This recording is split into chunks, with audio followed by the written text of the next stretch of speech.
differently is a unique solution that eradicates the problem from the root. No solution, no problem. Try framing the problem differently. Available right about now. Now first. Yay, so exciting. Are you tired of flat tires, traffic, COVID, plans with nowhere to live, my mother, seagulls, ketos, serious backstory, Cortana, you nuclear threats and auto-tune? Well, look no further. What you need is a revolutionary product called framing the problem differently. Framing the problem differently is a new product designed to make all your problems go away. Is the problem really a flat tire? No, it's going to work. Quit. Now you have nowhere to go. Simple. Who needs a tire now? Too much traffic, COVID, too much COVID. Plans with no will to live. Solid. My mother, frame 1, 2. Framing the problem differently is a unique solution that eradicates the problem from the root. No solution, no problem. Try framing the problem differently. Available right about now. Now first. Yay, so exciting. Are you tired of flat tires, traffic, COVID, plans with nowhere to live, my mother, seagulls, ketos, serious backstory, Cortana, you nuclear threats and auto-tune? Well, look no further. What you need is a revolutionary product called framing the problem differently. Framing the problem differently is a new product designed to make all your problems go away. Is the problem really a flat tire? No, it's going to work. Quit. Now you have nowhere to go. Simple. Who needs a tire now? Too much traffic, COVID, too much COVID.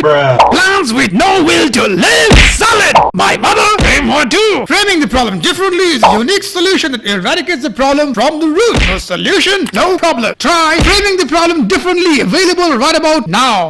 Now first. Yay, so exciting. Are you tired of flat tires, traffic, COVID, plans with nowhere to live, my mother, seagulls, ketos, serious backstory, Cortana, you nuclear threats and auto-tune?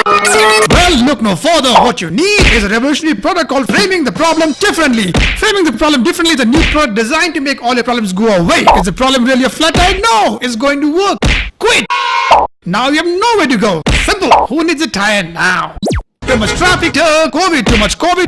Plans with no will to live. Solid. My mother, frame 1, 2. Framing the problem differently is a unique solution that eradicates the problem from the root. No solution, no problem. Try framing the problem differently. Available right about now. Now first. Yay, so exciting. Are you tired of flat tires, traffic, COVID, plans with nowhere to live, my mother, seagulls, ketos, serious backstory, Cortana, you nuclear threats and auto-tune? Well, look no further. What you need is a revolutionary product called framing the problem differently. Framing the problem differently is a new product designed to make all your problems go away. Is the problem really a flat tire? No, it's going to work. Quit. Now you have nowhere to go. Simple. Who needs a tire now? Too much traffic, COVID, too much COVID. Plans with no will to live. Solid. My mother, frame 1, 2. Framing the problem differently is a unique solution that eradicates the problem from the root. No solution, no problem. Try framing the problem differently. Available right about now.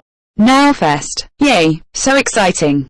Are you tired of flat tires, traffic, COVID, plans with nowhere to live, my mother, seagulls, ketos, serious backstory, Cortana, you nuclear threats and auto-tune? Well, look no further. What you need is a revolutionary product called framing the problem differently. Framing the problem differently is a new product designed to make all your problems go away. Is the problem really a flat tire? No, it's going to work. Quit.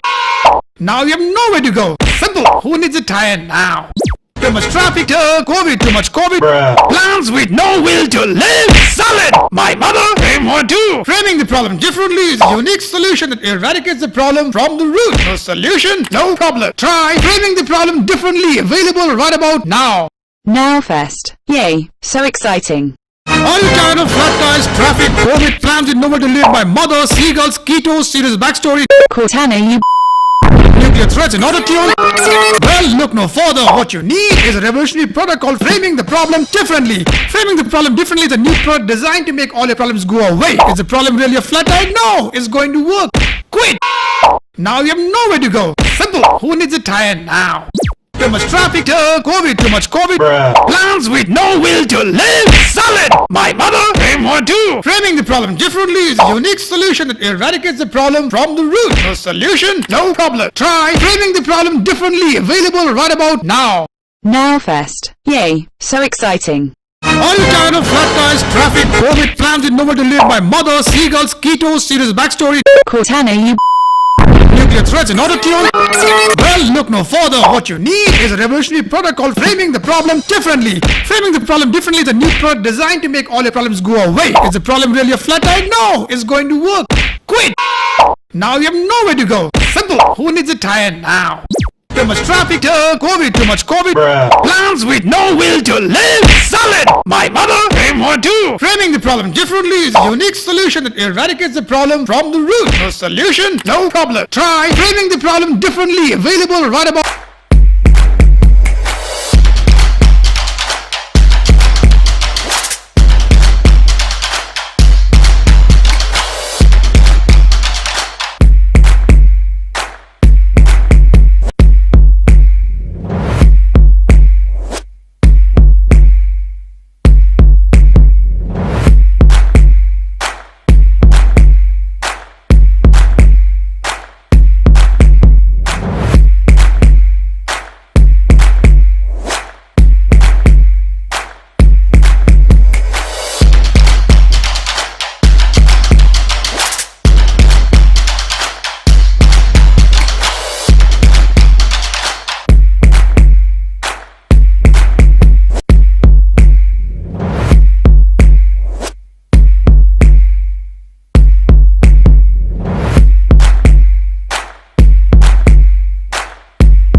about now?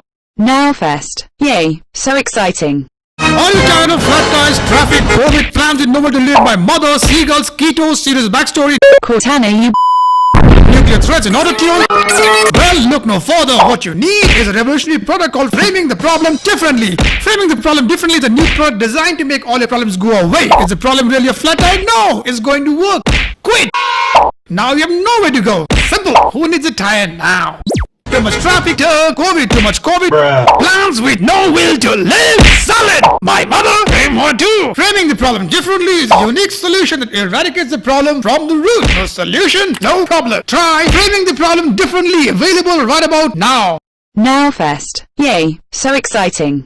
Are you tired of flat tires, traffic, COVID, plans with nowhere to live, my mother, seagulls, ketos, serious backstory, Cortana, you nuclear threats and autotune? Well, look no further. What you need is a revolutionary product called framing the problem differently. Framing the problem differently is a new product designed to make all your problems go away. Is the problem really a flat tire? No, it's going to work. Quit. Now you have nowhere to go. Simple. Who needs a tire now? Too much traffic, COVID, too much COVID. Plans with no will to live. Solid. My mother, frame one too. Framing the problem differently is a unique solution that eradicates the problem from the root. No solution, no problem. Try framing the problem differently. Available right about now. Now fest. Yay, so exciting. Are you tired of flat tires, traffic, COVID, plans with nowhere to live, my mother, seagulls, ketos, serious backstory, Cortana, you nuclear threats and autotune? Well, look no further. What you need is a revolutionary product called framing the problem differently. Framing the problem differently is a new product designed to make all your problems go away. Is the problem really a flat tire? No, it's going to work. Quit. Now you have nowhere to go. Simple. Who needs a tire now? Too much traffic, COVID, too much COVID. Plans with no will to live. Solid. My mother, frame one too. Framing the problem differently is a unique solution that eradicates the problem from the root. No solution, no problem. Try framing the problem differently. Available right about now. Now fest. Yay, so exciting. Are you tired of flat tires, traffic, COVID, plans with nowhere to live, my mother, seagulls, ketos, serious backstory, Cortana, you nuclear threats and autotune? Well, look no further. What you need is a revolutionary product called framing the problem differently. Framing the problem differently is a new product designed to make all your problems go away. Is the problem really a flat tire? No, it's going to work. Quit. Now you have nowhere to go. Simple. Who needs a tire now? Too much traffic, COVID, too much COVID. Plans with no will to live. Solid. My mother, frame one too. Framing the problem differently is a unique solution that eradicates the problem from the root. No solution, no problem. Try framing the problem differently. Available right about now. Now fest. Yay, so exciting. Are you tired of flat tires, traffic, COVID, plans with nowhere to live, my mother, seagulls, ketos, serious backstory, Cortana, you nuclear threats and autotune? Well, look no further. What you need is a revolutionary product called framing the problem differently. Framing the problem differently is a new product designed to make all your problems go away. Is the problem really a flat tire? No, it's going to work. Quit. Now you have nowhere to go. Simple. Who needs a tire now? Too much traffic, COVID, too much COVID. Plans with no will to live. Solid. My mother, frame one too. Framing the problem differently is a unique solution that eradicates the problem from the root. No solution, no problem. Try framing the problem differently. Available right about now. Now fest. Yay, so exciting. Are you tired of flat tires, traffic, COVID, plans with nowhere to live, my mother, seagulls, ketos, serious backstory, Cortana, you nuclear threats and autotune? Well, look no further. What you need is a revolutionary product called framing the problem differently. Framing the problem differently is a new product designed to make all your problems go away. Is the problem really a flat tire? No, it's going to work. Quit. Now you have nowhere to go. Simple. Who needs a tire now? Too much traffic, COVID, too much COVID. Plans with no will to live. Solid. My mother, frame one too. Framing the problem differently is a unique solution that eradicates the problem from the root. No solution, no problem. Try framing the problem differently. Available right about now. Now fest. Yay, so exciting. Are you tired of flat tires, traffic, COVID, plans with nowhere to live, my mother, seagulls, ketos, serious backstory, Cortana, you nuclear threats and autotune? Well, look no further. What you need is a revolutionary product called framing the problem differently. Framing the problem differently is a new product designed to make all your problems go away. Is the problem really a flat tire? No, it's going to work. Quit. Now you have nowhere to go. Simple. Who needs a tire now? Too much traffic, COVID, too much COVID. Plans with no will to live. Solid. My mother, frame or two. Framing the problem differently is a unique solution that eradicates the problem from the root. No solution, no problem. Try framing the problem differently. Available right about now. Now first. Yay, so exciting. Are you tired of flat tires, traffic, COVID, plans with nowhere to live, my mother, seagulls, keto, serious backstory, Cortana, you nuclear threats and autotune? Well, look no further. What you need is a revolutionary product called framing the problem differently. Framing the problem differently is a new product designed to make all your problems go away. Is the problem really a flat tire? No, it's going to work. Quit. Now you have nowhere to go. Simple. Who needs a tire now? Too much traffic, COVID, too much COVID. Plans with no will to live. Solid. My mother, aim or two. Framing the problem differently is a unique solution that eradicates the problem from the root. No solution, no problem. Try framing the problem differently. Available right about now. Now first. Yay, so exciting. Are you tired of flat tires, traffic, COVID, plans with nowhere to live, my mother, seagulls, keto, serious backstory, Cortana, you nuclear threats and autotune? Well, look no further. What you need is a revolutionary product called framing the problem differently. Framing the problem differently is a new product designed to make all your problems go away. Is the problem really a flat tire? No, it's going to work. Quit. Now you have nowhere to go. Simple. Who needs a tire now? Too much traffic, COVID, too much COVID. Plans with no will to live. Solid. My mother, aim or two. Framing the problem differently is a unique solution that eradicates the problem from the root. No solution, no problem. Try framing the problem differently. Available right about now. Now first. Yay, so exciting. Are you tired of flat tires, traffic, COVID, plans with nowhere to live, my mother, seagulls, keto, serious backstory, Cortana, you nuclear threats and autotune? Well, look no further. What you need is a revolutionary product called framing the problem differently. Framing the problem differently is a new product designed to make all your problems go away. Is the problem really a flat tire? No, it's going to work. Quit. Now you have nowhere to go. Simple. Who needs a tire now?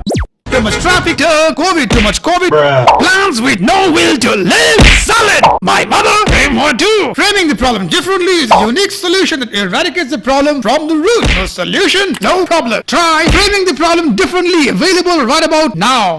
Now first. Yay, so exciting. Are you tired of flat tires, traffic, COVID, plans with nowhere to live, my mother, seagulls, keto, serious backstory, Cortana, you nuclear threats and autotune? Well, look no further. What you need is a revolutionary product called framing the problem differently. Framing the problem differently is a new product designed to make all your problems go away. Is the problem really a flat tire? No, it's going to work. Quit. Now you have nowhere to go. Simple. Who needs a tire now? Too much traffic, COVID, too much COVID. Plans with no will to live. Solid. My mother, aim or two. Framing the problem differently is a unique solution that eradicates the problem from the root. No solution, no problem. Try framing the problem differently. Available right about now. Now first. Yay, so exciting. Are you tired of flat tires, traffic, COVID, plans with nowhere to live, my mother, seagulls, keto, serious backstory, Cortana, you nuclear threats and autotune?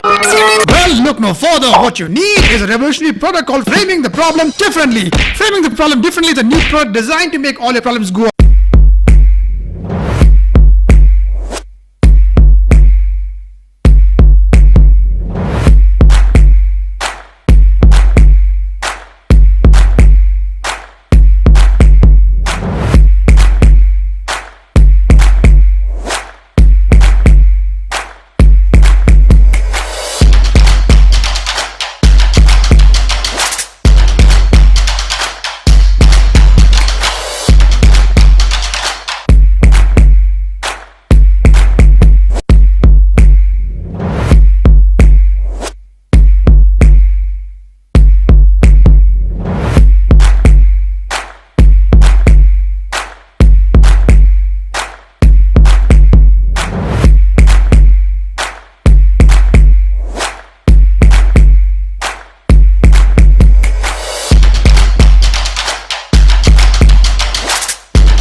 away. Is the problem really a flat tire? No, it's going to work. Quit. Now you have nowhere to go. Simple. Who needs a tire now? Too much traffic, COVID, too much COVID. Plans with no will to live. Solid. My mother came one too. Framing the problem differently is a unique solution that eradicates the problem from the root. No solution, no problem. Try framing the problem differently. Available right about now. Now first. Yay, so exciting. Are you tired of flat tires, traffic, COVID, plans with nowhere to live? My mother, seagulls, keto, serious backstory. Cortana, you Nuclear threats and auto-tune? Well, look no further. What you need is a revolutionary product called framing the problem differently. Framing the problem differently is a new product designed to make all your problems go away. Is the problem really a flat tire? No, it's going to work. Quit. Now you have nowhere to go. Simple. Who needs a tire now? Too much traffic, COVID, too much COVID. Plans with no will to live. Solid. My mother came one too. Framing the problem differently is a unique solution that eradicates the problem from the root. No solution, no problem. Try framing the problem differently. Available right about now. now first. Yay, so exciting. Are you tired of flat tires, traffic, COVID, plans with nowhere to live? My mother, seagulls, keto, serious backstory. Cortana, you Nuclear threats and auto-tune? Well, look no further. What you need is a revolutionary product called framing the problem differently. Framing the problem differently is a new product designed to make all your problems go away. Is the problem really a flat tire? No, it's going to work. Quit. Now you have nowhere to go. Simple. Who needs a tire now? Too much traffic, COVID, too much COVID. Plans with no will to live. Solid. My mother came one too. Framing the problem differently is a unique solution that eradicates the problem from the root. No solution, no problem. Try framing the problem differently. Available right about now. now first. Yay, so exciting. Are you tired of flat tires, traffic, COVID, plans with nowhere to live? My mother, seagulls, keto, serious backstory. Cortana, you Nuclear threats and auto-tune? Well, look no further. What you need is a revolutionary product called framing the problem differently. Framing the problem differently is a new product designed to make all your problems go away. Is the problem really a flat tire? No, it's going to work. Quit. Now you have nowhere to go. Simple. Who needs a tire now? Too much traffic, COVID, too much COVID. Plans with no will to live. Solid. My mother came one too. Framing the problem differently is a unique solution that eradicates the problem from the root. No solution, no problem. Try framing the problem differently. Available right about now. now first. Yay, so exciting. Are you tired of flat tires, traffic, COVID, plans with nowhere to live? My mother, seagulls, keto, serious backstory. Cortana, you Nuclear threats and auto-tune? Well, look no further. What you need is a revolutionary product called framing the problem differently. Framing the problem differently is a new product designed to make all your problems go away. Is the problem really a flat tire? No, it's going to work. Quit. Now you have nowhere to go. Simple. Who needs a tire now? Too much traffic, COVID, too much COVID. Plans with no will to live. Solid. My mother came one too. Framing the problem differently is a unique solution that eradicates the problem from the root. No solution, no problem. Try framing the problem differently. Available right about now. now first.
Yay, so exciting.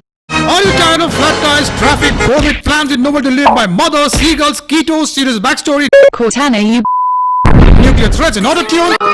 Well, look no further. What you need is a revolutionary product called framing the problem differently. Framing the problem differently is a new product designed to make all your problems go away. Is the problem really a flat tire? No, it's going to work. Quit! Now you have nowhere to go. Simple. Who needs a tire now?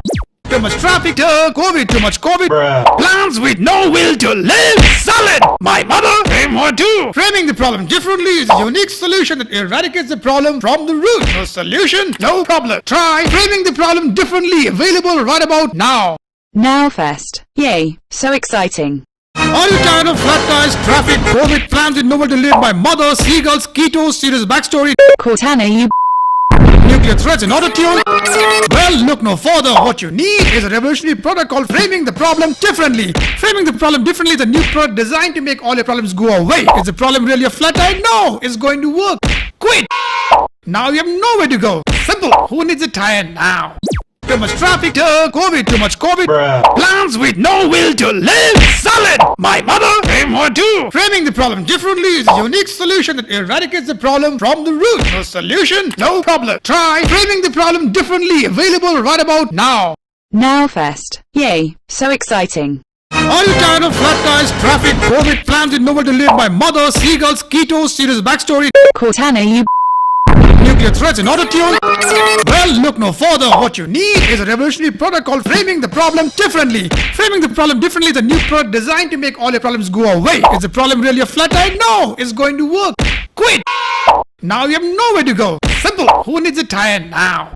Too much traffic, COVID, too much COVID. Bruh. Plans with no will to live. Solid. My mother, and more too. Framing the problem differently is a unique solution that eradicates the problem from the root. No solution, no problem. Try framing the problem differently. Available right about now.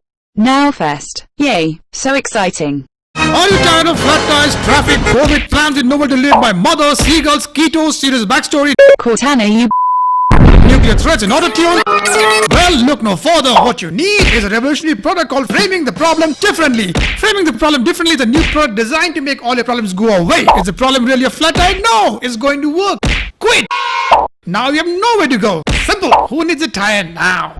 Too much traffic, COVID, too much COVID. Bruh. Plans with no will to live. Solid. My mother, and more too. Framing the problem differently is a unique solution that eradicates the problem from the root. No solution, no problem. Try framing the problem differently. Available right about now.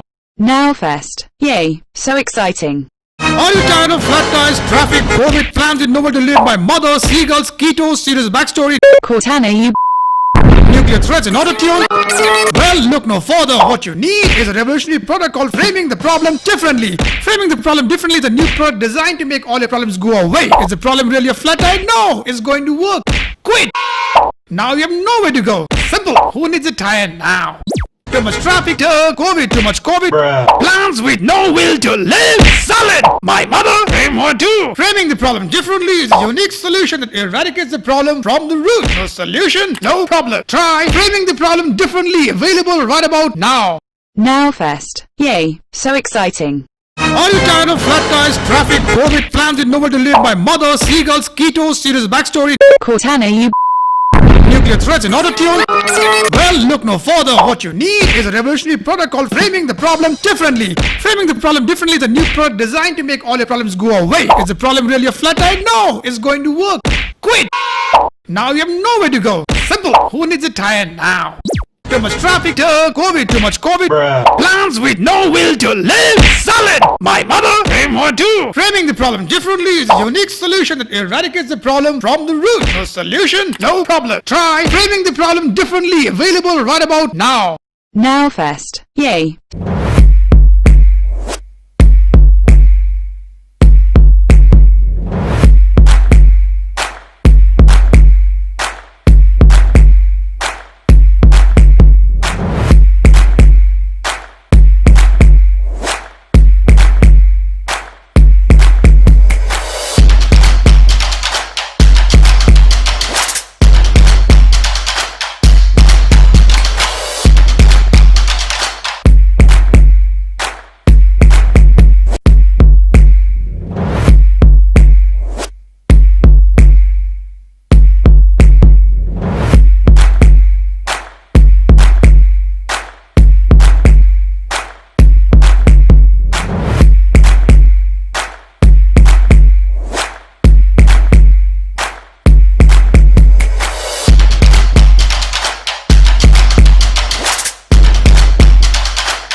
so exciting. Are you tired of flat tires, traffic, COVID, plans with nowhere to live, my mother, seagulls, keto, serious backstory, Cortana, you nuclear threats and auto-tune? Well, look no further. What you need is a revolutionary product called framing the problem differently. Framing the problem differently is a new product designed to make all your problems go away. Is the problem really a flat tire? No, it's going to work. Quit! Now you have nowhere to go. Simple. Who needs a tire now? Too much traffic, COVID, too much COVID. Bruh. Plans with no will to live. Solid. My mother, aim or do. Framing the problem differently is a unique solution that eradicates the problem from the root. No solution, no problem. Try framing the problem differently. Available right about now. Now Fest. Yay, so exciting. Are you tired of flat tires, traffic, COVID, plans with nowhere to live, my mother, seagulls, keto, serious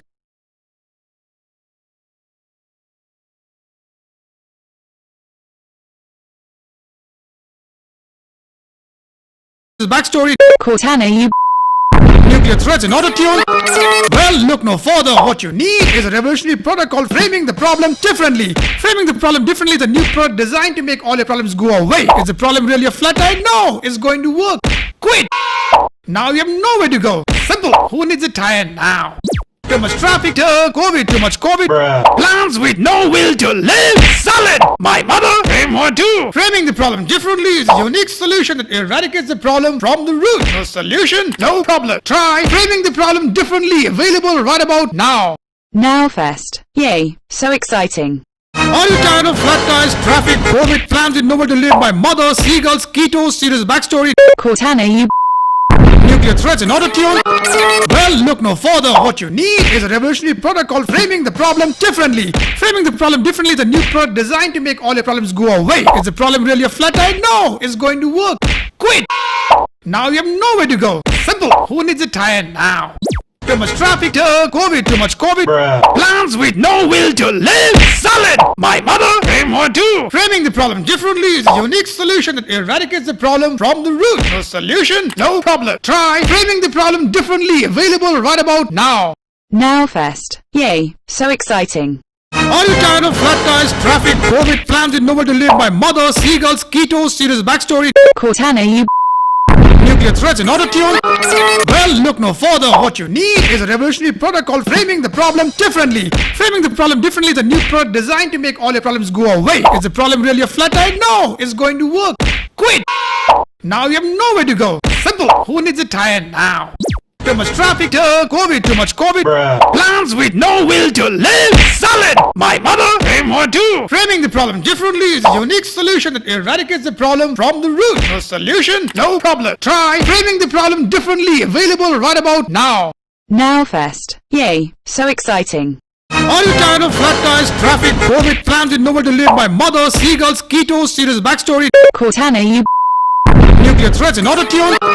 Well, look no further. What you need is a revolutionary product called framing the problem differently. Framing the problem differently is a new product designed to make all your problems go away. Is the problem really a flat tire? No, it's going to work. Quit! Now you have nowhere to go. Simple. Who needs a tire now?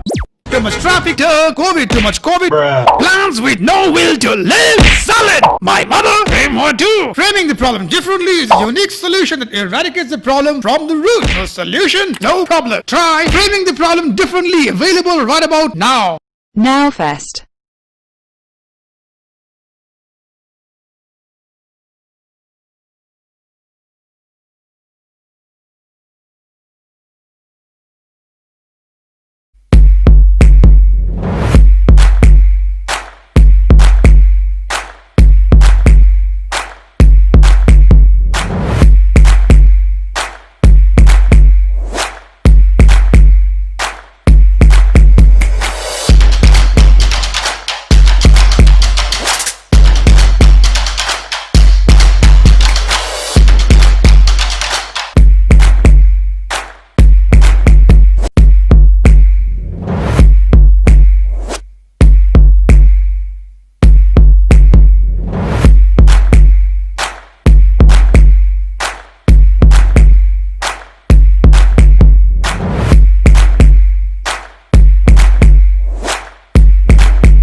so exciting. Are you tired of flat tires, traffic, COVID, plans in nowhere to live by mother, seagulls, keto, serious backstory, Cortana, you nuclear threats in auto tune?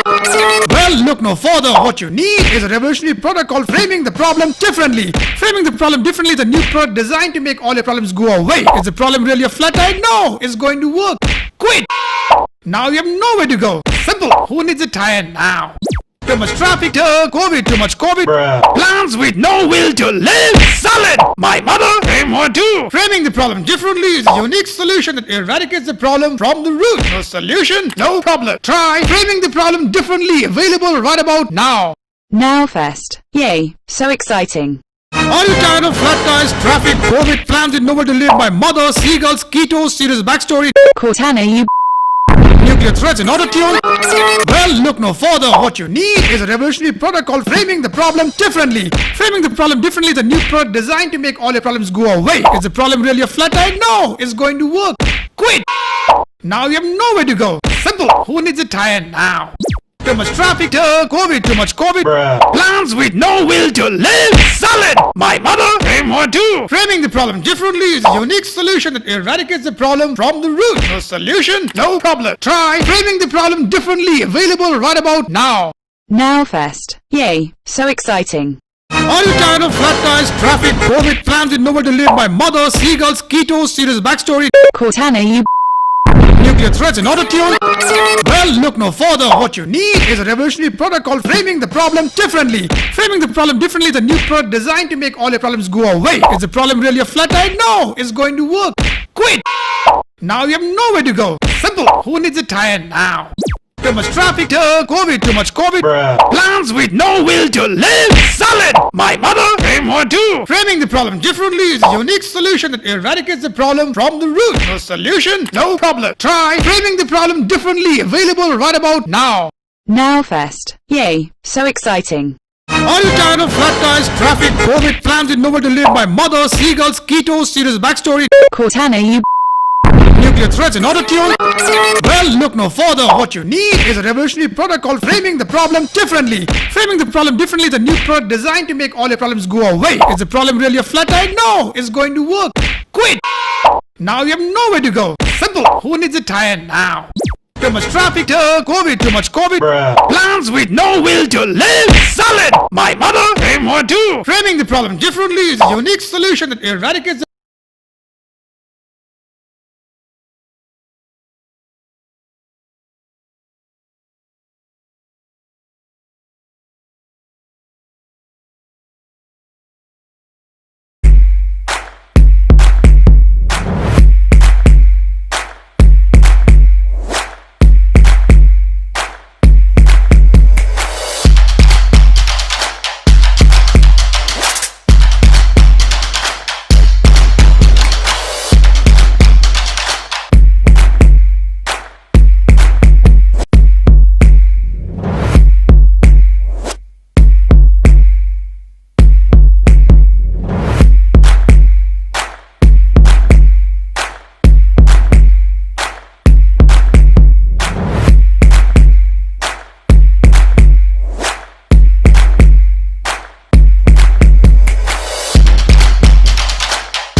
problem from the root. No solution, no problem. Try framing the problem differently. Available right about now.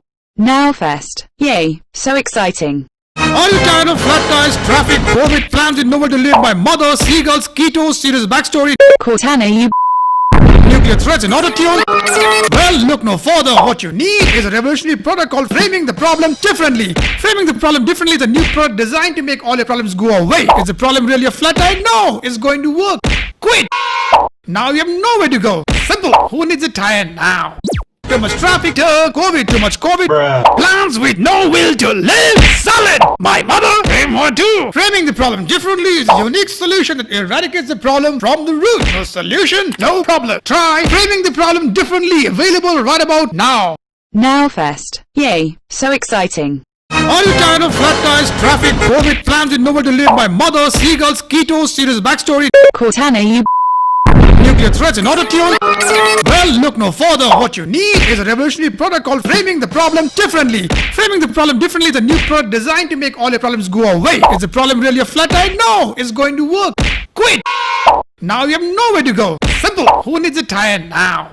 Too much traffic, COVID, too much COVID. Bruh. Plans with no will to live. Solid. My mother, frame one too. Framing the problem differently is a unique solution that eradicates the problem from the root. No solution, no problem. Try framing the problem differently. Available right about now. now first. Yay.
Yay, so exciting.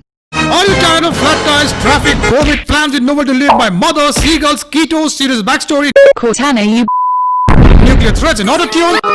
Well, look no further. What you need is a revolutionary product called framing the problem differently. Framing the problem differently is a new product designed to make all your problems go away. Is the problem really a flat tire? No, it's going to work. Quit! Now you have nowhere to go. Simple. Who needs a tire now? Too much traffic, COVID, too much COVID. Bruh. Plans with no will to live. Solid. My mother, aim or do. Framing the problem differently is a unique solution that eradicates the problem from the root. No solution, no problem. Try framing the problem differently. Available right about now. Now first. Yay, so exciting. Are you tired of flat tires, traffic, COVID, plans with nowhere to live, my mother, seagulls, keto, serious backstory, Cortana, you nuclear threats and auto-tune? Well, look no further. What you need is a revolutionary product called framing the problem differently. Framing the problem differently is a new product designed to make all your problems go away. Is the problem really a flat tire? No, it's going to work. Quit! Now you have nowhere to go. Simple. Who needs a tire now? Too much traffic, COVID, too much COVID. Bruh. Plans with no will to live. Solid. My mother, aim or do. Framing the problem differently is a unique solution that eradicates the problem from the root. No solution, no problem. Try framing the problem differently. Available right about now. Now first. Yay, so exciting. Are you tired of flat tires, traffic, COVID, plans with nowhere to live, my mother, seagulls, keto, serious backstory, Cortana, you nuclear threats and auto-tune? Well, look no further. What you need is a revolutionary product called framing the problem differently. Framing the problem differently is a new product designed to make all your problems go away. Is the problem really a flat tire? No, it's going to work. Quit! Now you have nowhere to go. Simple. Who needs a tire now? Too much traffic, COVID, too much COVID. Bruh. Plans with no will to live. Solid. My mother, aim or do. Framing the problem differently is a unique solution that eradicates the problem from the root. No solution, no problem. Try framing the problem differently. Available right about now. Now first. Yay, so exciting. Are you tired of flat tires, traffic, COVID, plans with nowhere to live, my mother, seagulls, keto, serious backstory, Cortana, you nuclear threats and auto-tune? Well, look no further. What you need is a revolutionary product called framing the problem differently. Framing the problem differently is a new product designed to make all your problems go away. Is the problem really a flat tire? No, it's going to work. Quit! Now you have nowhere to go. Simple. Who needs a tire now? Too much traffic, COVID, too much COVID. Bruh. Plans with no will to live. Solid. My mother, aim or do. Framing the problem differently is a unique solution that eradicates the problem from the root. No solution, no problem. Try framing the problem differently. Available right about now. Now first. Yay, so exciting. Are you tired of flat tires, traffic, COVID, plans with nowhere to live, my mother, seagulls, keto, serious backstory, Cortana, you nuclear threats and auto-tune? Well, look no further. What you need is a revolutionary product called framing the problem differently. Framing the problem differently is a new product designed to make all your problems go away. Is the problem really a flat tire? No, it's going to work. Quit! Now you have nowhere to go. Simple. Who needs a tire now? Too much traffic, COVID, too much COVID. Bruh. Plans with no will to live. Solid. My mother, aim or do. Framing the problem differently is a unique solution that eradicates the problem from the root. No solution, no problem. Try framing the problem differently. Available right about now. Now first. Yay, so exciting. Are you tired of flat tires, traffic, COVID, plans with nowhere to live, my mother, seagulls, keto, serious backstory, Cortana, you nuclear threats and auto-tune? Well, look no further. What you need is a revolutionary product called framing the problem differently. Framing the problem differently is a new product designed to make all your problems go away. Is the problem really a flat tire? No, it's going to work. Quit! Now you have nowhere to go. Simple. Who needs a tire now?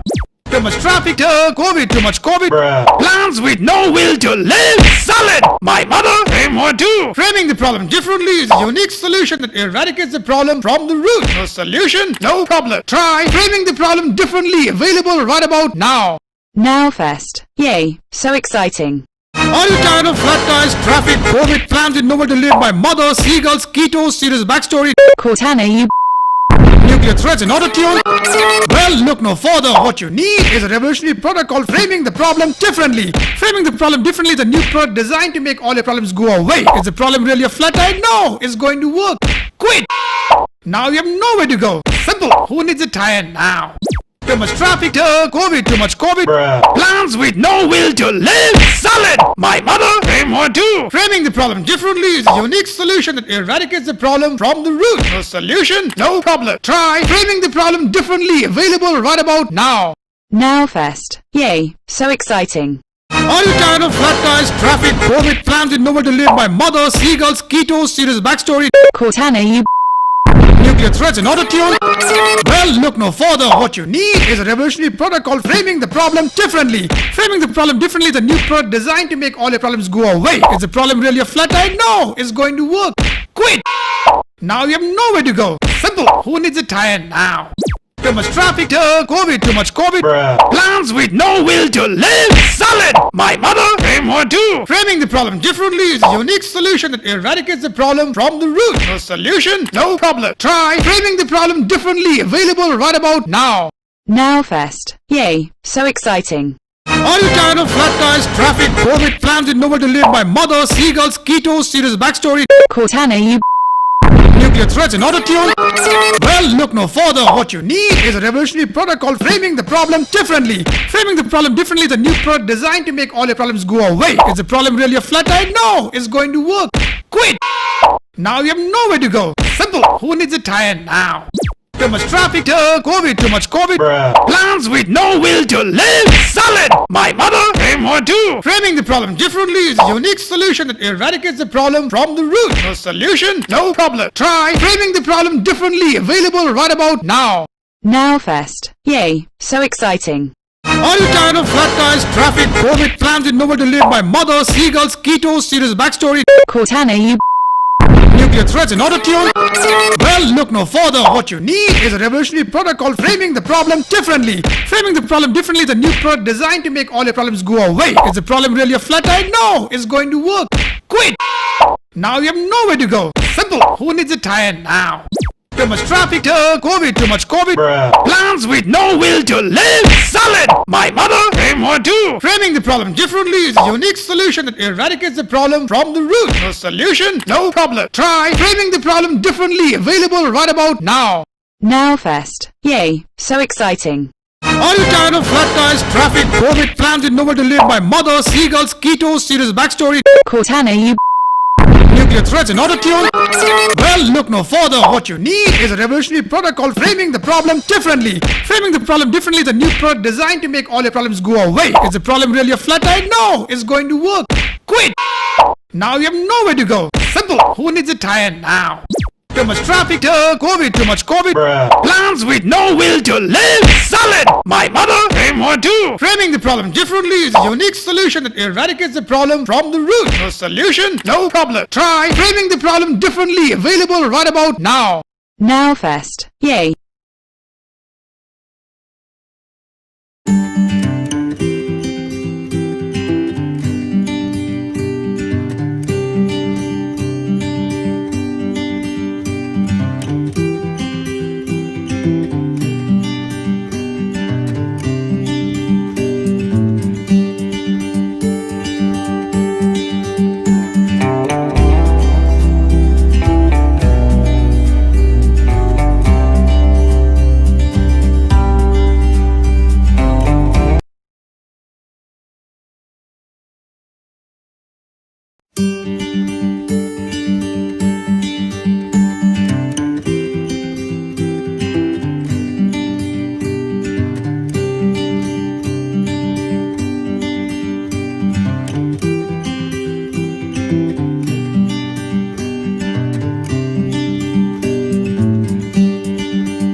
exciting.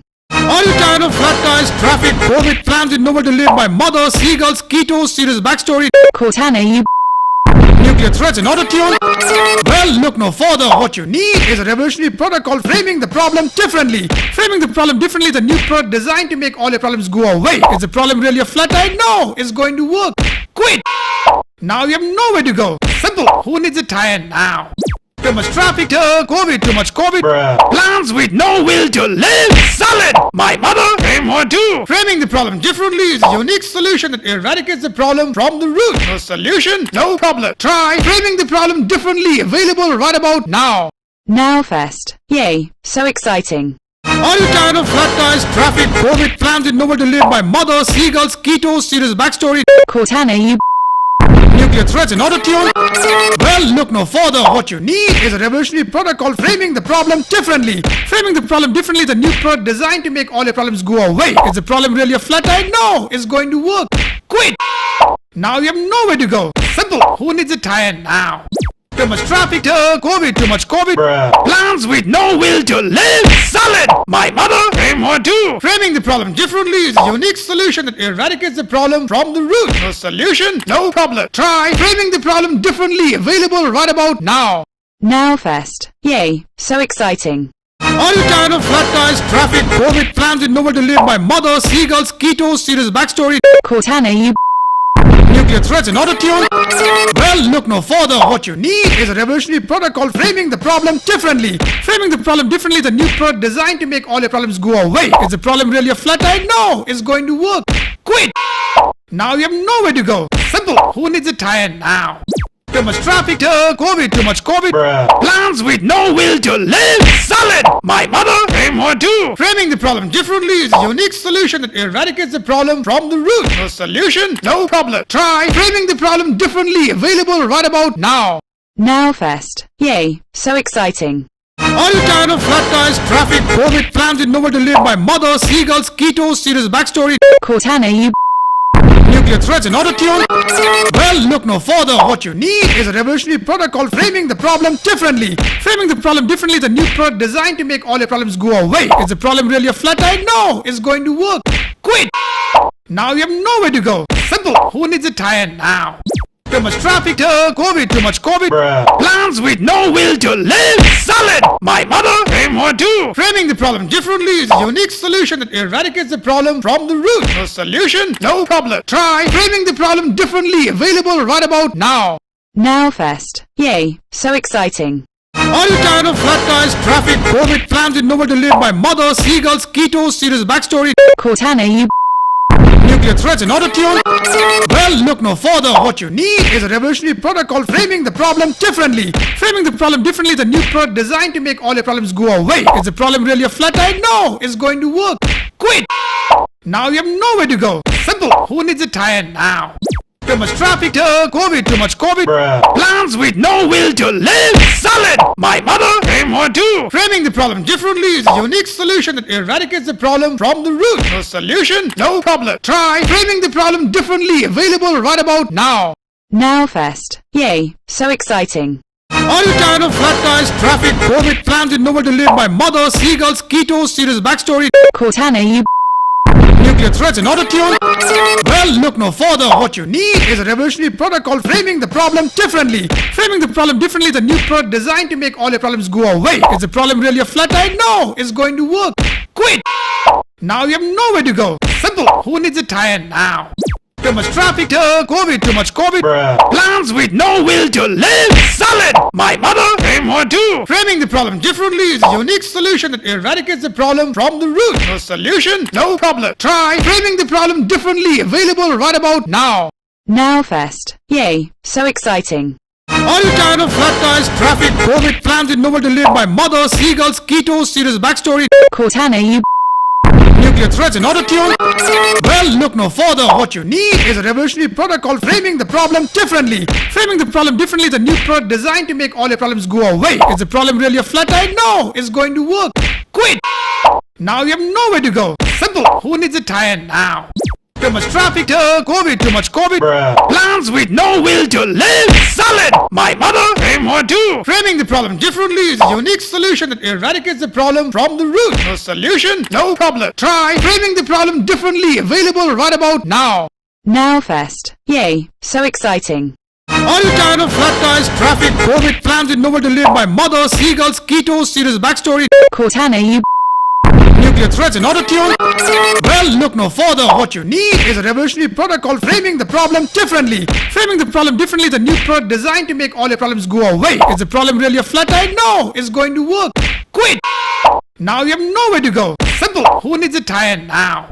Too much traffic, COVID, too much COVID. Plans with no will to live. Solid. My mother, aim or do. Framing the problem differently is a unique solution that eradicates the problem from the root. No solution, no problem. Try framing the problem differently. Available right about now. now first. Yay, so exciting. Are you tired of flat tires, traffic, COVID, plans with nowhere to live? My mother, seagulls, keto, serious backstory. Cortana, you Nuclear threats in auto tune? Well, look no further. What you need is a revolutionary product called framing the problem differently. Framing the problem differently is a new product designed to make all your problems go away. Is the problem really a flat tire? No, it's going to work. Quit. Now you have nowhere to go. Simple. Who needs a tire now? Too much traffic, COVID, too much COVID.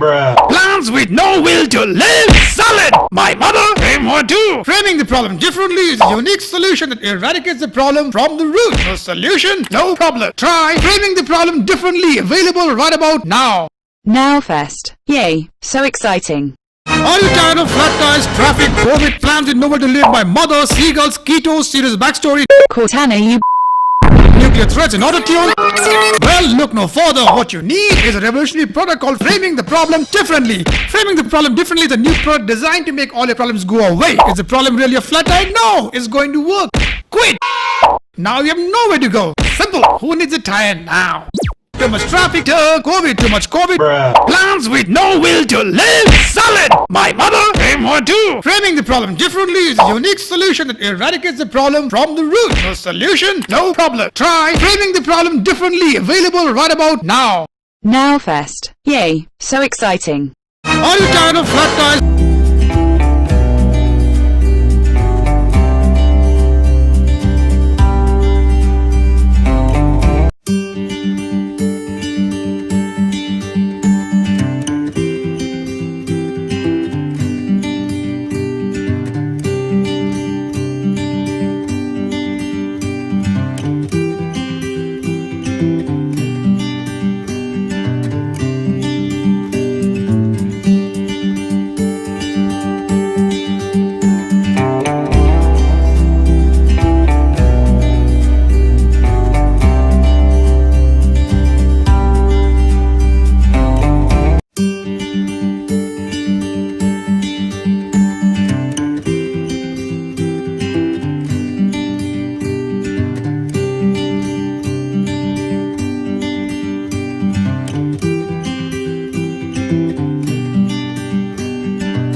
everybody in the behavioral science field has been disproportionately busy over the last 8 months.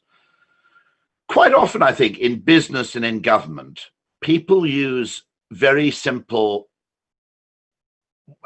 mechanisms, most influential of which is probably mainstream economics. But there are plenty of other assumptions that they take human behavior more or less for granted. They assume that demand and what people want will be the same next year as it was last year. And one of the amusing things I noticed is the extent to which, yeah, of course. I think there's an issue with the sound. We're just trying to fix it. Give us 1 minute. No problem at all. Yeah. The sound is working? All right. Can you just call Adit to verify? Oh boy. Just give me a moment here, okay? No problem at all. And do we have a technical, it's working now?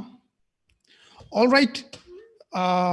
Ladies and gentlemen, apologies for all that issue with the sound. The good thing is we are from India. And the good thing about Indians is we are very good with tech support. We have fixed your problem the moment you got the messages. Our apologies, Roddy, all yours. Not at all. Thank you very much indeed. So there's a great phrase from John Lennon where he said, life is what happens to you while you're busy making other plans. And I think 2020 is a perfect illustration of that. And 2020 is also a huge illustration of the importance of behavioral science, because suddenly almost every business question has become a behavioral question. You know, if you imagine you were a large airline at the beginning of the year in January, your assumption of demand would be made by extrapolating past trends. And that business of extrapolating past trends, generally upwards and optimistically, is, I think, very, very dangerous in itself, because what we've seen this year is that human behavior can change very, very rapidly. And I think in the case of business air travel, find a completely new equilibrium. I don't think people's business travel patterns, or to some extent their leisure travel patterns, will actually revert to the state before. But one of those dangerous things of that extrapolation is it tends to take behavior for granted. And so if you were holding a board meeting in that airline in January this year, most of your discussion would be something around how you hedge airline fuel prices, for example. It would have been discussions about financing. It would have been discussions about capital. And suddenly, probably 80% of the discussion in that board meeting now is how do we get people back onto aircraft? And so what this pandemic has done, undoubtedly, is it's brought behavior to the fore, because whenever the world changes significantly, the importance of behavioral understanding goes up immensely, because you can no longer take it for granted. You can no longer make assumptions about future behavior on the basis of past behavior. You know, I genuinely don't know what the prognosis is for something like road traffic, for example, or business air travel. But what I do know is it's no longer safe to base your projections for 2021 on what people were doing in 2019. So in one sense, I think behavioral science enjoys a very, very good future. One of the things we noticed with Nudgestock is the audience, when we ran Nudgestock online, the audience, which peaked out at 120,000, was 10 times larger than we ever envisaged. And one of the reasons we understood from that was actually the huge level of growing interest in behavioral science in non-weird countries. Now, for those of you not familiar with weird, I know it's part of the title of the whole event, but it generally, the research and the conversation about behavioral economics or behavioral science takes place in countries which are, and it's an acronym, Western, educated, industrialized, rich, and democratic. And one of the things we're very conscious of is the fact that, you know, so much of the research has been done on, for example, college students at Ivy League universities.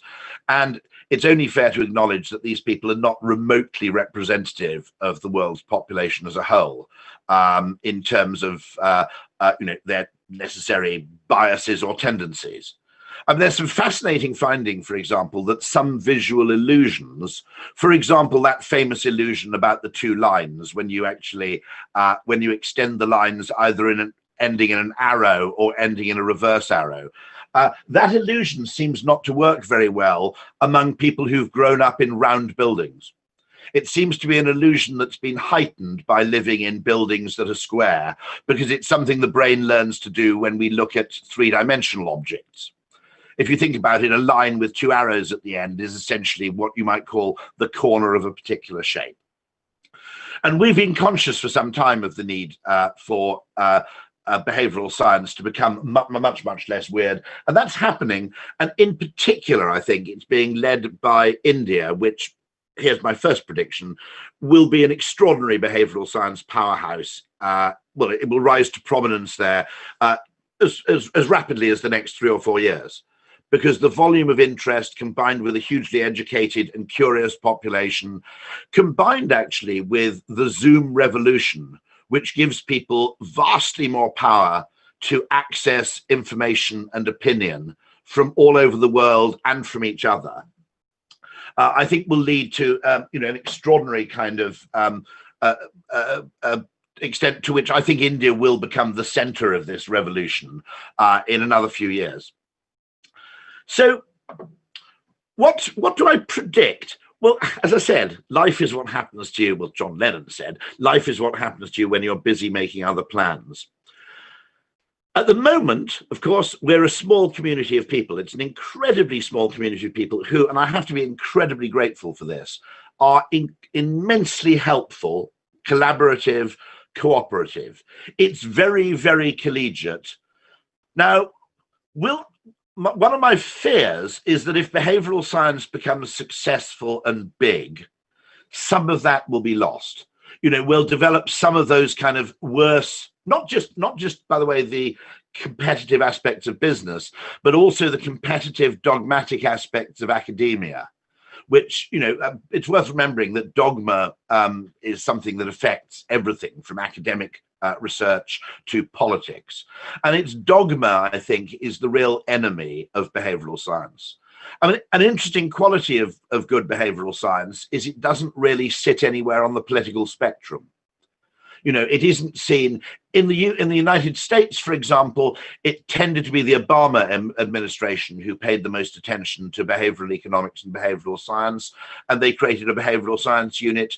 In the UK, it was the Cameron government. It isn't something which is easily pigeonholed as being something of the left or something of the right. And so, the one threat I can see to behavioral science as it becomes more successful is that the business aspect of it becomes more kind of competitive and less collegiate, simply as a product of scale. And that we've already seen, there are already factions in this thing. But broadly speaking, if you're an interested outsider in behavioral science, the factions don't affect you very much. I've never fully understood. We all know what we're talking about here, which is the kind of heuristics versus biases divide in behavioral science. To be honest, to anybody outside academia, the disagreements don't really seem to be the basis of an extreme disagreement at all. But I do worry about that we become the victim of our own success, that as we become bigger, we become factionalized. Even in the commercial area of behavioral science, other behavioral science agencies, which are notionally competing for the same business, we all help each other out. We all share information very generously. And we do that because we're small, and we realize that it's much more important to grow the category at the moment than to grow our share of the category. And, the moment that collegiate spirit dies, I'm almost tempted to move on and find something else. But getting back, I think dogma is the real enemy of behavioral science. And by the way, when people talk about political dogma, they always go, oh, yes, it's nationalism, it's Trump, or it's Modi, or it's Brexit, okay? And they always regard that as dogmatic. It's worth remembering that the sort of liberal economic order that preceded those phenomena was in its own way no less dogmatic about certain things. It didn't really seek to understand a wide range of opinions on certain matters. It made certain assumptions about globalization, certain assumptions about scale and efficiency, and it effectively imposed those on people on the basis of economic assumptions without asking what the psychological effects of extreme globalization might be. And so it's worth remembering that actually dogmatic politics, both on the left, the right, and the center, spends very, very little time trying to consider psychology as part of its. It spends very little time looking at psychology as part of its repertoire. It usually derives some assumption from an economic model, which is not really even empirically justified in many cases, and seeks to impose those on people on the assumption that what economics says is good for people is what people want. And so all forms of political dogma, I think, are a problem if you understand people and look at the world through a psychological lens. And the other thing I think we have to be content with, and this is a strange one, is we have to be content going forward in behavioral science with a high degree of ambiguity. And I'm going to talk here just for a second. Somebody said something incredibly useful to me. Matt Ridley, who you may know as a writer on evolutionary biology in the UK, he made a very valuable point, which I think is something we should all bear in mind, which is that he said biology, as one famous biologist said, is the science of exceptions. And he made that point to explain that there isn't going to be a kind of Isaac Newton in biology, okay? There isn't going to be, you know, the absolute kind of straightforward mathematical solution to everything in biology. And what Darwin did, for example, is he wandered around the world looking at what was unusual, because it was what was unusual which carried the most informational freight. Okay, he didn't seek to make generalizable rules. Instead, what he did was he studied the exceptions.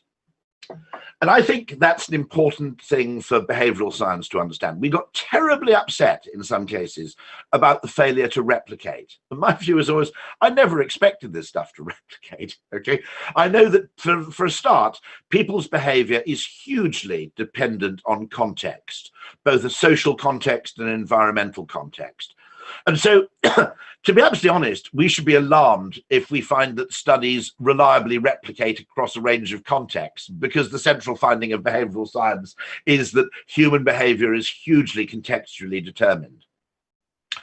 And my view was that if you understand that what we're engaged in is a science of exceptions, not a science of universal laws, that should concern us less.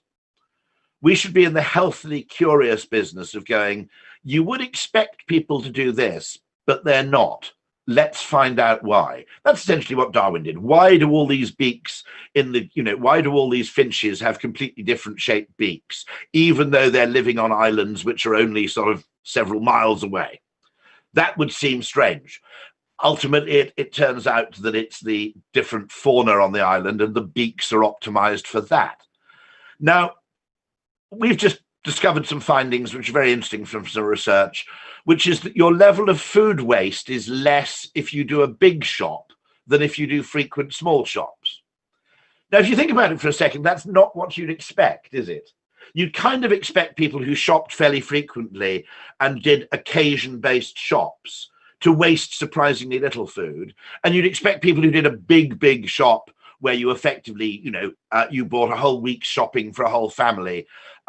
Why is that? Now, I think we'll be able to find an explanation. It may simply be that if you do a big shop, you tend to have a bigger family. And if you have a bigger family, there are more opportunities to use up food. It's also found that people who shop online for groceries waste less food than people who go to a shop. Why is that? And my view about this is that this science is really, it's detective work. The mentality we should seek to adopt is not the mentality of a kind of rule-based dogma like economics. And this echoes something that John Maynard Keynes said about economics. I think Keynes once said that he hoped that economics would become a bit like dentistry, which is it was a small and helpful form of activity where you could kind of fix a 1-hour appointment with your local economist and he'd help you out with a business question or something. And in some ways, I don't want behavioral science to become, a great sort of cathedral of dogma, which some sciences always aspire to do, largely, I think, because of physics envy. I want it to be a home for the perpetually curious, which is the very, very simple thing I always say is the value of behavioral science, both in business and in government, isn't what it tells you, it's what it makes you doubtful about. And that's my point about this is actually a science of exceptions. This is like biology. This is an area where we go and say, we would assume X, but maybe it's the opposite. It's also a science of contradictions. I think, the unacknowledged father of modern behavioral science is probably Robert Cialdini with his books like Influence. And nearly everybody who read those books will have noticed that the common rules of salesmanship or of persuasion actually contain inherent contradictions. For example, there are two ways of selling a product. You either sell it on the basis of scarcity, which is not many people have this, so it must be good, or you sell it on the basis of social proof, which is everybody has one of these, so it must be good. So one of the vital things to understand is, as I said in my book, the opposite of a good idea can be another good idea. If you can't sell something on the basis of social proof, sell it on the basis of the fact that nobody has heard of this. It's a trade secret.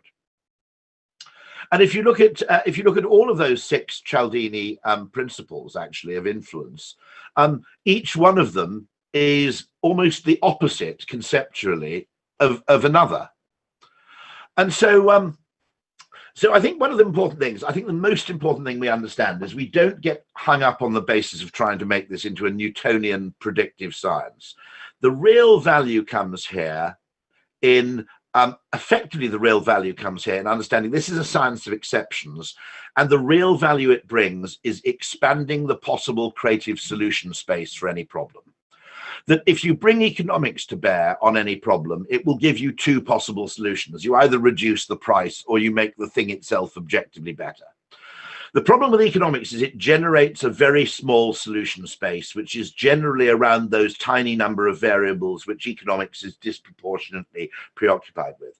The magic of psychology is that the number of possible solutions you can bring to bear to a problem goes up. I would argue it's an exponential increase in the size of the solution space. Now, that partly explains why it's valuable. It also explains why it's unpopular in dogmatic areas of politics and dogmatic areas of business, because dogmatic people don't want a wider solution space. What they love about economics is that it basically is painting by numbers. It tells them exactly what to do in every situation, even if that thing is wrong.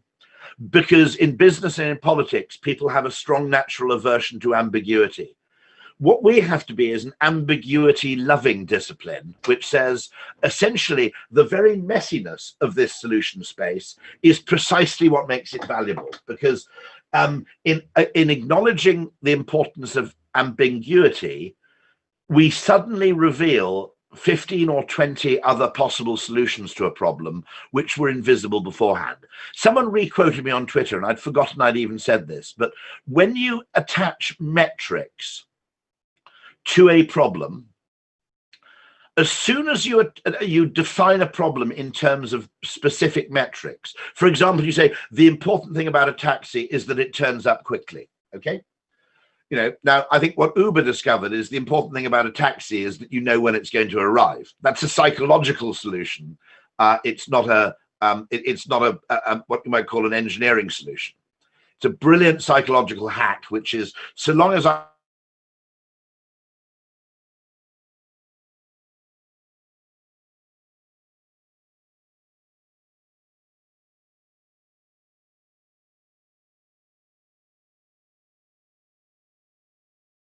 suddenly become invisible, because you're now a prisoner of your metrics and you're a prisoner of your own tools of measurement. So one of the things I want to do is I'm almost having a campaign which is keep behavioral science ambiguous. The enemy we face is not non-replication or the fact that in different countries different people respond to the same stimulus in different ways.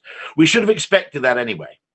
I remember reading a piece of research which didn't work, and it was performed in Las Vegas, and it involved an act of generosity. And I said, you can't test generosity and reciprocation in Las Vegas, because Las Vegas is the con man center of the entire world. And if I were in Las Vegas, okay, and someone said, here, why don't you have these chips as a present?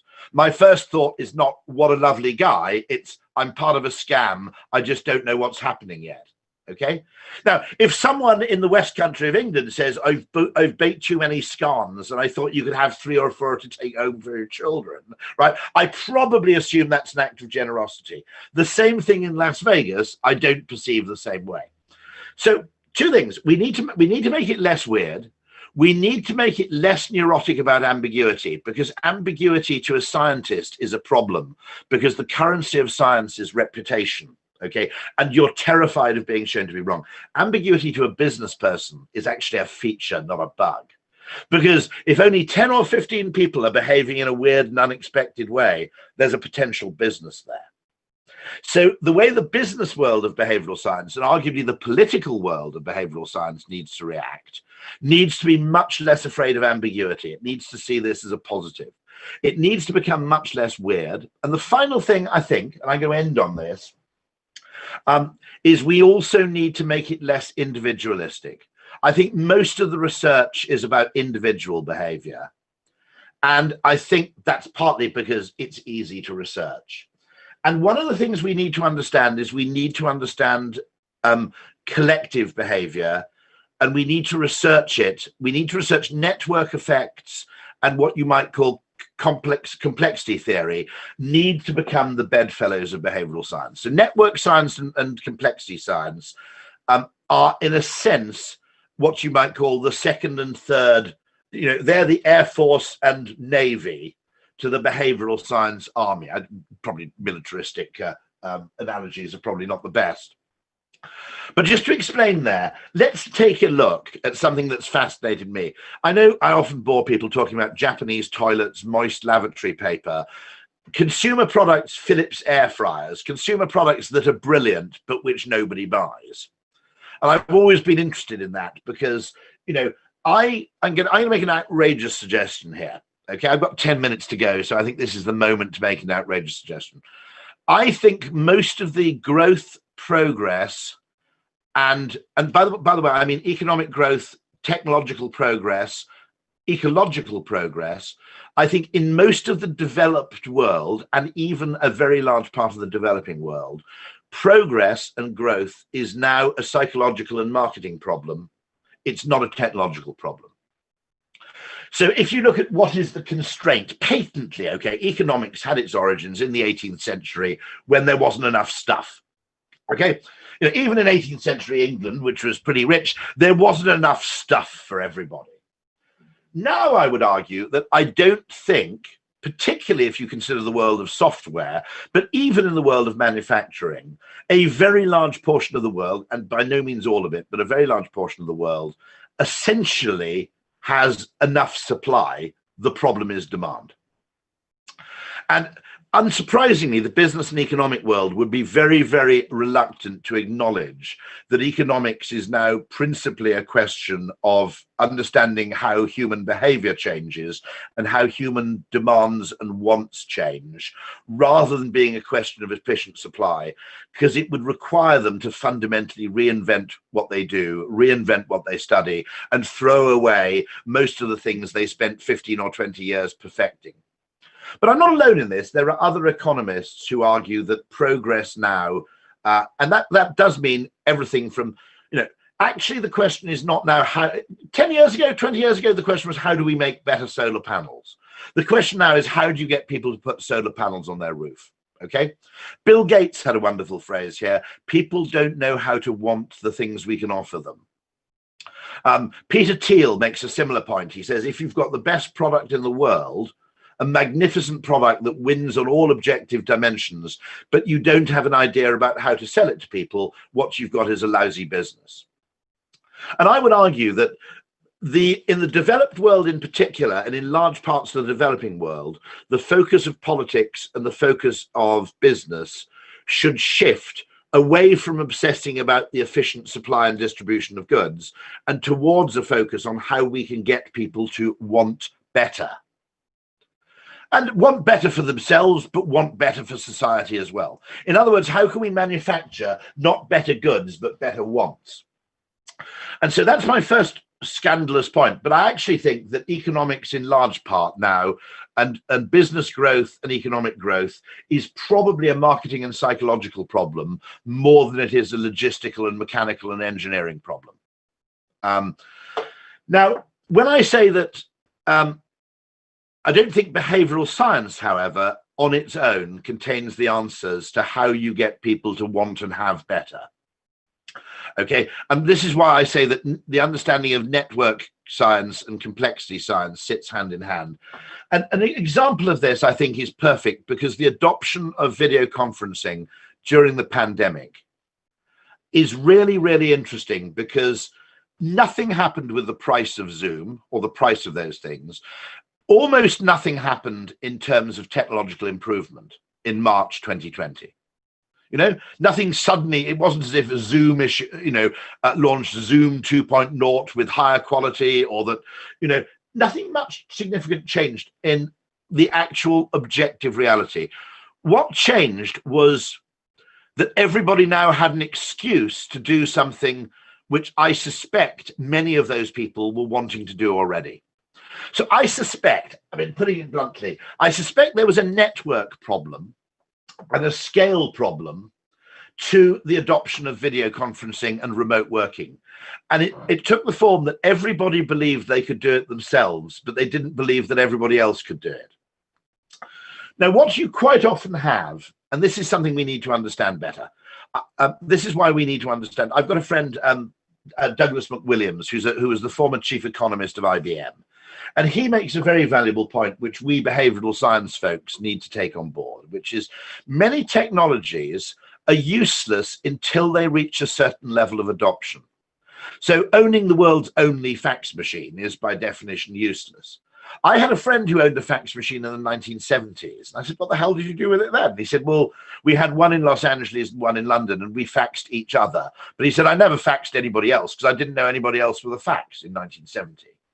Okay, now if you can imagine the mobile phone had grown up, and because of a technological or legislative peculiarity, the mobile phone only allowed you to call other mobile phones, right?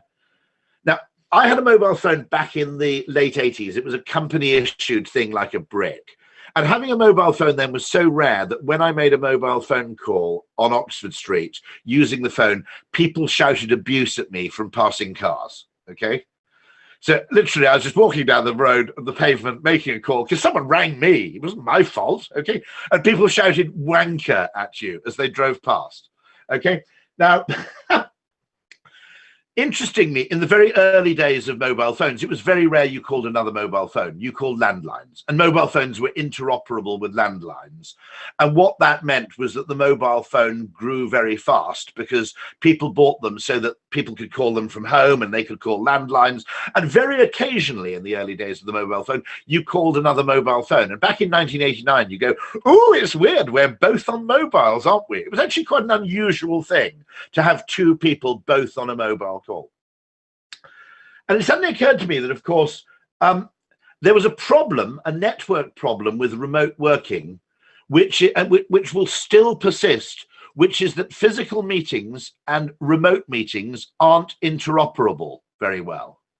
You can have everybody working very well when everybody's at home, and a meeting works very well when everybody's sitting around a table.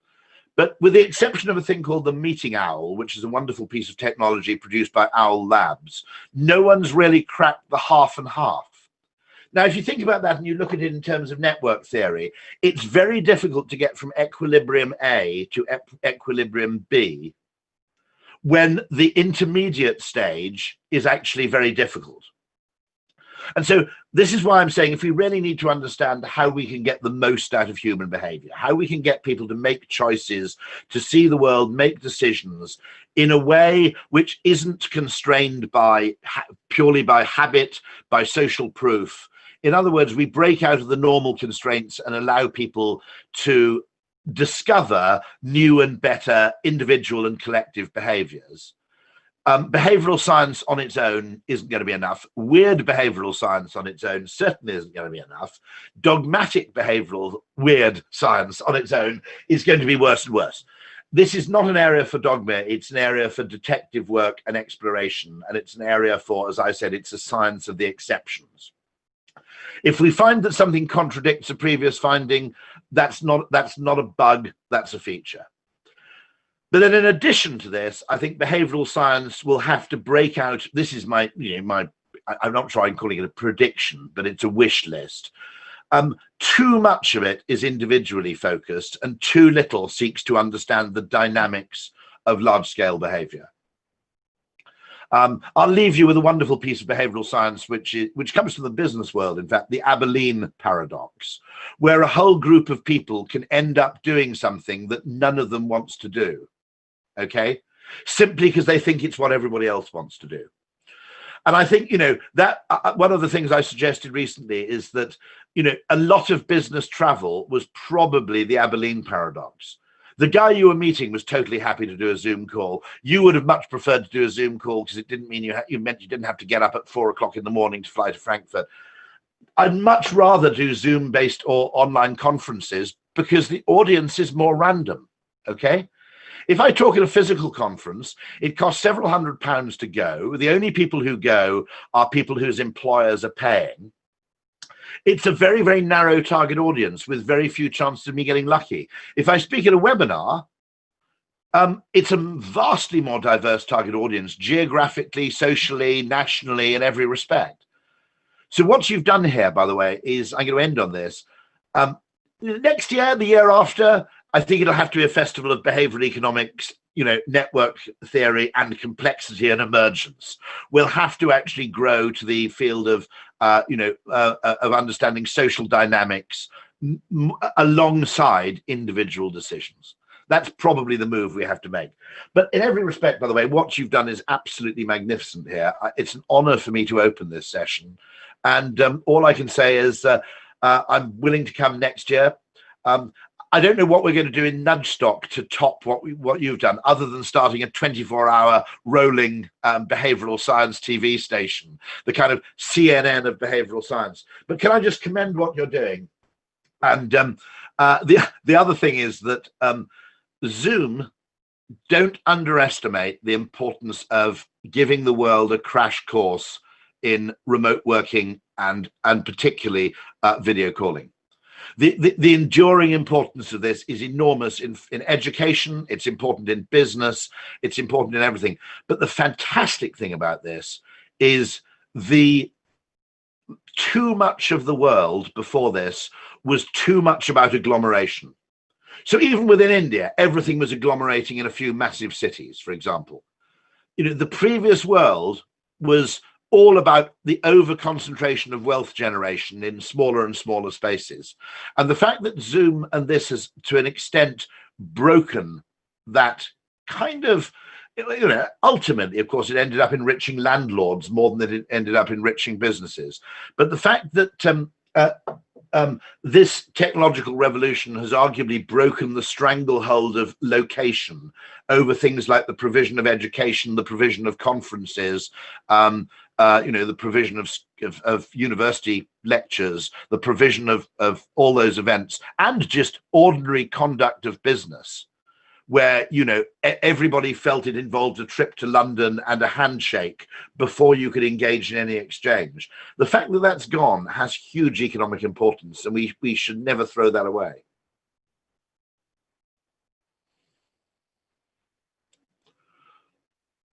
I think, by the way, one extra sentence. I think behavioral science has an interesting commentary to add on the readiness of people to work remotely. And it's this. I'm going to say this just as the end, because actually standard economics assumed that people valued leisure and you paid them to work in compensation for lost leisure. That was the standard structure of labor economics. What I think this has revealed is that people don't necessarily want leisure. What they really value is autonomy, which is the freedom to work some of the time at a time of your choosing and at a place of your choosing that suits the task that you have to do is actually more valuable to employees. It's vastly less costly to employers than providing leisure or money. And it provides the basis of a completely new and more nuanced value exchange between employer and workforce. Nobody was investigating the possibility that what people actually wanted was a degree of autonomy over time and place, rather than more money, less work. And this counts, I think, as a major discovery.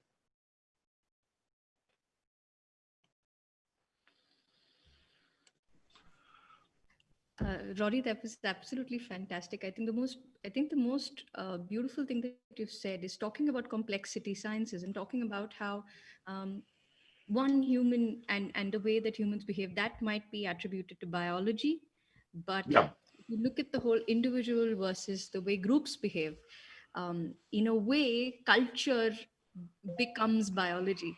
It's the context. It's a collective group of people who behave in entirely different ways, and you're absolutely right. I mean, the way that you predicted, the way that you say that tomorrow we will have to talk about collective groups, we may have to look at it from a network theory perspective, because it's interesting, the paradox that you talk about.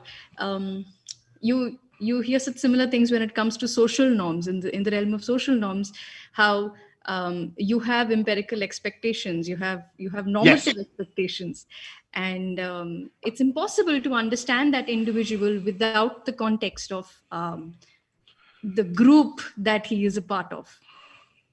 Yes, no, I think that's absolutely right, and the extent to which our behavior is hugely affected by the behavior of others. So, for example, to give a practical case, when the government in the UK did an opt-out pension, okay, they and the behavioural scientists were surprised at the level of adoption. So they were expecting about 30 people to opt out, to say, I'd rather have the money, I don't want the money to go into a pension.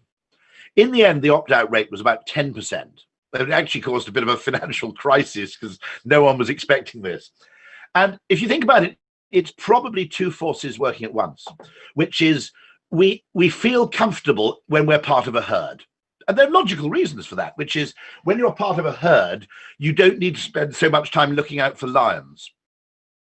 So if I have a pension and I know that everybody I know at work has the same pension, if anything starts going wrong with that pension, to be honest, I'll never notice. My financial management skills are appalling. But someone in the finance department will notice, and we'll all get to find out. It's rather, if you're a grazing antelope, you don't always need to look out for lions. You just keep an eye on the most neurotic antelope. And if that starts getting jumpy, it's time to run, right? Okay. And in the same way, I think we need to look at this, because some financial products, they're all sold individually. And as a result, we feel terribly nervous. Now, actually, using the employer as the conduit for pre-selected financial products, so that everybody has a financial product and they know other people who have the same product, is probably a really important insight in the sale of financial services. That part of the problem with financial services is they sold to the lonely, they sold to the individual. And I don't give a moment's thought to my company pension, because I know there are a lot of people in Ogilvy who are much greedier than I am, who are keeping an eye on the whole thing for me, because they effectively have the same pension I do. And so those, it's a feeling. When you rationalize, nobody talks about other people. They go, I want the best pension. It's an optimization problem. I want the best pension for me. But actually, if you look at human emotions and feelings, they don't want that. They want a pretty good, satisfying pension that's also held by lots of other people like they know, so they feel confident that what you might call the information asymmetry between pension provider and pension holder is massively reduced. So in that, I think people probably have a massive instinctive understanding, an evolved understanding of the market for lemons, to use that Akerlof paper. But that has a huge bearing. I think financial products sold through an employer, and it's also worth remembering that the employer, in a sense, has access to the person's salary. So a lot of that credit checking at the small level is necessary. And we're starting to see that in the level of small level lending, where employers, instead of people being forced to go to payday lenders or to, loan sharks at the worst, the employer will lend them money very, very safely because, of course, if he needs his money back, he can simply withhold it from salary. He has a bigger hold, in a sense, than the financial provider does.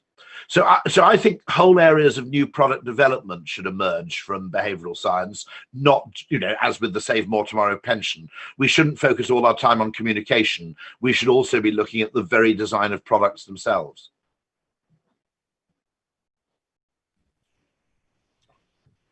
Thank you, Rory, for being here. Through all the minor hiccups as we began, I think it's all turning out smooth. And I guess Zoom is going to save the world. You have been saying about it for quite some time. Yeah, before the pandemic, in fact, I said to the marketing director of Zoom, which makes me wince, about a year ago, what you really need to get this to take off is either a mass transport strike or a minor pandemic. And I wince every time I remember saying that. But I promise we didn't plan this, okay? This is not some part of a grander scheme. But it is interesting because what it suggests actually is that what might be good for the economy is occasional short shocks, that actually maintaining the economy in a state of blissful stability may actually, in the medium to long term, be unhealthy, because it never forces people to reinvent themselves. And it also shows an interesting thing, how businesses think when they're introducing, let's say they're introducing an online channel. So a retailer who's introducing, a grocery retailer who's offering the ability to sell online. When the grocery retailers were doing that, they thought they were motivated by greed. They thought the principal reason to do this was to sell more groceries to more people more often. What they were really doing was building resilience into their business. Because a business that isn't over-optimized around one particular channel of activity is much readier to adapt to sudden changes than a business that only does one thing.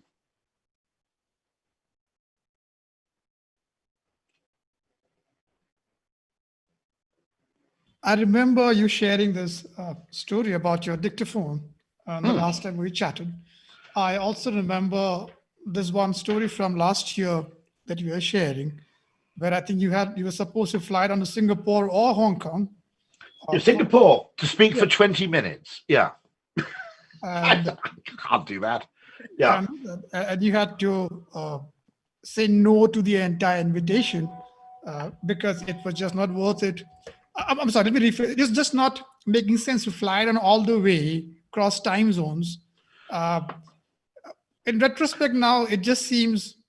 It just seems insane, doesn't it, that we were doing those things, and I think physical pleasure was physical presence. Physical pleasure is fairly important. I think physical presence was almost like a ritual. It was just an assumption, just in the same way that in 19th century England, everybody in the middle class dressed for dinner. And then nobody, as far as I know, in sort of 19th century England said, is it really necessary to get changed when we eat food? Is this really a good use of our time? It was just something that everybody had to do. And I've talked to people in the City of London who say we are now doing multi-million-dollar deals between people who've never met. And it was just an assumption that you can't do any now. I don't think you need me to tell you this, but the opportunities for the developing countries, in particular India, in professional services that are presented by the Zoom revolution are spectacular, okay? Because geographical location, and in other words, in order to produce, what was the problem? One of the weird things I told my colleagues, which is weird advice, I said, now we have Zoom, okay? And now everybody knows how to use and do business and transact over video conferencing.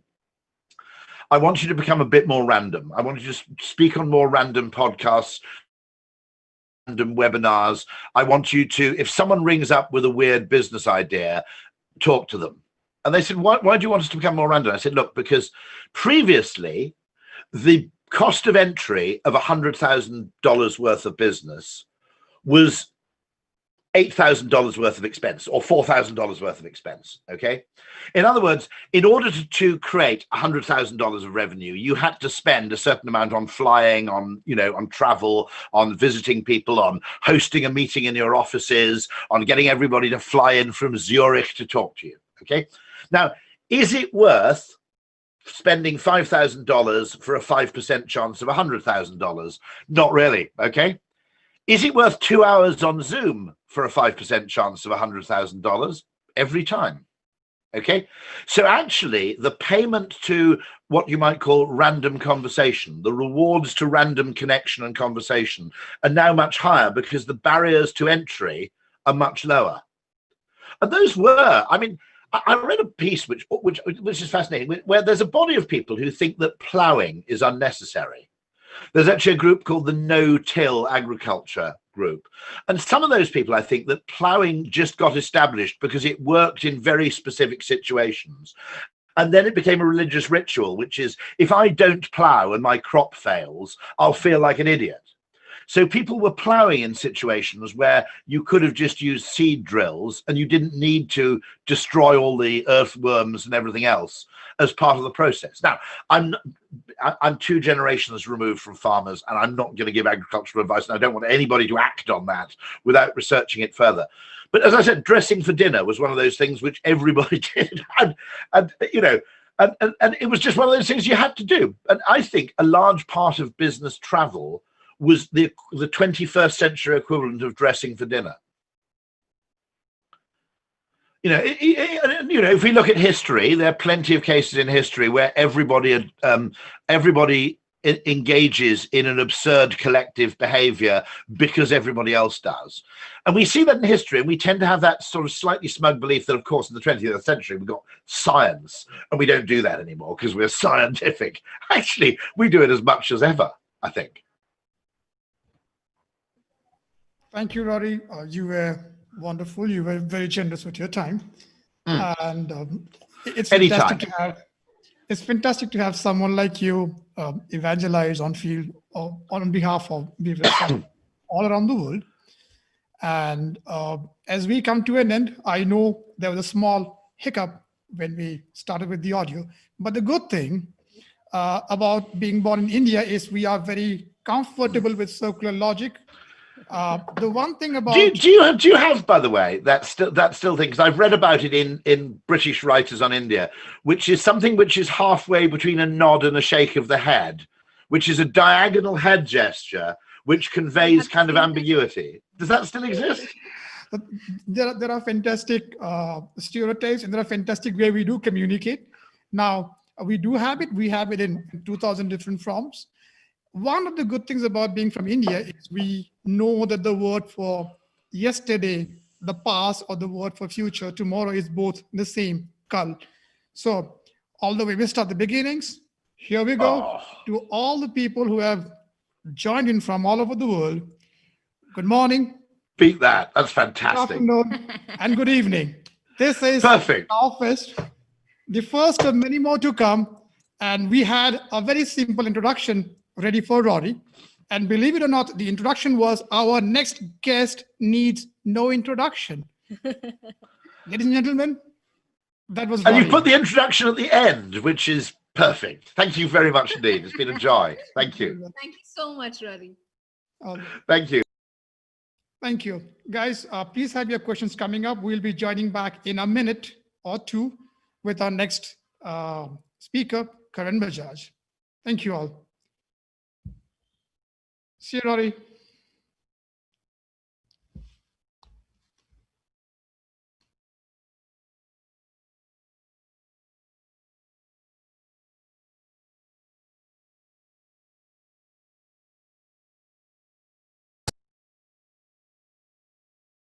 Keto series backstory. Cortana, you Nuclear threats in auto tune. Well, look no further. What you need is a revolutionary product called framing the problem differently. Framing the problem differently is a new product designed to make all your problems go away. Is the problem really a flat tire? No, it's going to work. Quit. Now you have nowhere to go. Simple. Who needs a tire now? Too much traffic, COVID, too much COVID. Plans with no will to live. Solid. My mother, came one too. Framing the problem differently is a unique solution that eradicates the problem from the root. No solution, no problem. Try framing the problem differently. Available right about now. Now Fest. Yay, so exciting. Are you tired of flat tires, traffic, COVID, plans with nowhere to live? My mother, seagulls, keto, serious backstory. Cortana, you Nuclear threats in auto tune? Well, look no further. What you need is a revolutionary product called framing the problem differently. Framing the problem differently is a new product designed to make all your problems go away. Is the problem really a flat tire? No, it's going to work. Quit. Now you have nowhere to go. Simple. Who needs a tire now? Too much traffic, COVID, too much COVID. Plans with no will to live. Solid. My mother, came one too. Framing the problem differently is a unique solution that eradicates the problem from the root. No solution, no problem. Try framing the problem differently. Available right about now. Now Fest. Yay, so exciting. Are you tired of flat tires, traffic, COVID, plans with nowhere to live? My mother, seagulls, keto, serious backstory. Cortana, you Nuclear threats in auto tune? Well, look no further. What you need is a revolutionary product called framing the problem differently. Framing the problem differently is a new product designed to make all your problems go away. Is the problem really a flat tire? No, it's going to work. Quit. Now you have nowhere to go. Simple. Who needs a tire now? Too much traffic, COVID, too much COVID. Plans with no will to live. Solid. My mother, came one too. Framing the problem differently is a unique solution that eradicates the problem from the root. No solution, no problem. Try framing the problem differently. Available right about now. Now Fest. Yay, so exciting. Are you tired of flat tires, traffic, COVID, plans with nowhere to live? My mother, seagulls, keto, serious backstory. Cortana, you Nuclear threats in auto tune? Well, look no further. What you need is a revolutionary product called framing the problem differently. Framing the problem differently is a new product designed to make all your problems go away. Is the problem really a flat tire? No, it's going to work. Quit. Now you have nowhere to go. Simple. Who needs a tire now? Too much traffic, COVID, too much COVID. Plans with no will to live. Solid. My mother, came one too. Framing the problem differently is a unique solution that eradicates the problem from the root. No solution, no problem. Try framing the problem differently. Available right about now. Now Fest. Yay, so exciting. Are you tired of flat tires, traffic, COVID, plans with nowhere to live? My mother, seagulls, keto, serious backstory. Cortana, you Nuclear threats in auto tune? Well, look no further. What you need is a revolutionary product called framing the problem differently. Framing the problem differently is a new product designed to make all your problems go away. Is the problem really a flat tire? No, it's going to work. Quit. Now you have nowhere to go. Simple. Who needs a tire now? Too much traffic, COVID, too much COVID. Plans with no will to live. Solid. My mother, came one too. Framing the problem differently is a unique solution that eradicates the problem from the root. No solution, no problem. Try framing the problem differently. Available right about now. Now Fest. Yay, so exciting. Are you tired of flat tires, traffic, COVID, plans with nowhere to live? My mother, seagulls, keto, serious backstory. Cortana, you Nuclear threats in auto tune? Well, look no further. What you need is a revolutionary product called framing the problem differently. Framing the problem differently is a new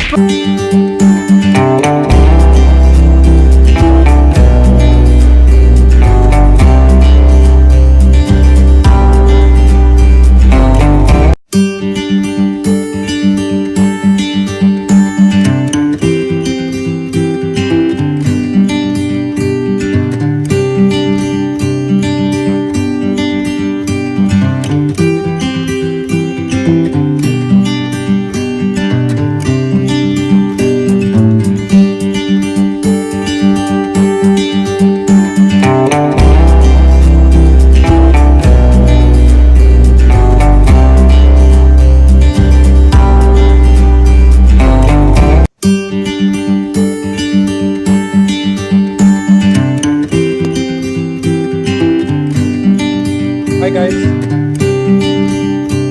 Hello. Good to see you. Anu, I hope you are ready. I'm just gonna.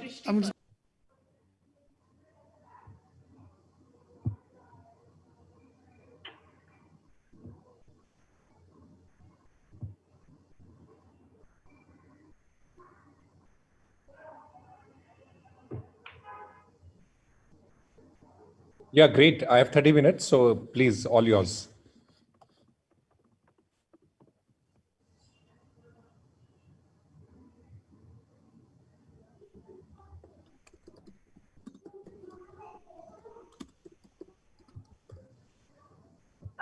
So now on the Now Fest, we have behavioral science and the entrepreneur, the profession and person. So to discuss this, we have Karan Bajaj, who is the founder and CEO of White Hat Junior, an edtech startup which was sold to Byju's within 18 months of founding. Other than that, Karan is a best-selling author. His first book, Keep Off the Grass, sold more than 70,000 copies in the year of release itself. For this session, we have Prakash Sharma as moderator. NowFest was his brainchild, and he is also the co-founder of 1001 Stories India, a behavioral science and context architecture firm. So yeah, let's get started. Over to you guys.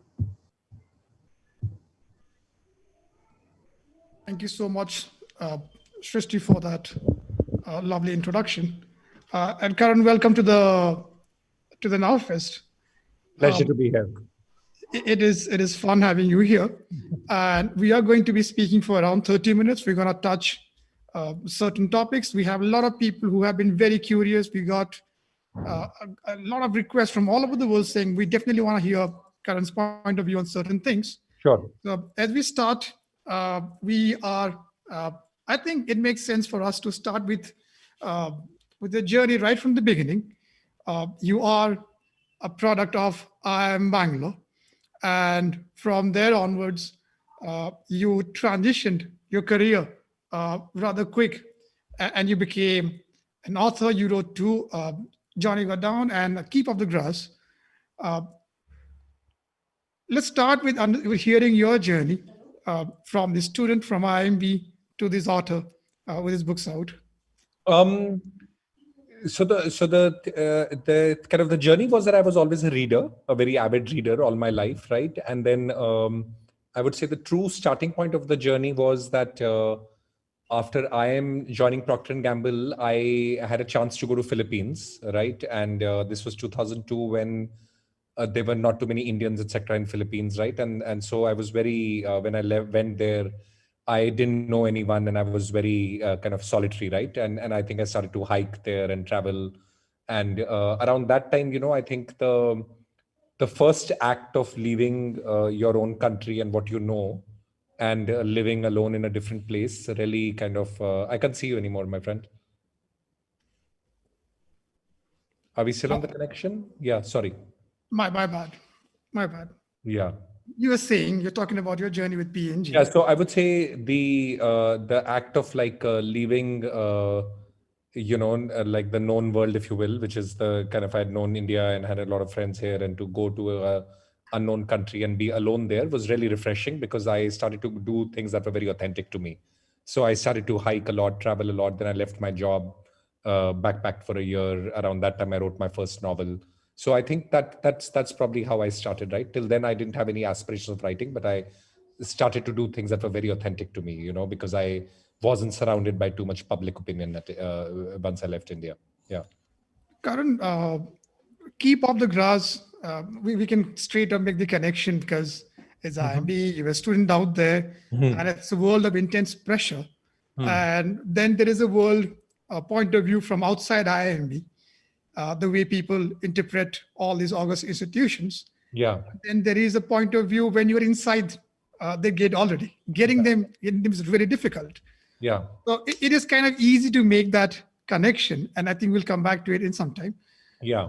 How did Johnny Gone Down? How did that happen? A lot of the two things happened simultaneously, right? One was Johnny Gone Down, for those, obviously, for the most of you who haven't read it, is a bit of a Forrest Gumpish kind of story about a guy who, it kind of ends up in adventures in Cambodia, Brazil, the US, basically it's a travel backpacking kind of a novel, right? The obviously the inspiration of that was that I took a year off to backpack on my own, right? And I lived in all these places that I wrote about, Cambodia, Brazil, etc. And then a lot of Johnny Gone Down is about a man embracing his destiny, right? And I was going through the same phase where at 30, right, when I had gone to travel, I came back, right? Around 30, everybody around me was getting settled, right? People were having jobs, getting married. And at 30, I was like without a job, backpacking, and like no horizon of marriage, kids, houses, etc. And I at that time was a bit confused with where my life was going, right? Because that was not the script that had been that was not the script, that was what I'd planned to live when I was in IIM and stuff, right? So part of the novel was about just like a man embracing his destiny, which is around what happened to me, right? I started to realize that, look, I'm gonna be on my own path, and I can't live a relative life which is not authentic to me anymore. And so a lot of my choices around that were linked to that, right? I just did my own thing. How did yoga happen? I see you also identify as a yogi. This is what I understand. Help us understand a little bit about it's not a yogi. I mean, that's a very big word, I mean, I did yoga for a year. So I left my job in 2000, I don't know now, 13, maybe 2013, right? So after 2010, I came back to New York. I worked for a couple of years, and then I left my job again to go very deep into my yoga practice. And I lived in an ashram for a year in the Himalayas, right? So that's where I learned yoga. Now, I mean, people have called this becoming a yogi, but I really learned the physical discipline of yoga in a very austere kind of environment, right? Like, so yoga in the ashram was like 5 o'clock in the morning till midnight, day on day for, a year, right? So I learned yoga very deeply. Now, I don't know how much it changed me as a person, but it did really give me the physical discipline of yoga, which has lived with me for my life since then. Yeah. There is, there is this entire world where we talk about motivation as being the all-powerful element. We have got movies after movies. We have got the Rocky montage. We got Shah Rukh Khan telling his, as a coach saying 70 minutes. We got Al Pacino talking about the whole motivation thing, pep talks, right? Yeah. And so we make our motivation to be this one really powerful solution to all our problems and changes. Now, how do you see motivation, or do you think there's a different answer to this? Is there a systematic answer to follow? How would you look at that? Yeah, so I think maybe very related to that. Also, I feel that a person should just basically, the kind of the epitome of spirituality is to basically lose yourself completely in what you do and have no sense of self or I left at all, right? Which you're completely subsumed in what you do, right? So I would say that's kind of like many people call it motivation. They call it the flow state. This is the moment, this is the meaning of life, right? To lose yourself completely.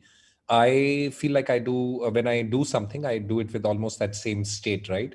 I do feel that the only difference is that I've accepted that some people are meant for narrow vertical specialization, and that's great. Like a Warren Buffett does financial investing all his life for 40, 50 years and becomes a very deep expert in that. And then there are people like us who are just wanderers and travelers, and they have a place in the world, right?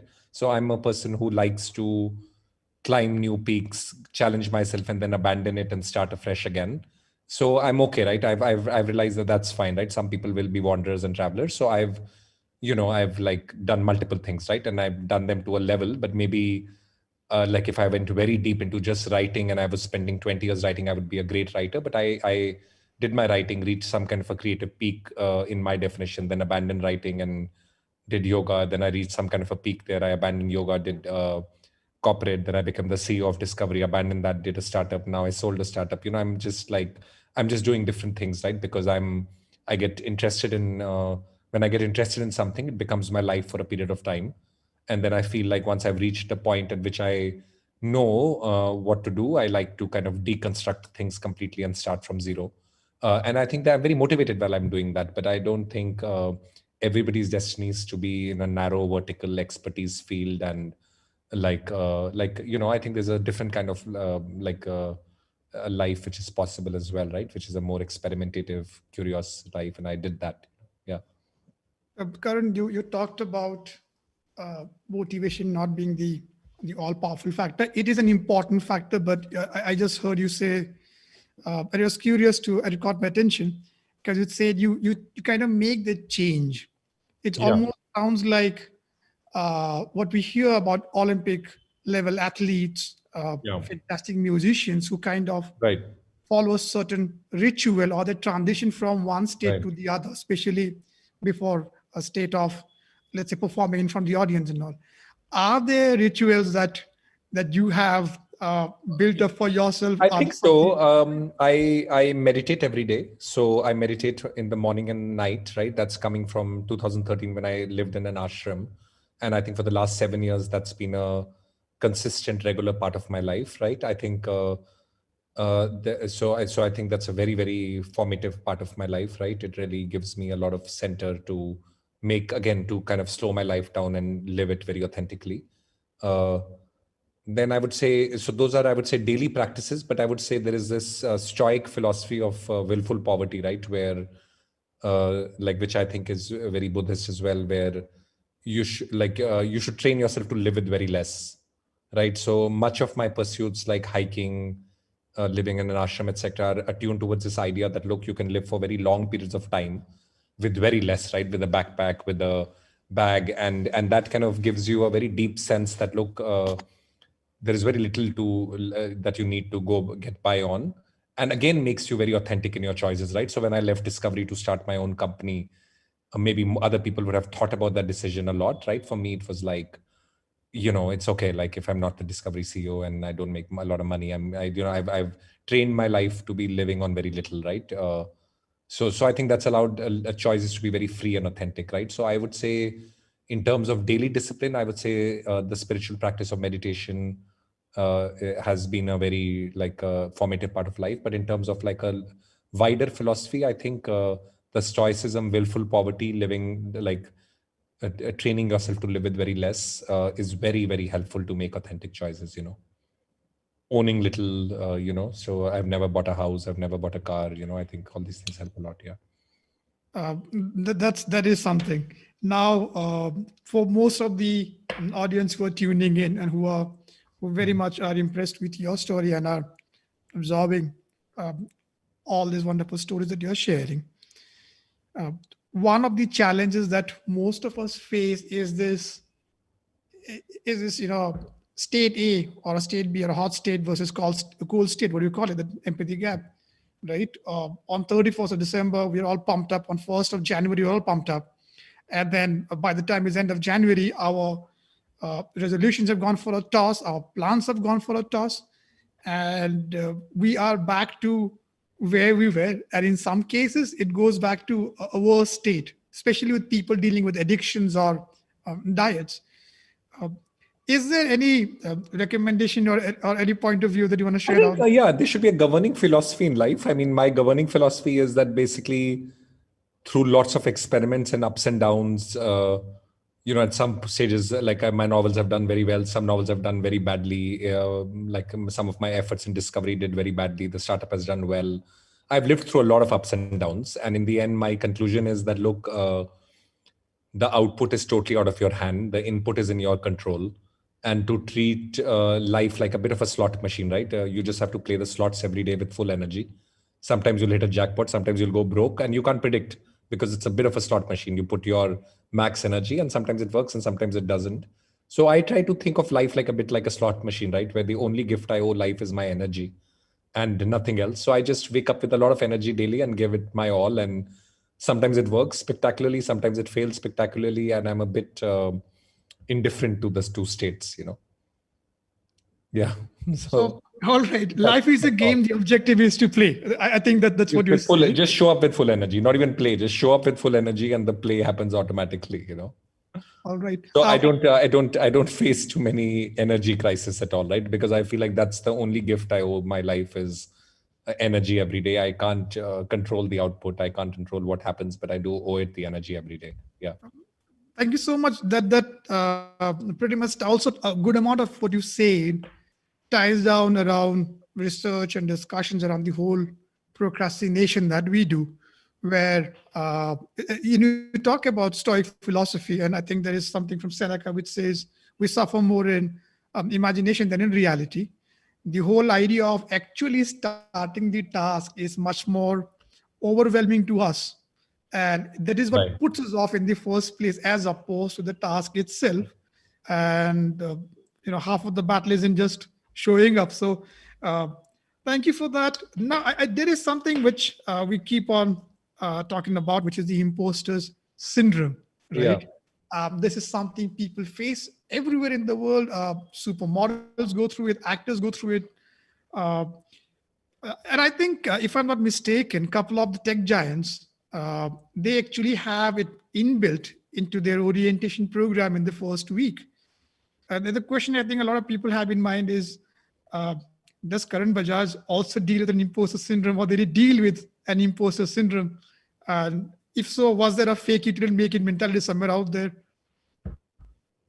I'm trying to reflect overall, but I think a little bit is that kind of my progression towards milestones has been a little bit more, it hasn't been sudden. So it's not like I was 21 when I sold my startup for $300 million and suddenly I don't know why I got so lucky. I think, I mean, there's a lot of fortune involved in everything, but right, like in the sense that, like, I think I've had my share of very, very severe failures also, right? So in that sense, right, just before the startup, for example, I would say that my discovery CEO phase in India was not successful by any measure, right? I tried to do a lot and wasn't able to accomplish much of what I set out to do, right?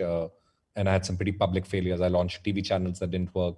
So I've had my share of wounds, right? So in the end, when you have your own share of wounds and and when you have your share of triumphs, right, neither of them feel like an imposter in either ways, right? You just feel that, look, the nature of the creative life of building something is that most of the time it won't work, right? So the thing is that the nature of the builder's life is that most of the time what you build is not going to work because the world typically doesn't need one more new creation, right? The world is running as it is. You create something out of nothing.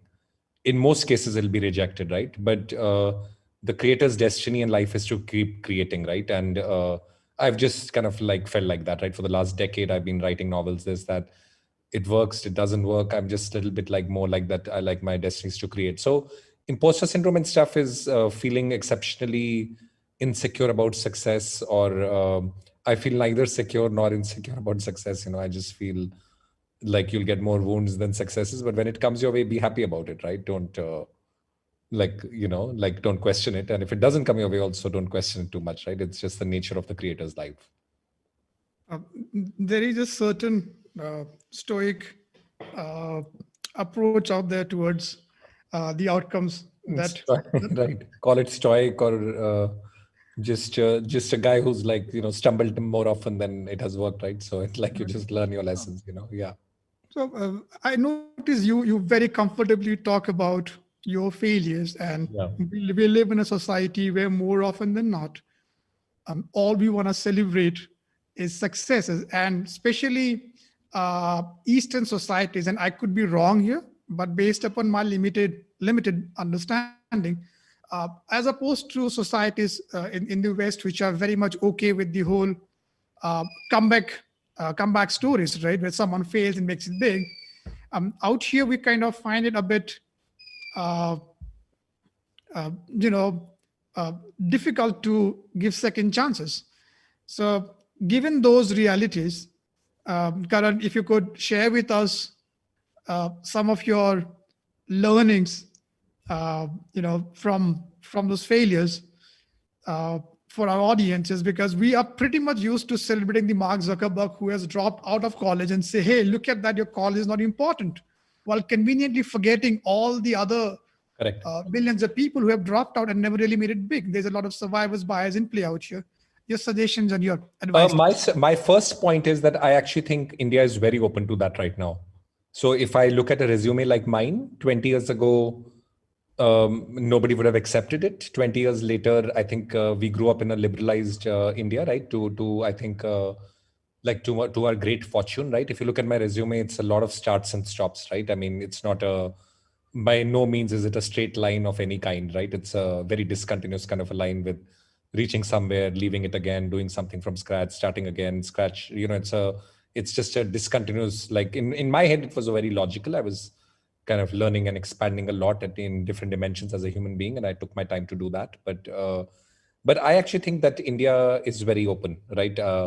Maybe 20 years ago, a discovery CEO would have been a very linear kind of a path. But but they took when they gave me the offer to be Discovery CEO, I was a full-time novelist for 18 months. So I actually feel like this is a new world. People like us will be, there's like the weak shall inherit the earth kind of a feeling, the meek shall inherit the earth. So yeah, people like us who are on their own paths are like doing well enough, or are being accepted enough. Karan, thank you so much for that. And I can see a question pop up, and it's from Ujjwal Tamang. Yeah. And it says, do you think that your willingness to take a risk came from the fact that you had a safety net, be it an IIM degree or maybe a consulting background or being a CEO? A question for you right now. I mean, yes, Ujjwal. absolutely. See, I don't know of a sliding doors alternate life, right? In which psychologically, I don't know what the impact of not having an IIM degree would have been. I don't know the answer to that. So definitely, yes, I was like having a IIM degree makes you secure. But to be very honest, it's a mindset more than anything else. When I left my job to write a novel or to be a novelist for 18 months, I had 2 small kids, right? And I was living in New York, and it was very expensive. And you don't really have a safety net per se, right? Like, yeah, I mean, as big or as small a safety net as anybody. Like I don't have any family money or anything like that. So, yeah. Karan, what you talked about earlier about having lived an entire life where you've gone through, multiple ups and downs, which gives you this certain approach towards saying, my job is to simply play or show up, as you say, right? Now, this comes with an experience of, living a certain life, doing things in a particular way. Now, unfortunately, while being on this side of 30 or early 40, 50, 60s does give you experience, it is not really very easy when you are like late teens, early 20s, because at that point of time, the whole experience of living the life has not yet been done. And there are many preconceived notions that most of us are struggling with at that point of time, saying, you know what, you need this, you need connections, you need money, you need a certain family.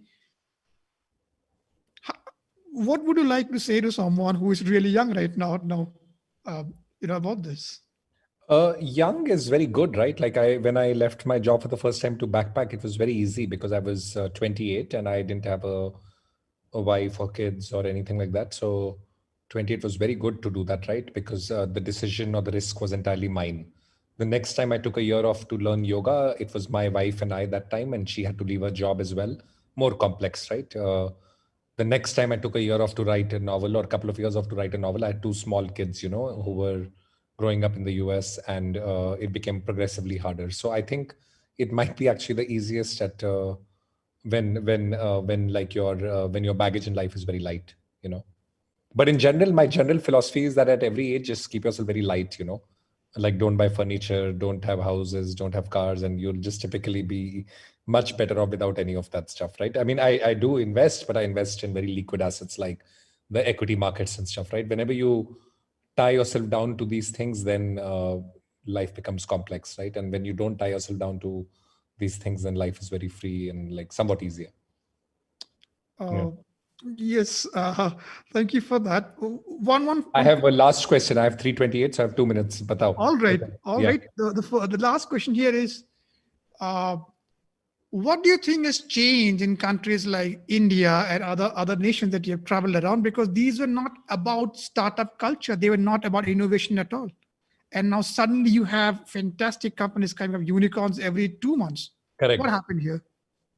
What happened is really economic forces, I think, more than anything else. Like I don't know, economic forces will shape cultural forces, right? The economic forces are that there is a rising consumer which requires custom solutions, and obviously startups will deliver those custom solutions. And I think it's and that's obviously shaping the culture. And then obviously you have stories like ours, right? And everybody's like, okay, 18 months, $300 million, I can all so obviously you have stories like these come up, right? Silicon Valley like stories come up in India. More people want to take the plunge, then more people will take the plunge, more success will emerge, more people will come. It's a very virtuous cycle right now. And I think stories like ours are very needed, right? Stories like ours are needed to inspire the next set of people who are in their jobs thinking that they should take a leap. And the country needs entrepreneurs, right? We creating jobs, like multiplying opportunities, right? So I think it's a great cycle right now. It's a great time. Thank you so much, Karan. You have a crazily busy schedule. No, not at all. It's a real pleasure to speak to you guys. Yeah. And I think everyone out here who is tuning from all over the world, we have some 7,000 people last I understood. Thank you on behalf of all of them. Oh, it's a delight, a pleasure. Thank you for the questions and thank you for having me. Thank you, Karan. Bye-bye. Well, ladies and gentlemen, we will continue with our show in some time again. Meanwhile, please have your questions coming up on LinkedIn, on Twitter, on where else can we have them? I think Facebook. We are live on Facebook too, but primarily we are all a huge LinkedIn party. LinkedIn is where the show is. LinkedIn is what makes it easy for all of us to communicate, engage, and connect with each other. So if you guys are on different platforms right now, if you are on a YouTube or on a Zoom or on a Facebook, feel free to hop onto LinkedIn and make new friends.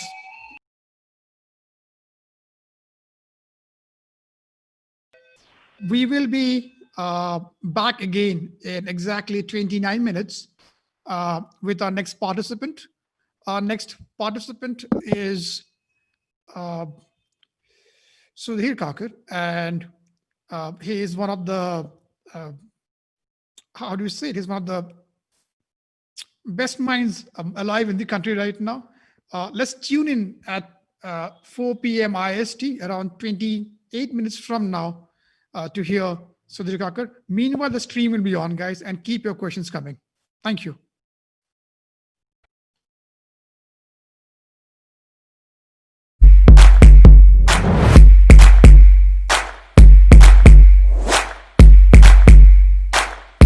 Designed to make all your problems go away. Is the problem really a flat tire? No, it's going to work.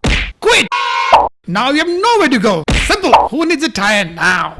Too much traffic, COVID, too much COVID. Bruh. Plans with no will to live. Solid. My mother, frame one too. Framing the problem differently is a unique solution that eradicates the problem from the root. No solution, no problem. Try framing the problem differently. Available right about now. Now Fest. Yay, so exciting. Are you tired of flat tires, traffic, COVID, plans with nowhere to live? My mother, seagulls, keto, serious backstory, Cortana, you nuclear threats and auto tune? Well, look no further. What you need is a revolutionary product called Framing the Problem Differently. Framing the Problem Differently is a new product designed to make all your problems go away. Is the problem really a flat tire? No, it's going to work. Quit. Now you have nowhere to go. Simple. Who needs a tire now? Too much traffic, COVID, too much COVID. Bruh. Plans with no will to live. Solid. My mother, frame one too. Framing the problem differently is a unique solution that eradicates the problem from the root. No solution.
problem. Try framing the problem differently. Available right about now.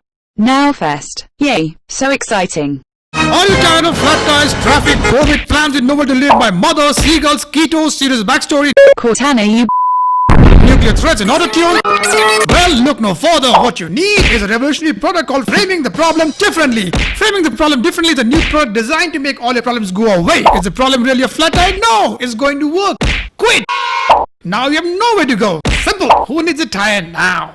Too much traffic, COVID, too much COVID. Bruh. Plans with no will to live. Solid. My mother, aim more too. Framing the problem differently is a unique solution that eradicates the problem from the root. No solution, no problem. Try framing the problem differently. Available right about now. Now Fest. Yay, so exciting. Are you tired of flat tires, traffic, COVID, plans with nowhere to live, my mother, seagulls, keto, serious backstory, Cortana, you nuclear threats and auto-tune? Well, look no further. What you need is a revolutionary product called framing the problem differently. Framing the problem differently is a new product designed to make all your problems go away. Is the problem really a flat tire? No, it's going to work. Quit. Now you have nowhere to go. Simple. Who needs a tire now? Too much traffic, COVID, too much COVID. Bruh. Plans with no will to live. Solid. My mother, aim more too. Framing the problem differently is a unique solution that eradicates the problem from the root. No solution, no problem. Try framing the problem differently. Available right about now. Now Fest. Yay, so exciting. Are you tired of flat tires, traffic, COVID, plans with nowhere to live, my mother, seagulls, keto, serious backstory, Cortana, you nuclear threats and auto-tune? Well, look no further. What you need is a revolutionary product called framing the problem differently. Framing the problem differently is a new product designed to make all your problems go away. Is the problem really a flat tire? No, it's going to work. Quit. Now you have nowhere to go. Simple. Who needs a tire now? Too much traffic, COVID, too much COVID. Bruh. Plans with no will to live. Solid. My mother, aim more too. Framing the problem differently is a unique solution that eradicates the problem from the root. No solution, no problem. Try framing the problem differently. Available right about now. Now Fest. Yay, so exciting. Are you tired of flat tires, traffic, COVID, plans with nowhere to live, my mother, seagulls, keto, serious backstory, Cortana, you nuclear threats and auto-tune? Well, look no further. What you need is a revolutionary product called framing the problem differently. Framing the problem differently is a new product designed to make all your problems go away. Is the problem really a flat tire? No, it's going to work. Quit. Now you have nowhere to go. Simple. Who needs a tire now? Too much traffic, COVID, too much COVID. Bruh. Plans with no will to live. Solid. My mother, aim more too. Framing the problem differently is a unique solution that eradicates the problem from the root. No solution, no problem. Try framing the problem differently. Available right about now. Now Fest. Yay, so exciting. Are you tired of flat tires, traffic, COVID, plans with nowhere to live, my mother, seagulls, keto, serious backstory, Cortana, you nuclear threats and auto-tune?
Thank you all who have been waiting here patiently.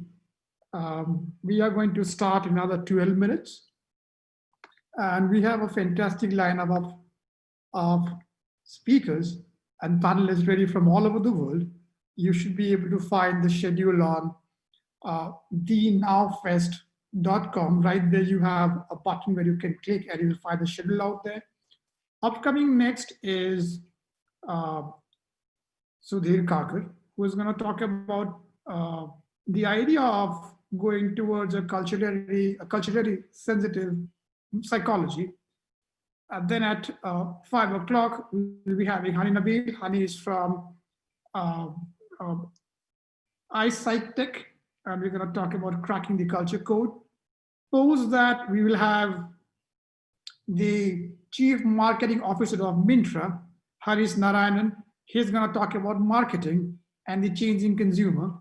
This is at 5:45 p.m. IST, which is 1:15 p.m. British Standard Time, just about 8:15 in the morning in the East Coast, right? Post that, we're going to have a solo presentation by Leonardo Massarelli. He is the Chief Creative Officer at Questono. And Leonardo is going to talk about behavior, design, and a singular perspective for innovation. And after that, we will have a panel which is going to discuss the evolution and future of behavioral science, both in public policy realm as well as your private entrepreneurship realm in Latin America.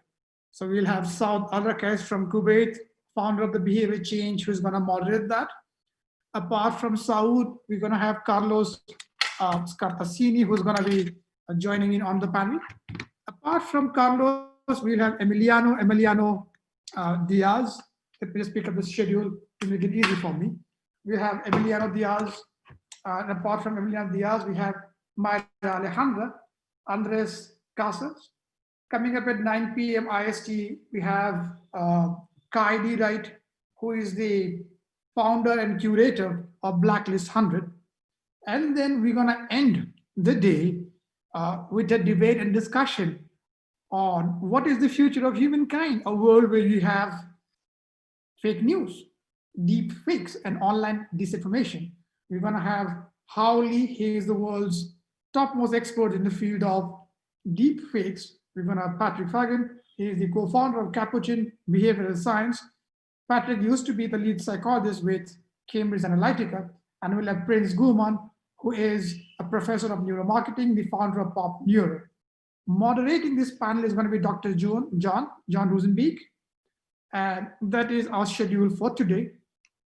We're going to start tomorrow at the same time at 2 p.m. IST, which is around 9:30 in the morning in the UK. A day will be kicked off by BJ Dominic. He is going to speak about the future of behavioral science. Now, for those of you who don't know, Biju was one of the first guys in the country, in India, who started speaking about behavioral economies, behavioral sciences, and how do you use that to solve problems. He is the chief evangelist at Fractal Analytics and the chairman of Final Mile Consulting. After Biju, we'll have Jez Grove, founder of Covery Consulting, coming in at 3 p.m. IST, which is 10:30 in the morning in the UK. And after that, we're going to have Professor Agnes, who's going to talk about the mastery of change. And we're very curious what that is. At some point in time, we're going to open up a competition brief for students who have been tuning in from all over the world. It's going to be around solving a social intervention, cracking a social intervention, designing a solution using your knowledge of behavioral sciences. And after that, at 5:30 p.m. IST, we're going to have Professor Dilip Soman, who is going to talk about context. Context is everything. Post that, we are going to talk about the art of setting up a nudge unit. How do you align stakeholders? How do you account for cultural context? We're going to have Fatima Ki from Lebanon, Pooja Haldia from India, Jaya Jagmahat from Nepal, Neera Saldana from India. And then we're going to have Cass Sunstein co-author of Nudge with Richard Thaler, and he has a very mysterious topic which just says too much information. And I'm curious what he's going to talk about. And actually, with the topic being called too much information, and it actually has too little information, and that makes me really, really curious. We're going to then talk about advertising. Advertising is dead. What is it? Karthik Nagarajan, the Chief Content Officer at Wavemaker, he's going to moderate it. He's also the host of Filter Coffee podcast. Joining him is going to be Soren Narayan, EVP of Global Strategy, EVP Global Strategy Lead at Energy at BVDO Chicago. And then with them on the panel is Tom Goodwin, founder of All We Have Is Now. We're going to end the day with a discussion on design thinking. And what we will do is we're going to have some of the best minds from different corners of the world. We'll have Dr. Pavan Soni from India, who's going to moderate this panel. We're going to have Lorenzo Bustani from Brazil. He is the founding partner at Mandala. We're going to have Rahil Walker from Pakistan, founder and CEO of White Rice Consulting. And then we're going to have Steve Audit from the Caribbeans, Trinidad and Tobago. He's going to join from the Caribbeans. And then we'll have Parameswaran Venkatraman from India. He's the Chief Design Officer at Fractal Analytics. The panel is going to discuss design and design thinking, context and culture matters. And that is how we end up day 2. And from there, we'll go down to the grand finale on Saturday, day 3. We start the day earlier. We're going to start at 10 a.m. IST, which is almost 5:30 in the morning for our counterparts in UK. But it's fantastic because it's around 2:30 in the afternoon of people in Australia, New Zealand. So for people in Malaysia, Indonesia, Singapore, Hong Kong, who'll sign from there, they get to catch it up well on time. We're going to talk about the art of creating next generation products with behavioral science. Moderating the panel is Divya Radhakrishnan, who is the Vice President of Behavioral Labs at Verzogo. With her on the panel is Anand Sood, co-founder of Verzogo, Beck Weeks, co-founder of PIC, Mustafa PC, CEO of Eat Fresh Food from India, and then Tarif Jafri, he's the founder of Happily. Then we're going to talk about behavioral insights, the new scientism. And speaking on this is going to be Nicholas Gruen from Australia. He's the CEO of Lateral Economics. From there, we progress on to understanding will neuromarketing change the world? And Thomas is going to speak about this. He's going to speak at 12:30 p.m. IST. And after that, we're going to have a mixed martial artist, Dr. Komal Rao, practitioner of Jeet Kune Do, who's going to teach about Bruce Lee's JKD, what it teaches about out-of-box solutions, a discussion around behavioral science education in India, and so on for the entire day. We're going to talk about behavioral science education in India with a panel of professors from IMB, IMA, JNU. And then we're going to talk about the state of the nation. It's Steve Lacey and Joe Burns who are going to talk about that at 3 p.m. IST. And we have, day 3 is lined up, is power packed. And I think I'm just going to be back once Sudhir is joining out here. Signing guys, yeah.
Anup, say when you're ready. Anup, tell us when.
Please start.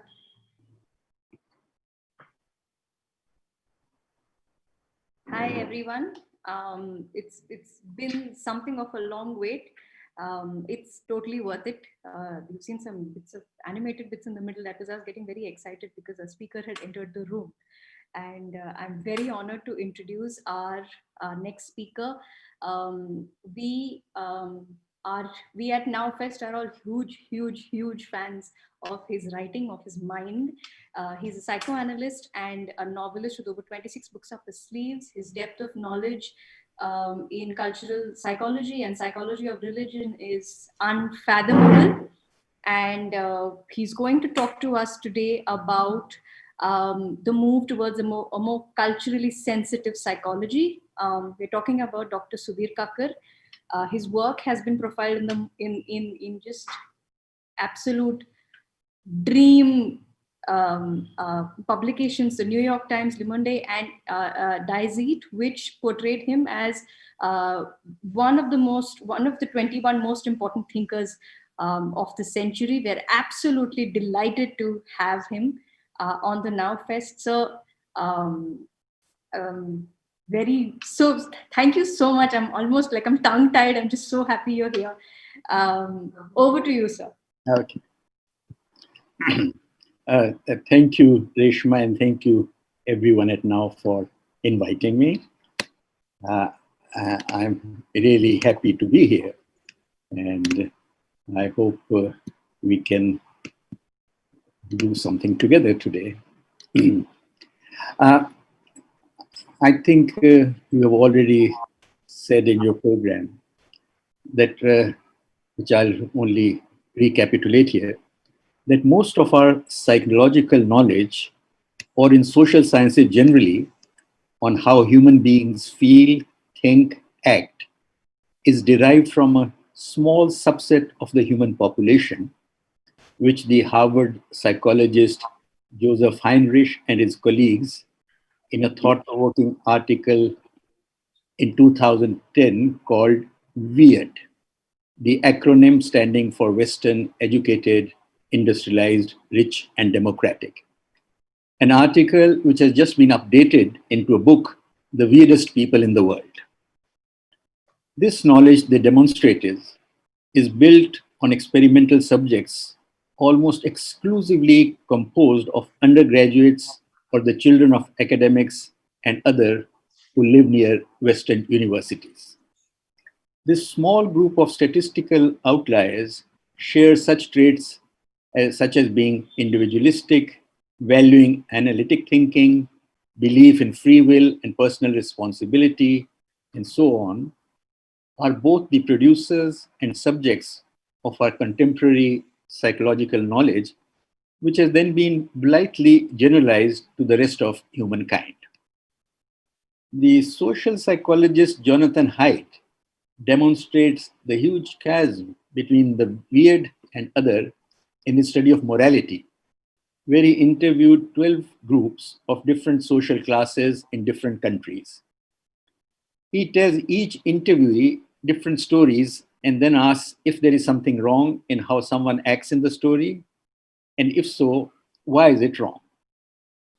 One of the story goes, a man goes to the supermarket once a week and buys a chicken. But before cooking the chicken, he has sexual intercourse with it. Then he cooks it and eats it. One of his groups was from the students of the University of Pennsylvania, a liberal Ivy League college in the United States, and certainly the most weird among the selected groups. This was the only group out of the 12 where a majority, 73%, tolerated the chicken story, finding it okay. It's his chicken, it's dead, nobody's getting hurt, and it is being done in private. Or from my own discipline, psychoanalysis, my colleague Anurag Mishra uses the analogy of wine.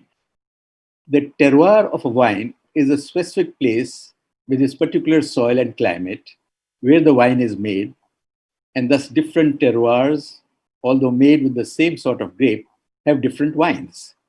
The terroir of human beings, historical, geographic, cultural, social, political, religious, too, varies and will produce different psychoanalytic wines. The terroir of psychoanalysis for more than a century has been and continues to be Western. It contains many Western cultural ideas and ideas that permeate the psychotherapy theories and practice. Shared by analyst and patient alike, pervading the analytic space in which the two are functioning, fundamental ideas about human relationships, family, marriage, male and female, and so on, which are essentially cultural in origin, often remain unexamined and are regarded as universally valid. As has been said, if a fish was a scientist, the last discovery it would make would be of water. The English poet T.S. Eliot expresses the preeminence of the cultural succinctly. Because I know that time is always time, and place is always and only place, and what is actual only for one time and only for one place. We must remember that culture as a fundamental way of viewing ourselves and the world we live in is not a later substrate in the formation of the psyche, but is present from the beginning of life. On a deep, unconscious level, culture and psyche co create each other. Their relationship is like yin and yang, each shaping the other. We know that this kind of relationship is even true neurobiologically. Take the example of Miller-Lire illusion, where lines of equal length give impressions of different length, an illusion created by the orientation of the arrow caps placed at their ends. I'm sorry I can't show it to you, but I think most of you have seen it. Two lines with arrows at the end, one arrow facing inside, one line the arrows are facing inside and one they are facing outside. And if you look at it, the arrow with the ones which facing outside, the line looks longer. Now this illusion is consequence of a depth perspective shaped by the rectangular cues of buildings we live in. Children who grow up on round huts rarely experience the Muller-Lire arrows as an illusion. In other words, our cultural environment in its everyday structures, practices, and aesthetics shapes the way our brains process visual information. And if this is true for neurobiological, non-conscious visual processing, it seems almost certain it will be true for psychologically relevant conscious and unconscious processes. Let me just give a couple of examples that are fundamental for our psychic makeup and the way we view the world: gender and family. Unconsciously absorbed since childhood, it is our culture that determines what it means to be, look, think, or behave like a man or a woman. This becomes clearer if one thinks of Greek or Roman sculpture with their hard, muscled men's bodies and chests without any fat at all, familiar to most Europeans from childhood visits to museum, or reproduced in countless visual mediums, and compare it with the sculpted representations of Hindu gods in the temple or the Buddha, where the bodies are softer, suppler, and in their hint of breasts, nearer to the female form. Between a minimum of sexual differentiation needed to function heterosexually with a modicum of pleasure, and a maximum which cuts off any sense of empathy and emotional contact with the other sex, which is experienced as a different species altogether, there's a whole range of positions, each occupied by a culture that assumes it is universal and insists on calling it the only one that is mature and healthy. And the family, from my own training analysis in Germany long, long ago, I remember my feelings of estrangement on how my analyst and I attached varying importance to different family relationships. For instance, in my Indian childhood, I'd spent long periods of my young life in the extended families of my parents. Various uncles, aunts, and cousins had constituted a vital part of my growing up experience. To pay them desultory attention or reduce them to parental figures in the analytic interpretation by my analyst felt like a serious impoverishment of my inner world. This almost exclusive emphasis on the parental couple in psychoanalysis, I realized, has also to do with the modern Western conception of the family, which has the husband-wife couple as its fulcrum. In the traditional Indian view, which still exerts a powerful influence on how even most modern Indians view marriage and family, the husband-wife is a very important bond, but parents, sons, and filial bonds among the sons living in an extended family are as important to the idea of the family. The couple is important, but for many, It is but secondary to the idea of the family. Cultural ideas demand that the universal dream of sexual love that constitutes and seeks to find its culmination in the couple be muted. They enjoin members of the extended family to remain vigilant, lest the couple becomes a fortress that shuts out all other relationship within the family. Such cultural ideas and the values associated with them are a part of what I would call a cultural unconscious that is a vital constituent of the psyche. Entering through the cultural unconscious, a culture's fundamental propositions about human nature, human experience, the fulfilled human life, its dominant values irradiate all aspects of the culture and psyche of its members, but of course to different extents. As an example, let me take my own country to reflect on and share with you on what more than 50 years of clinical and research experience has taught me. Let me only take one of its dominant values, which is not only fundamental in delineating an Indian psychology and psychology of Indians, but also in developing this cultural psychology in a modern scientific sense as complementary to the dominant Western models, and thus contribute to the growth of a more comprehensive and inclusive discipline of psychology than what is currently taught in universities and colleges in our country. I would suggest that the dominant value of Indian civilization, its primary target of attention, is connectedness. And I will begin here with the body. The Indian emphasis on connectedness is reflected in the Indian image of the body, a core element in the development of the mind. For Ayurveda, one of the chief architects of the cultural image of the human body, the body is intimately connected with nature and the cosmos. And there is nothing in nature without relevance for medicine.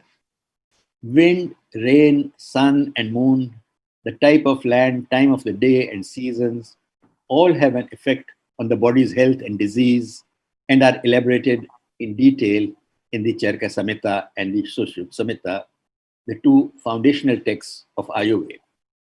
For instance, breezes from the east cause obstruction of tissue pores and thus skin disease. A heavy breeze can cause stiffness and giddiness, but relieves excessive hunger. Arid regions comprising of few trees, strong winds, intense sun, and little water have the least number of diseases. Ayurveda then spells out detailed regimens for preserving health in the body's many interactions with nature. For the rainy season, for example, as the one which you are having now, it asserts in the body weakened during the period of dehydration, which is summer, the power of digestion is also weakened. It is further weakened due to the vitiation of vata and other doshas during the rain. The power of digestion in the period is also affected due to gas coming out of the earth, rainfall, increase of acidity in water, and consequently vata and other dosas get vitiated. So it is advisable to be moderate as regards to diet and regimen during rainy season. It then goes on to recommend the use of honey in food and drinks, the eating of old barley, wheat and rice, along with the meat of wild animals, so that's for non-vegetarians, wine sweetened with honey, abstaining from sleep during the day, going out in the sun, it's excessive exercise, etc. The Indian body image then stresses an unremitting interchange taking place with the environment, simultaneously accompanied by a ceaseless change within the body. Moreover, in the Indian view, there's no essential difference between body and mind. The body is merely the gross form of matter, sthul sharira, just as the mind is more subtle form of the same matter, suksham sharira. Both are different forms of the same body-mind matter, sharira. In contrast, the Western image is of a clearly etched body, sharply differentiated from the rest of the objects in the universe. This vision of the body as a safe stronghold with a limited number of drawbridges that maintain a tenuous contact with the outside world has its own consequences. It seems that in Western discourse, both scientific and artistic, there's considerable preoccupation with what is going on within the fortress of the individual body. Preeminently, one seeks to explain behavior through psychologies that derive from biology to the relative exclusion of the environment. The contemporary search for a genetic basis to all psychological phenomena, with undoubted valuable gains in our understanding, is thus a logical consequence of the Western body image. The natural aspects of the environment, the quality of air, quantity of sunlight, presence of birds and animals, the plants and trees, are a priori viewed, when they are considered at all, as irrelevant to intellectual and emotional development. Here then is a new field of inquiry, an area of psychology that naturally evolves from the Indian emphasis on connectedness, namely a systematic study of the effect of environment on human development, cognition, and mental health. Connectedness also points to another direction in unraveling the mystery of consciousness, the holy grail of both contemporary biology and psychology. In the current high status enjoyed by neurosciences, consciousness is believed to be an epiphenomena of the brain, arising from processes that are taking place in an encapsulated brain. In the Indian view, the brain will not be seen as an encapsulated entity that is the originator of consciousness. Instead, it will be seen as connected to and functioning as a filter through which an all-pervasiveness consciousness passes to become a personal consciousness. The universal consciousness takes on the qualities of the individual filter to become a personal consciousness, although it is possible for spiritual adepts, artists, and even others to occasionally bypass the filter and connect with the universal consciousness. From the body, let me come to the ways the emphasis on connectedness leads to the conception of the person and nature of human relationships that differ from the dominant Western view. In contrast to the modern West, the Indian view of the self is not that of a bounded, unique individuality. The Indian person is not a self-contained center of awareness interacting with other similar such individuals as in Greek and post-Enlightenment European civilization. Instead, in the dominant image of the culture, the self is constituted of relationships. An Indian is not a monad, but derives his or her personal nature interpersonally. All affects, needs, and motives are relational, and distresses are disorders of relationships, not only with the human, but also with the natural and cosmic orders. Corresponding to the cultural image of the body, the Indian person too thus tends to experience herself as more of a changing being whose personal psychological nature is not constituted of a stable but a more fluid sense of identity that is constantly formed and reformed by the interactions with the environment. The Indian person's boundaries between soma and natura, between self and others, between body and mind, also tend to be less clearly demarcated. The greater connective orientation is also congruent with the main thematic content of Indian or traditional Indian art. In traditional Indian painting, and especially in temple sculptures, for instance, man is not represented, or man is represented not as a discrete presence, but as intimately linked to the surroundings, existing in all his myriad connections. These sculptures, as Richard Lenoy has observed, are an, and I quote, all-encompassing labyrinth flux of animal, human, and divine. Visions of life in the flesh all jumbled together, suffering and enjoying in 1,000 shapes, teeming, devouring, turning into one another.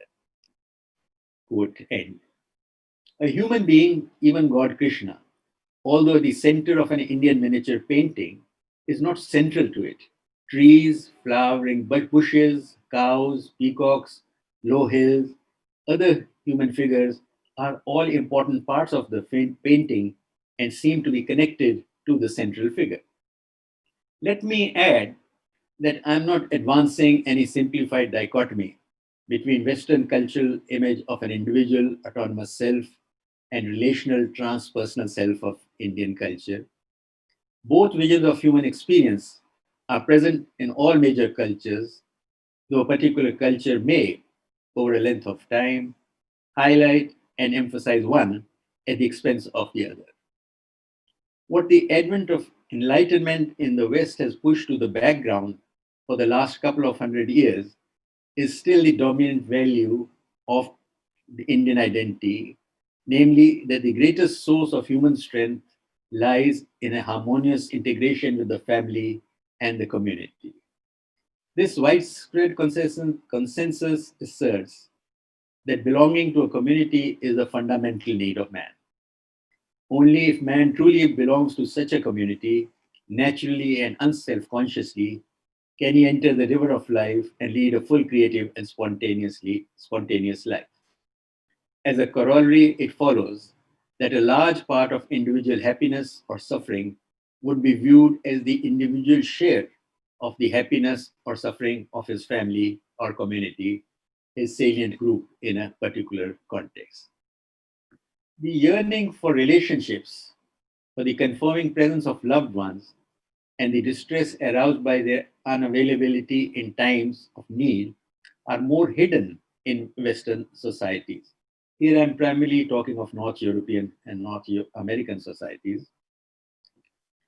Here the prevailing value system holds that individual independence and initiative are better than mutual dependence and community. But whether a person's behavior on the scale between fusion and isolation is nearer the pole of merger and fusion with others or the pole of complete isolation depends, of course, on the culture's vision of a good society and individual merit. To borrow a metaphor from the philosopher Arthur Schopenhauer, human beings are like hedgehogs on a cold night. They approach each other for warmth, get pricked by the quills of the other, and move away until, feeling cold again, they again come closer. This to and fro movement keeps being repeated until an optimum position is reached, wherein the body temperature is above the freezing point, yet the pain inflicted by the quills, the nearness of the other, is still bearable. The balancing point is different in various cultures. In India, for example, I would suggest, as compared to modern European and North American cultures, the optimum position entails the acceptance of more pain in order to get greater warmth. In contrast to this emphasis on connection, the prevailing Western worldview is dominated by the notion that human satisfaction and goals are personal and individual. Each individual thus accumulates his or her very own unique life experiences, resulting from his or her constitutional equipment, potential, and accidents of fate. Everyone lives in a more or less subjective world, pursuing personal pleasures and private fantasies, constructing a life that will vanish when their time is over. Society's key task is to safeguard the possibilities of this personal fulfillment of life. The state or society are unable to provide anything positive. They cannot add anything essential to individuals' fulfillment. What they are able to do, however, is to prevent something negative, namely the restriction of individual satisfaction. As I've said earlier, I'm not advancing any simplified dichotomy between the Western image of an individual autonomous self and the relational transpersonal self of Indian culture. These prototypical patterns do not exist in their form in any society. My psychotherapeutic experience with patients from European or North American middle classes tells me that the autonomy of the self is often enough as precarious in reality as is the notion of an Indian self that is merged in the surroundings of its family and community. Both visions of human experience also have their downside. If the dark side of individualism is the incorrigible pursuit of self interest in the grip of unbridled greed, then that of communality is its exclusivity, its intolerance, and thus its potential for violence.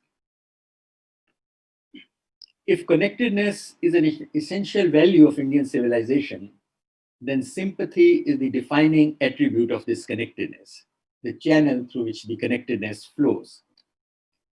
Some of the greatest Indian icons, Buddha in ancient India, Kabir, Nanak in medieval India, Tagore and Gandhi in modern India come immediately to mind, have held that compassion, caring, sympathy, I'm using these interchangeably, as essential to how we connect or must connect it, not only to human beings, but to all existence.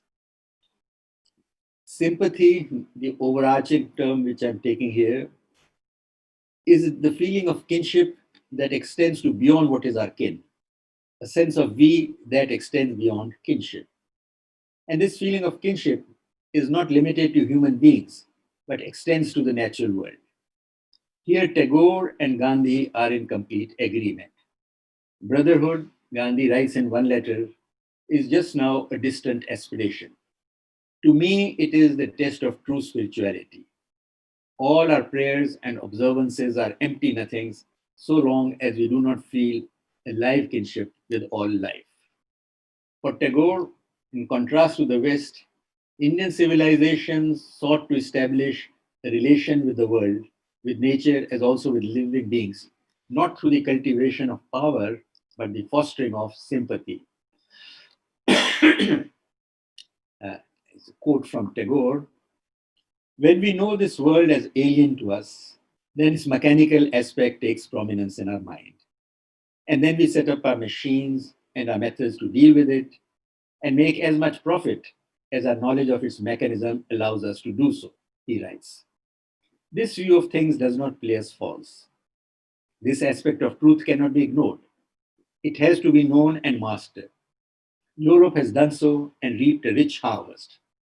For us, the highest purpose of this world is not merely living in it, knowing it, and making use of it, but realizing our own selves in it through expansion of our sympathy.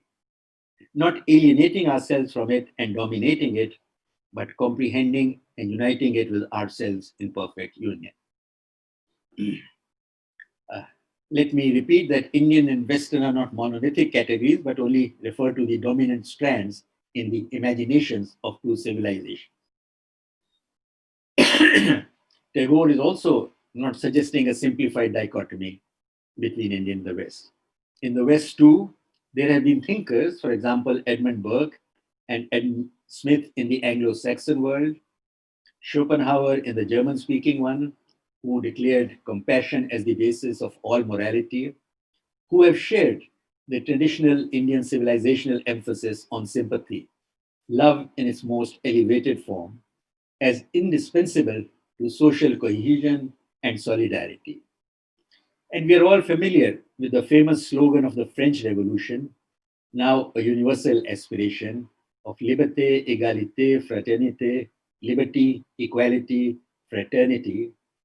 It is interesting to note that fraternity, brotherhood, occupies the last place in this short list and indeed has become muted, if not sidelined, in contemporary discourse. I must also note that with the exception of saints like Saint Francis, who is said to have addressed even a wolf as brother wolf, the dominant current of Western thought since the last 200 years has confined brotherhood, sympathy to one's own group and not extended it beyond its borders to other human beings, not to speak of other species.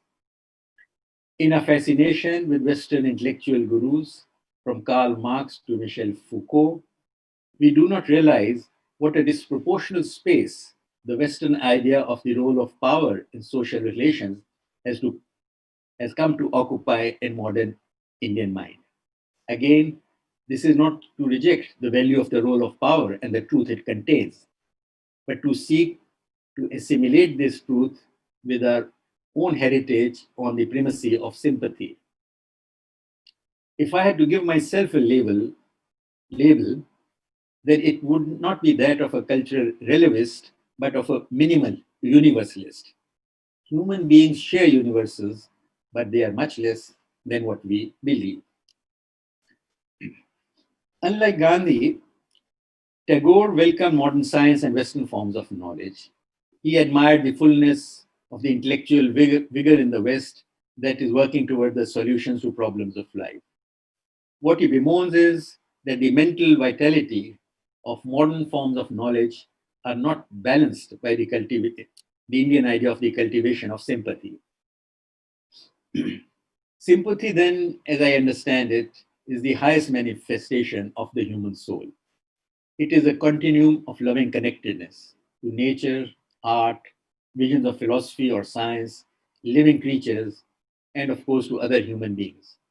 What it gives rise to are moments of quiet exaltation that come from the flow of connectedness, from communion, to be sharply differentiated from the gratifying boost given by the feeling of power that comes from understanding the world.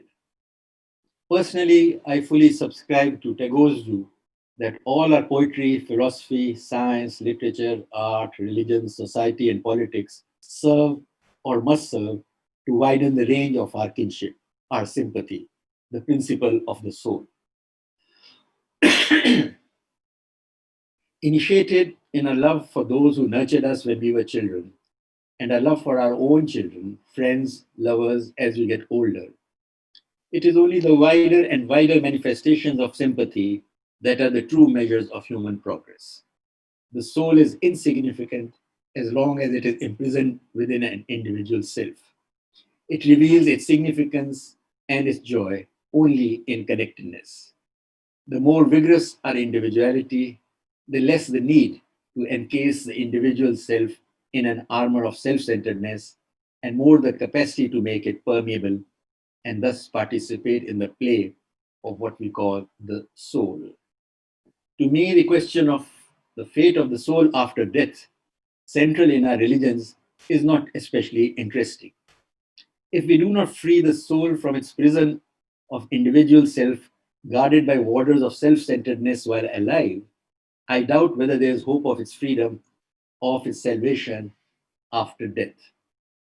To adapt the poet Robert Frost's observation on love, the earth is the only place for the soul. I don't know where it is likely to get better.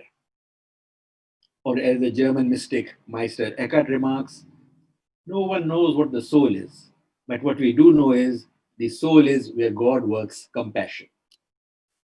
How would the cultivation of sympathy, the defining idea of Indian civilization, work out in practice?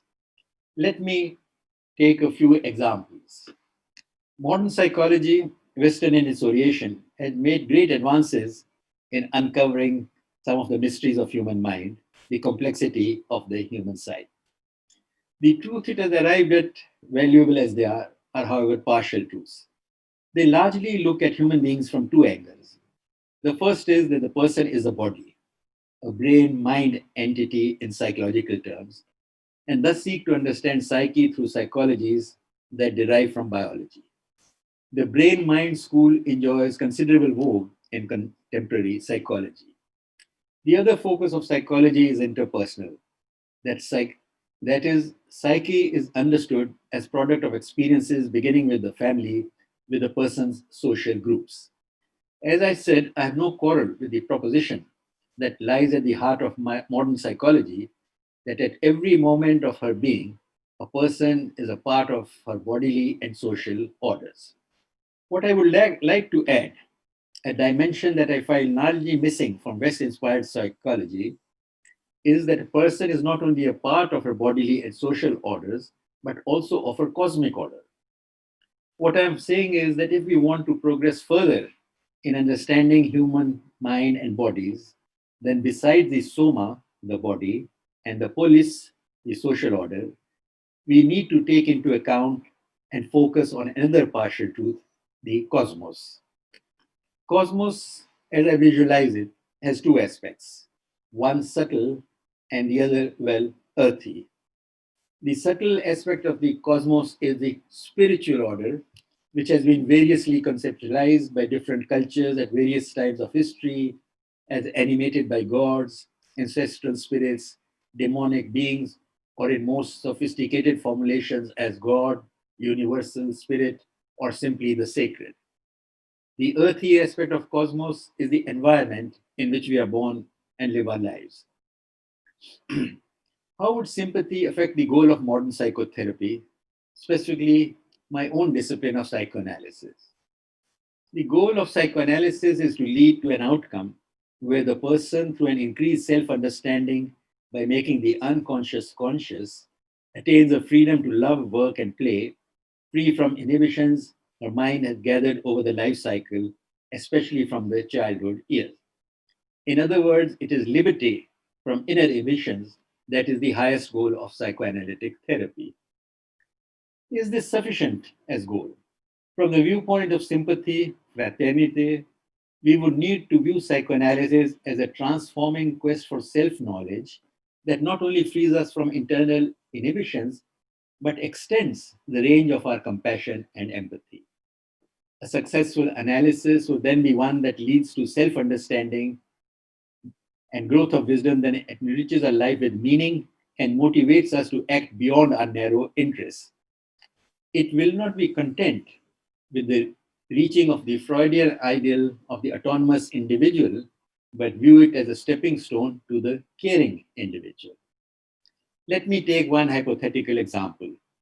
The treatment of a person suffering from anhedonia, the condition where one finds no pleasure in any activity, however intrinsically pleasurable the activity may be.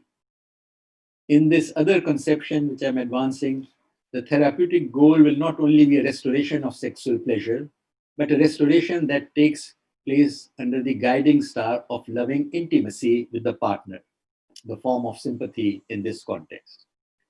In such an analysis, the pleasure of eating will not be restored only for itself, but under the star of fellowship, the form of sympathy in this context, which turns even a simple meal into a feast, a celebration of solidarity with others who share it. Narcissism, whose pathological forms are the chief obstacles to the cultivation of sympathy, would assume a central place in both clinical and theoretical explorations. To take another example, this one from my other interest, literature. Have we sufficiently explored the basic assumptions that lie behind Western theories of literary criticism and judgments of literary worth, which we use in the teaching of literature in our Indian colleges and universities? Do they need to be balanced or at least looked at from the angle of sympathy, which I have postulated as a defining feature of the idea of India? A hint of the possibilities is again provided by Tagore in his remarks on Shakespeare, who he greatly admired, and Kalidas, who he revered. I quote, "The fury of passion in two of Shakespeare's youthful poems is exhibited in conspicuous isolation. It is snatched away, naked, from the context of the all. It is not the green earth or the blue sky around it. It is there ready to bring to our view the raging fever which is in man's desires, and not the balm of health and repose which encircles it in the universe." As I understand him, Indian literary criticism will pay as much attention to the movement of sympathy in a work of literature as, following Western canons, it does to the movement of passions. The highest accolade will, of course, be reserved for literary works that combine both the movements. Some of Tolstoy's writings come immediately to my mind. In conclusion, I will only say that in face of a West-centering globalization, the world cannot afford to lose a lens through which Indian cultural imagination, as also the imaginations of other civilizations, have viewed the fundamental questions of human existence. For these are invaluable resources for the advancement, not only of human knowledge, but of sympathy. Thank you.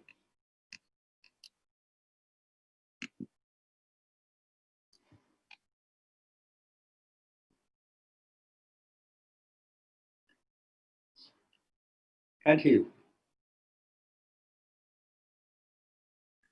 So sorry. Okay. I was saying that was an absolutely fantastic. It was a beautiful talk from covering from literature to painting to understanding the human mind and taking us through that entire journey. It was absolutely beautiful. I don't know how much time you have. I have one or two questions that I would love to ask you. The one thing that I did want to ask you was that this is an era where this is a we talk about culture is the group, and then there is also there is a way of looking at the group, and then there's a way of looking at just the individual. And as you pointed out, the Indian is not the Eastern mind per se is not one individual.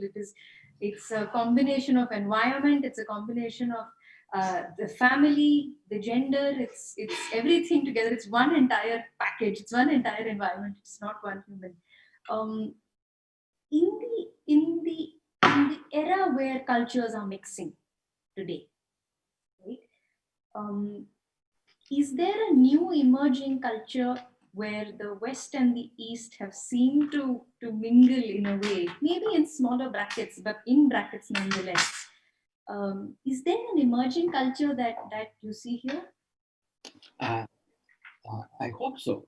At the moment, though, it seems, although again, it may start changing very soon, that the weight of the Western culture and its idea of what human beings are, what human existence, nature is very strong.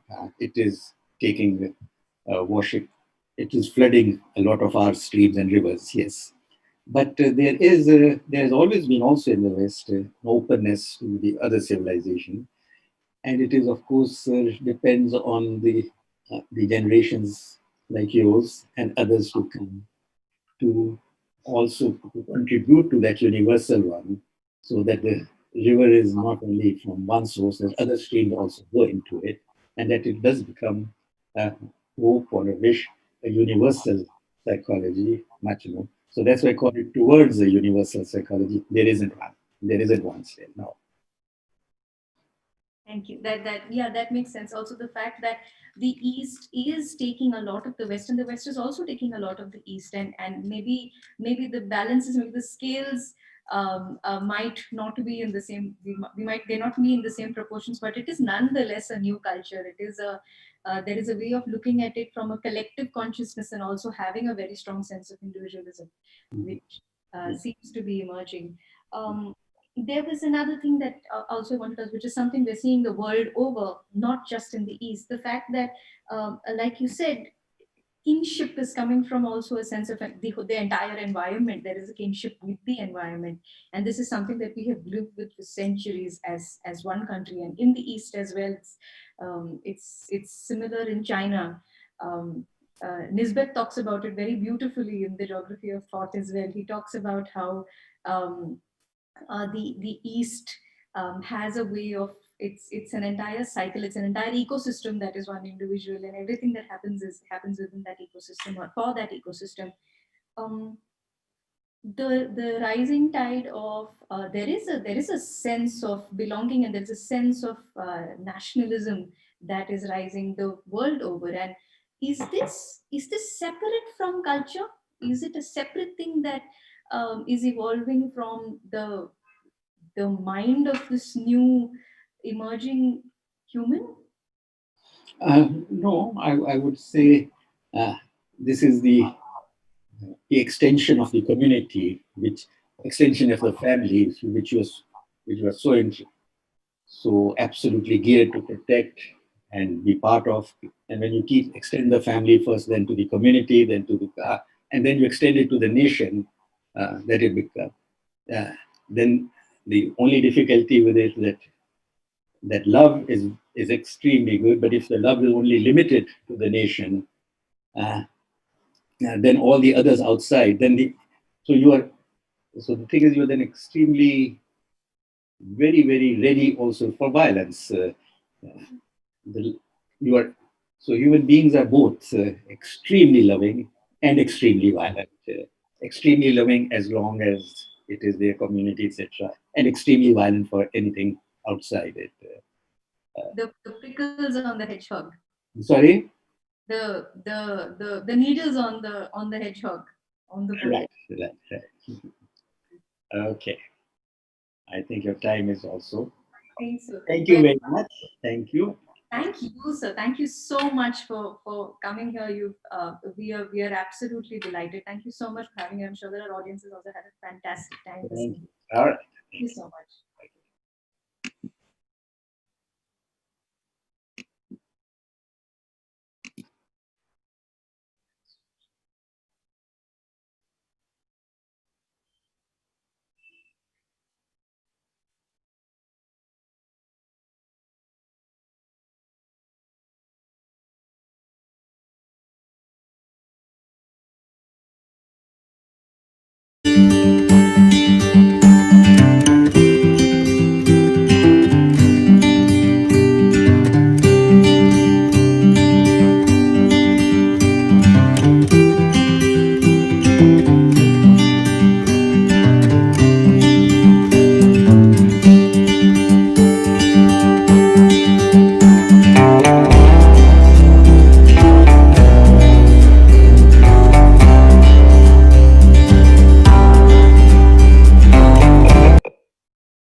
whenever you are. I am perfectly ready.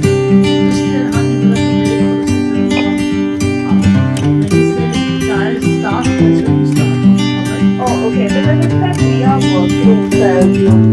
working, so oh, okay. I thought we were working. You're very clear saying, please start. When he says please start, it videos in, and then Hani is going to start it from there, right? Absolutely. Yeah. I'll share my screen and off we go. I can present. Sorry. And for all the people who can hear us, please bear with us. This is going to be fun. We promise you. Of course it is. Thank you.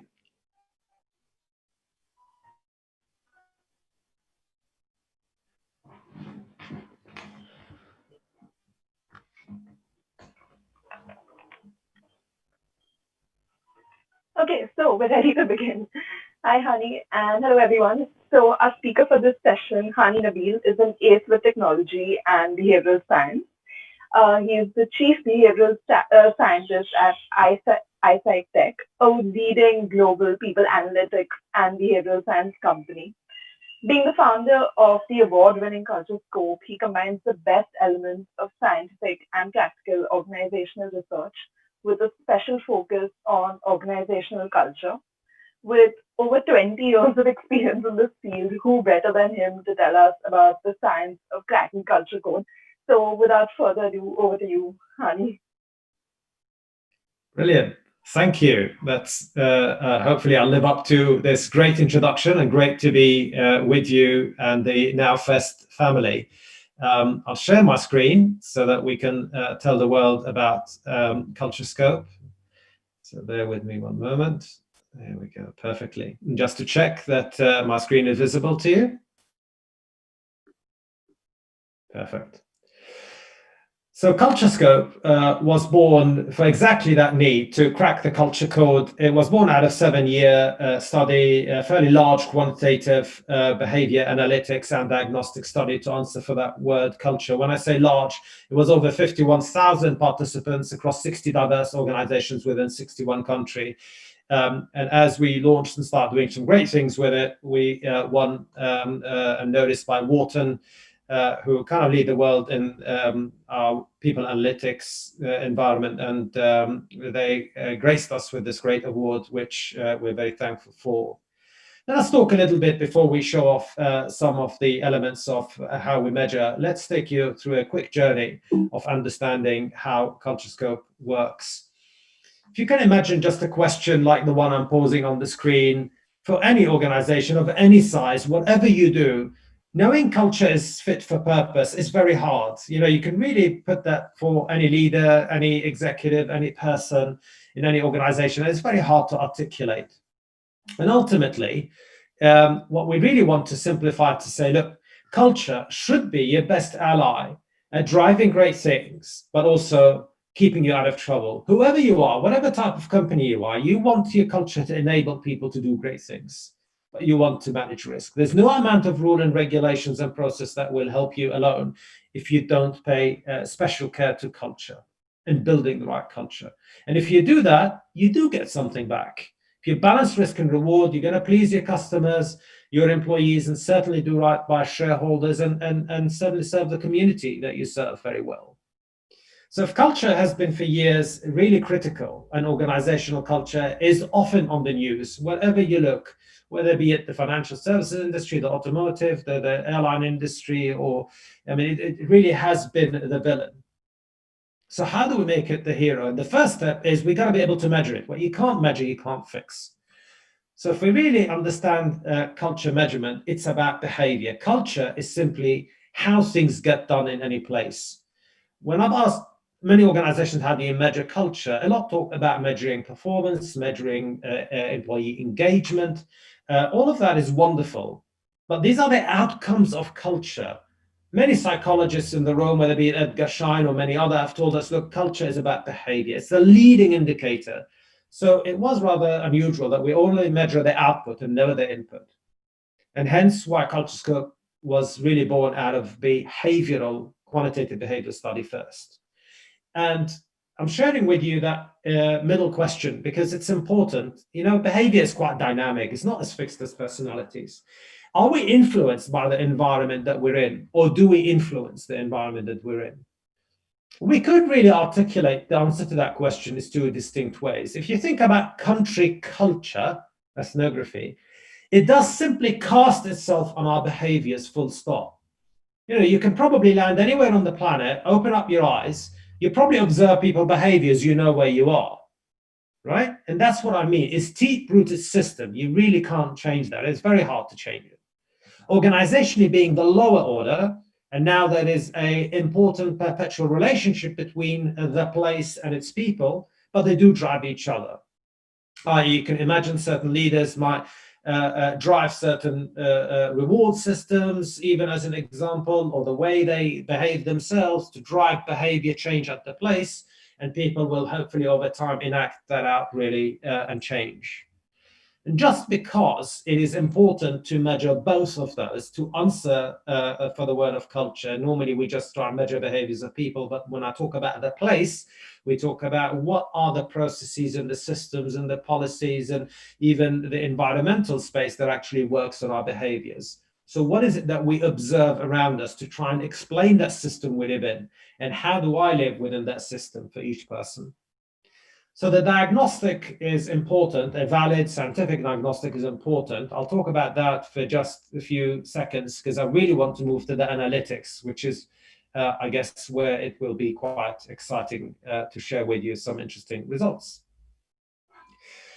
For us, it's a non-invasive diagnostic. It's the best non-invasive diagnostic. It's an online questionnaire. There's 2 of them, and each person in any large organization, anything from 300 to 300,000, gets invited to complete this online diagnostic. It is fundamentally very different, and the reason being, it uses forced choice scenario-based questions. At work, are you focused on what's A, real, B, possible? Is an example. There's no right and wrong.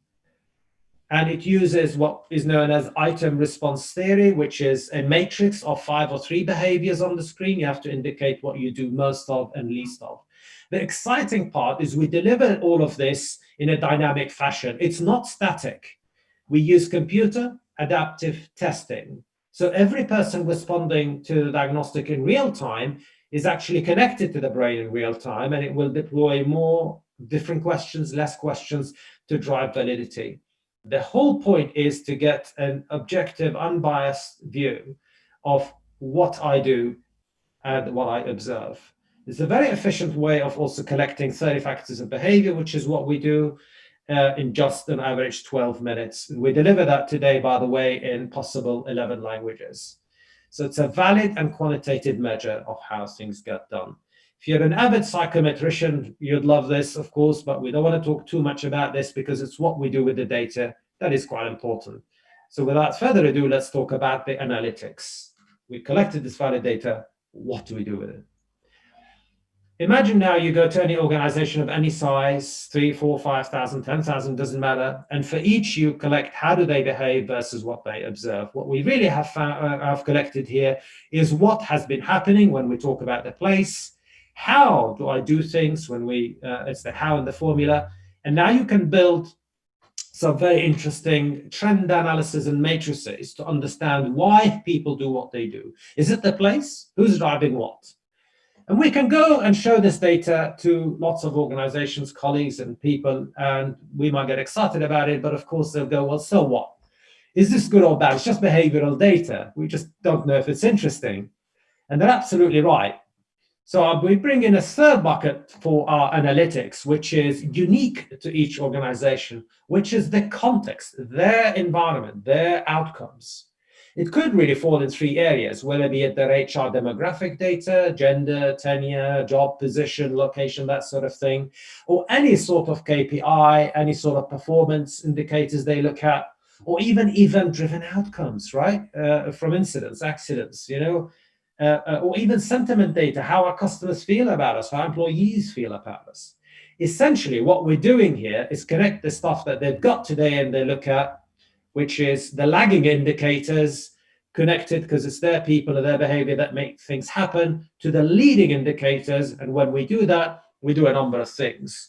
We can now deliver actionable insight, right? What are the behaviors that really you need to do to live your values and frameworks or drive outcomes?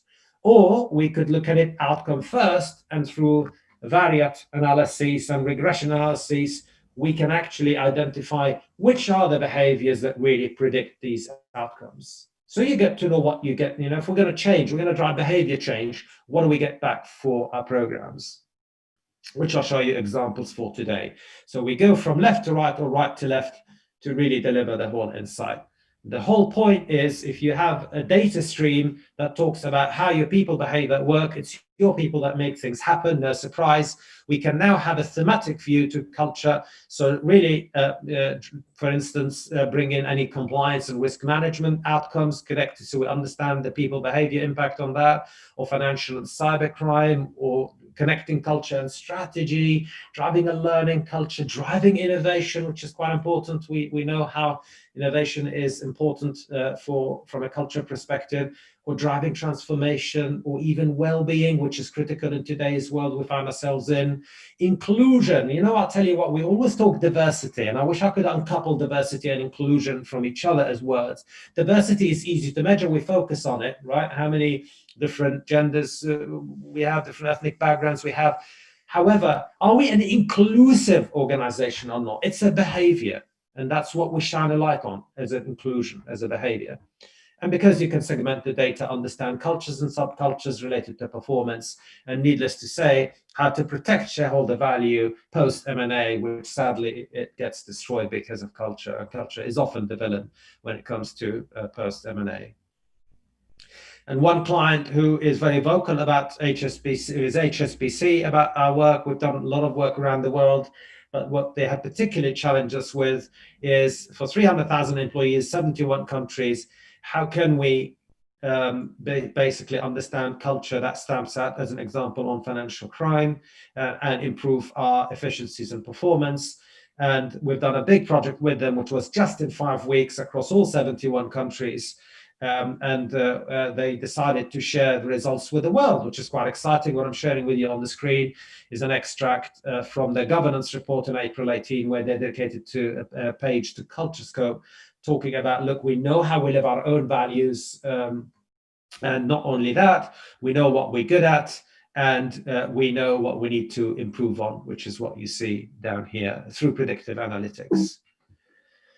So really, and before I give you a couple of quick, interesting case studies, what makes Culture Scope unique is really what we need to see in behaviors measurement. If we are focusing on culture, we do need to have a behavior measurement approach. So behavior science becomes critical. You've got to have a valid measurement. We measure both individual and organizational behaviors. How do I behave? What I observe around me. And uniquely for each organization, link it to their own outcomes, their own context. In that way, we can deliver actionable insight to say, we want to improve innovation. What behaviors do we need to focus on? We want to improve speak up culture. What behaviors do we need to achieve? There's no point just talking about them in arbitrary terms, but also give them predictive analytics, right? Going forward, if you do these behaviors, what do I get back for my money? I'm going to share with you some examples, because that's the best way of bringing it quickly to life here. And I thought, well, we'll talk about the power of predictive, because we tend to look at culture with a rear view mirror. Now we're going to look at it forwards. So let me give you a couple of examples on predictive analytics to bring it to life. So shining a light here quickly on the base measurements. So I talked before, you may have heard me, about 30 factors. So basically in Culture Scope world, we measure 30 factors of behavior, organized in dichotomy. So there are 15 dimensions, if you like, they're a whole continuum.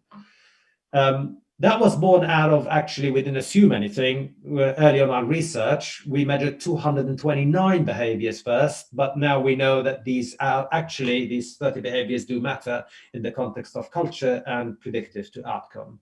But you can imagine presenting an image, this looks lovely, it means nothing. But now there are some key questions. For instance, in the example I gave you, I'm going to give you now, which of those behaviors drive performance? Which of those behaviors drive speak up culture? Right? Which of those behaviors drive innovation even? We don't know that when we look at this. So let's bring this to life. So here is a predictive model that we've done for one of our clients. For 11,411 employees, they gave us a relevant outcome around speak up, which was a hard metric around speak up volume and severity of incidents that they monitor. But also they had a sentiment item in their engagement survey where they asked people, typically where I work, people can state their opinion without fear of negative consequence. 1 to 5 being a Likert scale from I totally agree, totally disagree. And we really don't know, of course, how can we improve our speak up volume and certainly improve people's opinion on the ability they can. But mixing it in with Culture Scope in the same buckets, we bring in all 30 factors of place, 30 of people, out pops the answer with regression and modeling to say that predictor is the place in the context of speak up makes sense. And actually The key behaviors that predict those outcomes are people focus out of about 30 factors: people focus, expressive, and conformity. Essentially, I speak up for the sake of our people and our customers, I freely express an opinion, and I obey the rules and regulations and treat people fairly based on these rules. How good of a predictor that is. And of course, it's very easy in terms of particularly the world of statistics to go into complex modeling. And we try and simplify this in odds ratio to give them a true meaning of why they need to worry for these behaviors, to a diagram that looks like this. Basically, those three nested behaviors that I spoke about, being people focus, expressive, apologies, so it's people focus, expressive, and conformity. Basically, where those three behaviors are on the upper quartile of what people observe, they are 26 times more likely to achieve those two outcomes they told us. So you can see we've gone really to give them a predictor now, saying just focus on those three and you're 26 times more likely to achieve the desired outcomes. However, if you have those behaviors present but weak, you're already working twice against those outcomes. And of course, that could be any sort of outcome. The one here they were interested in was specifically for speak up. I could give you a quick one on building trust. And again, that is a sentiment one, which is still quite interesting. Building trust in organizations is quite critical these days. And a lot of time you'd find people plant this kind of question in their engagement survey, which is I trust senior leaders in my area, but we don't know why people trust and don't.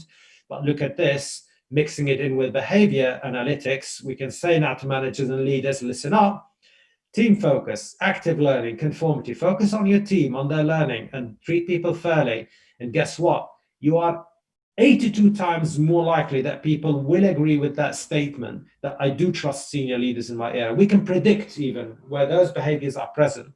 We're 82 times more likely to drive trust versus only twice more likely where those behaviors are absent. And again, if you're interested in numbers, this is over just over 6,900, almost 7,000 people. So we're talking about large sample sizes that we're showing you here.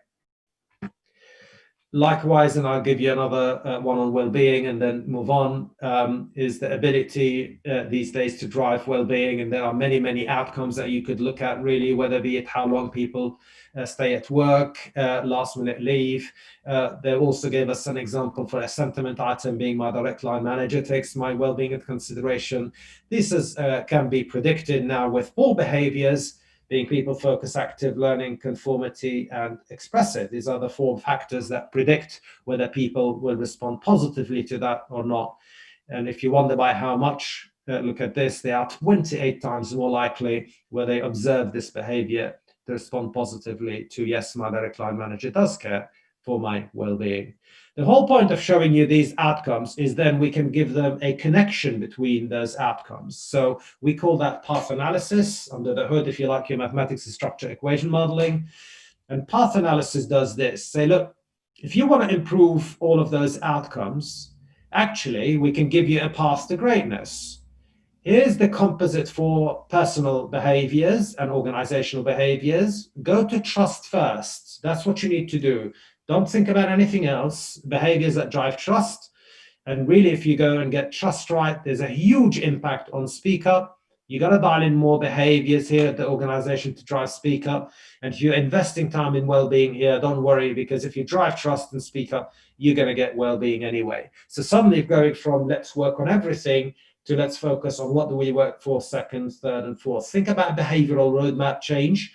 That becomes a critical discussion. Let's visit with the same data for driving performance and value creation. And hopefully a lot of question becomes like this, is which of our teams, and from a culture point of view and behavior point of view, are actually driving performance? And I'm going to show you 2 groups here, and you'll see why then you can make a decision and which really behaviors to choose from. So group 1, and basically what we're saying is if in that group they exhibit delivery focus, individual relationship, behavioral factors, they are 9.5 times more likely to achieve high performance. Okay, let's look at group 2, achieving the same high level performance. So let's go, apologies here, there you go. And in group 2, where we have delivery focus, expressive, active learning, innovate, and relationship behavioral factors, is 24 times more likely to achieve high performance. So now that you've seen which behaviors really drive performance for group 1 or group 2, there are some similar things, which is really delivery focus here. The rest is different, and you can say, well, model 2 certainly looks a lot better, and guess what? I'd much rather drive 25 times more likely to drive performance than I am really with just 8 times.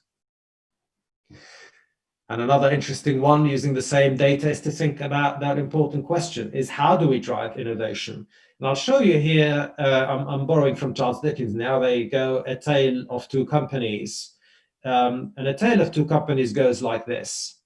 So if you can look at company 1, where they have been investing millions in innovation or driving digital innovation, but have been failing. And then we understand it from an organizational perspective through variate and regression analysis for this company, that really to drive new product, new path for innovation, it's about behaviors for innovate. Conformity, we're still not going to break the rules, be flexible, be radical, be strategic, think about the long term, synchronous, trying multiple ways of working, and even out of focus. So what you'd see here is the collection of those behaviors. We found that people that can drive innovate by culture, but this place firmly works against innovate. In fact, the place wants to drive standardize, moderate, consolidate. So it's really is the innovators versus the place. No shock here, although they're investing millions. Are they getting anything back for it? Absolutely not. Look at company B in the same space like company A is. They're investing millions, but they're winning awards. They just won 3 awards for products innovation. And if you wonder why, look at the difference here. It really is an alignment between the place and its people. The place is even ahead in that master indicator. And if you wonder why, innovate as a behavior is ahead of the place, and radical is a behavior that's also ahead. So now that you've seen that, you've seen the predictor, which we can go outcome first. But also what we tell organizations is you can also now live your own frameworks. You know, if innovate is part of your values, you know what behaviors you need to achieve to live your values for driving values-based culture. So I'll leave it and open it up for lots of questions that you may have. I'll leave you with the thought that really we have a simple mission. We want to use behavioral science and predictive analytics to help organizations deliver the immeasurable. They've never been able to measure culture. They don't even have a culture plan. So if we can deliver insights and predictive analytics on what drives performance and minimizes risk, we give them the ability suddenly to really turn culture to being the hero, rather than, sadly, it's often the villain at the moment.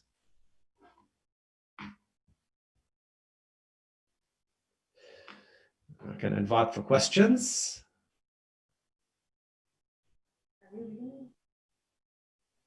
Hi, Hani. We are just waiting for the questions to come in. Give us a couple of minutes.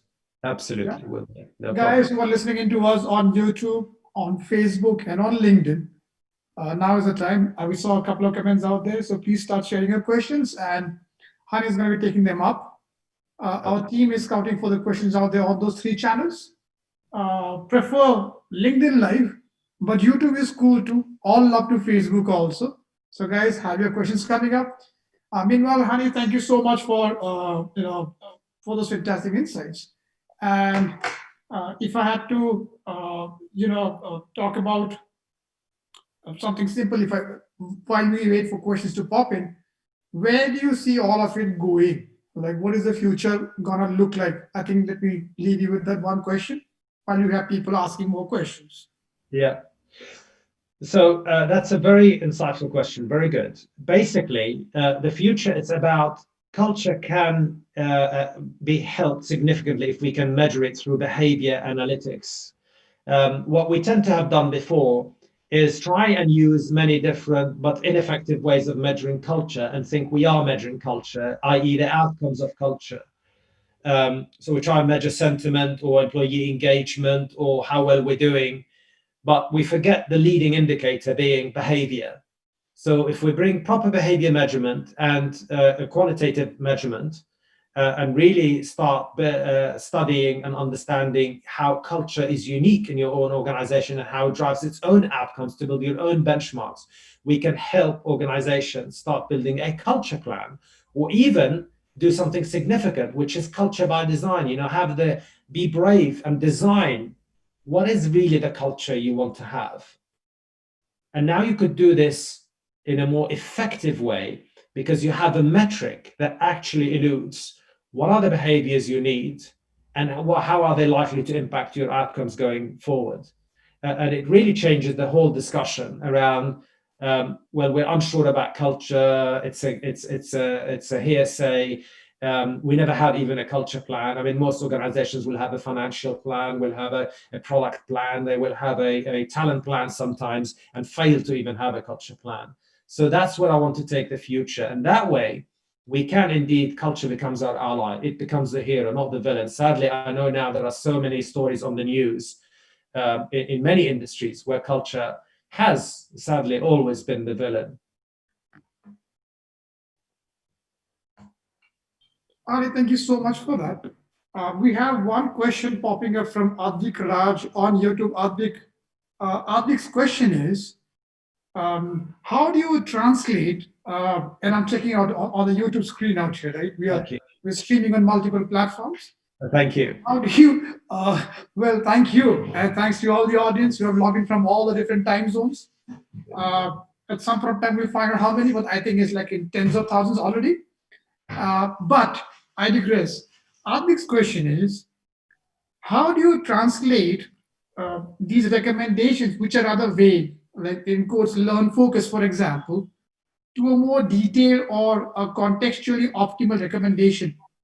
All yours. Sure. Yeah, you have to take the insights into a program to make it effective. And a lot of organizations we work with, we start designing, particularly if you think about active learning as an example.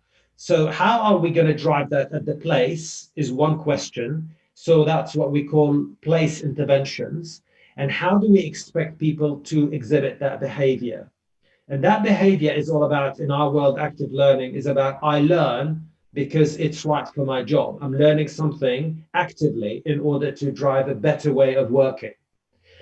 And that's where we separate interventions in two to make it happen. Sadly, believe it or not, when we used to design interventions, we tend to focus at the person and forget the place. And if we don't fix the place as well as help people in that behavior shift, what happens is the training goes nowhere because people, when they're back in the place, they default back to the place. So the way that we're making it happen successfully is design the place to help that behavior and then also the individuals to focus on that behavior. And you get far more success once you do it in that approach. Again, up till now, we kind of rarely done that. We've never designed organizations that really are about the people. We design it as if it's not run by people, which is strange. I think you're on mute. Apologies. I can see you. Yes, yes, I'm on mute. All right. We have been known to speak about how do you operationalize it with a tech support and talk to the entire world listening to it. So we're being doubly cautious now. But then the question here is from Cecilia Kabir, and I hope I got the name right. How are the behaviors in the matrix being operationalized? That's the question. Sorry, sorry, say the how question. Are the behaviors in the matrix Yes. Being operationalized? That is the question. Okay, yeah, perfect. Got you. So for each organization, although we measure those 30, obviously not 30 are relevant for every organization. So the first approach is to understand which behaviors, which aspects of their culture drives their key outcomes. Because once you get that, that's the first answer. Is it the place or is it the people? What are they good at, not good at? And now you need to, if you want to put it from an operational point of view, it is what are especially we're going to do that is relevant to each organization that is going to drive those behaviors. I go back to the behavior nudge theory. So let me operationalize it just to give an example here, to be realistic. for one organization that they were trying to improve the amount they recycle, paper recycling, right? Simple stuff, right? Really simple. So leaders were thinking, yeah, if I just go ahead and show to others that I am actually taking this seriously and I will put my paper recycling bin, it will work. And yes, it will kind of, they'll see you do it, they might do it. But here's your problem. You need to put a recycling bin facility, you know, or a small bin, large bin, whatever it is, everywhere, all around the offices, because people aren't going to leave the first floor, go to the third floor in order to exhibit that behavior, although they see you doing it. So to operationalize it, quote unquote, yes, leaders and people need to do it, but you need to design the environment to help nudge that behavior. And that's how you bring it to reality. I hope that kind of brings it to life. Thank you, Hani. I have another question, and this question has popped up from many people. So I'm not able to put up one particular name to this, but to all of them who asked this question, really interesting one. How does ethics play a part in using data analytics to drive behavioral change? Okay. So From an ethics point of view, we are very respectful of confidentiality, and also especially in Europe now with GDPR compliance, as you might imagine. So in Culture Scope world, we are trying to understand behavior trend analysis rather than look at one individual. So in fact, we never cut data to produce analytics of only less than 5. It's n equals 5 and above.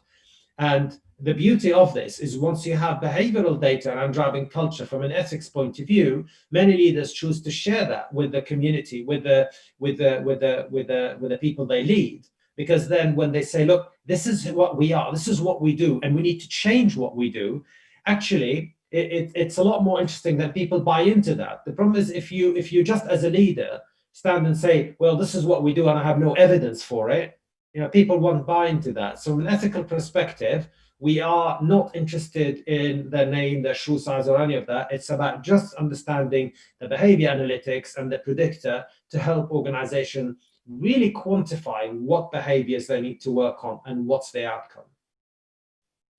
Ani, thank you so much. I have a lot more questions coming up. By the way, that particular question was from Abhishek and Alessandra. Here is another question from Mayura Sandeep, who says, Mayura Sandeep says, do you see scope for usage in the social sector? We have done some interesting studies where I've worked at country level with United Nations development programs that they were deploying this with a certain country to start understand the social behaviors. So what might be happening? And if you think at government level, kind of, you've got, you know, mass amounts of behavioral data, and they tend to tell us a story about what happens socially. So we started understanding that a little bit at that level, particularly in the fight of the famous COVID issue that we're on now. Is there a connection between how we behave and the spread of that disease? Of course, we're finding the answer is yes, we know that. But it's early on studies to try and understand if we're going to create social change and behavior change, what behaviors do we really need to nudge to do that? Because if we can do it en masse across different, I'm not saying the public sector, government sector, it really presents the country as a whole, but it gives us a sample size to start going there and beyond social, the social effects. Thank you. We have another question here. This is from Jazguru. How do you convince the C-suite that culture ROI is tangible, both positively and negatively, and what types of organizations are most receptive to this? Yeah. Excellent. Yeah. That's brilliant. That's brilliant. Okay. So if you think about it, the reality is if you walk to board directors and C-suite, if you're in HR typically, and talk about a culture in really non-defined, non-certain terms, they'll throw you out because they're used to figures and numbers, right? All boards love figures and numbers. If you are specific about here is how we live our values, here are the behaviors that we exhibit that live our values, and here is the outcome, right? And the predictors, which is what I showed you. I mean, these are strong predictors in simple language. that shows why we need to focus on culture change, or even maintain. Even if we need to maintain our culture, great, or do we need a culture change? But you have a metric for culture and behavior.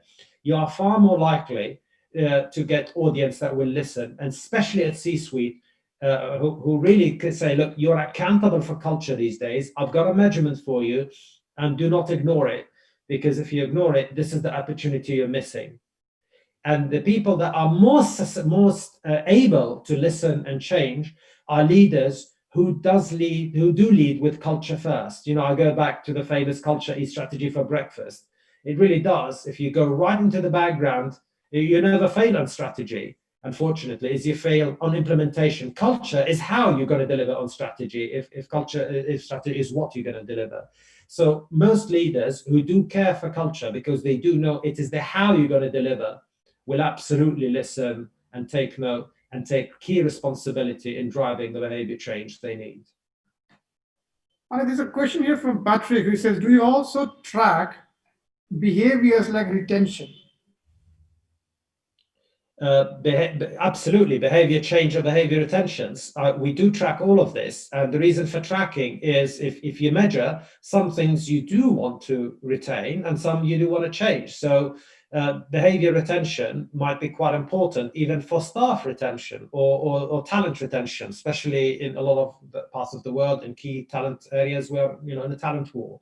And there is a significant connection we're finding between talent retention, behavior retention, and really culture. So absolutely, you've got to keep an eye out for that. What the problem is, what you can't measure, you can't track, and you can't retain, leave alone change. So for our, you know, the key element is having a valid method to measure. Hani, I got two questions here, Hani. I'm gonna mix the two of them together. One is from Sujit Joshi. Second is from Smriti. Sujit says, since the term culture comprises of different things for different people, yeah, how do you handle diversity in culture while measuring it? So that's his question. The other question from Smriti, and I'm trying to mix them together because they might have similar answers, but you know better. Culture isn't something stagnant. Is dynamic in nature, I feel. Then how do we go about it? The cause and effect relationship will definitely change. So first was around diversity, how do you measure it? Second is it about being very dynamic in nature. So your point of view, please. Sure. Yeah. So let me address the first one, because it is an important one. Measuring culture and behavior is not, and it should not be seen as working against diversity. Let me demonstrate at country level what I mean by this. Let's visit, I don't know, let's go to China for a minute. You know, there's 1.4 billion people in China. Now, I hope you'd agree there's 1.4 different personalities. They are all unique, but yet there are some things they all do that binds them together. The way they give business cards, the way they eat, you know, with chopsticks, whatever. So these are prevalent behaviors that at a country level happen. Yet, you know, they're all different personalities. So what we're saying here is there are prevalent behaviors that makes up an organization, the DNA of who we are. It doesn't matter we're all the same. And when diversity measurement comes in, the problem is we chase, oh, we have people with lots of ethnic backgrounds. Aren't we brilliant? Or we have people, we have different genders now in our leadership group. Aren't we great? But are we actually inclusive to all? So if you think about inclusion, is the place collective to all the same way? Active learning to happens the same way. Conformity happens to all of us the same way. Achievement happens to all of us the same way, irrespective of what my beliefs are, my color. So we are driving inclusion rather than just keep focusing on the metric of diversity. I'm not saying it's not important, but diversity for the sake of diversity. And I normally say, and this will make you laugh, if you have diversity without inclusion, it's like eating soup with a fork. You're going to go very hungry, right? Because you can try and drive diversity, but people will leave. There's no point. The second question is exactly true. Behavior is very dynamic. It's not as fixed as personalities. Our behaviors change. We know that, right? You know that your personality is somewhat fixed, but during your lifetime, your career, you can imagine your behaviors have changed from going from one company to another. What do? You walk in, the first few days you got your culture radar on, what's allowed around here. You observe people behave, you start mimicking those behaviors. Either you feel comfortable, you carry on, or you leave, by the way, but essentially behavior is dynamic. So that's why we say you got to measure behaviors every 6 months, because culture is dynamic. Every time there's a significant change in the world, significant change in the market, you've got to measure behaviors, because yes, it can have a huge immediate impact on behavior. Just think about the world we're in now, the fact that you and I are holding even this conference in the way that we are. See, COVID globally was the biggest behavior nudge. I was just talking to a big client around the world just before this call we had, of how much they changed, or they're driven for them to innovate, to change the way they're working because of COVID, while there were certain things they couldn't dream of doing a few months ago, literally. So yes, it is dynamic, and that's what's got to be monitored. All right, Nabil, we have time for one last question, but there are a lot of questions out there. Let me pick up one last one. I'm going to again mix two questions, right? Yeah. Number one is this question from Jhalak Malhotra. She says, "Hi, Mr. Nabil, I have a question. Certain people have different views than the majority. So how do you make sure the environment is inclusive?" That's number one from Jhalak. And then you have a question from Farah Usman. Says, "How do you best convince a restrictive society or client to initiate, behavior change when they don't want to talk about the negative behaviors? They refuse to see the elephant in the room or address it, right?" So two questions, but kind of tied out there. This will be our last questions of all yours. Yeah, they are true. So in two things we do whenever we talk about culture scope from an analytics validity. If we're aiming for statistical validity, we say, okay, we've got to have a certain percentage in order to drive that. But I always talk about analytics validity. Analytics validity is the following.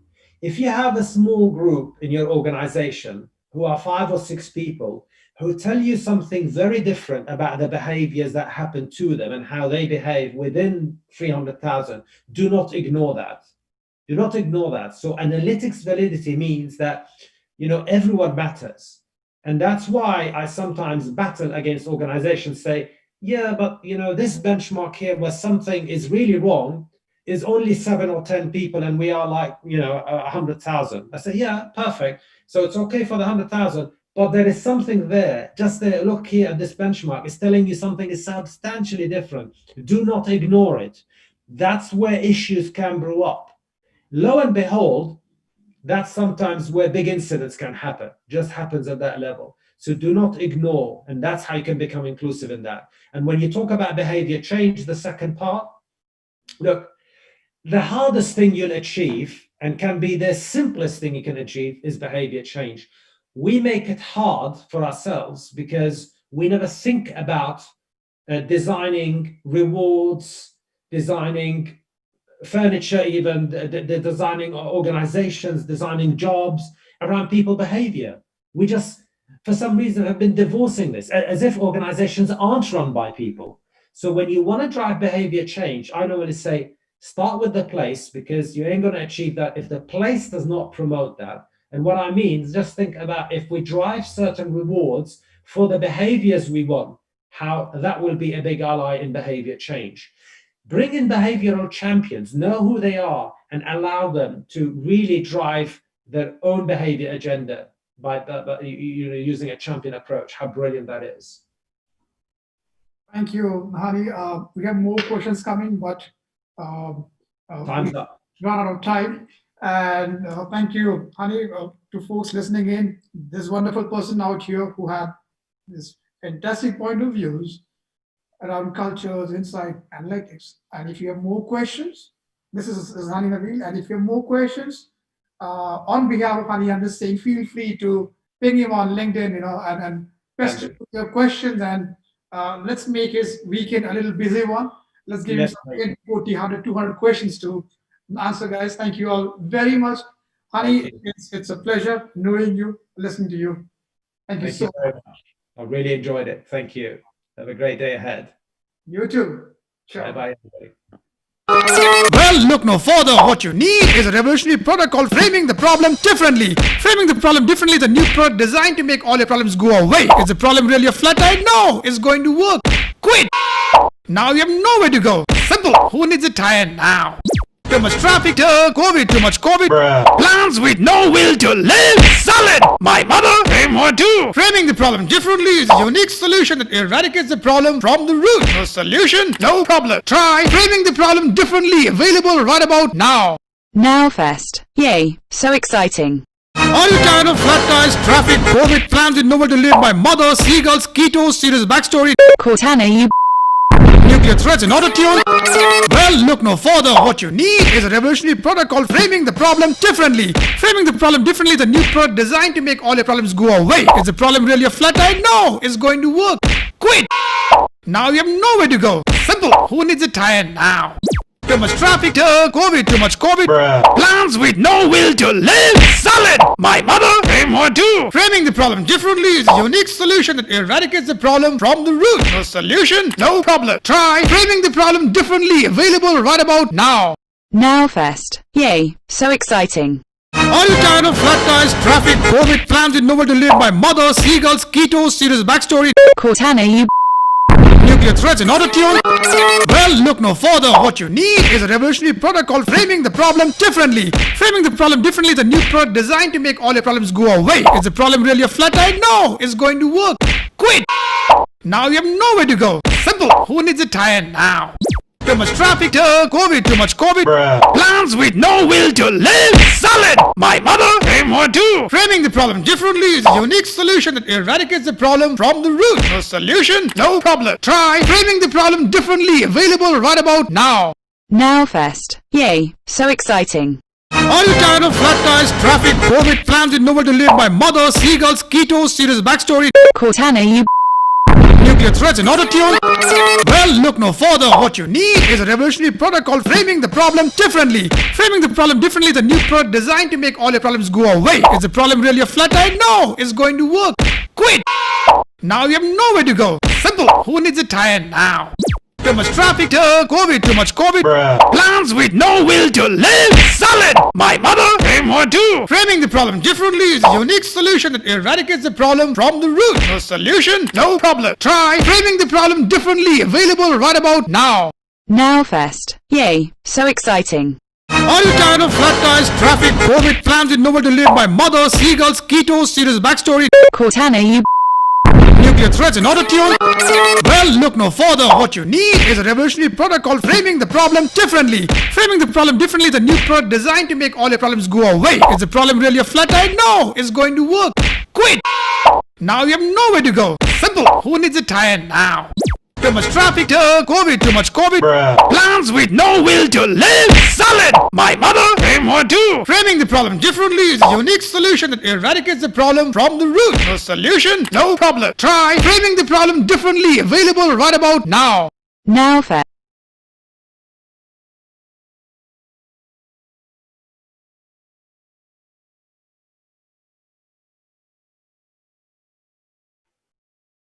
So for our next panel of the day, we are going to be discussing marketing and the changing consumer behavior. And for this, we have Harish Narayan in conversation with Reshma and Prakash, the co-founders of 1001 Stories India. So getting to Harish first. Harish is currently the CMO at Myntra. He's an award-winning marketer with a strong passion for technology, marketing, and all the things internet. He believes in adding value to brands and the world alike through his expertise in consumer internet brands, digital marketing, and brand management, enabling him to execute ideas really well. Next, coming to Reshma and Prakash, they are the co-founders of 1001 Stories India, as I mentioned before. It is a behavioral design and context architecture firm based out of Bangalore. Reshma is an ex-advertising professional, and her work focuses on culture, consumers, and the influence and effectiveness of branding from a behavioral perspective. On the other hand, Prakash is a behavioral strategist, and He comes from a management background and has led large teams across diverse markets in India, Latin America, and the United States. Unfortunately, we are on a tight schedule for this panel, so we will not be able to entertain questions. However, feel free to get in touch with our panelists over LinkedIn or Twitter. They'd be happy to answer questions over the weekend. So over to you guys.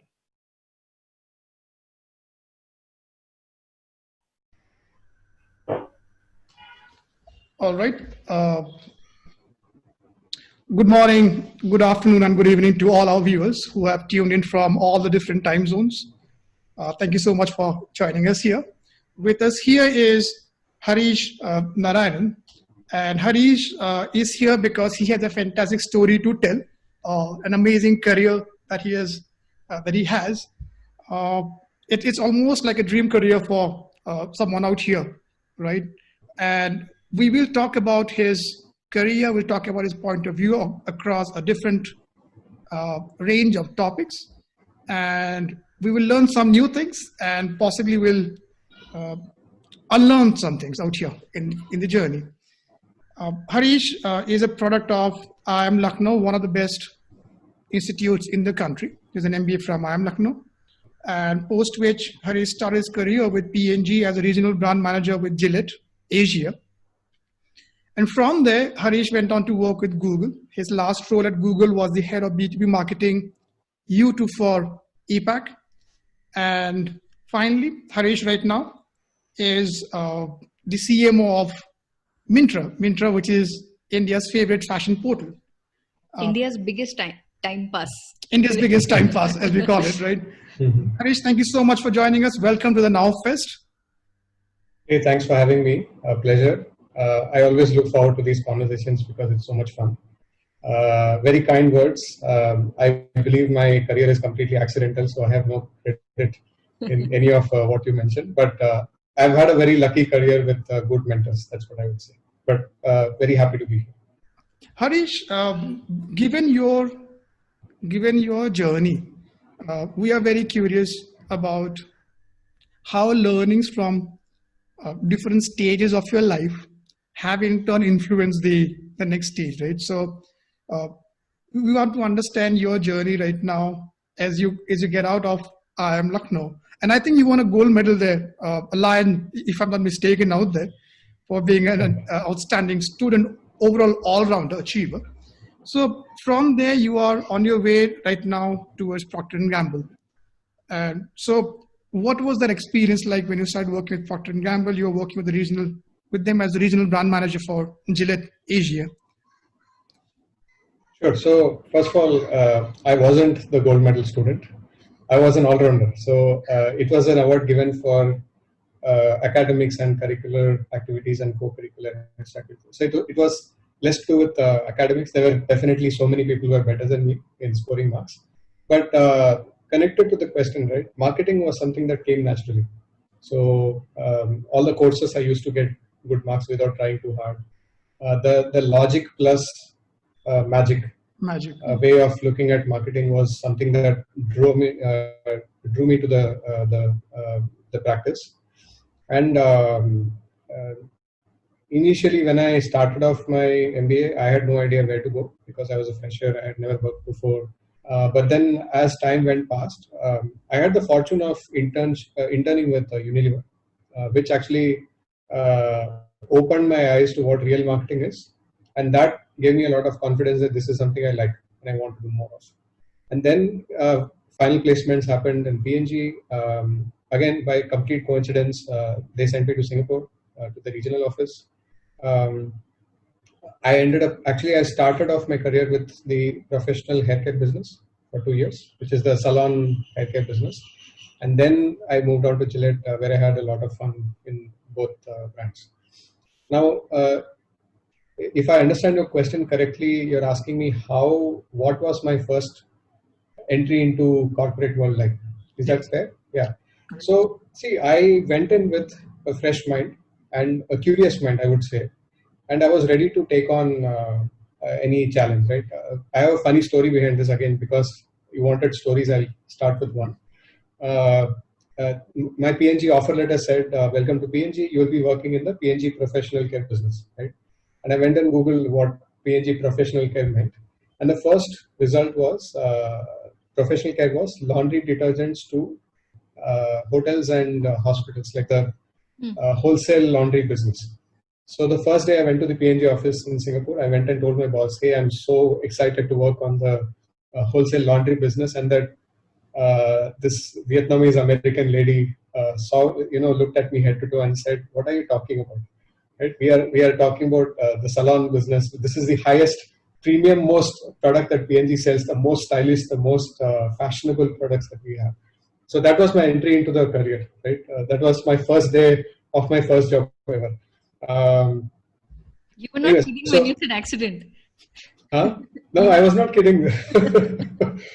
So anyway, so the great thing about starting career in a place like PNG is that they take coaching very seriously. So it was a time where they would only hire, they would only promote from within. So any marketing director or general manager in the company, it was their first and only job. They would not hire from outside, which meant that they had to develop talent well. They had to coach. So PNG is known as a CEO factory, right? Because they churn out so many great leaders because they coach so well. So every manager that I've had, every senior leader, managers, skip level, all of them took tremendous pride and interest in coaching their teams. And they took tremendous pride in coaching in marketing also.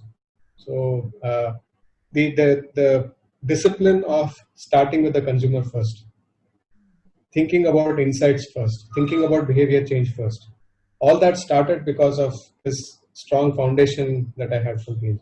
So I owe a lot of my thinking to the PNG way of thinking. Any marketing person listening to this, I would highly recommend,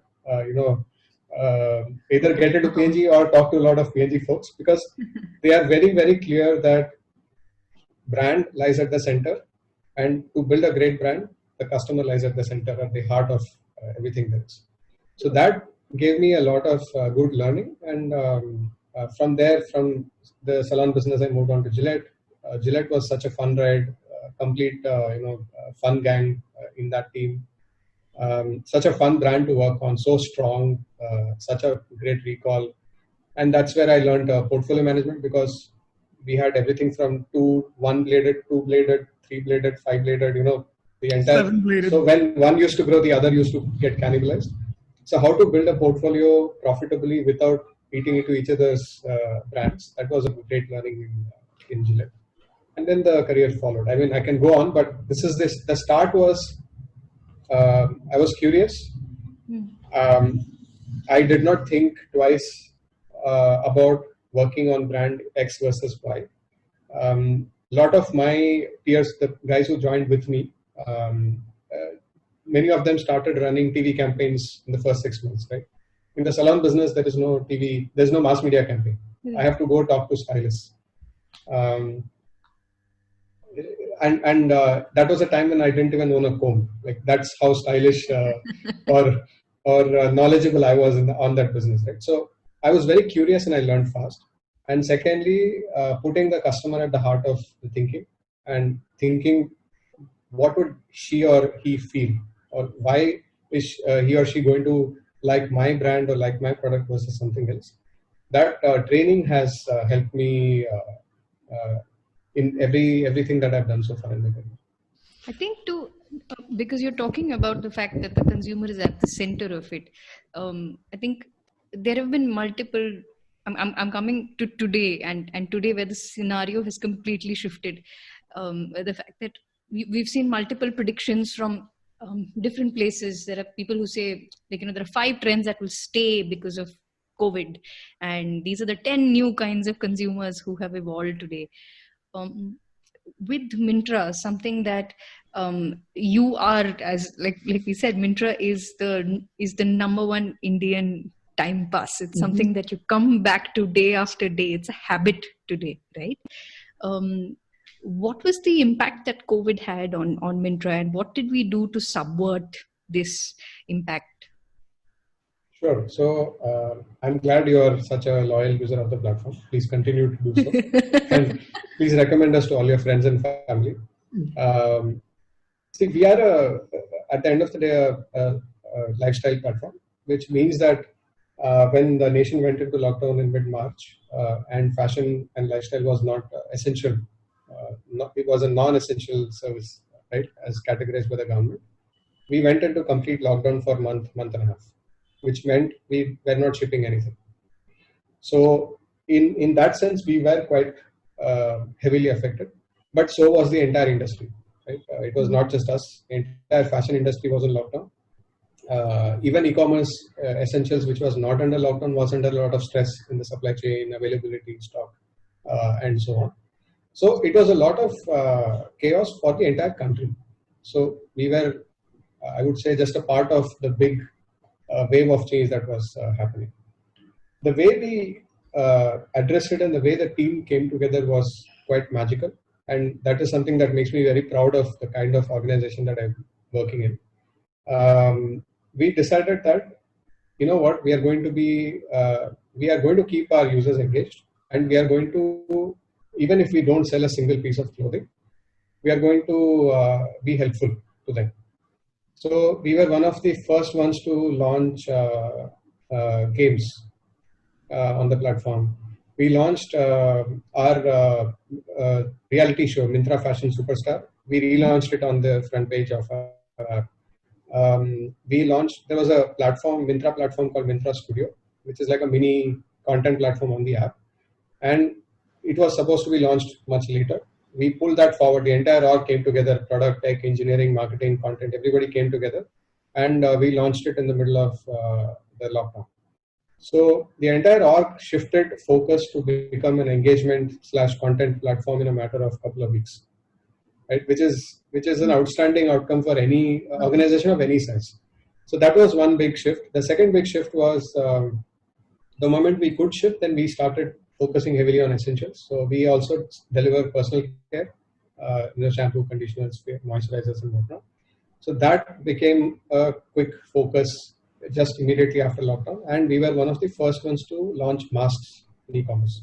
So we partnered with Wildcraft, launched their masks on the platform. That became a big thing. In the middle of all this, we were giving tips on work from home fashion. We were doing tips on how to work out from home. HRX, one of our brands, we did workouts with HRX. We were doing stylist recommendations from our styling team from their own homes. So we literally had stylists styling themselves and putting out content on the app without any external help. So it shifted completely from waiting to open up to becoming a content engagement platform in a matter of a few weeks.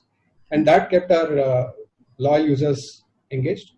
And then when we actually opened up in end of May and then launched our big sale, India's biggest fashion sale in June, which was the end of recent sale, our customers rewarded us, all the loyal customers rewarded us very well. So we had one of the best sales in the industry.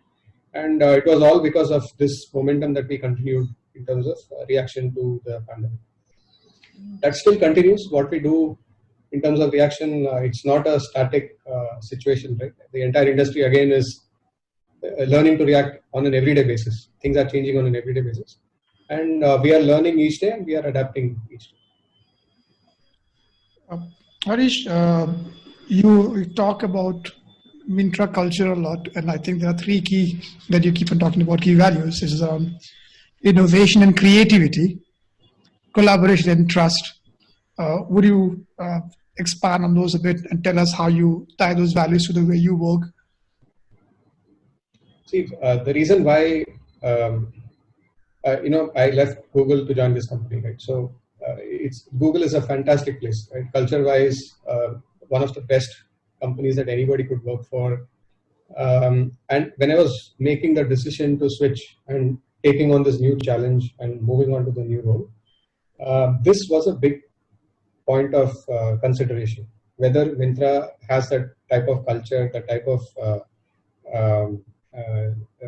team leadership and people focus that would keep me happy in such a place. And even during my interviews, it was very clear that this is a place where I can thrive, and this is a culture where I can thrive. Right? And The reason why it is the case is the company puts the employees also at the heart of their decision making, and on a day-to-day basis. It's a very empathetic company. We treat people as the way we would like ourselves to be treated. It was one of, and there have been reports on this, right? We were one of the companies which did not let go of anybody when COVID happened. We in fact continued our performance and calibration process as if nothing changed, right? The March-April time period when we have the annual cycle, we went ahead with it without changing a single thing. People got their raises, people got their promotions, whatever had to happen, happened as if nothing changed.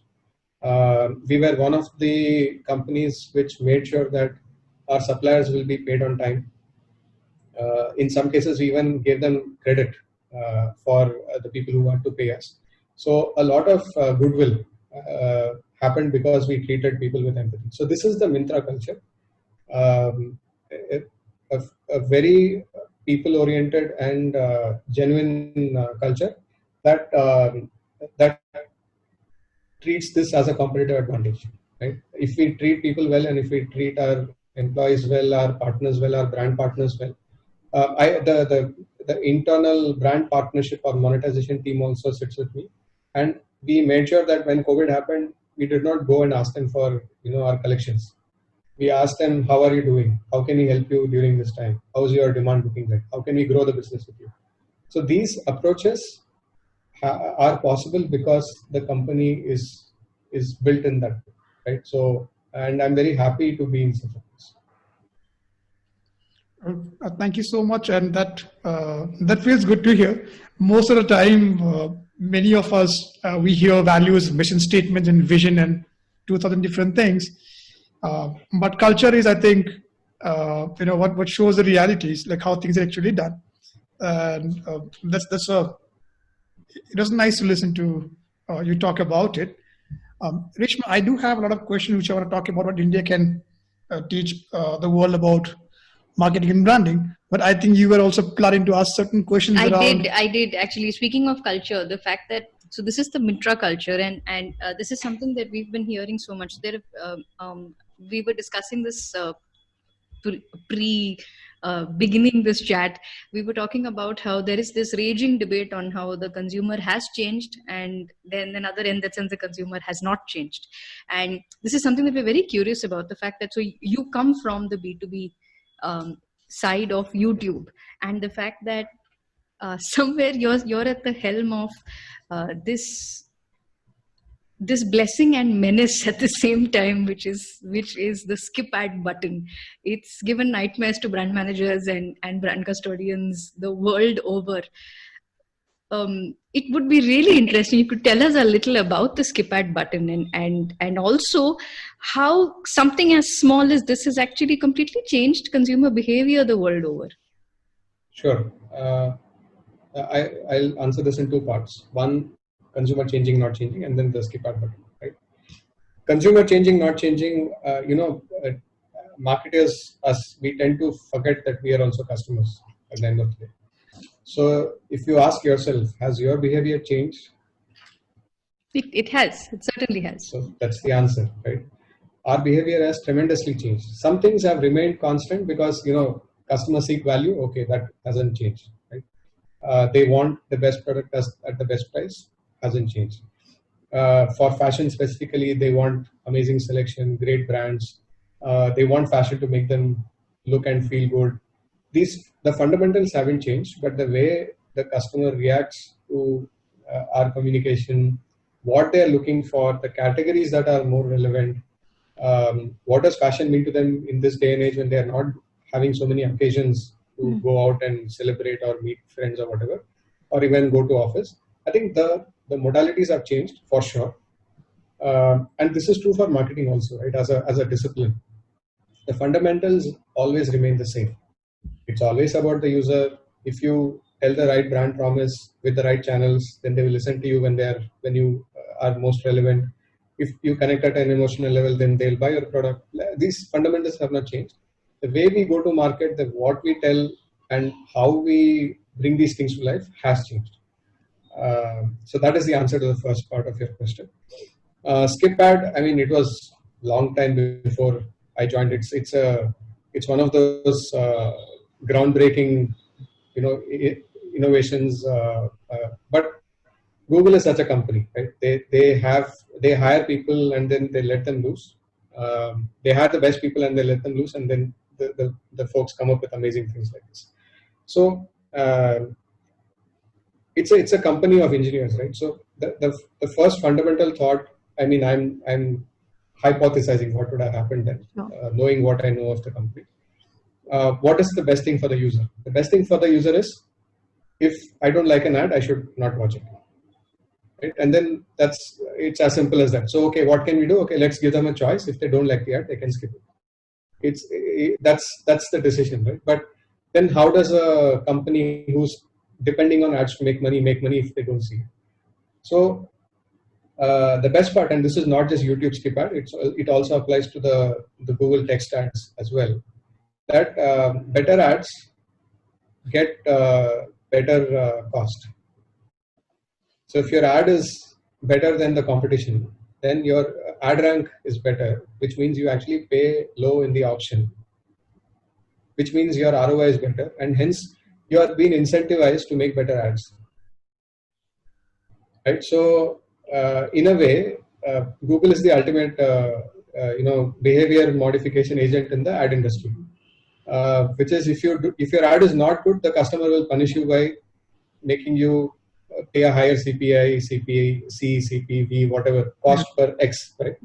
So in that sense, YouTube has taught the consumer that if you don't like an ad, you can skip it, which means that as marketers, we need to work harder to make creatives that land well with them, that are relevant, that tell the story that they want to watch. And the flip side of that argument is, when your ad is good, they will reward you disproportionately. So sharing is easy. Making other people in your family or friend circle watch the ad is easy. It's the press of a button. The costs will get lower. The reach amplifies on its own, and that's when something goes viral, right? The way the terminology is used is, something is viral if you get a lot of views without spending money. That is not possible on a traditional medium, but here it is possible. So in that sense, over the years, we have, as a marketing discipline, we have all been pushed to make better communication to our customers. Ads is just one part. Ads, content, influencer marketing, everything put together.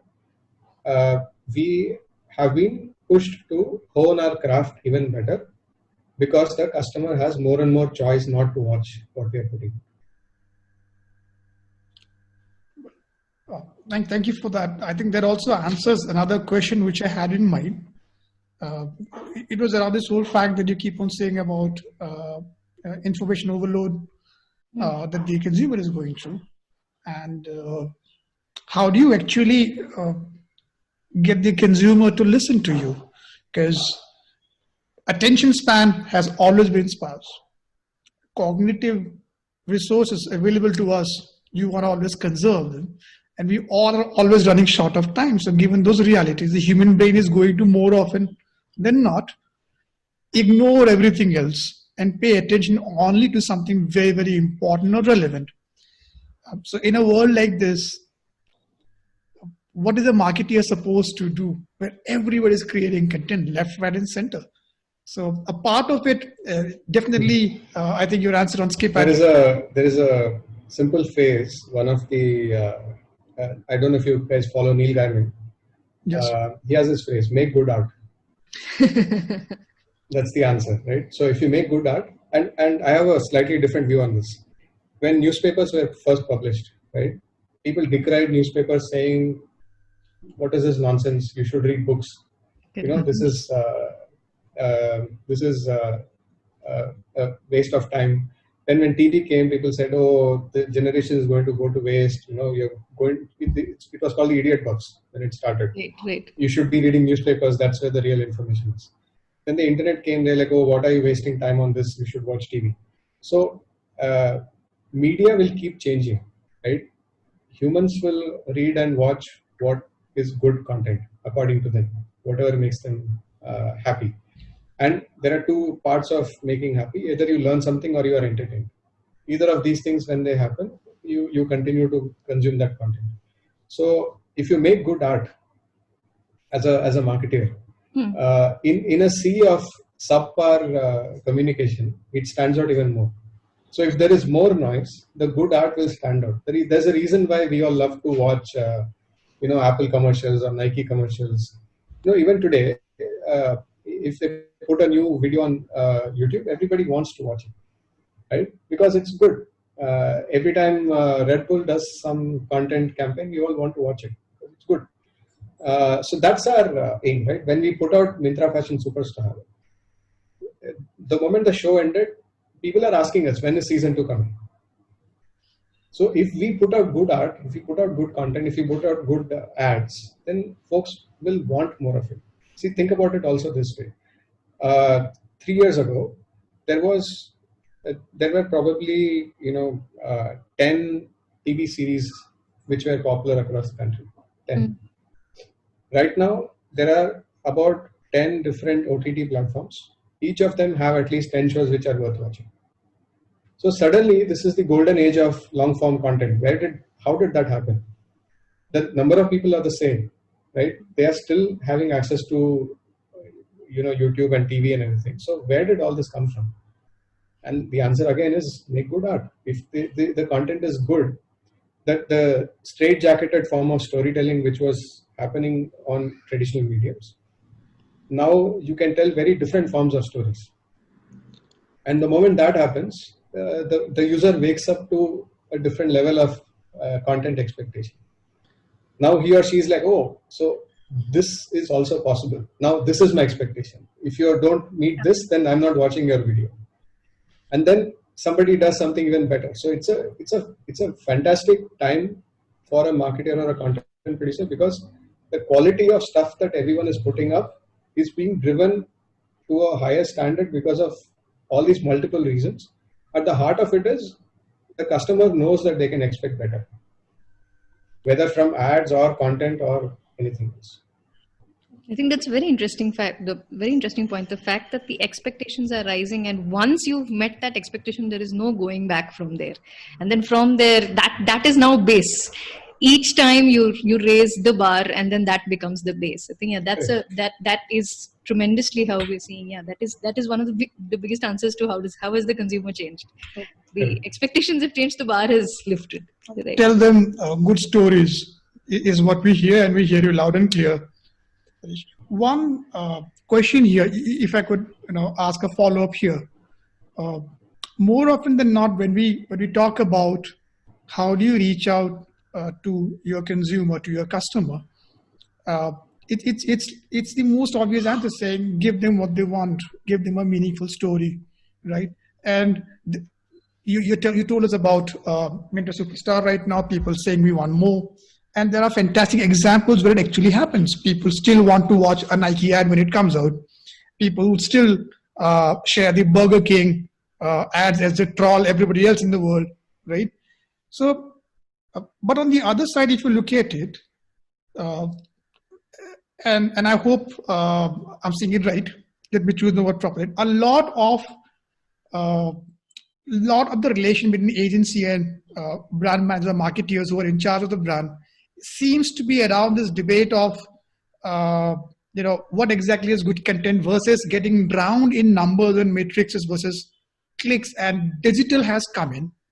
It is a reality of life, and it is a medium where we all have to get into at some point of time or the other. More than 50% of our spends are on digital. So why does this gap seem to exist, where on one side we all are aware that good content is required, but on the other side it goes into a zone of obsession with numbers and Excel sheets and CPAs and God knows what. How do people bridge that gap? Sure. First of all, just to react on people have to get on digital. Have you seen a job description saying radio marketer ever? Point or TV marketer? a marketer is a marketer, right? Our job is to create demand by telling good stories. If our customer base moves to VR 5 years from now, our marketing dollars will move to VR. The channel is less important. I'm pretty indifferent to where we market, right? The channels, our customers are spending tremendous amount of time on digital. So my attention and money will go on digital. It's as simple as that. Even today, TV does form a big part of my spends because even today, my customer is watching a lot of TV. So it's that simple, right? So the money follows the customer and not the other way around. The channel of digital versus not, these things can keep changing every year, right? Today it is Google and Facebook. Tomorrow it can be something else. Day after tomorrow it doesn't matter. These platforms are amazing because of exactly what I spoke before. They give customer a choice to not watch it.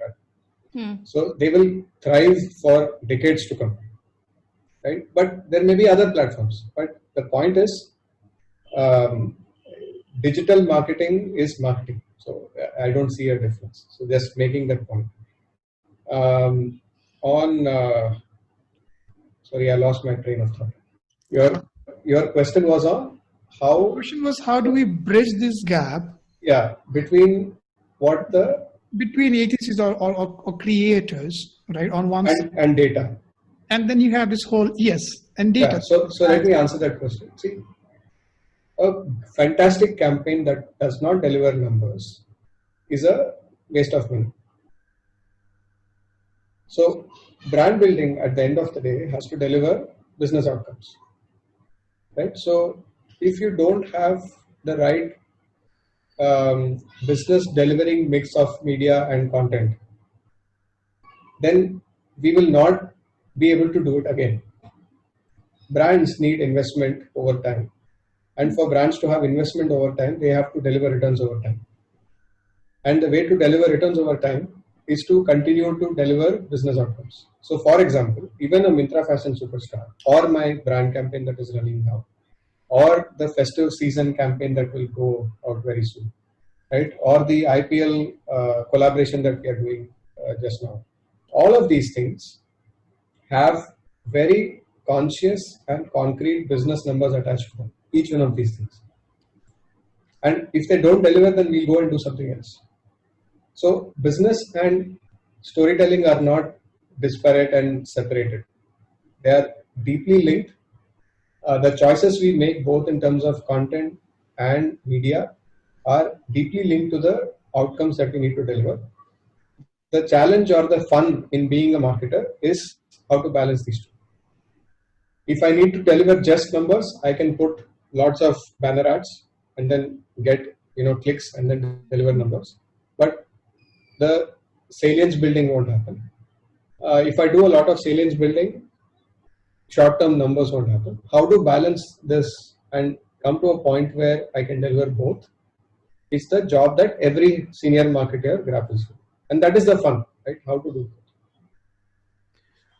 Well, thank you so much. And a follow-up question, I think Reshma had something that she was discussing with you earlier, and it was around we were discussing a bunch of things. We're discussing different things. So one thing that we wanted to, one thing that we definitely wanted to ask you. So right now, like you said, this is the best place for marketers because you're at the peak of marketing and content has reached a fantastic peak where there is brilliant stuff happening. But like you said, tomorrow it could be something else. Everything goes through some kind of an evolution.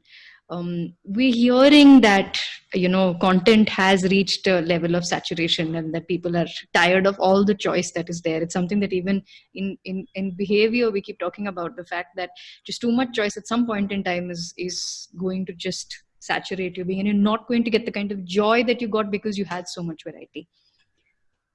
Do you see any kind of shift from content coming, considering the fact that you've been at YouTube and you're at Myntra and you've even brought that content culture here at Myntra and it's doing great?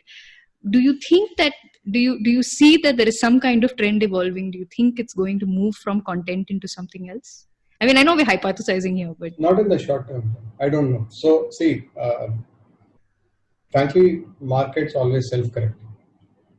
So the moment demand goes down, production will go down, monies will go down. It will self-correct. So I don't think we need to predict. We'll see it happen. What I do see now is, I don't know, smartphone penetration is at 400 million. Internet penetration is at 800 something million in the country. So we still have 400 million more smartphone users to even meet the current internet penetration. And it will keep growing further. So what I'm hearing in the industry reports is in the next 4-5 years, we are going to have 850 million smartphone users, in the next X number of years. And all of them will consume more content. More content. They are going to watch more videos. Internet, India is the cheapest rupees per GB country in the world. Right? So if you ask me, we are just getting started. That's also reflected in the way the OTT platforms are getting funded, or the new ones are raising money. What is happening in TikTok? Like, it's all pointing towards more content, at least in the short term. Again, for me, I will react when the customer moves. Right? So the decision making for me is extremely simple. If the customer says, I don't want to watch this anymore, then I'll do something else. You do something else. Is it that because there are so many platforms, and because YouTube is just now this giant, is it that brands must also look at creating their own platforms the way you have your own platform, and there is content, there is nothing else competing for attention there? Is that the way forward? Do we have to have our own platforms and our own content so that we manage to make that kind of impact?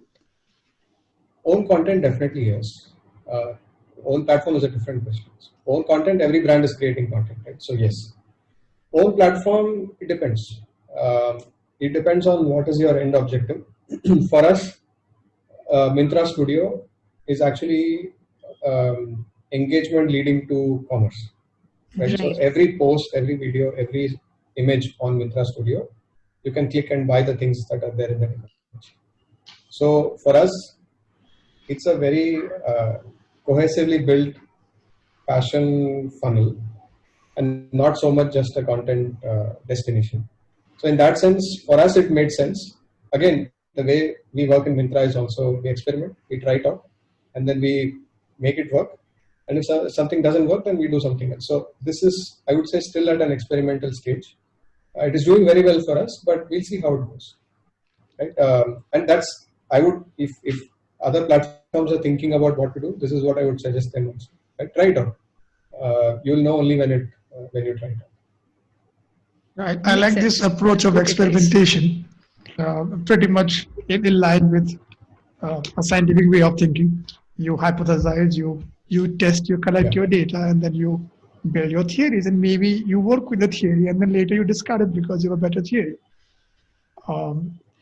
Harish, sometime back you were talking about your role with P&G, and then your work with Singapore, and I think you are working in almost 14 different markets at one point of time. And what happens to someone who is looking after 14 different markets at the same time? Do you customize products for the markets differently? Do you do a blanket product creation? What can India and countries, in Asia, and even Africa, what can they teach the rest of the world about the art of branding and marketing? Sure. What happens when you work on so many markets is your mind expands. Right.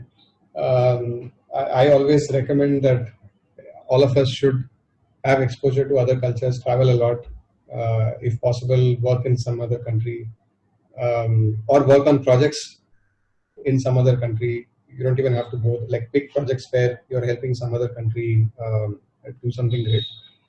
I think it's true for most regional roles based out of Singapore, that you get exposed to so many different cultures and nuances that you end up questioning, and you end up challenging a lot of preconceived notions that one holds. Right? Which means that if you are taught to think in a certain way because you followed a certain path, right? I was engineer MBA like millions of us in this country.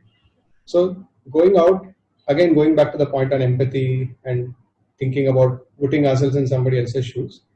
When I had to put myself in the shoes of a Japanese person or a Thai person or a Vietnamese person, the way of approaching life and approaching products, approaching brand messaging, all of that changes, right?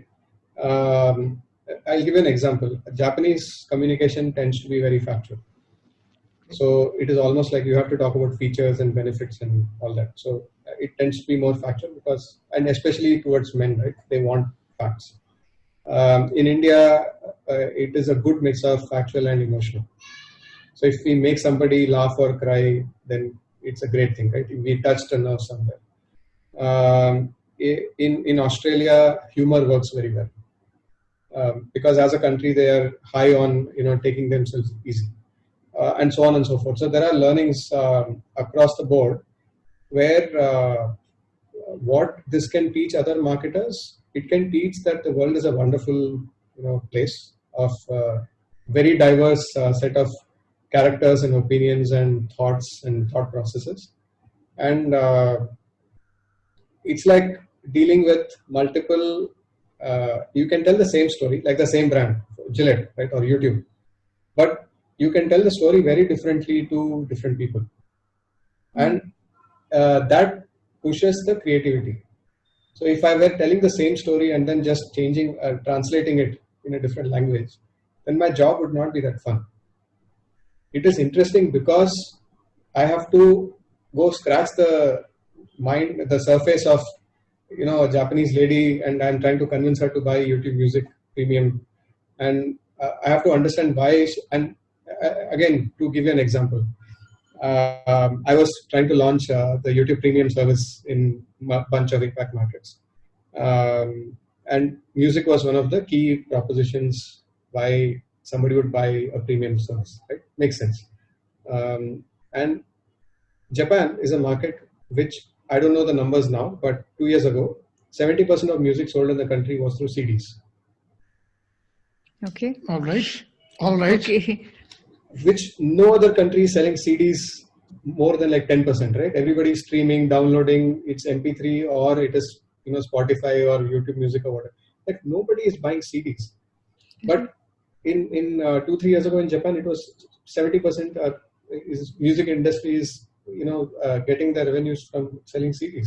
So how do you go and the wonderful thing was those companies understood their customers so well that if you buy a CD, it's not because you want the song. The song you can get otherwise. You have telco apps, right? The SoftBank number will come with an app, but it is about the fan experience. So you open the CD, you get a big poster, you get some voucher, you can do a meet and greet with the artist. Collectible. It's a collectible. So then how do you convince that person to say, to forget that, we'll just, stream this song? So this is just an example. I have gone through these kind of experiences each and every single project that I've launched. And that expands your mind. And then you don't start with, I have very few preconceived notions when I think about a customer. That is the big learning, I would say. Well, very interesting. That's thank you so much for sharing those, especially the part about ownership of music. I actually happen to know a couple of people who have recently bought LP records, and vinyl is on the rise. Yes. Yeah. Right? And especially. By the way, just a point to be made here. India is more than 14 markets in the same country. Right. Yes. Right. Yes. So the way I talk to a person sitting in Delhi is very, very different from the way I talk to a person sitting in Madurai. It's extremely different to the way I talk to somebody sitting in Tripura. Communication is different, messaging is different, the sentiments are different, the fashion sensibilities of what they like to be seen in the ad is very different. We are, I think, almost around wrapping up the time, but we do want to touch one question and seek your points of view on it.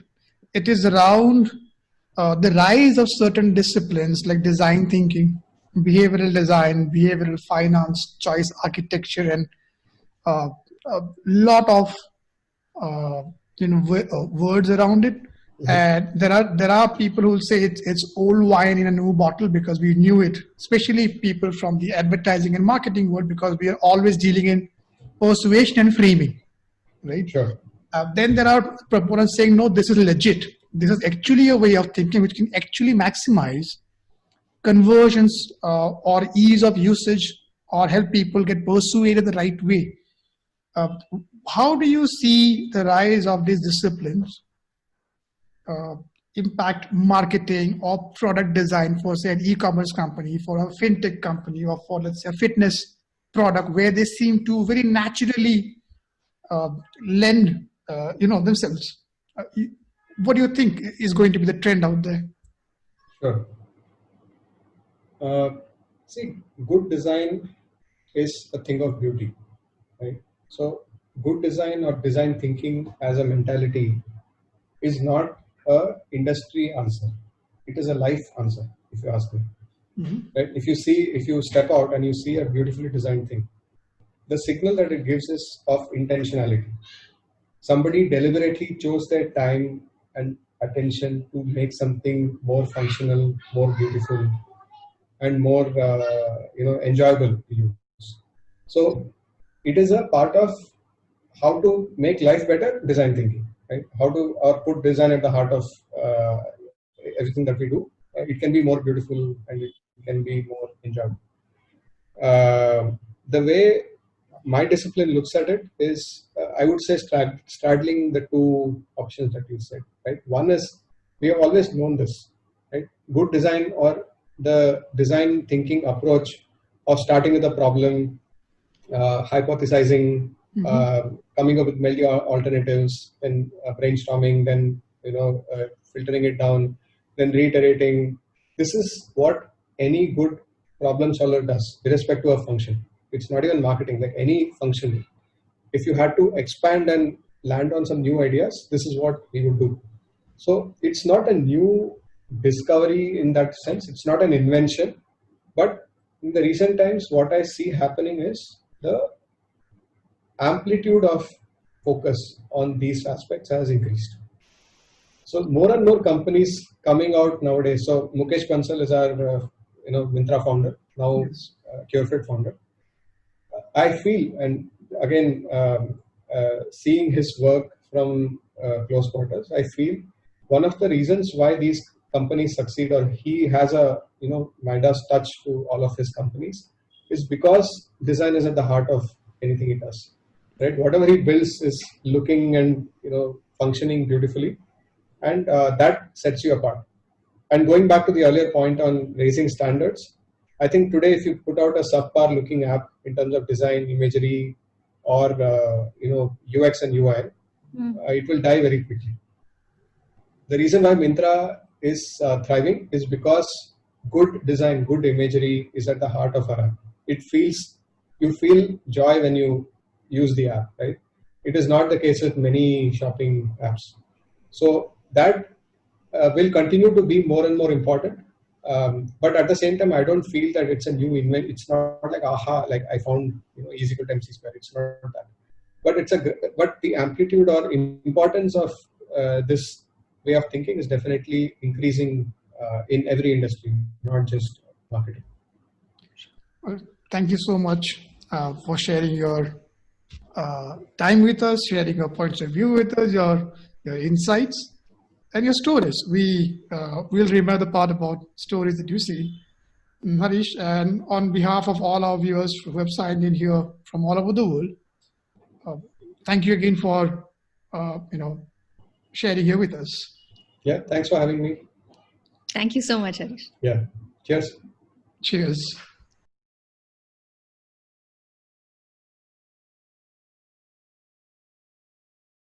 Yay, so exciting. Are you tired of flat tires, traffic, COVID, plans with nowhere to live, my mother, seagulls, keto, serious backstory? Cortana, you Nuclear threats in auto-tune? Well, look no further. What you need is a revolutionary product called framing the problem differently. Framing the problem differently is a new product designed to make all your problems go away. Is the problem really a flat tire? No, it's going to work. Quit! Now you have nowhere to go. Simple. Who needs a tire now? Too much traffic, COVID, too much COVID. Bruh. Plans with no will to live. Solid. My mother came here too. Framing the problem differently is a unique solution that eradicates the problem from the root. No solution, no problem. Try framing the problem differently. Available right about now. Now Fest. Yay, so exciting. Are you tired of flat tires, traffic, COVID, plans with nowhere to live? My mother, seagulls, keto, serious backstory. Cortana, you Nuclear threats in auto-tune? Well, look no further. What you need is a revolutionary product called framing the problem differently. Framing the problem differently is a new product designed to make all your problems go away. Is the problem really a flat tire? No, it's going to work. Quit! Now you have nowhere to go. Simple. Who needs a tire now? Too much traffic, COVID, too much COVID. Bruh. Plans with no will to live. Solid. My mother came here too. Framing the problem differently is a unique solution that eradicates the problem from the root. No solution, no problem. Try framing the problem differently. Available right about now. Now Fest. Yay, so exciting. Are you tired of flat tires, traffic, COVID, plans with nowhere to live? My mother, seagulls, keto, serious backstory. Cortana, you Nuclear threats in auto-tune? Well, look no further. What you need is a revolutionary product called framing the problem differently. Framing the problem differently is a new product designed to make all your problems go away. Is the problem really a flat tire? No, it's going to work. Quit! Now you have nowhere to go. Simple. Who needs a tire now? Too much traffic, COVID, too much COVID. Bruh. Plans with no will to live. Solid. My mother came here too. Framing the problem differently is a unique solution that eradicates the problem from the root. No solution, no problem. Try framing the problem differently. Available right about now. Now Fest. Yay, so exciting. Are you tired of flat tires, traffic, COVID, plans with nowhere to live? My mother, seagulls, keto, serious backstory. Cortana, you Nuclear threats in auto-tune? Well, look no further.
Hi, Leo. And hello, everyone. Leonardo is the founder and COO, of Questono, an innovation design studio with about 22 years of history, with 19 years of experience in delivering results-driven solutions for Fortune 500 companies and startups. We're super excited to hear from you, Leonardo, and hear you speak about behavior, design, and a singular perspective on innovation. So yeah, over to you.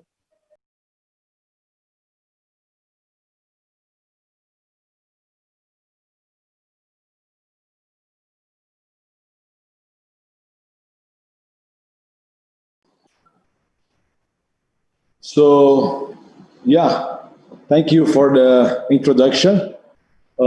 I believe you can hear me well. I think so. Yes, we can. Yeah. Okay, so let's do it. I'm just putting my mouse here, just a minute.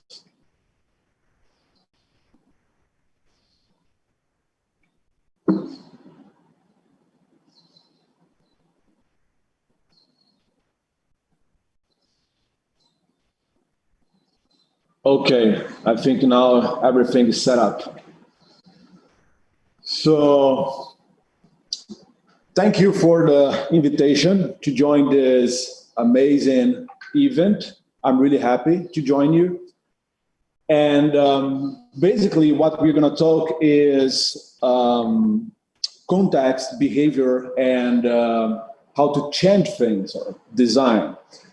And first of all, I would like to make a statement. We are talking about context. And here's my context. This is a keynote from Brazil. Everybody knows, like, Brazil is a really nice country. We have, amazing things here, carnival. We have a lot of innovation, amazing people. And specifically, I'm talking from São Paulo. It's a 20 million people city. It's a huge city with a lot of things going on like crazy, And here I am right now. And we are close to the Amazon right now, on fire. I think everybody knows that in the news. It's sad, but it's true. And especially on that, we have like the worst possible president right now. I think this is important as an introduction in a festival like that. This is the context that we are living in. So basically, my real introduction, my name is Leo Massarelli. I'm the CCO and founder of Questono. I'm a self-described as a generalist. I really believe on that. This is really important for me. I'm a curious. I believe to make things in really different segments. So since the first beginning of my career and Questono, we work in several fields of innovation design, since cosmetics to mobility and electronic devices and everything. So I believe in mix-up and this multidisciplinary approach to problem solving. So this is who I am.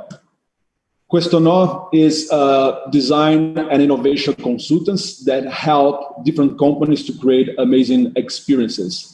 So like I said, we work in different fields. We have 20 plus years old with an office in São Paulo and also in New York. This is quite amazing because it creates a different perspective for us. We mix these perspectives, and it's all about what we are going to talk today. So my first, before I start to talk about context and all this stuff, I would like to make an introduction. Like my first moment with design, when I was a young designer, I could say I was like, I felt some kind of jealous about design. On that time, like 20 years ago, when I really started, I have this kind of feeling to look outside Brazil and look for European or USA market and designers and say, hey, these guys are really amazing. I would like to be a designer in Italy right now. And I keep looking for this, products like Italian products, Alessi, or, packaged. And I was so jealous about that. This was so important. How could these guys do that? And myself, in a country like Brazil, I didn't have the right resource to produce things like that. But this changes once a time. And I think everybody has some kind of, click in their life. And my click, what changed my perspective about that and about the context that I was living in, happened just in the beginning of my career, when I get the opportunity to be in the first, my first exhibition, me and my partners, in one of the most important events around the world on that time, that was Salone del Mobile in Italy. So we had the opportunity to take our work on this exhibition, specifically talking this furniture set. And something really amazing happened there. I was there meeting people, different designers, and having conversations. It was my first time, so I was completely amazed to be there. And I got to know an Italian designer. And I sat down and we started to share experiences, and I was showing my work and he was showing his work, and I was amazed, like, oh, I would like to be part of this Italian scene right now, And then he asked me, or he said to me, like, hey, Leo, your work is quite amazing. And even me, that who lives here in Italy, who work in this industry right now, I can't do what you were doing in Brazil right now. And this message for me was game changer. I said, oh, what you were telling me. This was my click about the context and the power of context to really make change and to really innovate. This was the time that I realized that I'm in Brazil. I have a lot of qualities. I have a lot of possibilities to think or to make the things differently. And especially this furniture was something that makes this change in my life and this conversation with Italian designer. So I think that this was the time that I really start to appreciate our culture in the design field and start to understand how to have a step further on the innovation scene. So it's all about context, and context changed everything. This is what I really believe we need to deeply understand.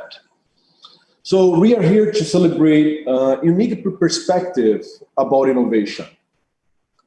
And first of all, as a designer, we know that design is in the word of mouth all around the world. And we need to frame design.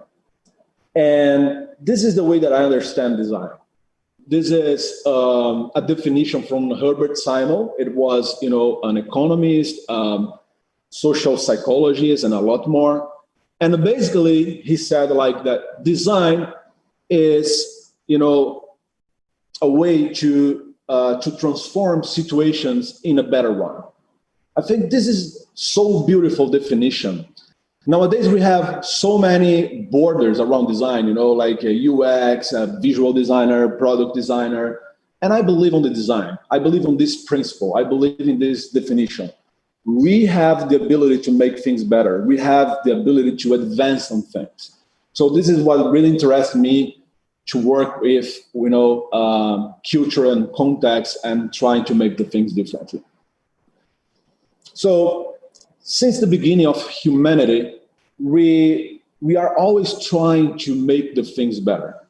We spend our time to do things. We create tools. We create, process. We are always looking for that. It's really natural from our side. I like to understand human beings in this cycle, adapt and adopt. This is a huge ability we have. We are an incredible machine. We are one of the most flexible machines in the world. We have this ability to adapt ourselves for any kind of situation. And at the same time, we have an incredible capability to adopt new behaviors. It's not so easy, but it happens. And this is what keeps, spinning the wheel of this circle, adapt and adopt. This keeps us evolving. And as a designer, I'm really interested on this cycle. I'm really interested in this evolution process where you can understand and increment, and when you see, you have a completely different scene. Just a quick note here. This is a work, an artwork. Sorry, I don't remember the name of the artist, but I think it's a really nice piece of art. It's a photographer that make a lot of frames of people, and he manipulates some pictures, like trying to show how we are tied together with the context, with the environment, with products and our body. So the idea here, if you look on the image here, like how could our Earth adapt to use our headphones, our iPhone buds, or even though in the human case that carry on their bags in a band, this is not the best solution as possible, and we are completely adapted on that. So the criticism here is, okay, maybe my shoulder is going to adapt on this situation. So this is the human body, this is the human being. We are an incredible machine, we adapt ourselves, but we can adopt new things and keep this wheel spinning. The fact is that even though we do not consciously know our needs, we still do things. We feel the need and we do things, and in different ways. Like this image here, I love, because we are living in a pandemic world, and the way that people find themselves to solve needs, to solve their problems and wash their foods, or a guy that wants to make a barbecue and don't have a grill, but he has a shopping cart, and it becomes, his barbecue set. We can go a little bit further, especially, in Brazil, we have a word that we call gambiarra. It's a kind of workaround where people want to solve their problems. They want to do things, and they do things, and they are really creative. People, like I said, is a special machine, and they are really, really creative on those things. So sometimes it's a really strange thing, like this motorcycle or this water sprinkle, I don't know the name. But other times, it's really unbelievable what we can learn and how we could do that. I would take as an example this package from the corn. I think this is so beautiful. And for young designers, maybe we don't value that so much. Not only Brazil, but we could say a lot of other parts in the world, like, oh, this is so simple. My grandma did that. But maybe these are the references, the behaviors that we should be looking right now and get inspired to make it differently. Especially nowadays, talking about sustainability, we are in the eminence of, a really great problem. And when I look for a package like that, I say, man, this is so sophisticated. And I remember myself when I was really young, looking for that, standard. What should be a good design for an European, standard, like heavy, a lot of plastics. And now I look for this and say, hey, maybe this is the future of packing. And this is where it's in my yard. I can look and get inspired and put all over the world. So this is my invitation, and this is what I'm really looking for. So basically, in the practical way, we are talking about context and behavior, but the practical way, and how to innovate, how to create new things and new experience. And I believe we have two different ways to do that. The first one is imposing new behaviors. I think I don't need to describe this image. It's called like the desire lines. It's really clear, like you impose a way that people should walk around. People will not do that. People want to go straight, and it's clear. So it's really difficult to impose new behaviors. I do believe in the second option, like learn with behavior. So approach people and understand that. This is what we call, and all of you know, this is a human-centered design approach. Like, how can we understand that? And the easiest way, of course, is not so easy, but I believe that, like I said, people do things, people act. I think the first moment is, let's go and approach people and understand what they do, you know, how they perform some task. And this is the tipping point. This is, I bring this image of the iceberg because I think it's a good analogy. Like when you pay attention and you observe how people act, you are just scratching the surface of a bigger fan. But it's really important because this is the starting point. And then you can move on for, based on what or how you observe people acting, you start to questioning and you start to understand what people need, you know, because people act in somehow, some way, because they need or they want something. And this is really interesting. And when you go deeper in the underlayer, you understand that people need things because they have a belief system in their mind. They believe in things. They have this, you know, they grow up in a culture. They grow up in a context. And this makes this whole ladder to go up into a behavior. So I do believe that we need to start looking and observing how people perform things, how they act. Then we start to understand what they need. And we sum that with the context analysis, that in this case is this deep ocean. There is a lot of things going on deep here. And as soon as you start to deep dive on that, understand, you have a clear picture of what people need. Especially, like I said, people not always consciously know what they need. So you need to discover that slowly. It's not easy, but it's possible.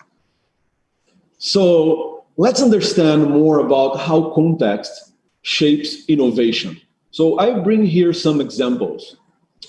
Everybody knows, as you know, like I said, the context is I'm a Brazilian. I'm here now, it's a really sunny day, and everybody knows we love sun. And we love to go on the beach, we have this culture, and especially we love to get a tanned skin, a tan skin. You know, we love the sun, but we need this. But the fact that we love sun and we love the tanned skin, there is a special thing on that. We not only love the tanned skin, but we also love the bikini line that the sun leaves in my skin. You know, this is something that is appreciated. But we went a step further on that. We love so much the line that bikini, you know, leaves in our body that we do this kind of thing. It's electrical tape bikini. This is a behavior that started to happen in Brazil some years ago, and it really exploded, you know, in the recent years.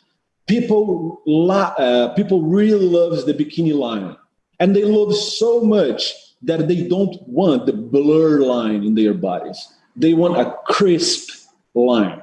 And to do that, they need to make this kind of tape bikini. This is so huge that it evolves. So instead of only black tape, you have colorful tapes. And then you have specialists on that, people that get, you know, how to do this. And people start to create a business around that. So in the right side of the slide, you see an image of a business. People pay to get in a specialist house where, you know, the people set up the tape in your body, you go to the roof and you get sun. And then you are completely happy with the crispy line in your body. This is huge. And this becomes a business. And not only business, but it's a cultural thing that maybe doesn't make sense in other culture. I completely understand. But as we can see, we start to export some of these behaviors. And in the past year, we have in the fashion show of Miami, we have a fashion designer that got inspired by this behavior and this culture, and he created a completely line of, tape bikinis for his work. So I think it's quite amazing how a behavior that started in Brazil in a really special context can spread for other parts. And this is the beauty of innovation. If you know how to decode that and start to make good or interesting thing on that, you can spread this culture. Another thing is about the fact that when we are when we are a rich nation, sometimes when you get a product broken, sometimes it's cheaper to throw it away, And when we are in an underdeveloping country like Brazil and others, it's not easy to throw away a product. You need to fix that. And again, this is a kind of behavior that we could, teach or inspire other nations how to fix better products. This is sustainability, pillars. We don't need to throw it away, especially in Brazil.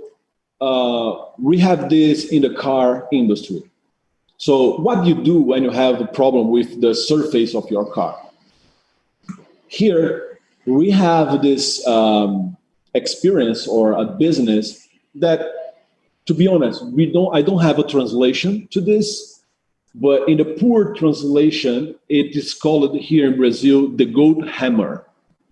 Because people, they got to learn how to fix the surface with really, really simple set of tools in a really quick, easy, and cheap way to do that.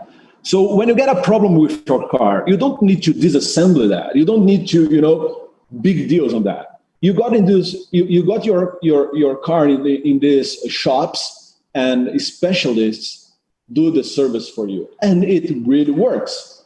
And again, it's a business. On the left, just a proof of concept, how it works. It's quite amazing. It's quick, and it's astonishing, the results. And on the right side, it's a set of tools really simple tools that people from the years, the experienced years that they created. And this is so important here that it becomes, a business. People get class to do that. People study that, and they become master of that. And Brazil is exporting these talents for different countries in Europe. And, so it's a behavior that we have here that if we understand that, we can reframe that and export this.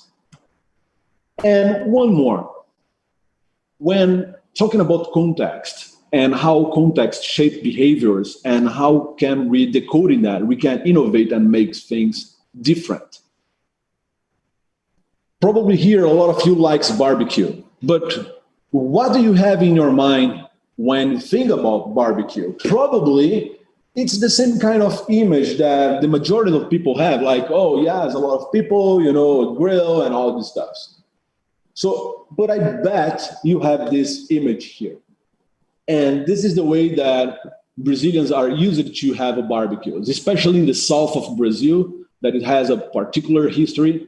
On the right side, we have the Gaúcho, that is the South Brazil people. And based on traditions, old tradition, they were used to make a barbecue with the steak on a spit in the ground. And this is really common. They do huge festivals of barbecue with that. And this shaped a whole innovation and behavior around a steakhouse in Brazil. On the left side is how you translate this behavior that you do in the countryside for a restaurant. And this is a reference of a really nice restaurant in New York. There is a Brazilian steakhouse. So what is the deal here? Different of a traditional steakhouse, in rodizio, that is the name that we use here in Brazil, you have different kinds of meats, and the waiters, they get the meat, or the beef in your table, different ones. And you get a slice of the meat. No matter how much you want to eat, you can eat as many you want. And this is really interesting because it's a different kind of restaurant. The beef keeps circulating on the restaurant. It never ends. It's a quite amazing experience. A lot of people that comes to Brazil and go to a rodizio, they got really impressed. Like, oh, besides the fact that the meat is really good, the experience is quite amazing. On the right side is this business that we exported to America, for example. It's called the Fogo de Chão. It's a food chain of Brazilian steakhouse that is all over America nowadays. This is the New York house they have. And this behavior is so nice that it shapes different norms. Because waiters, they keep circulating on the restaurants and offering you meat, sometimes they bother you, and they know that. If I'm on the table and I want to be with my friends and have a conversation, and there is a guy on my side, every 5 minutes offering me meat, it bothers me. So to solve this, there is a common behavior in this kind of Brazilian steakhouse where you have this sign-up. It's a small disc. In one side is green, yes, please. And if you flip that over, you have a red disc that says, no, thank you. So it's a simple experience where if you are in the table with your friends, you just flip for what you want. And waiters, they are trained to, before they reach out to you, they look for your sign-up. And they know if you really want to engage or not. So it's a completely different experience around, barbecue. So I think they are great examples about how context, shape the behavior and how this behavior can inspire us to create amazing new things. So I'm going to jump to some of our works that we did. And I would like to share with you how we use this mechanism of understanding how people do things, what they need and what their beliefs, to offering them a new possibility, and then keep evolving that cycle that I said, adapt and adopt. So I don't know if you know, but Natura is one of the biggest brands in the world, cosmetic brand. I'm really proud and happy to be part of a partner of Natura for more than 15 years, helping them to innovate and make the thing differently. And they are really committed, as in environmental cases, sustainability. They are pioneers on that. They are pioneers on using a package with a refill, a special package with refill. Like they use that like before any other company in the world, like more than 20 years. So they are really committed to that. I invite you to join or to look for more information about Natura because it's really inspirational.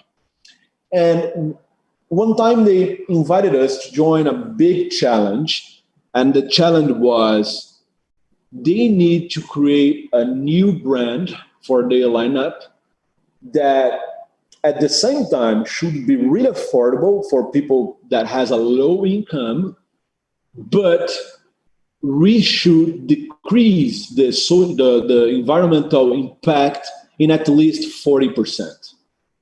And this was a kind of, a green field and a huge challenge because, you were only able to do this kind of, to have this kind of KPI if you really disrupt some things, if you really think differently. And we did our process. This was an open challenge. We were open here to rethink the logistics, the formula, the business model, everything, and the package, of course. And after a huge immersion that we had in all the context, one thing got our attentions. One of the research that we did was trying to understand people behavior, trying to understand how people act with cosmetics. And these are the pictures that I have to show you. We did an ethnographic approach with people that use cosmetics. And what we found was really interesting. As I said, Natura used the refill package for years. But as a refill, you know that, it was designed to be a refill. What it means is I purchase the refill, I drop the content in my regular package, and then I should throw away that package. There is really, really simple package. There is no cap. There is no way to be stand up. It's just to transport, drip or drop the content and throw away. And what we saw clearly in our research and in our observation was that a lot of people, they were using the refill as a regular package. They were okay with that. And their interest was, I want that product because I recognize that that product is really good and I want to join this company. So based on this and in a lot of calculations and maps of environmental impact, we defined that the best situation as possible for that business should be put in the world a brand that used the stand-up pouch as the main technology for the regular package. And it looked like simple like now, but it was the first brand in the world to use a stand-up pouch as the regular package and not as a refill. And it was a huge success. This is a big brand until now in Brazil. And just to you to understand a little bit, we have 70% less plastic than conventional packaging. It costs 50% less when comparable with comparable products. So it's an affordable product. It doesn't harm the environment. So it's a good innovation. When I see this kind of package, I remember the corn leaf that I just mentioned for you. This kind of thinking, I believe, should be an inspiration for all over the world. Another great example is an LG project that we did. We were commissioned by LG to understand the behavior around young people to the experience of listen music on the streets, and especially in USA and Latin America. And like I said, first moment, let's understand, what they are doing, how they are doing things, how they behave. And we did that. And based on this, we started to understand their need and all, the context around. Trying to be quick here, we understand some differences and some similarities between, young kids in Latin America and also in USA. And basically was, yes, they like the sound powerful. To be powerful is really important. They need to show up, especially in Brazil. The show-off culture is really important. Some people like, these speakers that had light, It's important to carry on. So somehow there is a lot of outside event, and I want a portable speaker that is really powerful that I could transport in an easy way. Especially in America, we saw the culture of the hugged products. The hugged products in a way that I have this product and I can throw that on my trunk and it is not going to harm my product. I feel safe on that. But I want something that is more refined about design. I have a different reference in my mind that makes me want a more refined product. And based on this, we created this product, and it's quite amazing. It's really simple that you have this handle that makes easier all this experience that I was talking, but it also creates a kind of exoskeleton, that protects the product that is inside. So you not only make it easier for people to transport that, but to throw it, in any place that is going to not harm your product. So it becomes a global product from LG. We were recognized with different design awards. It's a really smart product, really powerful with lights and everything else. Here, I really like this challenge. We were invited to rethink the laundry area. What happens, what are the jobs to be done in the laundry? And we went to the field to, committed to understand that. And one of the jobs to be done, really special, that we noticed was how to dry the clothes. And what we observed was that there were two different ways that people dry their clothes in the line. So the first in the left is this common way. You have the line, you have the cloth, the t-shirt, and you have the pins. Basically, the most part of people use like this way. This is nice, but this is not efficient. The problem with that is you don't have so many space in your house, and when you use like that, a few clothes you put in the line, you don't have more available space. The second situation that we observed in the field was some people that was really smart, and they were used to dry their clothes in the hanger. And but what we observed going a little bit further was that for majority of the people that dry their clothes in the hanger in this kind of line, because of the tensioning of the line, what happens was that the hangers, they go to the center, and all the clothes get stuck together. And to make it different, the people were used to put the hanger in the line and also put a pin beside the hanger, in a way that it prevents for the hanger to go to the center. And based on this observation and this common behavior, we developed this hanger that I am really proud, because it changed. It's really simple product, and it changed the way that the things are done in a really easy way. So you not only can dry your clothes in a more efficient way, you can ensure that the clothes is not gonna get stuck together, but you can take this, dried clothes and put in your wardrobe directly. So in the end, you change the whole process of drying your clothes in the line. We worked with Samsung, and they were interested to innovate and develop a TV screen for low-income people in Brazil. And exactly the same thing. Let's go understand people. Let's go understand how they consume TV, how they buy that, what is the reality. And we went to the field, and we observed different people, we talked with different people, and basically, here's the circumstance, here's the context.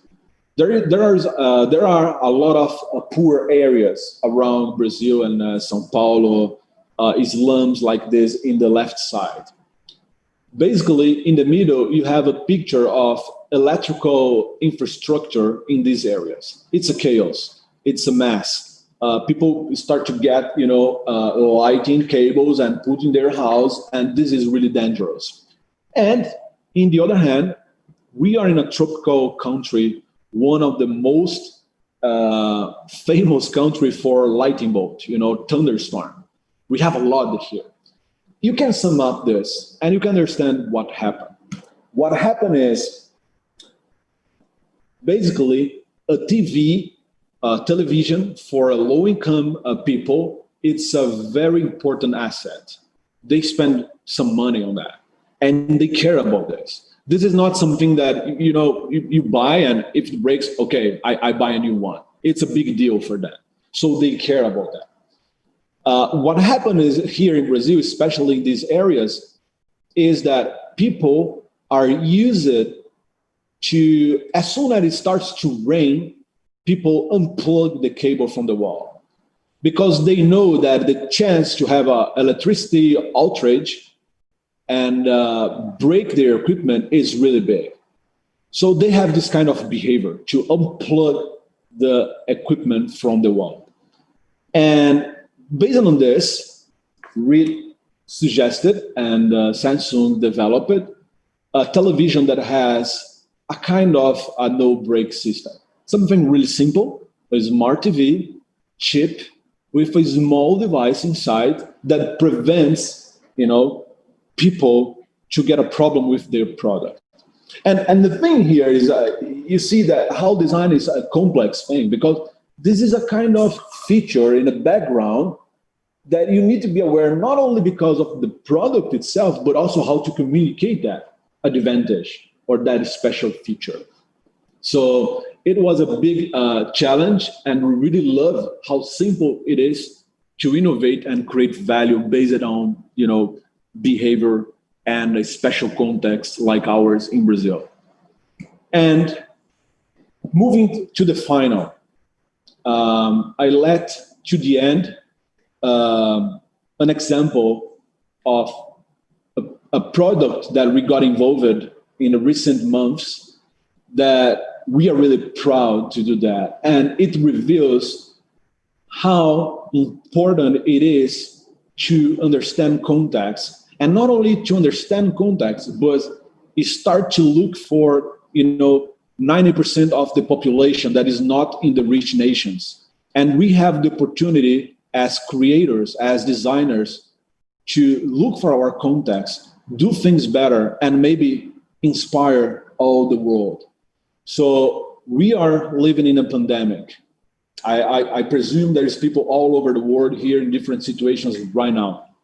And as soon as it started to hit some countries and we start to realize that there was a lack of ventilators, we were really worried about. And Questonor is a company that has a lot of experience in the healthcare industry. We did a lot of equipment, so we know how to do that. And we got inspired to solve that issue. But here's the thing, talking about context, how important it is. What is the problem here? The majority of the investment in developing health equipments, they are made by rich nations. You can count in your hands the amount of company that develops this equipment for all over the world.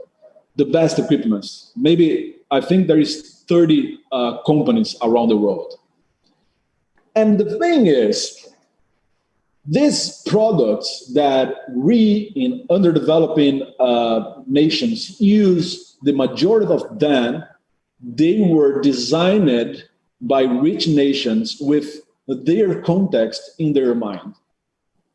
Their context was the focus. And this is completely different from countries like Brazil or India or, something like that. And the fact is, this is not data that I'm bringing here. This is from WHO, And 7% of the complex devices simply doesn't work when they got in developing countries like ours. For simple reasons, because it's out of the context. We have, like I said, electricity instability, like I said. We have a lot of other small things that is complicated. And when we think about ventilators in COVID, we were looking and said, man, we have a big problem here because the majority of the equipment, they are really, really expensive. They are really complex. It's difficult to import right now. And how could we do that? A special equipment focused, in a reality like Brazil, simple and cheap to do. And we did that, and I'm really proud to share this with you. It was a big team that got involved. One of my partners here, Levi Girard, was the guy that really managed this whole team. But we have doctors, really talented doctors. We put together engineers. We put the supply chain. We put everybody in this challenge. How could we create an affordable equipment simple to use, that we could produce in Brazil and even export.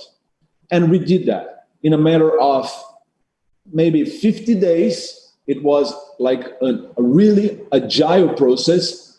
We did not only the industrial design, but also the digital, the software development, the UX, the UI, in a way that medicals, doctors, they could use this equipment without so many instructions. It should be easier in a context like ours. It's a war context, like we need to produce that. And this is the equipment, and it can cost, just to give you an example, like 10 times less what a regular, complex product that we import from rich nations here in Brazil, 10 times less. So this product is now under approval from our health, organization. And I think it's a proof of how context is really important for us to develop and to make things differently. So I think you enjoy it. I hope you enjoy it. And I think we have some time to have a conversation. Thank you, guys. Muito obrigado, Leonardo. That was fantastic. People out here, I can see from the comments, they really loved your session. And we want to take a lot more questions, but we have also run short of time. So we'll pick up exactly one question as we also have the second panel lined up. So one of the questions, that is up here is from Kanishk Kapoor. And he says, what are a few ways in which you can identify such issues? And as most of them are not very obvious. And I think he's talking around the whole jeito or jeitinho, or the Jugaad way of doing things, of frugal innovation. So any suggestions out there, Leo? How do you identify, these issues? They're not really very obvious at all times. The barriers are not very obvious at all times. The solutions are not very obvious at all times. Yeah, I don't know if I got the exactly the question, but I'm gonna try. Like I said, I believe people do things, and people, they are always trying to do things. They have this common behavior, and when you put yourself in a position of observation, and you start to look carefully, and this is not easy, of course, this is not easy. You start to look for that, you start to understand what's going on. And based on some of this hypotheses, you start to go a little bit deeper, trying to understand what is behind. Like, if people are acting like that, maybe it's because they need this. This isn't a hypothesis.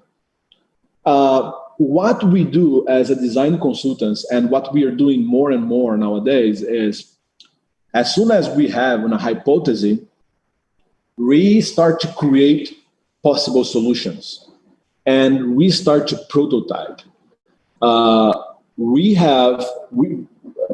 I talk about prototype, I'm talking about half prototype, really half prototype. And as soon as we have this half prototype, we start to engage with people again and share with them these ideas. And it's pretty clear. It's pretty clear when you have a brilliant idea, when you present people like a really half prototype, people open their eyes like this side. Oh, I never thought about that. This is all I need. So on this moment, you have sure that I'm in the right path. They have this need, and I can evolve for the next stage of a project. So this is the way that we do. It's not easy, like I said. You go slowly, you discover a little bit, you have a hypothesis, you prototype and test, and then you evolve. And here is the thing, like I said, human beings are incredible machines. We are able to, adapt and adopt. And sometimes you make things that fail. This is part. And every company in the world, nobody wants to fail, but it's part of the game.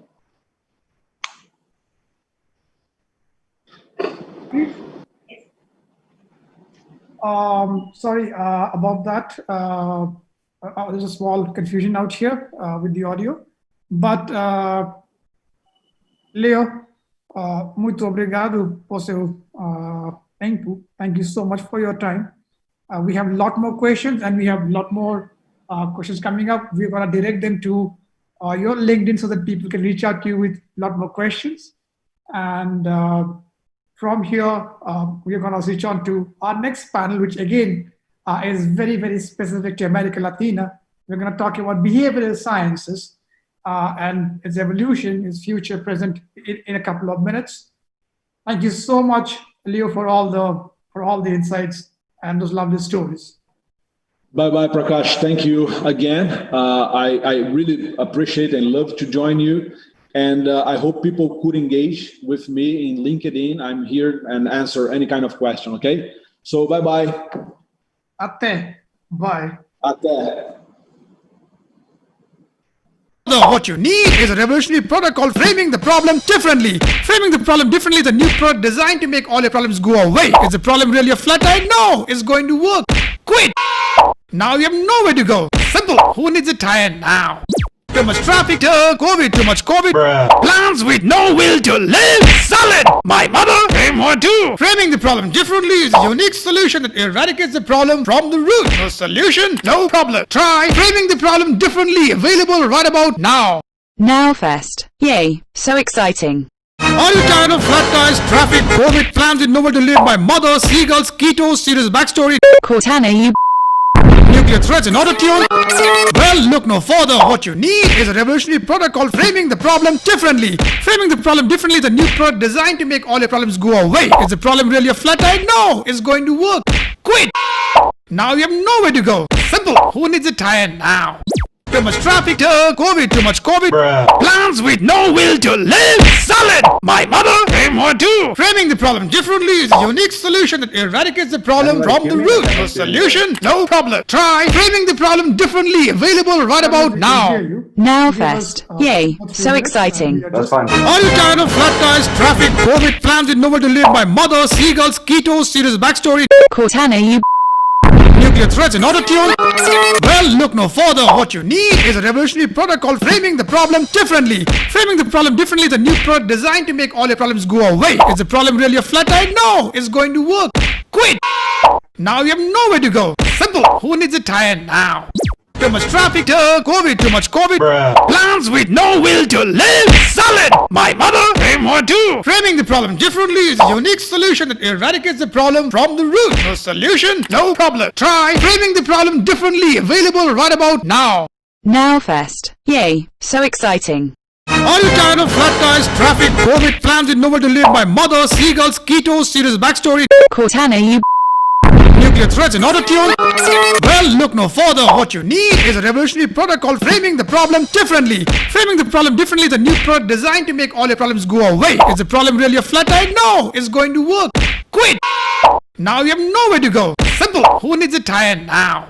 Too much traffic, COVID, too much COVID. Bruh. Plans with no will to live. Solid. My mother came more too. Framing the problem differently is a unique solution that eradicates the problem from the root. No solution, no problem. Try framing the problem differently. Available right about now.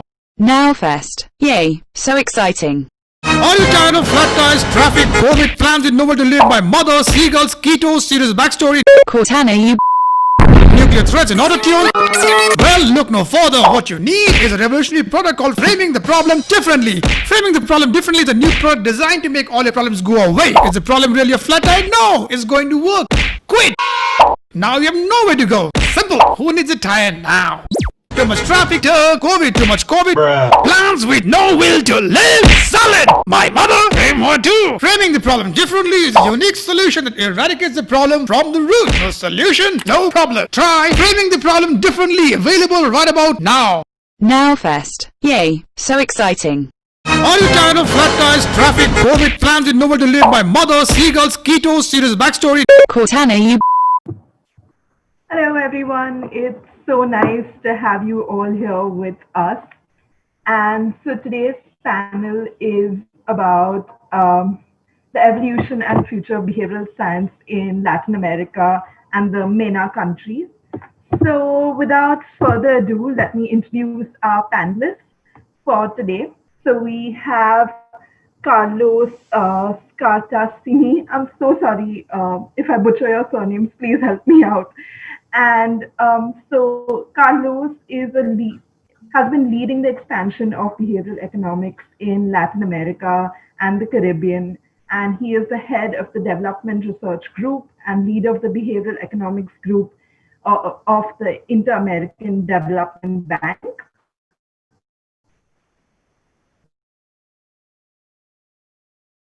We have the founder at the American Institute and the co-founder of Mudo Agency. Next, we have Andres Casas.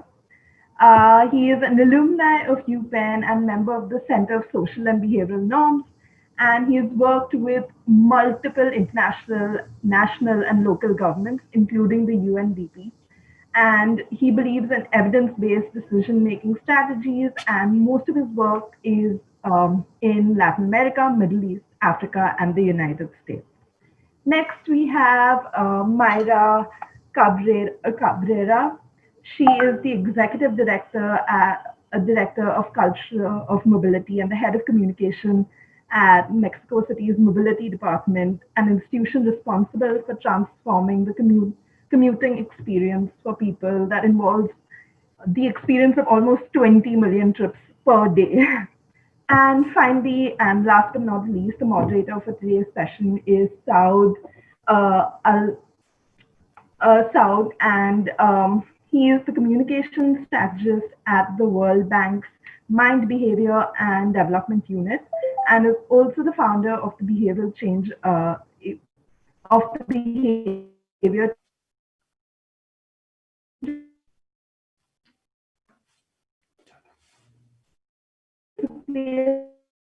with his achieving sustained thrill.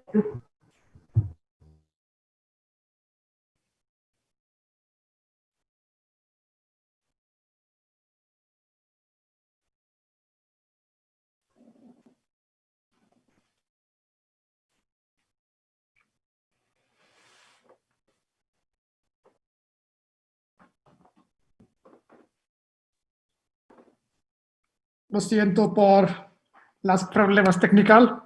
Gentlemen, please do not mind the technical issues. I think our network has comped off. Such other realities of trying to arrange a fantastic show with eminent personalities like yourself from different parts of the world. For people who could not hear us properly, as Srishti was introducing them all, let me just do a quick introduction out here, gentlemen. And for all the people who have logged in from across the globe, out here in this panel, we have got Andres Casas, we've got Carlos Cartassini, we've got Emiliano Diaz, we've got Mayra Alejandra, and then we have a fantastic moderator, Saud. And they are going to talk about behavioral sciences and America Latina, the present, possibly they'll touch the past, they may talk about the future. We are very curious, are they talking about public policy, are they talking about innovations? There are such wonderful stories they're going to share with us, and we are really, really excited. Without further ado, it's all over to you, Saud, all yours. Thank you, Prakash Srishti. Gracias, obrigado, shukran in Arabic. Pretty multi-national and international whole conference, but also panel today, where I'm very excited to moderate because today we are going to talk about the evolution of behavioral science and its future in Latin America. But first, let me thank the audience for their engagement, the panelists for their time, and the organizers for putting all of this together. I'm from the Middle East myself, and I think majority of the audience is not from Latin America, but I think today we will learn a lot when behavioral science is adapted to regions other than where it was originated in the Western world, how it played out today in Latin America, I think we will learn a lot from different regions around the world. And as Prakash talked or alluded about the structure of the discussion today, we will start with the story of behavioral science, where it was started, and then we will talk about the day-to-day application of behavioral science in Latin America, and end with the future and how do we institutionalize behavioral science in Latin America. So I start with the first topic. We're going to just discuss today what's the story of the setup which brought behavioral science into Latin America. Many of the times we see in the books, for example, if I'm talking about the Middle East, Qatar started the Nudge Unit in 2016, Kuwait started it in 2018, and all these bullet points, but we don't understand the story behind it. What's the opportunities it came around? For example, in the Arab region, we were talking about national transformation plans, Oman 2040, Kuwait 2035, where the behavioral science nudge units came into play and make use of these opportunities. But today we are going to talk about the opportunities, the stories of where these nudge units were set up, let it be government, let it be in the private sector or in ministerial level. This is where we will understand more from our panelists today, and we will going to start with Dr. Carlos Scatassini, which will shed us light on this first topic. Sorry for the mispronunciation. Please. Thanks a lot, Saud, for the introduction. Thanks. I think it's a great pleasure for me being here, having the opportunity to share this amazing panel. So, I will try to, do my best, but, make sure that the rest of the panelists probably will be funnier and more interesting than me. But let me start with this, and again, it's a great pleasure. I'm sorry that we are not all together. I miss, those good old times, in which we will get together, in a nice place and have the opportunity to interact with the audience. So, but basically, the story of my story will be a little bit broader than probably with the other panelists will talk about, because I'm at the Inter-American Development Bank. I sit in DC, in Washington DC, and I work with Latin America. So we are at the crossroads of the West and Latin America. So that way, we can see a little bit of what's going on in Washington. We can interact with the World Bank, with the IMF, with other international organizations, and then bring the lessons learned to Latin America. I started thinking about behavioral science around 2007, 2008. At that time, we wrote a book. At the IDB we have a flagship, and at that moment I wrote a book about, which was called at that time Beyond Facts. It was trying to understand this issue about beliefs, about behaviors that were a little bit off with what us economists, traditional economists, expected. So we started with that, and I started reading some of the famous Kahneman, Tversky, and another book. And then around 2011, I started fully dedicated to behavioral science and kind of start leading the way at the Inter-American Development Bank to include this type of analysis in our work. It was a little bit fortuitous. At that moment, the bank was doing a lot of impact evaluations. So we are very big in impact evaluations as the World Bank, and many organizations in the world. And basically at that time we were focusing on health, on education, on conditional cash transfers, the typical issues that were important at that moment. But we had nothing at the bank in terms of evaluating reforming the public sector. Okay, so we had a very huge portfolio at the bank of loans to the public sector, trying to change bureaucratic laws, trying to change the civil service, trying to do a lot of stuff. But we didn't have impact evaluations because it was difficult. It was very difficult. So in my quest of trying to introduce impact evaluations in reforms to the public sector, the issue of using behavioral science came up for one simple reason. It is that when you're working with the public sector, it's very difficult to use the traditional tools. It's very difficult to put, a performance pay in the public sector. Okay, it's very difficult to pay different salaries to civil servants. Okay, for many reasons, and we can talk about it. It's very difficult to change a lot of the rules and regulations that had to do with the public sector. So in that context, was that behavioral science was the right tool. Okay, because we didn't have to change rules, we didn't change to pay differently, but we could still try to change incentives in the public sector. So that was the way we got introduced, and I got into this long career of trying to introduce behavioral science in our operations, trying to help governments to improve public policies and so on. But let me stop here and listen to our fellow panelists. Thanks, Saul. Thank you. So you were talking about it being an alternative to the hard change which policymakers might resist at the beginning and use it as a tool. You started with impact evaluation and went mainstream right after, from the beginnings from 2011 through the IADB. Thank you, Carlos. And I'll move to Mexico. Emiliano Diaz, and your experience from the Mexican Institute of Behavioral Economics, and how do you reflect on the story of the beginnings in either Mexico or your specific institution which you co-founded? I'll tell you a story that I think is very illustrative about my story.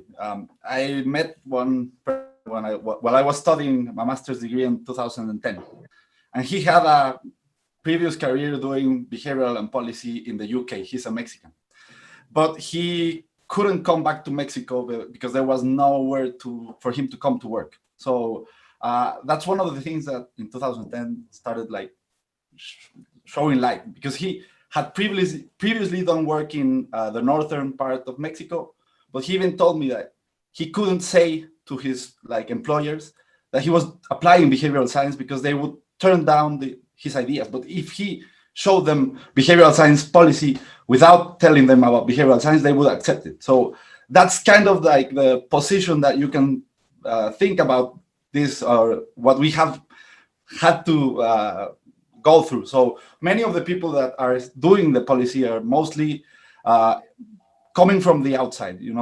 Here, I've sensed that most of the initiatives have come from international cooperation agencies, for example, like people that come here and tell there was an intervention by Ideas 42 some years ago, and it was funded by international cooperation. So I think that's most of the best way you can say how this permeated to Mexico.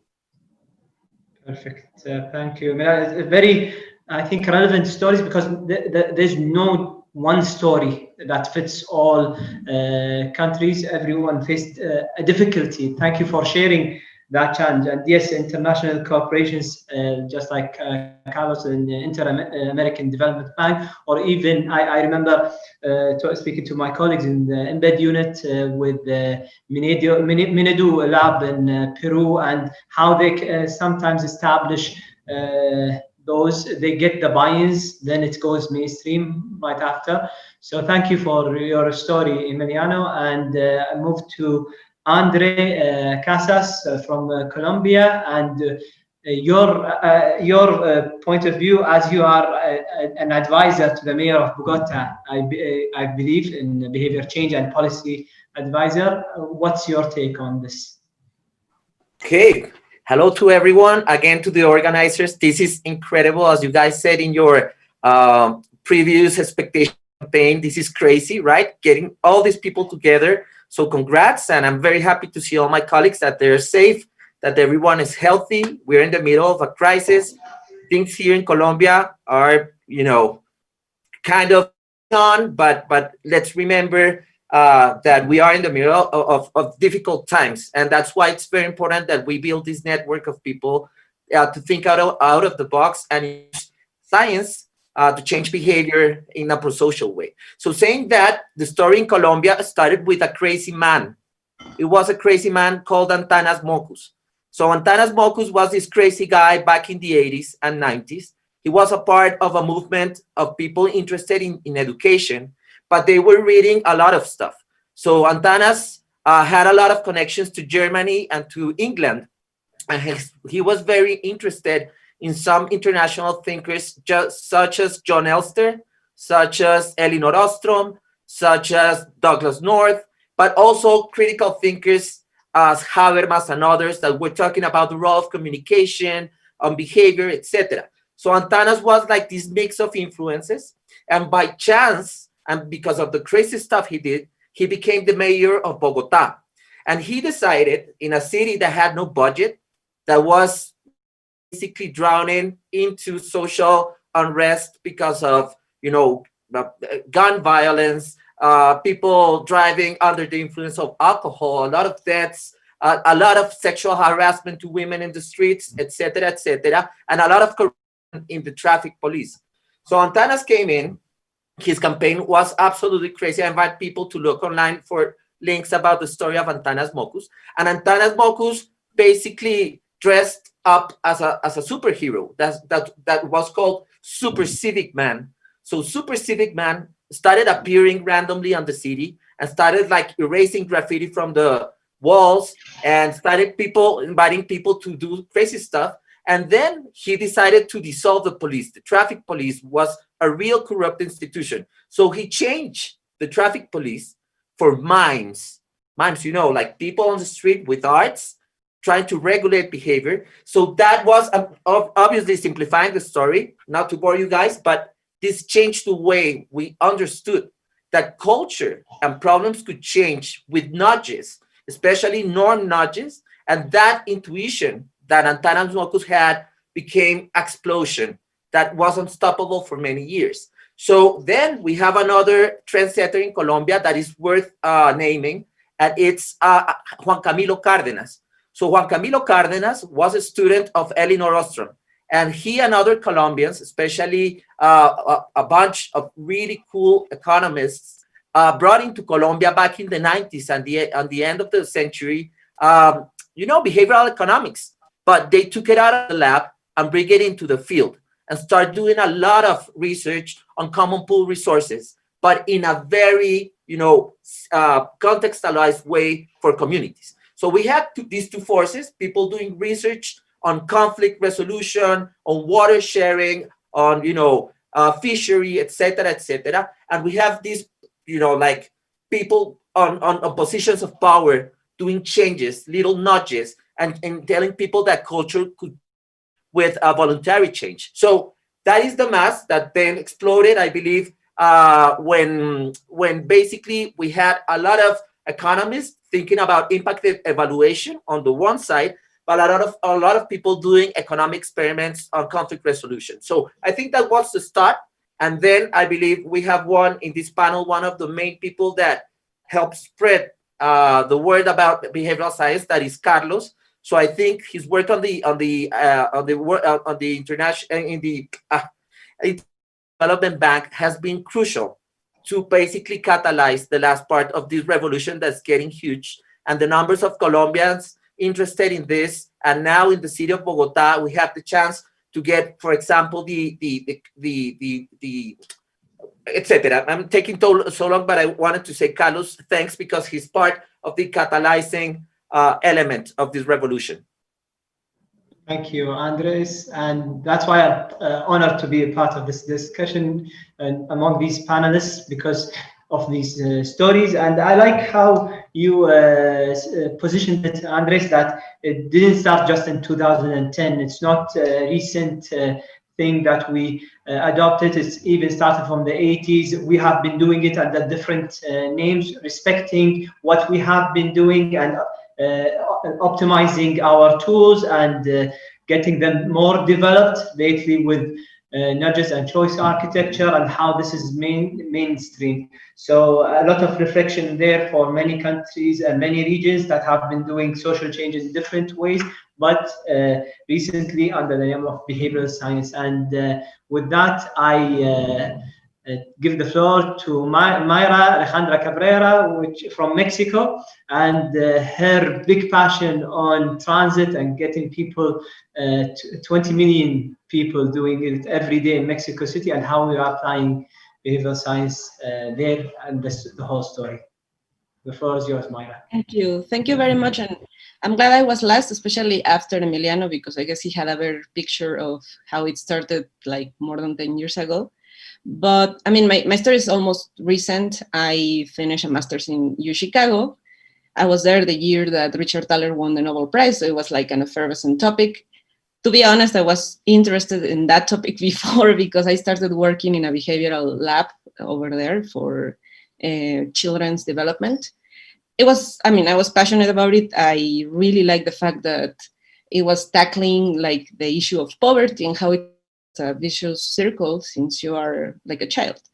So when it became like the topic at Chicago, I started taking classes because many opportunities open. Even if Richard Thaler was there, I mean, there were not many courses on that. And then there were different ones. And I started like getting an idea of how to apply A/B testing and everything I was learning in my Master of Public Policy into, or maybe using the behavioral insights to guide my research and the implementation of policies. When I came back, there was a unit in the National Laboratory of Public Policy, and I started working there, and it was a 2-year-old unit. It wasn't that old. But what Emiliano says is true. Usually these kind of research and applications are funded by international organizations. In this case, I was working for the World Bank. And it was very, very interesting and very enriching, but the effects of what you do usually are not seen like that often. And even though behavioral science it's applied, you cannot just do it theoretically. You have to experiment and you have to know if what you think works. It was a slow process, especially because how you have to deal with like the filters of international organizations, and it's important, but it's slow.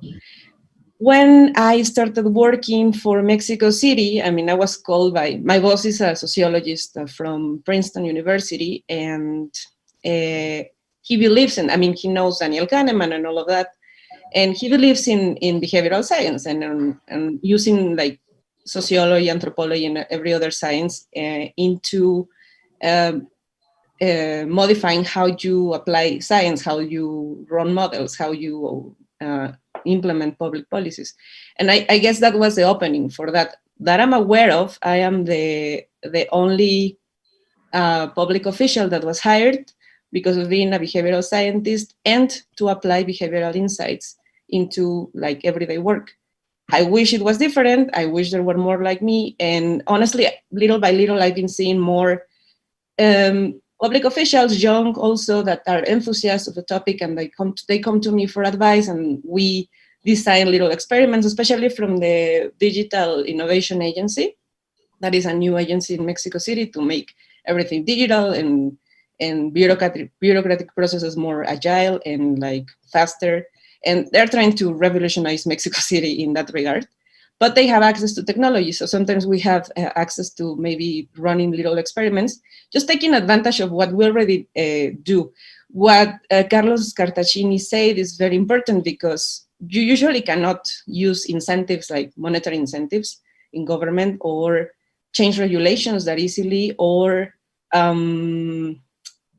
I don't know, get more resources than what you want. And in public policy, you have to do more with less sometimes, or more with what you already have.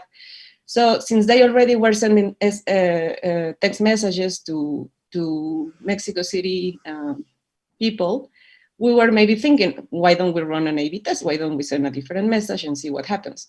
And without compromising the effect of what we wanted to get from that message, we could get insights of what was better. We don't have maybe the time sometimes to do proper analysis and A/B testing, but because the city, I mean, it's alive and runs fast. But I think it's very important that we get a chance to see what happens if we change a little bit something. And in mobility, what we do usually, it started through road safety, because we are convinced that road safety doesn't go through courses and tests. It goes through changing the context. And changing the context is hard because it's about infrastructure. It's possible, but we have to be very strategic. So that's also a part where we are like doing an everyday application of behavioral science. Thank you. Thank you. Thank you, Myra. I'm checking myself if I'm muted. I think you paved the way for many. As you said, you might have started alone, but after you, many people, and this is where many behavioral scientists that begin like solely, but afterwards they see themselves paving the way for many to come. So many challenges in the beginning, but and another thing you alluded to is the digital opportunity that is coming, and how to solve bureaucracy through some of the tools that we are applying. And with that, stories like we heard personal stories, we heard international stories, stories from history, starting from 1980s, just to give context. Now we would like for more context, because generalization is our biggest enemy. And I say that because sometimes people think Latin America is one country and one homogeneous structure, and we face that similarly in the Middle East. They think that, okay, it's one set of challenges, one set of issues, but Kuwait is not like Lebanon, Iraq is not like Syria, all face different challenges. Here is where context matters, and this is something we experiment a lot to behavioral science to make sure, so not just replication, really respecting the context that we are playing in. And with context, we would love to hear about day-to-day experiments and day-to-day application of behavioral science in your respective fields and countries that you work in. And again, we start with Carlos. I think over the last 10 years, since you started in Latin America, you have done it all around, but do you see a beachhead example that we can relate to and understand the context of Latin America in, if you can share that with us and the rest of the group afterwards? Thank you. Thank you, Saud.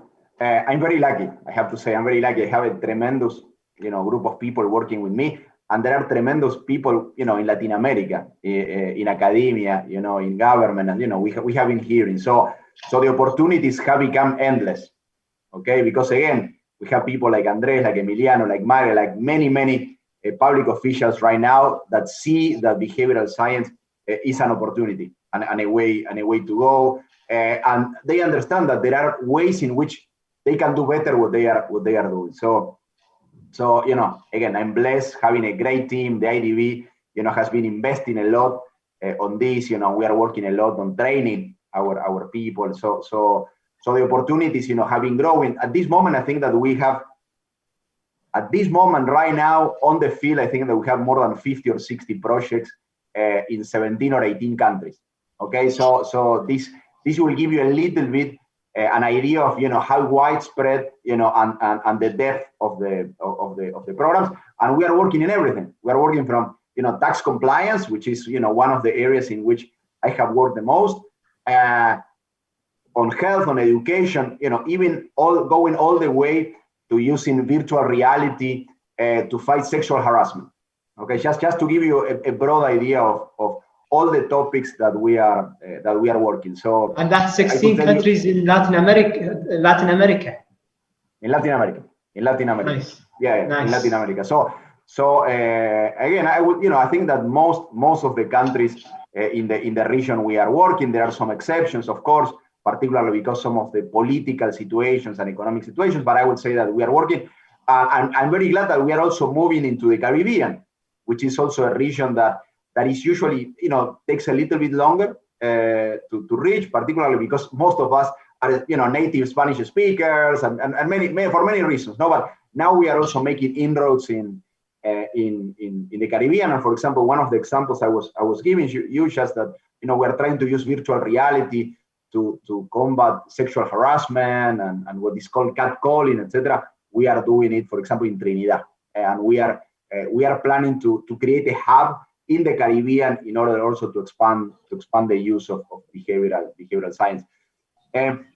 as I said, there are so many projects. Let me tell you what we are doing related to COVID. Just because I think that we are all thinking about that. So what we said is like, okay, how can we help countries at this moment? How can we help them reduce infections? How can we help them move towards the next phase? So we have been investing very heavily on designing interventions that help people to follow the guidelines of the World Health Organization, of the local governments. And basically what we are trying to do is in a way that we had Cass Sunstein a few months ago, actually at the beginning of the pandemic. And he said, like, look, in a context like this, you have like the East framework, that has become very, very well known. He said, in the context like the pandemic, let's put an F in front. Let's make it feast and let's make it fun. Okay, we are all very stressed. People are very anxious. We receive tons of information from all over, particularly people who are really struggling. I'm lucky. I'm working from my house, but there are a lot of people are really struggling. So we have designed these interactive quizzes, which are very fun. They are these like the type of things that you will find in Facebook. So you enter and you play, and you learn about COVID while playing. Okay, so basically you enter there, you have questions, you have to answer, you get a score, you can compare yourself with others, then you are ranked, and then you can take it again, etc. So we are doing it this way because we think that the information is there. We hear all the time, the radio or the president or the whatever, the health minister in your country giving you information, but clearly it's not permeating in many countries. Unfortunately, a lot of people still are not wearing masks. A lot of people are not respecting social distance. A lot of people, unfortunately, are gathering in bars, or they are having birthday parties or whatever. So we are trying to do this in a very fun way in order to permeate the society and working on that. And we are working with many countries. We are lucky that, for example, several state governments in Mexico are working with us, and we are also working with one big city in Colombia on this. And we're working, we are moving along. But this is one way. At the same time, we are using the opportunity to learn a lot about how people react to the information and how people react to the context. So we have a lot of experiments embedded in these treatments and in the surveys that we are doing, trying to understand, for example, the role of social norms, okay, which we know that they are very important. And what we see is that social norms are as important as ever in the context of the pandemic. When we put people in these situations in which they know what is right, they know that going to a birthday party inside a house is not the right thing to do. They know that, we test that, but then faced with a situation in which some of their friends are going to go to that party, they say that they will go. Okay, so we are working on that. We're also working on this issue of how do we make people to download the apps for tracing, contact tracing, which unfortunately are not very popular among most people. I think that they have failed in almost every country. I'm sorry if I'm misstating here, but at least the information I have and the evidence I have is that most people are not downloading those apps. Most people are not using those apps. And we are seeing how can we do it. And for example, what we are finding is that the way the governments are doing it is wrong. So, governments are trying to ensure people that the apps are safe, that they are not going to be sharing the information.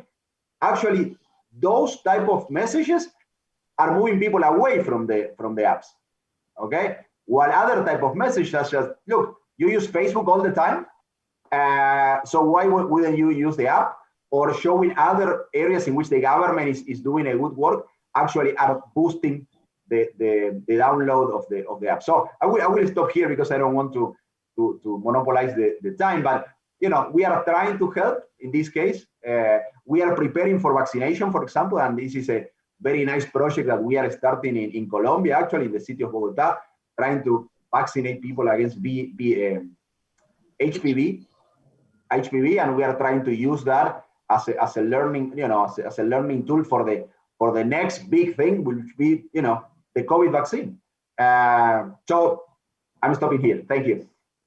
Carlos, for sharing these. I think not just important examples for Latin America, but the whole world around COVID-19. It's very relevant to us, and I like how you applied fun in this East framework, especially in testing times. People are surrounded with a lot of negativity, and when they are experienced with fun and engaging intervention, that means that we are flexible with how we bring about the options and the choice architecture that we can provide to them. Thank you, Carlos. And I move to Emiliano to listen to some of the things that you apply day to day in Mexico.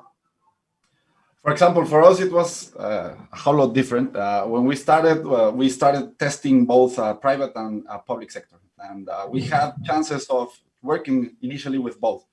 The problem was that our experience with the public sector was really bad. So we ran into some not very good people. So we came into a like corruption point in the project. So we decided to jump out, and we decided to take our hands away from the public sector for a couple of years.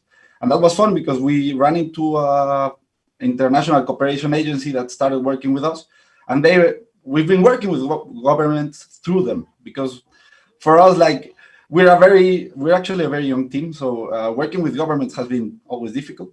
But through this international cooperation agency has been very well, because they have, like this political face, and we do the work behind them. So that has worked a lot with us.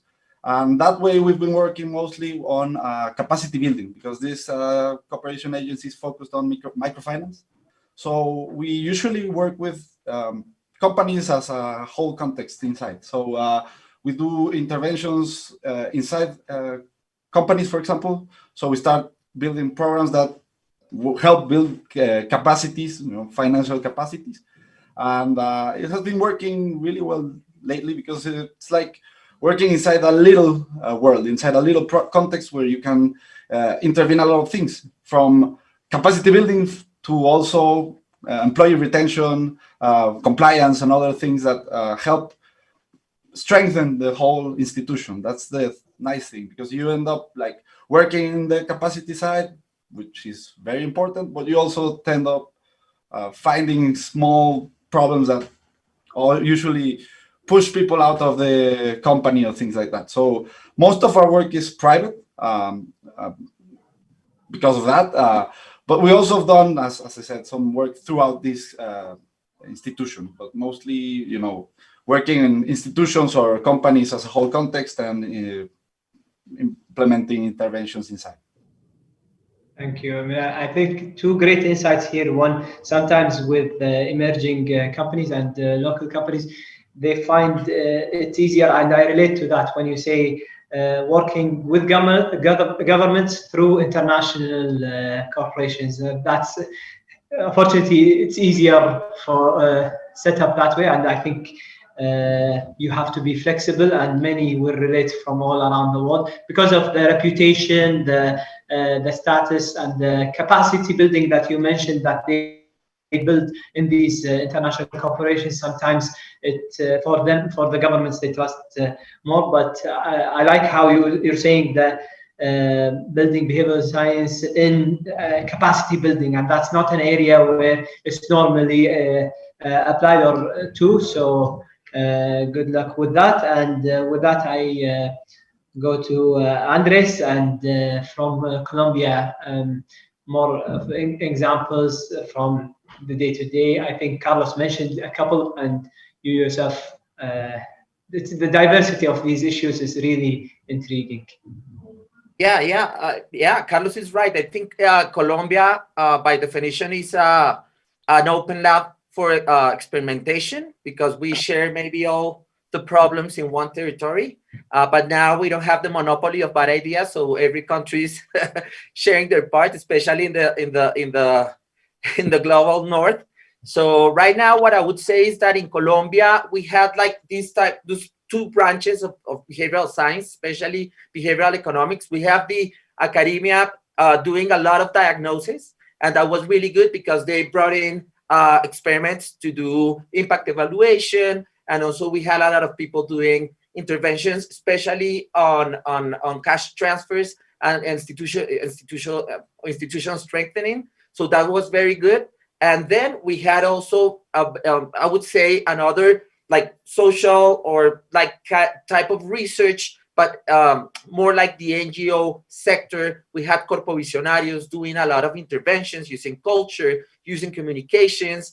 And we had then a lot of interest in the last years after the Mind, Behavior, and Society report was published by the World Bank. We had a lot of people in private sectors interested in using behavioral science. So, for example, I participated in a lot of I don't know, endeavors trying to help, especially in Antioquia, in some part of Colombia, where the corporations were really interested in becoming more pro-social businesses. So we brought in this type of experiments and interventions to it, especially Sura and Confama were two organizations that are extremely interested, and they're using behavioral science in their operations.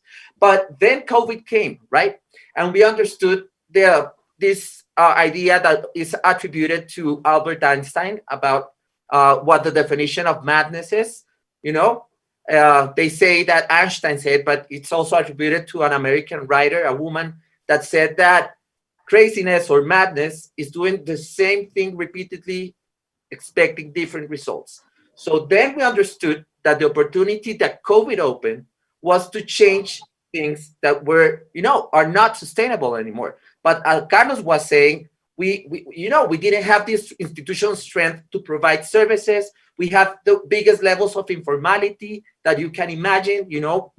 More than half of our population works on the streets. They pay day-to-day rents. So this was a social crisis. This has negative impact. So what happened is that this crisis opened the opportunity, as Carlos was saying, to bring the complete tool of behavioral science into government and into especially academia that went out from the desk to the territory. And that's where University of Los Andes, especially in Bogota, has done a lot of leadership on the COVID front. They joined forces with the local government, and we started an open data day-to-day updating of how the spread of the disease is happening, all the risks. But also from the government, we have been doing especially messaging experiments before we release the narrative. Also, a lot of basically district, I would say like district to district experiments, also to see how context matters. Because in Colombia, in Bogota especially, we have a very dense city with several types of populations in the same districts. So we need to understand what buttons we need to pull to get things going. So also in the mobility sector, I think we did the most, I would say, risky thing. And we decided not to close the transport system, just to keep it like below 30% of capacity. And also the mayor, Claudia Lopez, basically used this type of foot on the door technique to tell people, okay, we're going to start with a voluntary lockdown, and then we're going to move to another more like mandatory lockdown. So we have been using a lot of things, but basically I would say what it's working is that we're focusing on narrative. And we're focusing in something that Carlos organized a very cool seminar some weeks ago about the role of trust in these situations. And we understood, because I've been engaged not only in research here, but I'm working with my colleagues at the World Values Survey. We're doing a COVID survey that has, found many interesting stuff. And also with Professor Bicchieri at the Center for Social Norms. She's going to be talking also in this event soon. So what we have been finding is the important role of two aspects that are surprisingly high in COVID, at least for some weeks in Colombia. First, institutional trust. Imagine institutional trust in the region that has the lowest levels of institutional trust. So now it's important to see that the remedy, the only vaccine that we have, is behavioral, and especially trust has this opportunity. And then we have the other, what I will call part of the social vaccine to this, and would be the trust in scientists. And that is a thing that surprised us, that in a country as Colombia, I'm not saying, you know, because we are accustomed to, like, the first world telling us that we are backwards and, you know, we don't trust science. And obviously, this is not the case. But the thing is that we never checked, like, how the trust on science really counted in Colombia. And it has been crucial because these two factors, at least for Bogota, made people abide to norms, even though they have very negative representations about what other people were doing. So they think, like, glue the policy together and the behavior together. And then something very strange happened that I think is very good, is that we opened the city, but people are staying home still. People who can are staying home. And we decided to open more bike lanes so people will stop, because we saw a lot of good effects about the crisis. We didn't let the crisis go to our waste, right? So we know that it really helped I would say, the enhancing of the environment. People are riding more bikes and bike trips on the day. And also we are getting that opportunity to change our transport system. So this has been a really good opportunity.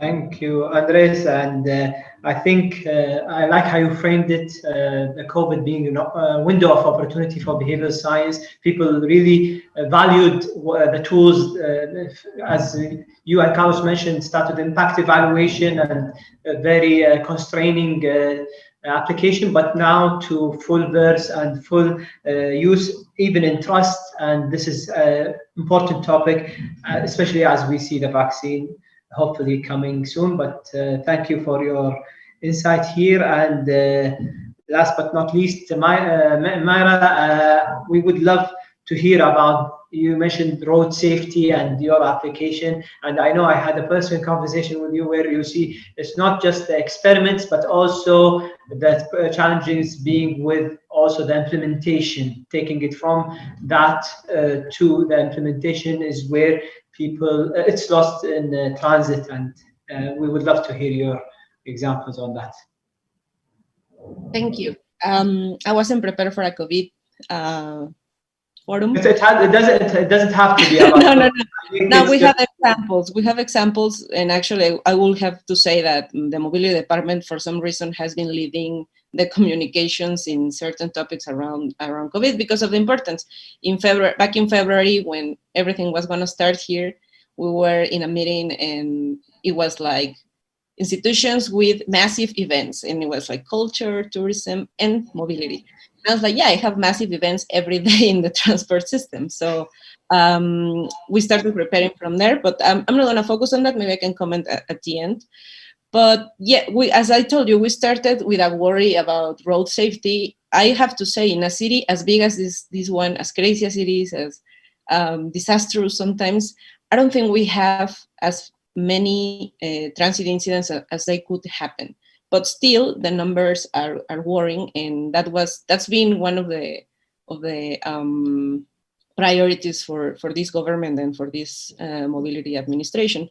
So I'm gonna skim over what we have done, but in the beginning we realized that when people sign the form to get the transit permit or the license, they usually, I mean, because of the format, they will just sign. They will not read at all what's going on there, what's the responsibilities, and the format itself provoked that. So we did a little experiment. I didn't think it was gonna work really, but we were not gonna lose anything. We were gonna pilot it in certain offices and see what happened. And when you go there, you already paid to the government the fee for the license. And I was like, maybe nothing was gonna happen if I changed the document, but it did. The month we implemented the pilot, the number of licenses issued at the CEMOVI offices went down. Compared to, we did a definitive experiment because in January, 2018, January is the month where people go back to like government offices and everything. So we needed to compare between offices and with the same offices in the prior year. And yes, we saw a drop in the number of licenses issued, just because we made people think slower and see everything that driving requires. And then people were like, no, thank you, I'll come back later. And that was awesome. I mean, I have like anecdotes of what happened in the offices and I couldn't believe what happened. So immediately in February, we changed, all the offices will have the same document. That was a little experiment that worked. Then we've been working to change the traffic offenses system to, like, instead of having monetary fines, and obviously that was a little bit inspired on Antanas Mocus, what he did also regarding road safety in Colombia. We thought it worked. I mean, and it's difficult to innovate because we're talking about lives and injuries and families. When you talk about road safety, it's not just a matter of something that happens and that causes traffic, it's lives. So it's difficult to innovate in this regard, but it has to be done because as Andres said, it's kind of crazy to keep on doing the same and expect different results. And we've been doing monetary fines forever, and numbers haven't been dropping like really. So we thought of a different aspect. Obviously, the fines are the last part of road safety. And thinking of a Visión Cero or zero deaths, like vision, you start thinking of the context. And in the end, you focus on the decisions of people. And for me, that's very appealing because I'm a behavioral scientist, and I believe that it's not just about what you decide in the moment. Your decision is built by context, by other people's decisions too. So we're doing a lot of things on infrastructure and also on getting new transportation means and building more of a network. So people can choose to leave the car because the car is like basically the problem, and motorcycles too. And also the fining system as another tool, like in the whole process. We looked for like lit reviews and everything we could because there is no system like that in the world. And we couldn't just find a study that said something about a similar system. So we found this thing called the licensing effect. Maybe some of you are aware of that, about how in preschool in Israel, they put a fine for parents getting late for the children, and the number of parents getting late increased, like it kind of fired back. And if you think of it, and it's easy because as a social being, you don't want to be like failing to the rules that everybody is respecting. So you end up trying to compensate, and if they give you the option of paying with money, then you will do it, and you will be feeling okay with yourself. And I think that is something that happens with traffic offenses. Like people end up thinking that if you pay, then you're gonna be okay, and then you can make as many offenses and nothing will happen, and that's insidious. So we changed that, and something that we observed is that besides they have to do like courses like online and then presence on a bike and learn like rules of the streets, and then if they keep on going, they have to do community service. And that has affected recidivism. People who are still paying monetary fines compared to people paying through these kind of courses and community service and make less offenses per plate, for saying it that way, than the people that has to pay. So that's been, I think, successful. In COVID, we have had like different other issues to tackle, besides, especially because streets are empty, and everywhere in the world, cars go faster, people go faster when you see more space, because that's context and that's how our brain works. But we're confident that we can continue, as Andres said, that we can continue like inviting people to use other means of transportation, like the bike. In COVID, we implemented also pop-up bike lanes. That has proven like also success. One of them is on one of the longest avenues of Mexico City, is 40 kilometers. And it started with 2,000 bicycle riders per day, and now they are up to 7,000. And that kind of, that's for us, I mean, we're very proud of it, but we're also very thankful with the population, because we think there is a lot of generosity of Mexico City people by wearing masks, by trying to follow the rules as they understand them. As Carlos said, we've been trying to have an approach of like fun and also agency. Instead of just saying everything you can't do, it's more a way of like illustrations that look fun, that look like colorful, that tell you how to do things and give you options and give you agency of what you can do if you want to take care of yourself and your family. And also even not maybe demonizing public transportation, because although it could be dangerous to have like a lot of people together for a long period of time, we don't want to make people think that it's unsafe. I mean, we can all make it safe. And that's also an approach that we've been trying to lead on the whole transportation system, so that people can still do their trips, because there are people that cannot just decide to ride a bike or use a car, and they need to move, but they can do it in a safe way. So that's been the approach.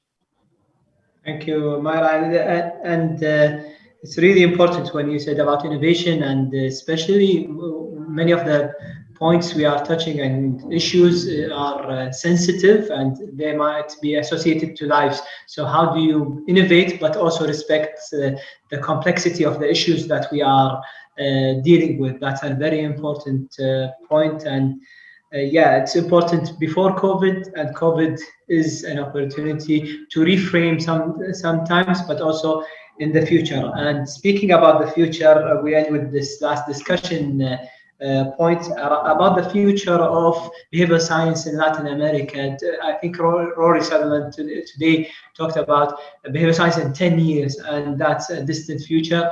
But we wanted to bring it back to what opportunities did COVID open, the appetite of many of the officials around some of the topics, especially in the context of the developing world. Where do you see some of the issues that can open up opportunities of applying behavioral science, and also in terms of institutionalizing behavioral science as a profession? I think Carlos, also you wrote a lot of I think 7 books and 45 articles in also in Spanish, getting people, and I experienced that firsthand when people think that translating nudge into Spanish will suddenly kick off. Sometimes it doesn't happen that easily. Sometimes the context is very important. Translation, a lot is lost in translation. So institutionalizing also,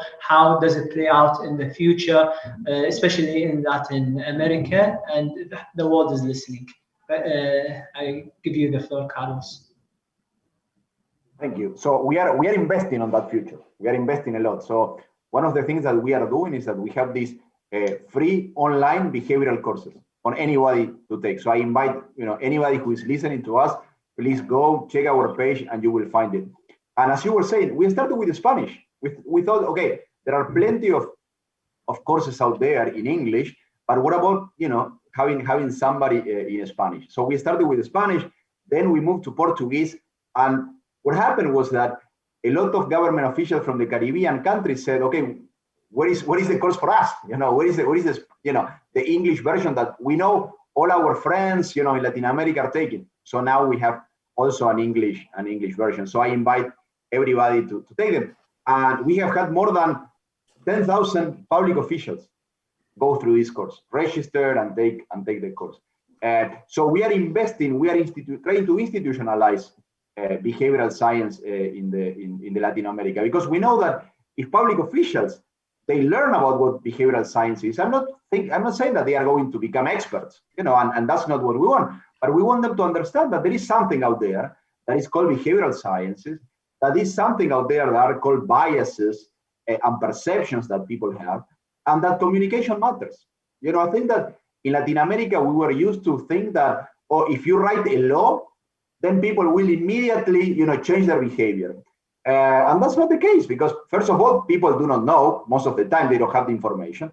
And then even if they have the information, then sometimes they don't even have the tools or the willingness to change. So I think that some of the things that Mayra was just saying are exactly about this point. So we are investing on that. We're investing on creating this high demand in the public sector for behavioral insights. And we are also investing in our own resources at the IDB. We have trained more than 400 IDB, Inter-American Development Bank specialists on behavioral sciences. So that way, when you are helping a government, when you are improving a public policy, when you are designing a new project, both parts can think also in terms of behavioral science. So that's one of the things that we are doing. And at the same time, what we are doing is that we are helping a lot of governments like, you know, the governments in Bogota, in Mexico City, in Barranquilla, and in many other cities in Latin America, who want to have, you know, in-house expertise.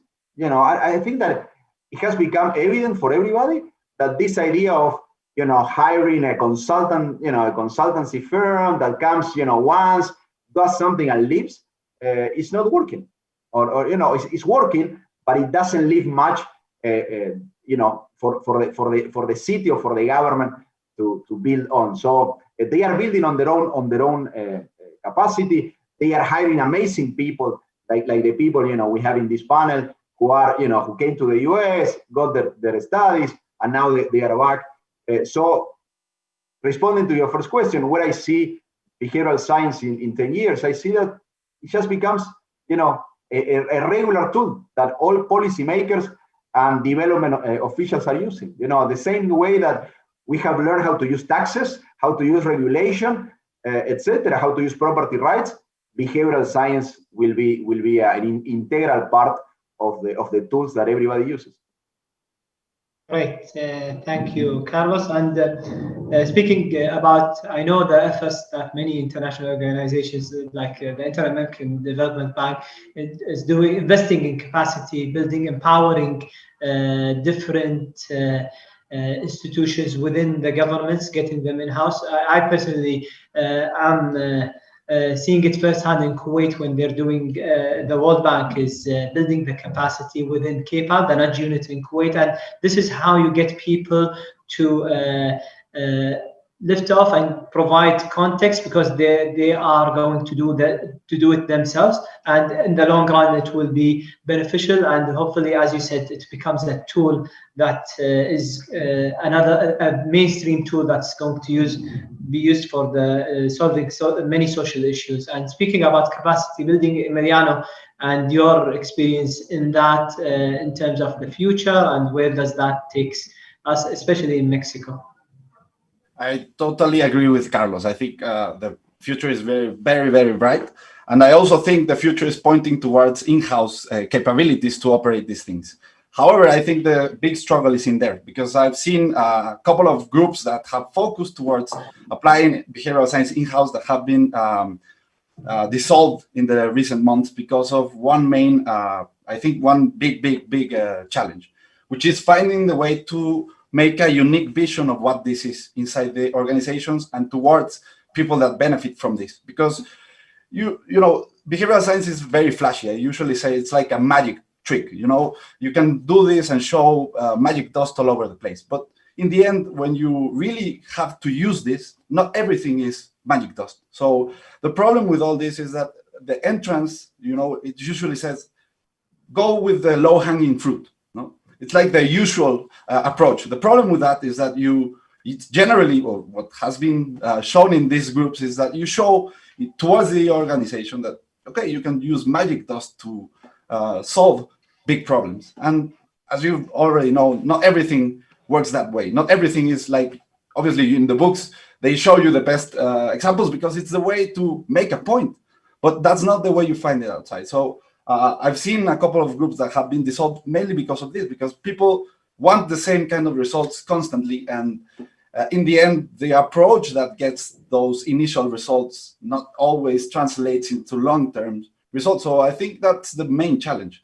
I think everyone's turning to this, but you have to like find and make this unique vision of what this is, what are we going to do with it? And also, I see a big problem about forgetting about voluntary behavior change. You know, in the end, we're always in position to state things and put information some ways that we believe that's better for people. And many of the applications forget about the importance of making this partially voluntary. I mean, in the end, people have to be able to take decisions on themselves. And I think that's also, at least in the private sector, that's one of the things that tends to be forgotten early. Like, okay, it's my product, we can do whatever we want. And in the end, that's also something, or a path that usually takes you to dark places. So I'd say the main challenges going forward and putting groups working with this together is finding this unique vision of what this is and what can we really do with it and what we cannot do with it. because this is also very important. Sometimes you find, or we found, like problems that cannot be solved with behavior change strategies, or shouldn't be solved with this. And you can always force things to work with everything, but I think this has a limit, and not everyone shows this limit, and I think it's important. Thank you, Emiliano. Depth is very important. Like so many of the interventions, sometimes, especially in the beginnings, it's you can see it very superficial. But as we go on, we really, because these behavior roots are very sometimes deep-rooted, that we need more depth in the way we approach them. Thank you for that. And Andres, I think Emiliano mentioned it's being citizen policy, and that's where I think you have been trying to make it implicated into something that the citizens are pushing towards, so not just implying to them what to do, but also involving them. Yeah, is that part that's of the future? And what Emiliano was saying, and Carlos totally resonates with me. One part of it is that people expect behavioral scientists to be magicians, or to be cosmetic, the cosmetic team that turns the manure into something that smells good, right? So that is a challenge professionally that we have. But I think the work that especially the team that Carlos lead is helping us, tackle a lot of misconceptions and barriers, and showing people that this really works. So I think that's very important. The other thing is that, let me be the paranoid in the panel. I think the 10 next years are crucial in terms of fighting radicalized politics and inequality, at least in our region. I think, this applying behavioral science doesn't happen in, I would say, like in a neutral space, right? We have two issues that are very that are basically challenging the social orders, even though ours in Latin America are very weak. And I think that's a challenge. But let me be now the optimist. I think that what behavioral science does is that empowers people, especially if you have the vision of it, not as manipulation, as we see, because now in the next 10 years, we also have a challenge. We'll have the team on the dark side manipulating elections. We'll have people nudging communities in order to exploit extractive resources, as we are seeing in Colombia right now. Those corporations and try to hire people, right, as me, as people who do these behavioral change strategies to get us to work for them, and basically try to change people behaviors in a manipulating way. So we have those team of people. We have Team A, let's call it, and Team B, the behavioral scientists that believe in pro-social change. And I think that's a part where ethics are going to be very important in applying behavioral science. So with that landscape, I believe that behavioral science, at least in the experiments that I've run, I've seen the power and the sustainability effect that behavioral applications have, not only in autonomy, but also in pro-social aspects of enhancing trust within people, the notion of self-efficacy and agency. And also something important is that when you really feast this type of interventions, people build networks, and they don't forget when something's fun, and when your government treats you as a VIP citizen and not some third type of citizen, as it really happens in this region. So I think with that optimism in mind, I believe behavioral science needs to be really enhanced in the global south. And that's why we need to strengthen this type of networks and conversations. Let's remember what Elinor Ostrom, our 2009 economic Nobel Prize, taught us about the power of polycentric orders and the power of communities doing better job at other type of institutions, formal institutions especially. So I think that's the future of the change, the profound change we're gonna see in societies around the world. And now, again, the crisis of our time just kind of leverage everyone to an equal point, even though you have a great, like a lot of money, each year made by corporations, but we cannot stop, we have to stop and see the threats of inequality and radicalized politics. So finally, I would say that we have 4 main issues, at least those are the ones that we have in Colombia, and we're facing it with the help of many grants from the not only the Inter-American Development Bank, but other cooperation agencies that are investing in changing, corrupt institutions. That's very important, because with corrupt politicians, we can't do anything. We cannot get anything done. And what Carlos is doing in Barranquilla is very important, because they're building, institutional strength as this does, because you can avoid people to capture the budgets. And finally, I think the other part is that we need to bring in interventions that humanize relations between people. We have a lot of discrimination. In Colombia, we have a peace process that people forgot because of COVID, and we need to get those populations reintegrated because recidivism. And also, we have an humanitarian crisis with our Venezuelan brothers and sisters that are migrating into many countries of Latin America. And that's something where we're using already behavioral science with very good results. Thank you, Andres, and I like how you balanced it out with some pessimism, but also ended with some optimism and opportunities to apply behavior science on crucial issues, not just superficial issues, but very important to take in the future. And you mentioned a great point, which is talking to each other in that process. And Myra, I think we will end with you in terms of the future, be it in mobility, but even in behavioral science in a broader term in Mexico. Thank you. Just connecting to what Andres said, and also one of the questions that I saw from the people seeing this. I think deeply, I really like behavioral science, because I think it helps us to just be better human beings. Why? Because I think it helps us understand the human condition. Instead of idealizing how we should be and what we should be doing, we start from what we have and understanding why we act the way we act, without blaming people, without blaming ourselves. And from there, we can build a solution. I mean, the crazy thing will be to deny that things happen and that biases are present in our thinking, and then try to build solutions from there.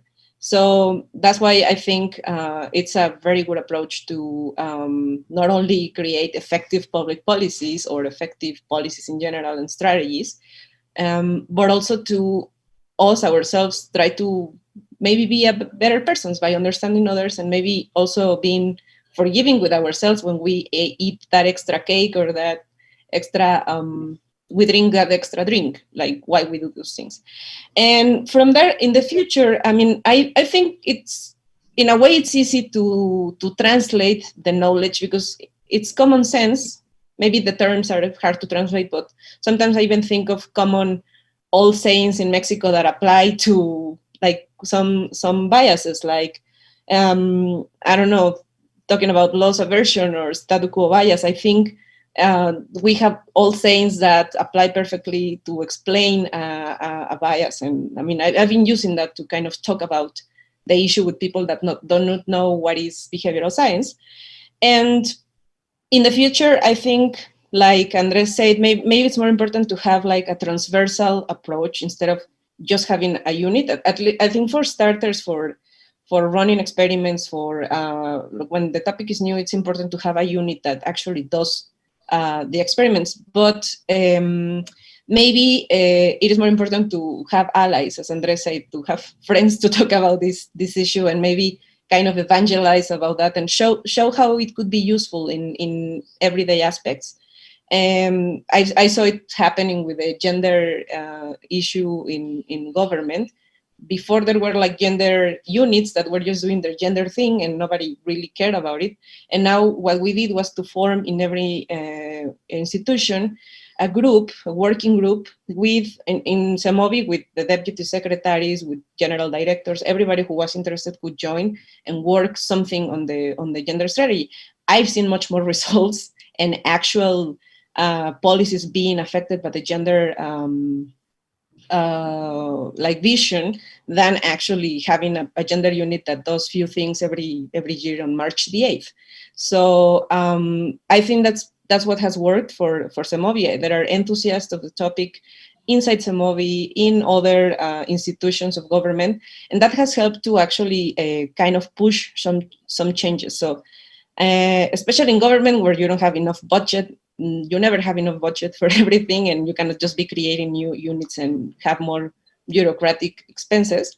I think a way to push forward is to have these kind of groups and to actually commit to implement the insights that we learn. Actually, also inspired in what Carlos has been doing with IBD and the courses they give, I did an internal course on behavioral science and applications for the mobility department people.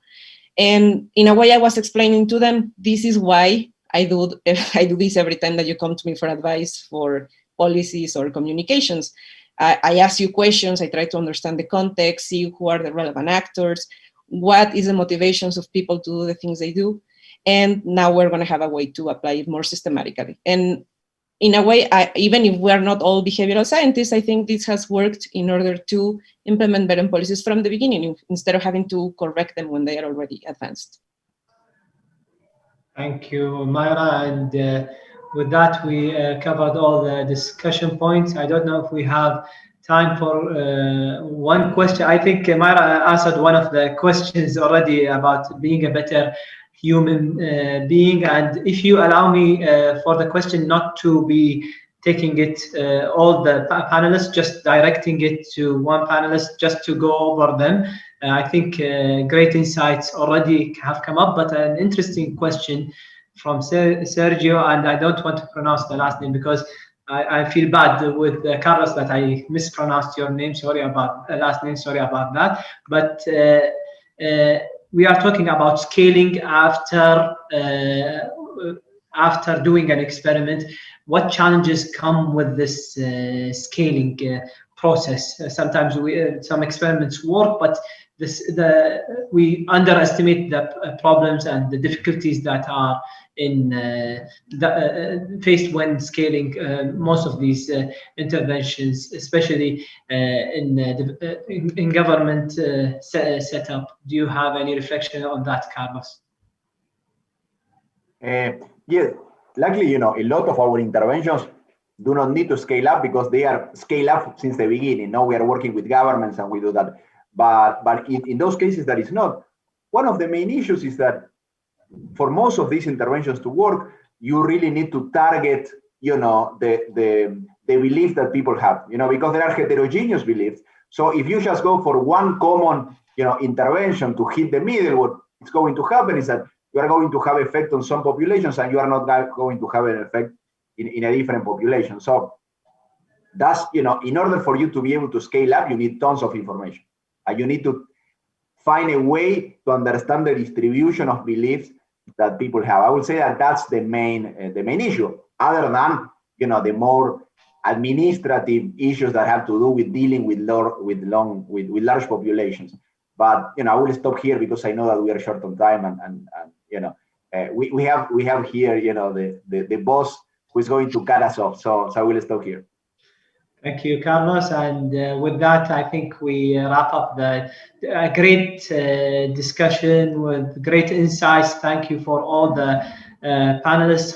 I think the main theme here is talk to each other, getting things that are more human-based, citizen-based, and issues that are really critical for our development. We see a bright future ahead for Latin America and the different regions around the world, hopefully mainstreaming behavioral science as a tool, as Carlos said, another tool that we can make best use of, and really respect all your experiences. Thank you for the discussion, and not to take from Kai, right? I think session right next. I will end it here, and thank you all. Gracias, obrigado. Shukran. Gracias. Much, Saud, and fantastic. Muchas gracias a todos por su tiempo, sus ideas y sus historias. We had a great time, and we hope to engage more. I think all of us from all over the world out here listen to you more, understand your stories. It was phenomenal. It was absolute magic to see the stories being timed out across countries from Colombia to Mexico to the way and Carlos's team is working out, for the whole Pan American region. Thank you so much for all the insights out there and your time. And Saul, my brother, Shukran. It was a beautifully done session, and we all learned a lot. And with that, I would like to thank you all on behalf of all our participants who have joined in from different corners of the globe. And I think it's almost lunchtime out there for you all out there. So, buenos dias. Thanks, everybody. Thank you.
Hello, everyone. So, to discuss brand building in a noisy world with us during Now Fest, we have none other than Kai D. Wright with us. So, Kai is a author, speaker, and a global consulting partner at Ogilvy, and the founder of Blacklist 100. He is also a brilliant mind which applies marketing and communication to help people build stronger and better brands. He's one of the young leaders in this field, and we're so excited to have him talk to us about brand building in a noisy world and share like his pearls of wisdom with us. So yeah, over to you, Kai. Hi, everyone. Thank you for having me. I realize that we are broadcasting live in many different time zones all around the world. And so I'm very grateful to be here to really share what I hope is a simple yet additive lesson. And so many of us out there may have a curiosity already around behavioral science, behavioral economics, or how to introduce different nudges in an ethical way. There's been a lot of experimentations from Nobel laureates and other titans in the field. And so today I'm going to try to keep the message quite simple and give a 5-step process that you can use as a methodology in order to make sure that you are thinking about how to add in different behavioral nudges around a brand as you build community and tribe. So again, we're going to talk about 5 different steps that you can take to really wrap all of the research and experiments that have happened over the last few decades together into a process that you and your team can use. And so as we get started, I'm from New York. Anyone out there, feel free to type into the chat where you're located. We are in the Big Apple, the city that never sleeps, where I am a scholar practitioner. And so I have 2 primary functions. As a scholar, I lecture at Columbia University, where I've been since 2012. And I teach graduate students really a lot of shortcuts and secrets to marketing and to effectively and strategically communicate. And I'm also a global consulting partner at advertising, marketing, and ever-evolving agency Ogilvy. And so from New York, I have a chance to really look around what's happening in the world and advise a number of clients that are on the side of executives, entrepreneurs, and employees about how they can build a better brand. But we have to stop and recognize the context in which we're doing brand building today. And that context means we are creating a new playbook, a playbook built for now, for this reality of a pandemic in which we can't have the intrapersonal brand experiences that we normally do, where we can maybe stand by someone and have an interaction or even benefit from group dynamics, right? We're not at sports stadiums like normal.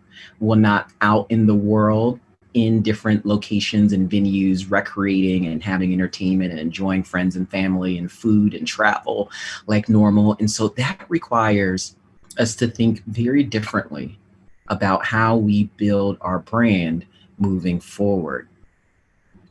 And in that new context, really develop a playbook that's built for now. And since we have to build a new playbook, we might as well make sure that our brand architecture is on solid ground for the future. Because the goal is really to build resilient brands, brands that can weather a storm, whether that storm is a pandemic or a natural disaster or another type of market interruption that may happen. And so when we talk about brand building, it's all from the standpoint of how can we ensure resiliency in brands over time. And that resiliency means being able to grow. So at the end of the day, we are trying to optimize the brand for growth using behavioral science.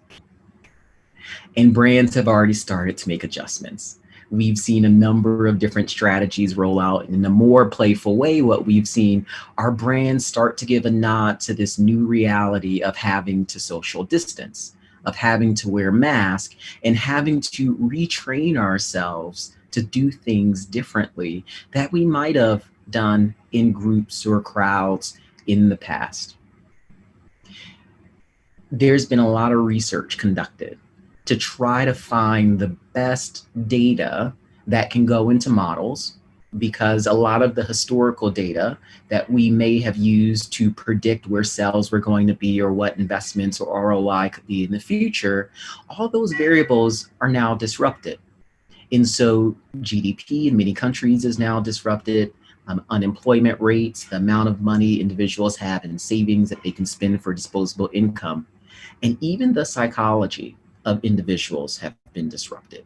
So as we think about brand building for the rest of 2020 and 2021 and long into the future after that, we really have to recognize that all of this disruption has created a shift in the way that individuals behave. It takes about 30 to 45 days, depending on the change that someone's making. So, it may take a little longer if someone has a behavior change that is a vice, such as an addiction, but shorter if it is something such as food or regimen or workout schedule in terms of 30 days, sleep schedule. Those types of changes tend to be in a 30-day range. And what we found is in 10 weeks during the first quarter and second quarter of 2020, there was as much disruption in terms of behavior, in terms of how individuals were shopping online versus in person, as much disruption in the last 10 weeks than in the last 10 years. And so McKinsey calls it the leap or the quickening. And as we look at the horizon in the future, we have to take into account from a brand standpoint that the way that we optimized our business around reach and repetition may not be the best approach. We really need to think, what is that playbook going to look like in terms of value creation around a brand? And so that's why we're here. We're here to figure out, how do we make sure that everyone at an organization can be aligned in what they are trying to build with consumers from a relationship standpoint. And we have to pivot.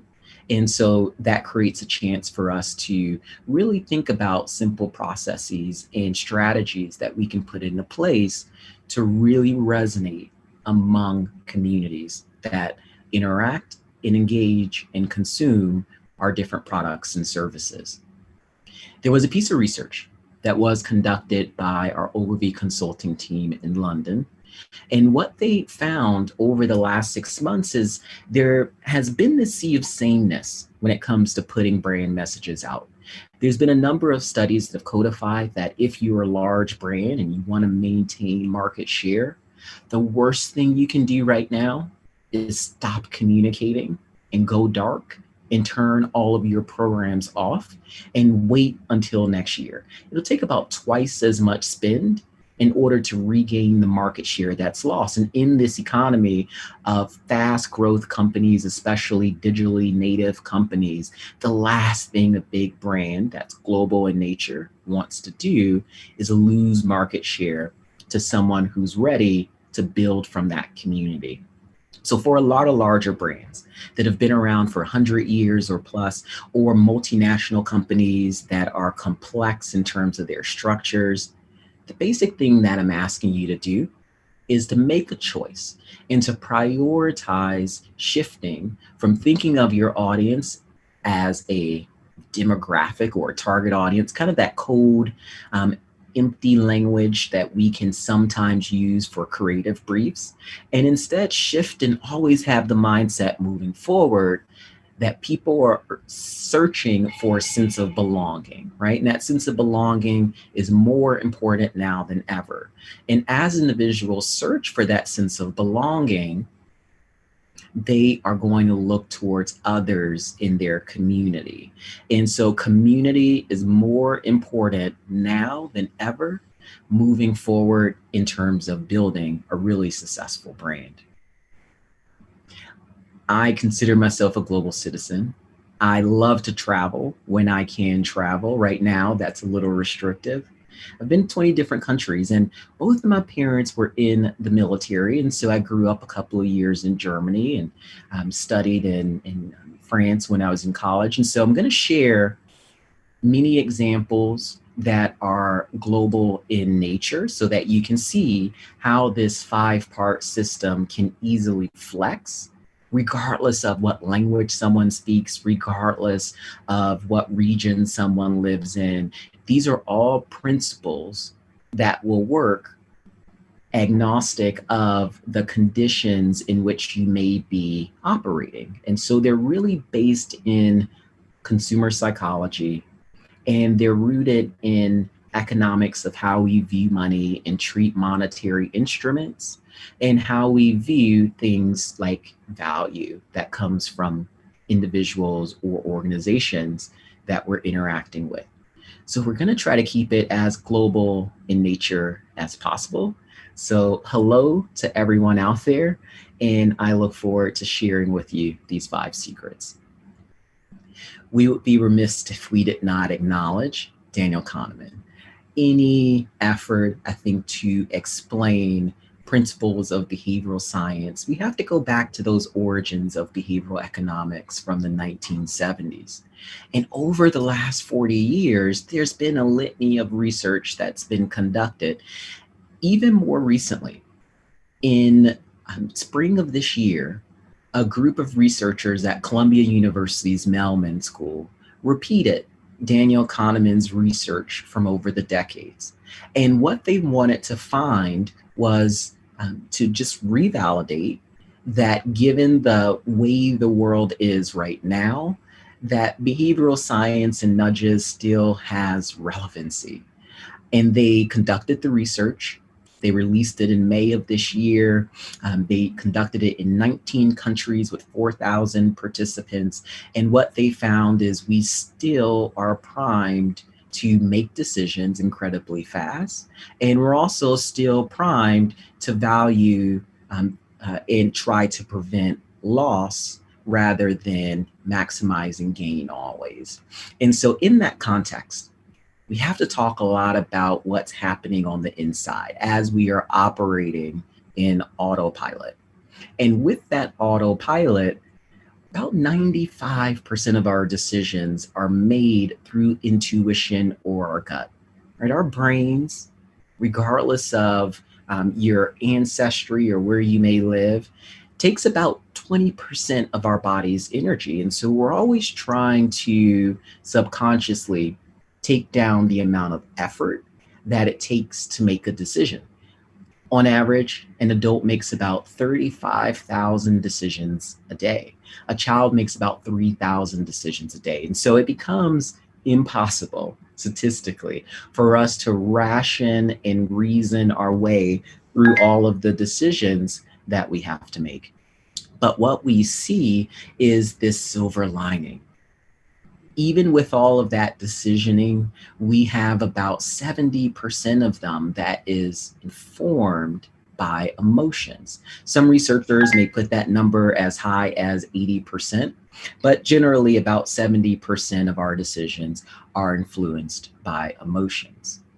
And so as we try to activate communities, and we know that individuals have this sense of belonging, emotions is something that I really want each and every one of us, whether you're in marketing, whether you're in sales, management, or operations, to really take a close look at and to understand what is that single-minded emotion or feeling that your brand is trying to calibrate around. And a lot of brands don't have one central feeling that they're trying to calibrate around. So I'll give you an example. Disney, as a global entity, is all about owning happiness. You might say that in that comes a little bit of mystique and magic also. And they're able to own that emotion based on their different processes and policies, based on the design of experiences, based on the communication that goes out, and based on a lot of heuristics and shortcuts that exist within their brand building. So some people often say, well, Kai, there's only like 6 to 8 basic emotions. How can a brand calibrate against something that does not have a lot of depth? And when researchers look across the world and get individuals to give definitions and associative emotions that they're feeling around these basic ones, what we find is the number actually expands quite dramatically. And through research that's been done related to bipolar disorder, we've now started to codify how we counterbalance different emotions, or how we identify one, but understand that there may be many others that are happening simultaneously. And through research over the last few decades, we've been able to add a layer of depth to how emotions are analyzed. And so when I ask you to think about those pivots that you have to make from a business standpoint in order to survive, but more importantly, in order to grow, in order to be a leader in your category, emotions are things that are very texturous in terms of how we can activate them and how we can counterbalance them. And so in this reality in which we can either plan around data, but a lot of the data inputs that we have are ever changing and not aligned to the way that the data has been collected in terms of a market condition standpoint in the past. And so any data from 2020 is going to be skewed. We also can look at the inverse side of activating based on emotions and communities. So that's what we're going to talk about. We're going to talk about 5 ways that you can lean into emotions and not need to be a behavioral scientist, or not need to understand every single nuance of behavioral science or psychology in order to have an impact. Because at the end of the day, when we're talking about communities and tribes and who is interacting and surrounding ourselves from a branding standpoint, we realize that there are codes that those individuals follow, right? Sometimes we call those dictionaries. There's all sorts of kind of different dictionaries that exist and have popped up. And we'll talk about what we can learn from the evolution of dictionaries a little later in this session. But when it comes to communities, each community has its own finite language and a communication system that exists within it. So even within these 5 steps that you're going to be given, you can nuance them for every single different type of community. So think of your customers potentially as segments, but don't think of them from the hard demographic segmentation. Think of them in terms of psychographics, think of it in terms of personality, and how you group those individuals.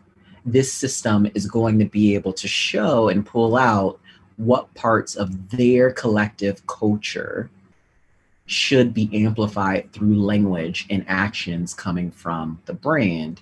And so there is resonance. So a lot of this research that was put together in this 5-step process, which is called LAVEC for short. And some individuals have reminded me, they're like, Kai, if you scramble the letters, you can spell clave, which is key in Spanish, or magic key. So you can think of this as a magic key for communication and really resonating with different audiences. And it's based on systems thinking. Donella Meadows developed the theory of systems thinking, and that theory was based on her research as an MIT researcher.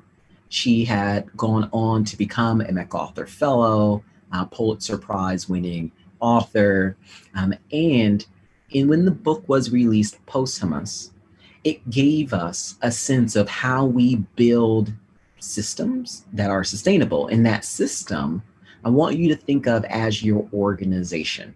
And the more sustainable and resilient we build your organization to be, the better it will have a chance to survive and grow in the future.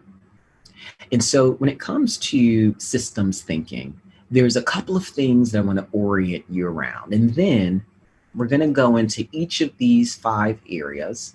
I'm going to share with you a couple of examples and tips, and hopefully you will be able to triangulate and envision what your brand can look like, or if you're a strategist or planner or someone who advises other individuals what a client's brand can look like also.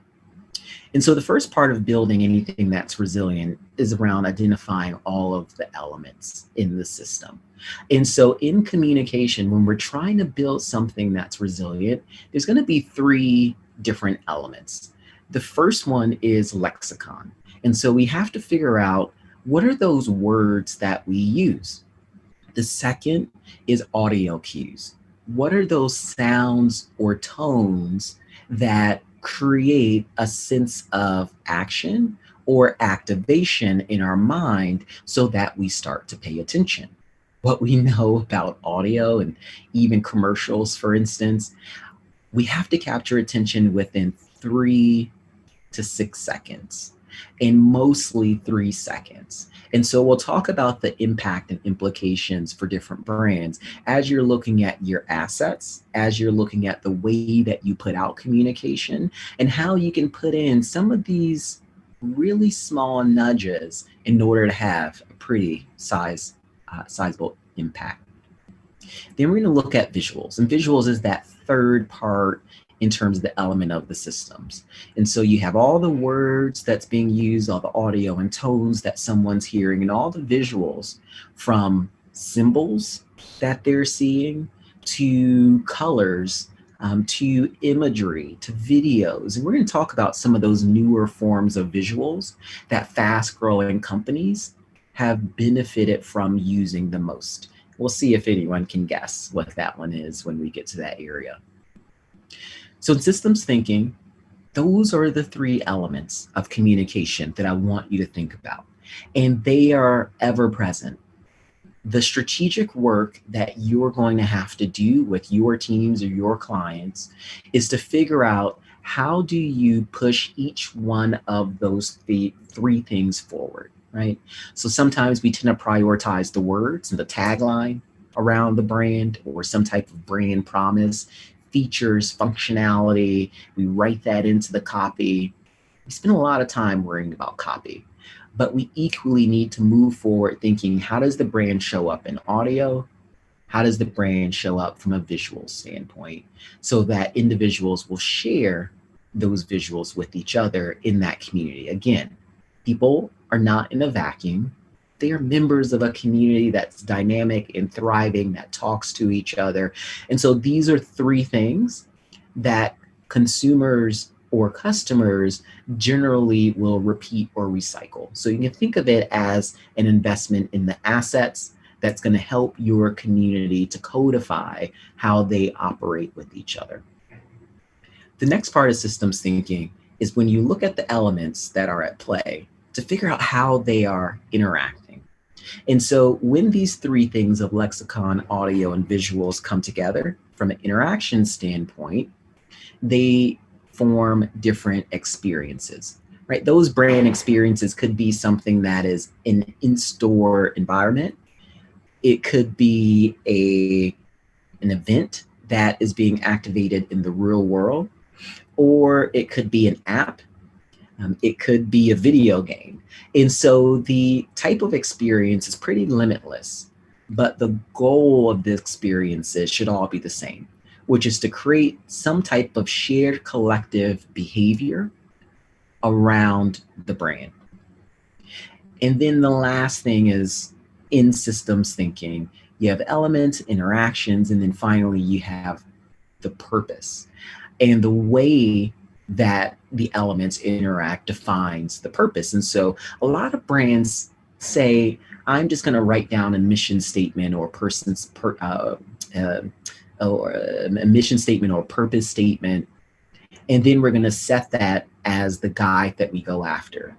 But in reality, the purpose is set based on the actions of the company. So if the company is intending to be better stewards of environmentalism, for instance, with sustainability, then that doesn't come through in a mission.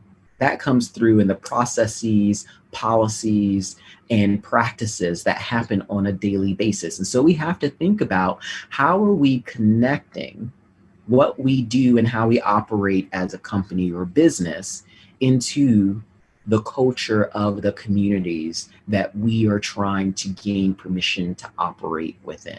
And I'll give you a couple of examples of those cultural connections. And when we think about that cultural connection element, it also gives us a lot of lessons around ethics and how we roll out different nudges in a way that is a win-win for all parties.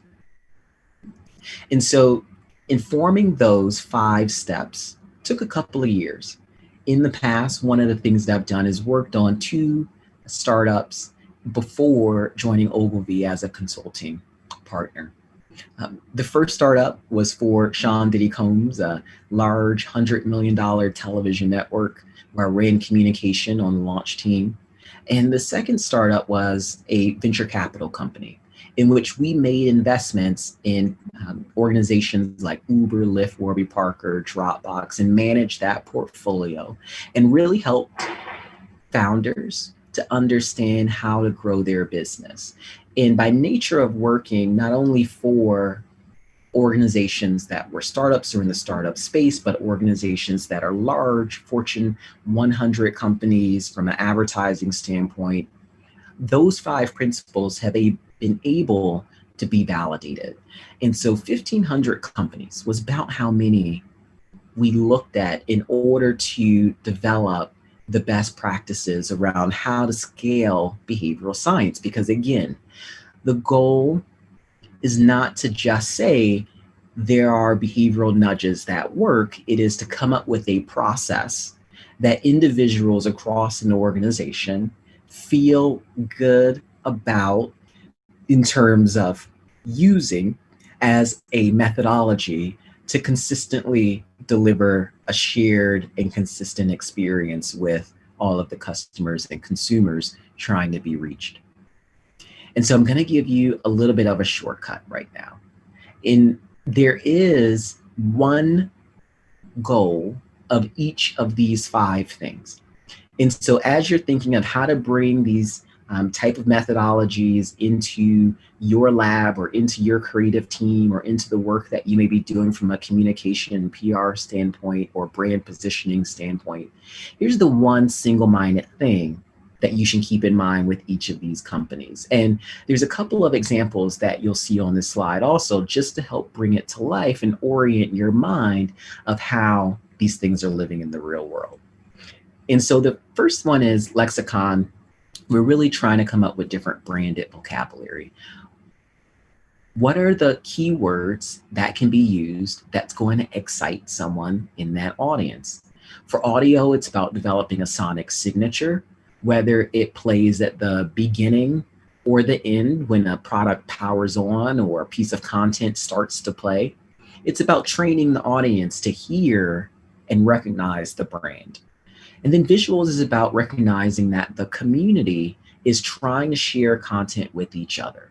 And so the goal is really to create assets that's going to serve as conversation sparks so that someone can take a piece of your brand and put it in a social media post or put it in a text message, put it on a blog, or remix it and put it into another form or expression. With experience, it's all about normative behaviors. And normative behaviors means trying to drive rituals, customs, and traditions around your product or involving the community as they interact with each other directly. And then lastly, with culture, it's about finding the ways to ethically represent the issues that your consumers, customers, and employees care most about and orient everything your brand does from a protocol, policy, practices, and communication standpoint to reinforce that positive feeling that you want individuals to have. So let's get into it. And let's spend a little bit of time talking about each one. So when it comes to lexicon triggers, the thing that will probably best summarize this is if you think of keywords or SEO. In communication, keywords or words in general account for about 7% of communication. The majority of it is the visuals that we see or the delivery style of those different words, whether it's humor, for instance, as one example. And so our brains, in that 20% that we're allocated to make decisions, we are generally trying to chunk information so that it's easily able to be recalled. That's called taxonomy, right? We have a taxonomy of kind of living structure. You can think of it as these systems that says, we are talking about a category, and then within that category, there are kind of sub-splits within it, and then mind may divide based on form and functionality within that category. And so we're always trying to find what words have the closest associations from an emotional standpoint to meaning and activation from an audience standpoint. So let me give you an example. If I were to say what has 4 legs, stripes, and eats grass, I'll give you a couple of seconds to see if you want to type into the chat what that is. 4 legs, stripes, eats grass. We'll conduct a little bit of an experiment in terms of keyword priming on our own. Some of you may have got it's a zebra, right? And the way that we are trying to signal to communities is really like knocking on the door of a speakeasy. There's certain language that they're going to react to you and respond to you that fits the way they communicate with each other, maybe historically or in the context of the kind of the situation that they're in right now from a modern standpoint. And our job is to figure out how do we go and use that natural language that already has meaning rather than using the industry jargon and inventing things that are not concrete for individuals to visualize. So the goal there is really branded vocabulary. That's the one main takeaway from a lexicon standpoint that we want to keep in mind. Now, McDonald's from a global standpoint is the worldwide leader when it comes to serving hamburgers. They've been around for so long and is so entrenched that it's one of the things that I do in every country that I go to. I've been 20 different countries, and I always eat McDonald's at least once just to see what the experience is like and drink a Coca-Cola just to experience 2 products consistently everywhere. But I am addicted to this West Coast favorite in the United States, In-N-Out Burger. And one of the reasons In-N-Out Burger has developed such a strong growth track record, as well as community around them, is because they have invested in branded vocabulary from the beginning. And so anyone can go to a drive-through and ask for a hamburger. And that's not that fun, right? You know what you're going to get. But In-N-Out Burger instead decided to develop language that would be more playful and proprietary and distinguishable among their community members. So if you go, you may want to get something that's animal style double, and you have this shared experience in the ordering process that immediately starts to differentiate how the product is. So this type of technique of branded vocabulary works really well when you are in a category in which everyone has to say the same thing. For instance, if you're an airline, everyone has to give pre-flight safety instructions. So Southwest Airlines does it in a different way. In a category, everyone has to say the same thing. And in a category where the product that's being delivered might be kind of a lookalike or near similar. And so branded vocabulary helps take a mundane moment along the customer journey and reinvent it into something that is much more memorable. So I'll just leave this here for a moment, kind of 2 questions that you can ask yourself as you're brainstorming in different teams. What terms do we commonly use? How can we reframe them to make them associated with the different products or services that's offered from the company? So after each of these sections, what you'll see if you play this back is a real short summary that just says what the key takeaway is. So with audio, which is next, we'll kind of cover that. But just to wrap up lexicon, we're really trying to make sure that brands are identifiable through unifying language that a community recognizes. So audio probably is the most under-leveraged part of brand building. There was a pretty popular movie that came out a couple of years ago on Netflix. And at the time, it was the most watched movie. Within 1 week, 45 million individuals watched it within the United States. And that was Sandra Bullock's kind of blockbuster Bird Box. Now, in the movie, there's a premise that individuals are not able to see, otherwise they can contract a condition. And so everyone is blindfolded. So imagine that reality of individuals not being able to find your brand based on sight, based on all of the commercials or billboards or other things that we tend to think of in terms of visual expressions of brand. But if they can only find and distinguish your brand through audio, would your brand be able to survive or not?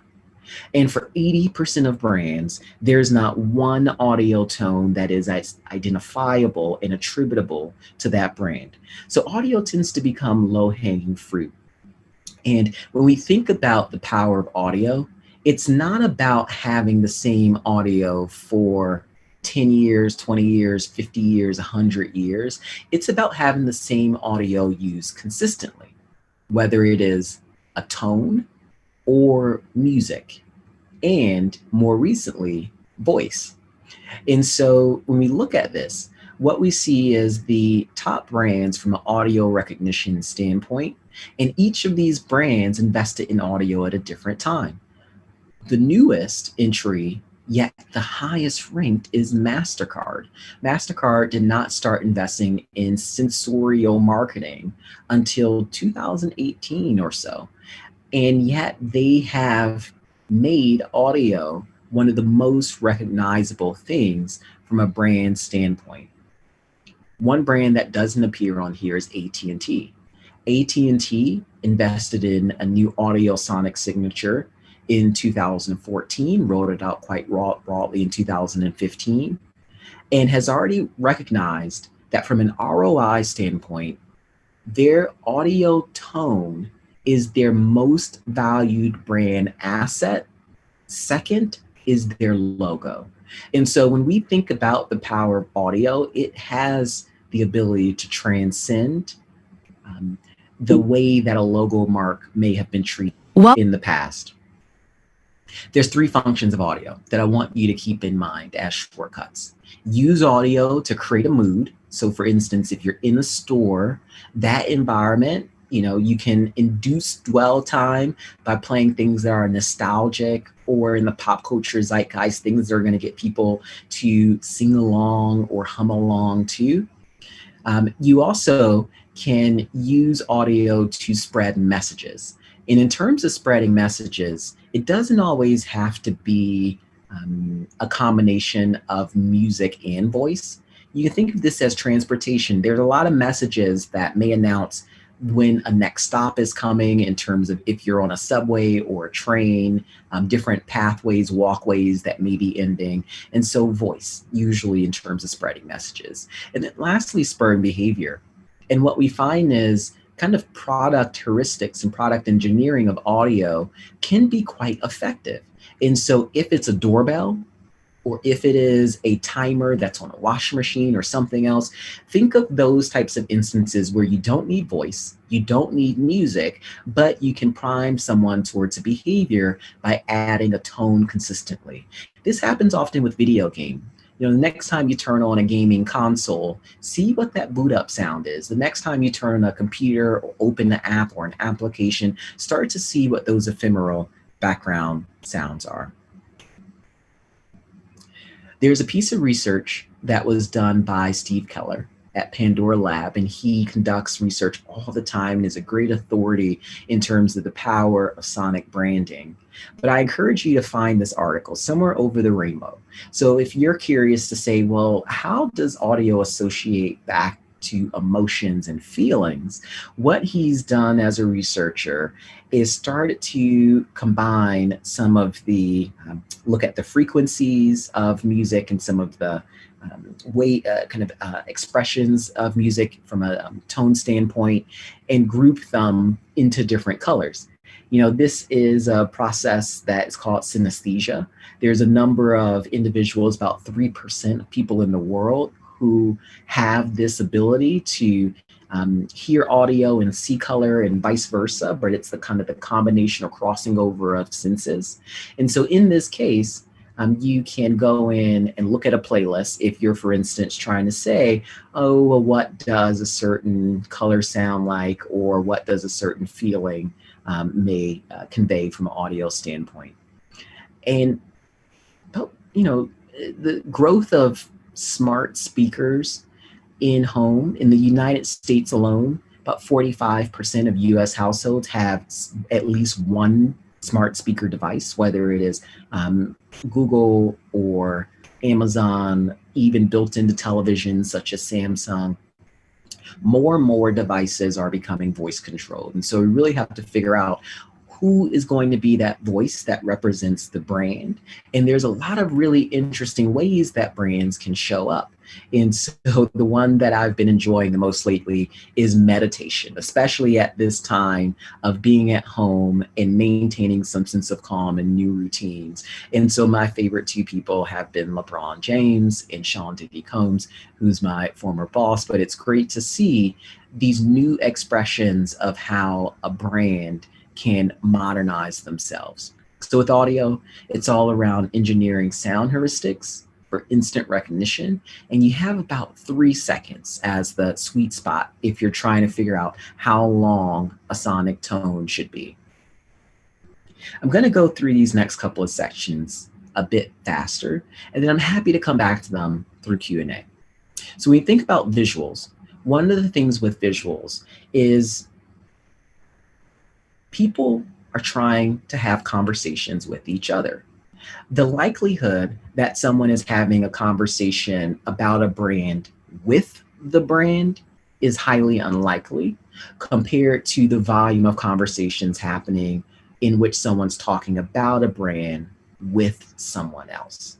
And so this goes one step further than the notion of word of mouth marketing. What we're really trying to find and what we're really trying to do is make sure that in those conversations that consumers and clients and customers have with each other, that they are able to pass along the brand. Little snackable sizes of content that represents that community. So I'll give you a couple of examples. When you're thinking of visuals, we often think of things like color. We may think of some modern things like emojis. We should stretch ourselves about images. And so most brand books or brand guidelines, they kind of cover these things of color, different marks like the logo, and then images.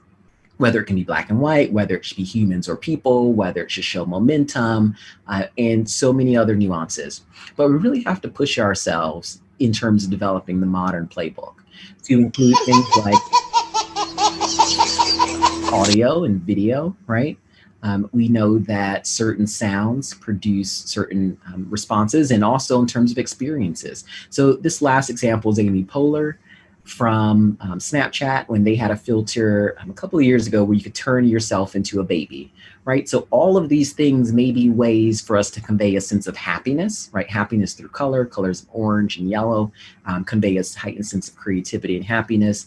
Imagery such as emojis of smiling faces, babies, puppies, the word free, those all tend to convey happiness. Hearing laughter conveys happiness, and then having an experience where you're doing something where that output creates an artifact of a feeling. In this case, babyfying yourself created that sense of happiness. All different ways that we can strategically communicate the same thing from a visual standpoint.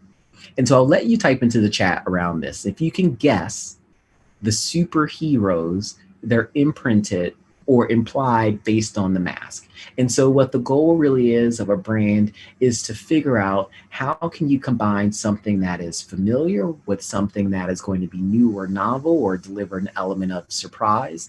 And we're always trying to calibrate visuals against that. Again, the nostalgia or the chunks or taxonomy, those shortcuts that are going to be sparked. And so in this advert, what I loved about it is that it is implying, very rightfully so, that the true heroes all around the world are healthcare workers on the front line, hospital administrators that are keeping care flowing, and anyone from a research and scientist standpoint that's trying to find solutions.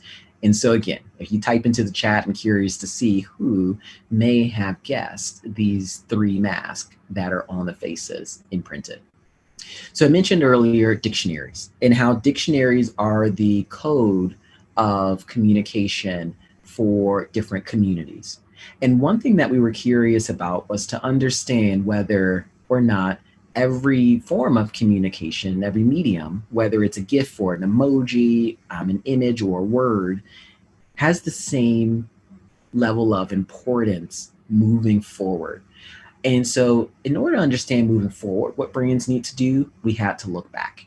And one of the things that we looked back in doing is going to the different dictionaries, right? And seeing when they were launched. And so the oldest dictionaries in terms of language is Merriam-Webster and Oxford dictionaries, both of those from the 1800s. And what we find is words move and change the slowest out of every form of expression from a visual standpoint. And so we don't always want to get stuck with lexicon. We really need to push our brands beyond taglines, beyond being a few kind of keyword SEO type strategy things, into this whole visual depth and spectrum. And so the fastest growing form was GIFs. And yet it is one of the newest forms of expression. And so again, a lot of brand books don't take into account yet, or brand guidelines, newer forms of expression such as how to treat emojis and how to treat GIFs. All right, so I know a lot of you guessed who those different individuals are in terms of faces. I'll end your misery by telling you, if you are a fan of Marvel Universe or DC Universe, it was Spider-Man, it was Batman, and Iron Man. So there you go. Hopefully you were able to guess those three. So in terms of GIFs, one of the things that we want to think about is how we arm each of the individuals in our communities with the assets that are going to help with their conversations. About 30% of social media posts contain some form of image or video in it. And so if you want to be relevant from a community standpoint, then you have to be willing to make the brand so compressed that one member of a community can share a part of that brand with someone else. The NBA in the United States 10 years ago was 1/5 of the size of the NFL. The NFL is kind of the global juggernaut in terms of sports. And yet the NBA decided to very smartly invest in instant replay technology. That was the one part that people talked about most in terms of social conversations. They could identify that through social listening. And in doing that, they grew the value of the NBA from 1/5 the size of the NFL to 4/5 of the size of the NFL. So about 80% of the value of the NFL. So the average sports team grew in value by 3 to 4x in terms of value, from a couple of $100 million to about $1.5 to $2 billion. And they were able to do it because they understood the community of people who watched and the ways that those individuals want to communicate with each other.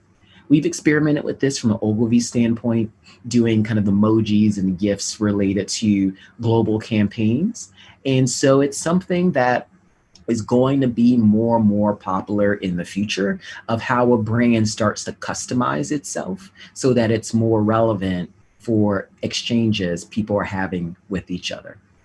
And just to very quickly wrap up with these last two areas, just to share with you a couple of other examples. When it comes to experience, what we're trying to do is define normative behavior?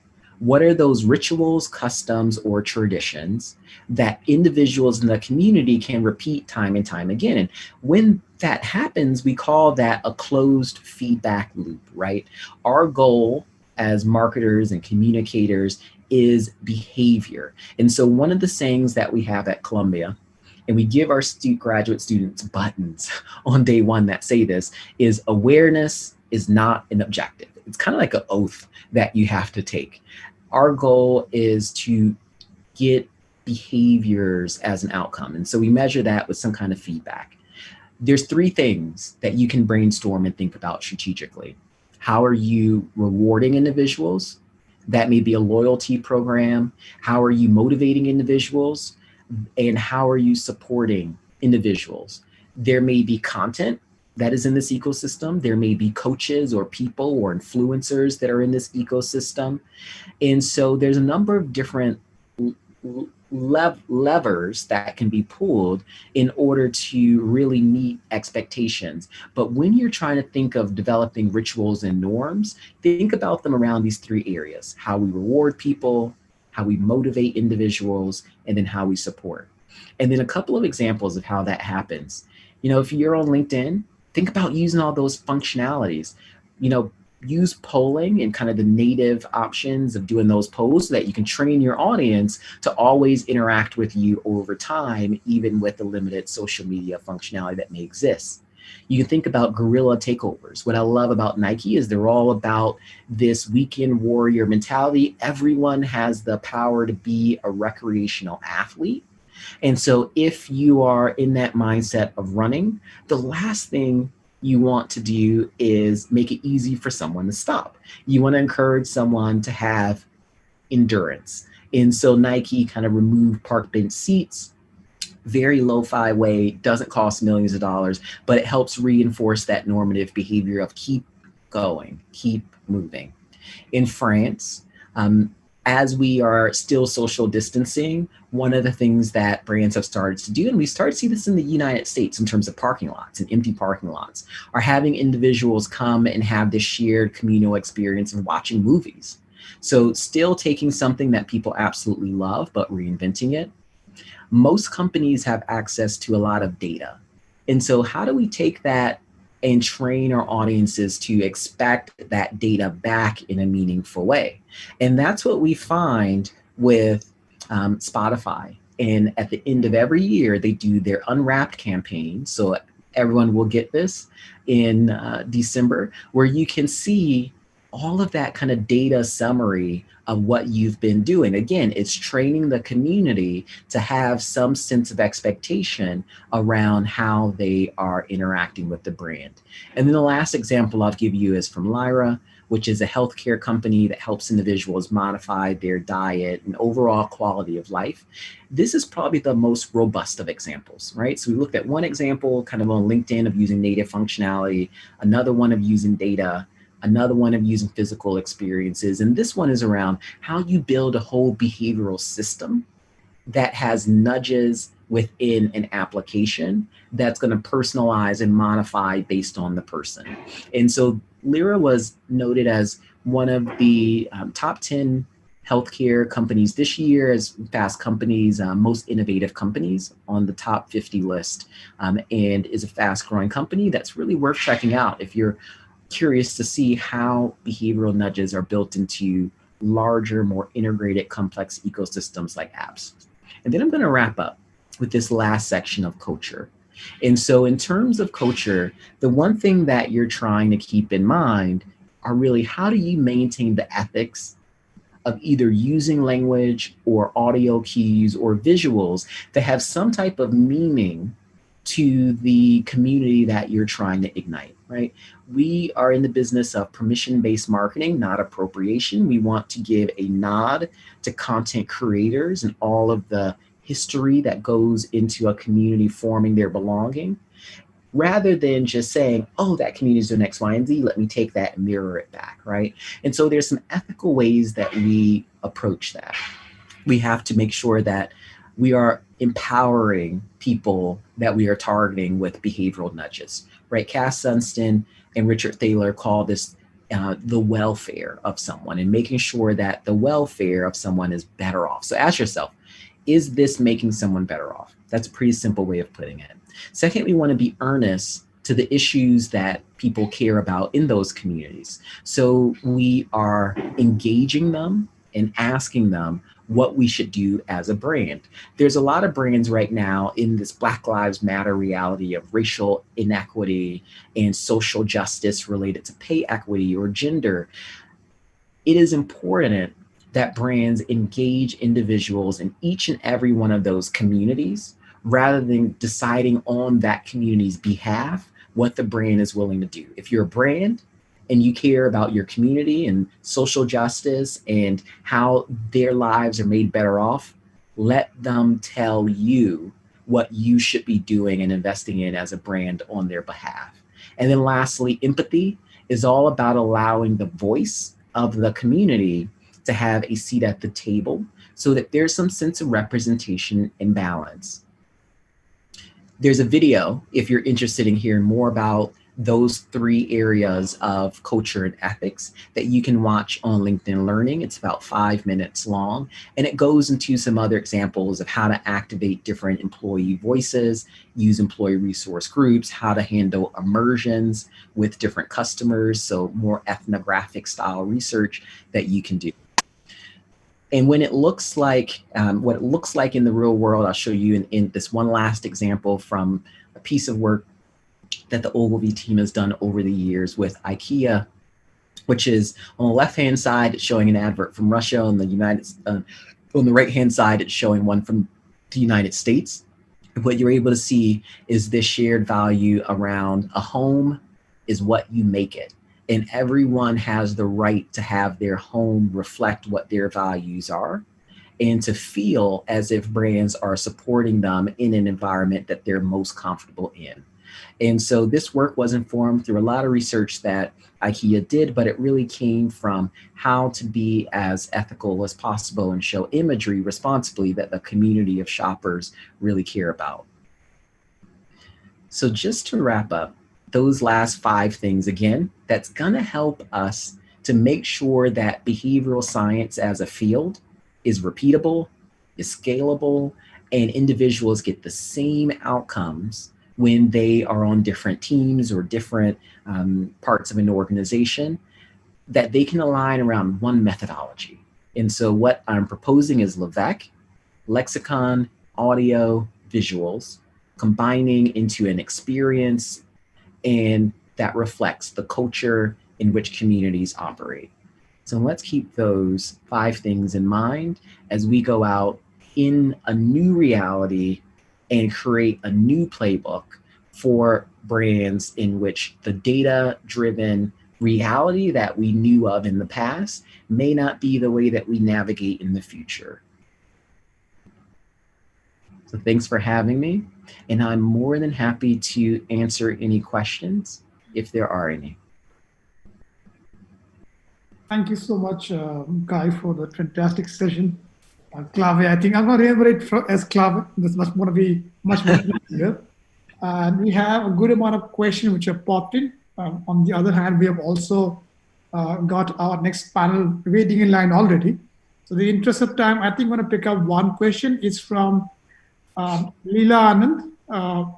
And the question was very interesting. She says, how will a company come to know whether sales is on account of advertising or because of the fact that the product itself is good? How do you know that? There is one question out there. Oh, that's interesting. So whether or not someone is responding and buying a product because the quality or the marketing, essentially. Yeah. You know, really interesting question. You know, from a behavioral standpoint, our goal is really to try to nuance and find out. And so we may do a series of kind of A/B tests in controlled environments to figure out which of those conditions might be more true. You know, there are some other ways that are more inventive that I've seen companies use, like panels of their customers online. The first time that I really saw and activated one of these panels was during the financial crisis in 2008. Between 2008 and 2010 in the United States, with Bank of America. And we had a couple of hundred customers that we put into an online panel, engaged on a recurring basis as a community to really understand how, as a barometer, how they were navigating change, what the role and responsibility was of the organization. And we were able to use them to figure out how we had to make product or communication changes.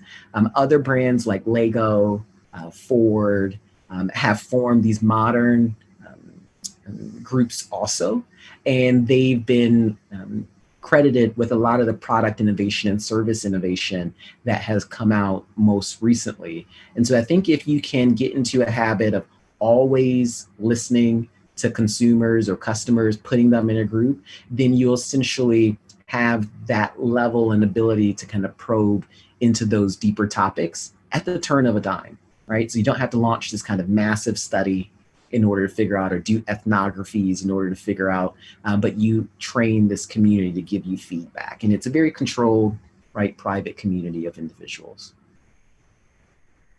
Thank you so much, Kai. Like I told you, we have got a lot of questions from all over the world out here for you. All right. With the audience on multiple platforms, on Zoom, on Facebook, YouTube, and on LinkedIn.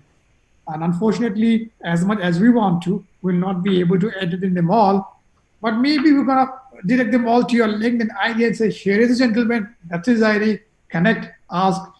Thank you so much for being here with us and helping us with your fantastic insights. Like I said, I think we'll all remember it as Clavis, not the way you taught it.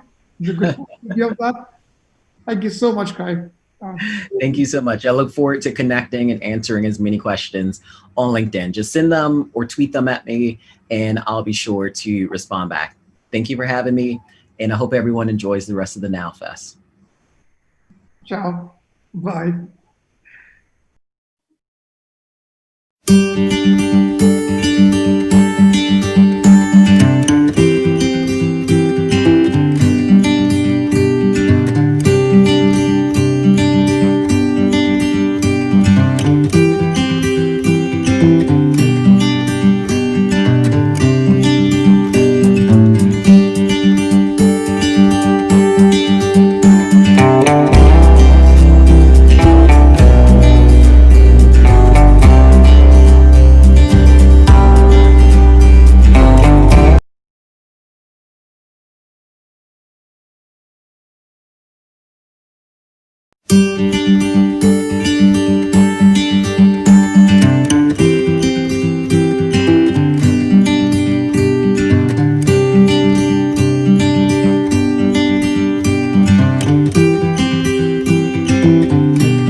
So hello everyone, and welcome to our final session for day one of the Now Fest.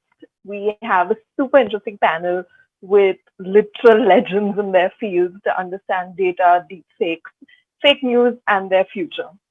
So on the panel today, we have Patrick Fagan. He is a behavioral scientist, author, lecturer, and practitioner. Previously, he was the lead psychologist at Cambridge Analytica and the co-founder of Capuchin Behavioural Science, a firm which uses this science to yield commercial results for clients. Next, Prince Guman, co-author of Blindside, The Mostly Hidden Brain. Prince is a professor at Hult Business School, San Francisco, and the CEO of the neuromarketing company Pop Neuro. Then we have Hao Li. He is an expert in deep fakes, computer design, and graphics. He was listed as one of the world's top 35 innovators under 35 by the MIT Tech Review in 2013. Dynamic shape reconstruction and non-rigid registration are widely developed in the industry. And finally, last but not the least, our moderator for this session, Dr. Rosenbeek. He's a Baye Fellow in Psychology at Churchill College, and his research focuses mainly on online misinformation, and his background in journalism and media studies is what makes his research unique. His interests range from socioinformatics to content analysis to vaccine hesitancy and violent extremism. So if you have any questions for our panelists, feel free to drop them in the LinkedIn comment box or tweet them using the hashtag NowFest. And without further ado, I'm super excited to hear from all of you. So yeah, the floor is all yours. Thank you very much. Very nice to see everyone here. Many of you will have, I'm meeting for the first time, and I look forward to a very interesting discussion. So essentially, what I wanted to do as the moderator here was also to leave a lot of room for audience input.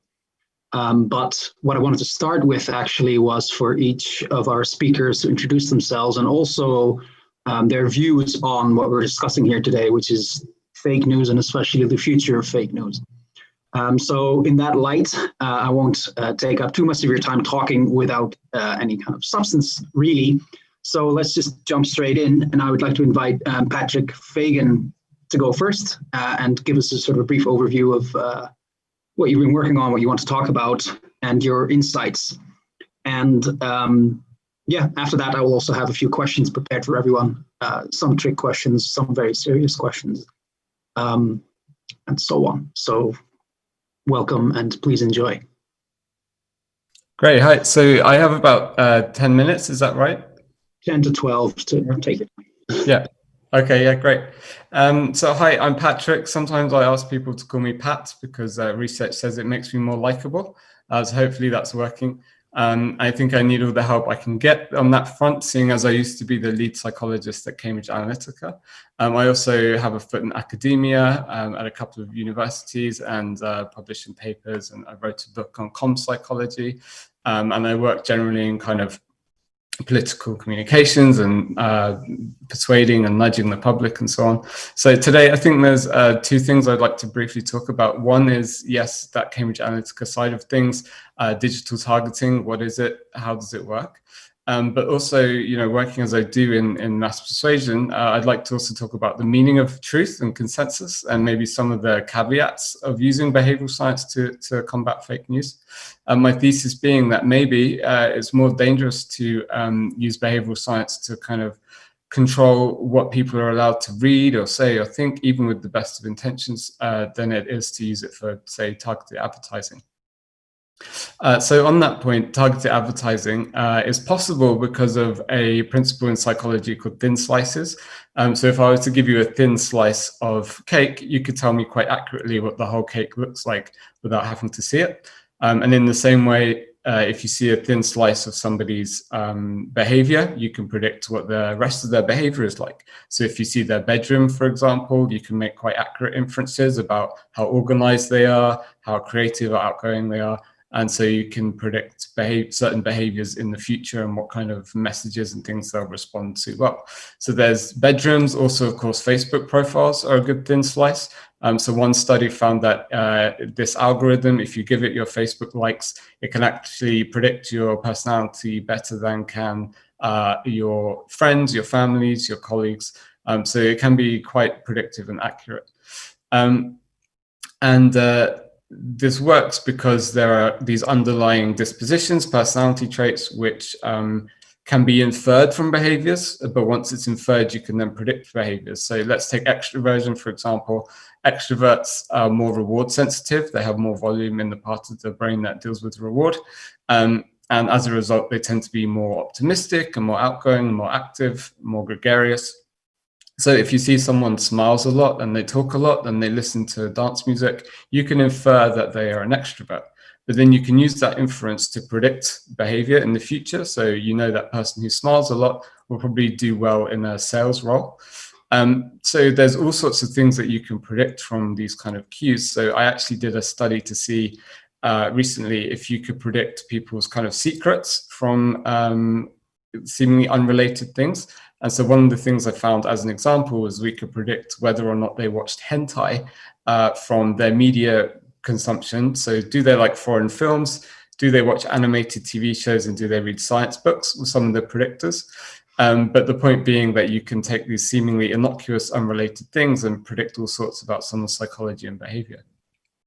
Other academic research, for example, has shown that if somebody likes sweet foods more than average, they're more likely to be agreeable. So sweet people like sweet foods. And another study found that agreeable people are more likely to say yes to an orgy. So if you know somebody who really likes sweet foods, you know what they get up to at the weekend now. But the practical application of this is that you can customize messaging to different personality traits. So that extroverted person who smiles a lot, they will like stimulating diverse aesthetics. They will like messaging with people in it.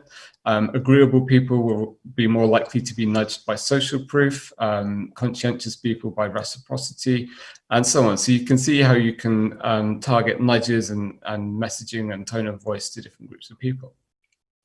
The evidence is mixed. By and large, it shows that it works and it's effective, but when it does work, it works very well. But there are still some nuances to kind of iron out. So that's the side of kind of the targeted messaging, and you can see how that could be used for fake news. But I'd also like to kind of tackle psychologically the idea of fake news in general. So I'll tell you a story about myself. It's a little embarrassing, but when I was about 19 or 20, I was a bit of a tearaway. I was in a band, and there was this D-list celebrity in the UK I used to hang out with. And I hung out with her one evening, and then the next day in the gossip pages of The Sun, the newspaper, it said that so-and-so, this girl, was in Club X and doing this embarrassing thing. And I knew that she hadn't been there because I was with her, and I knew that she wouldn't do that thing. So that was my first inkling that maybe sometimes what's in newspapers or on TV, the news TV, is not always true. And it's kind of just got worse since then, especially 2015, 2016. There was a lot of kind of naked media bias in the news. And then working at Cambridge Analytica, I saw all sorts of kind of mistruths and misinformation reported as fact about what the company did and didn't do.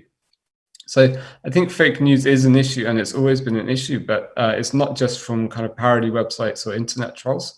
And the kind of simple propaganda techniques of the past are anything but. So targeted advertising does work, but it's nowhere near as effective as having the media or universities or Hollywood repeat a message. So if we think, I just pulled together 3 things that the media have said that turned out to be not true. And they caused a lot of damage. So I mean, that there were WMDs in Iraq, or we're still looking, that Osama bin Laden is in Afghanistan. And then more recently, that 2.2 million Americans and 500,000 Brits will die from COVID-19. That was a vastly overstated estimate. And we have all these measures which may or may not be correct, but if they're not, that's a huge, there's lots of costs from the lockdown in terms of mental health, the economy, and so on. So the establishment, the traditional media has a big responsibility, I think. So the idea of fake news, I don't think it's a uniquely digital phenomenon. And I think it can sometimes be used as a label, as a kind of political tool to control the narrative. So then that brings us to using behavioral science to nudge against it.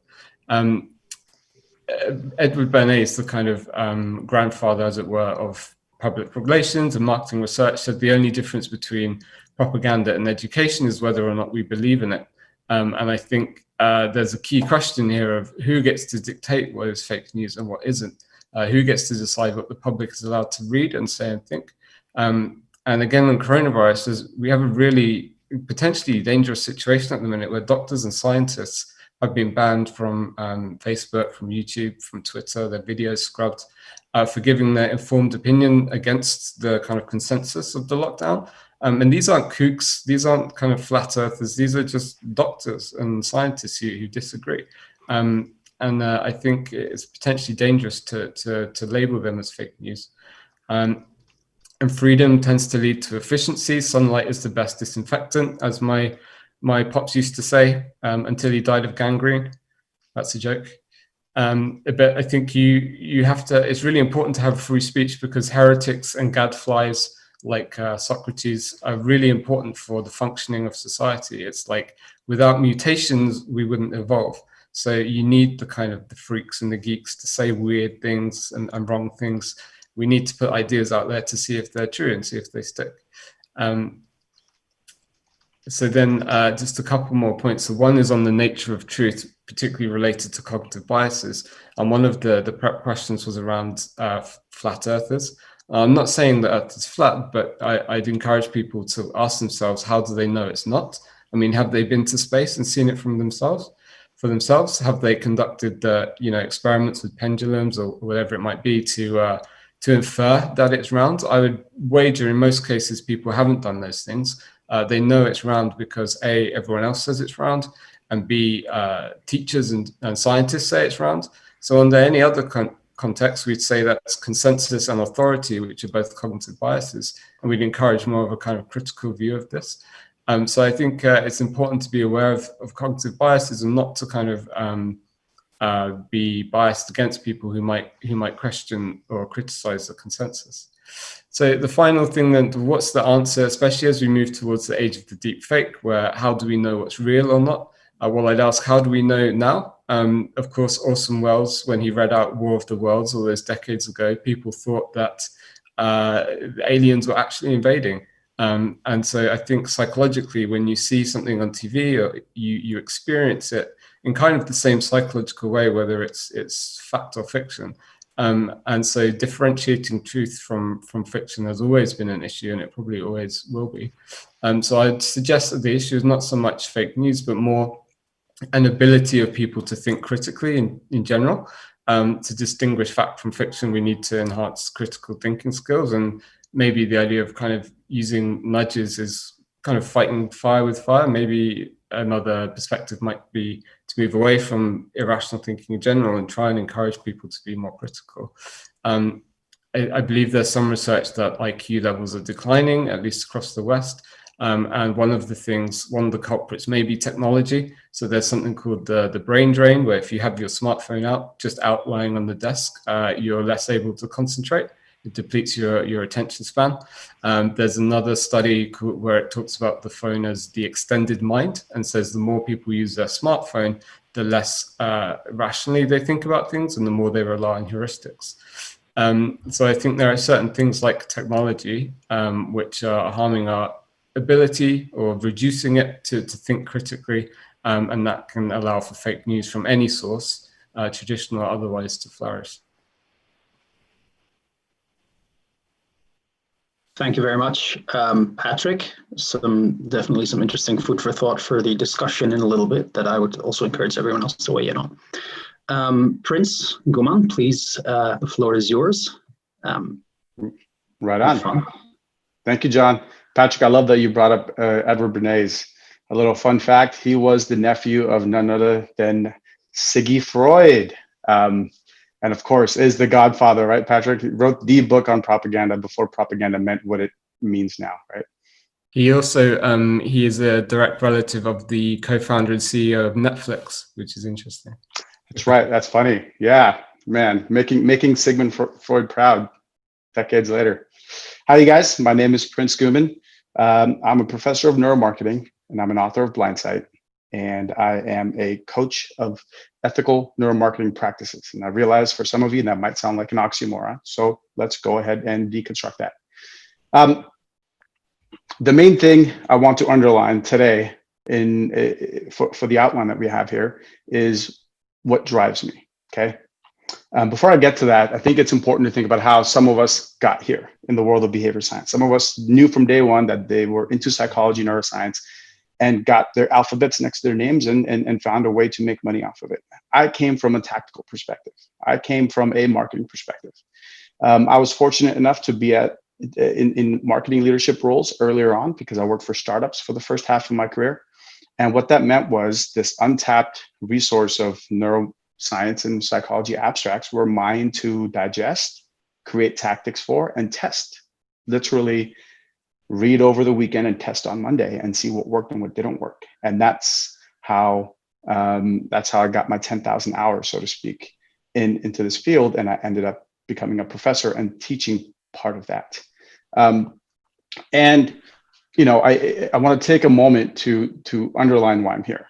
I'm here because I'm driven to bridge this trust gap between consumers and marketers. And I think, yes, we can get into the specifics with fake news or privacy issues or nudges. And after what point is a nudge simply stepping into our free will? We can talk about all those things. But ultimately, there is a lack of trust between consumers. And we're all consumers, right? We're all consumers, and some of us are creators. We're marketers. We're product people. We are messengers, and as consumers, we love to consume. We have different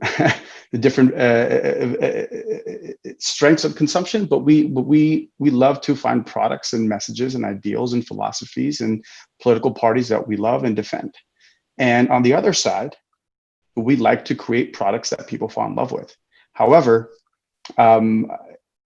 we still don't trust a lot of this. And that's where I think that I want to start off addressing the deep fake part first. Because Hal's right after me. I know he's going to go ham on this, and because he's on the creation side of it, right, Hal?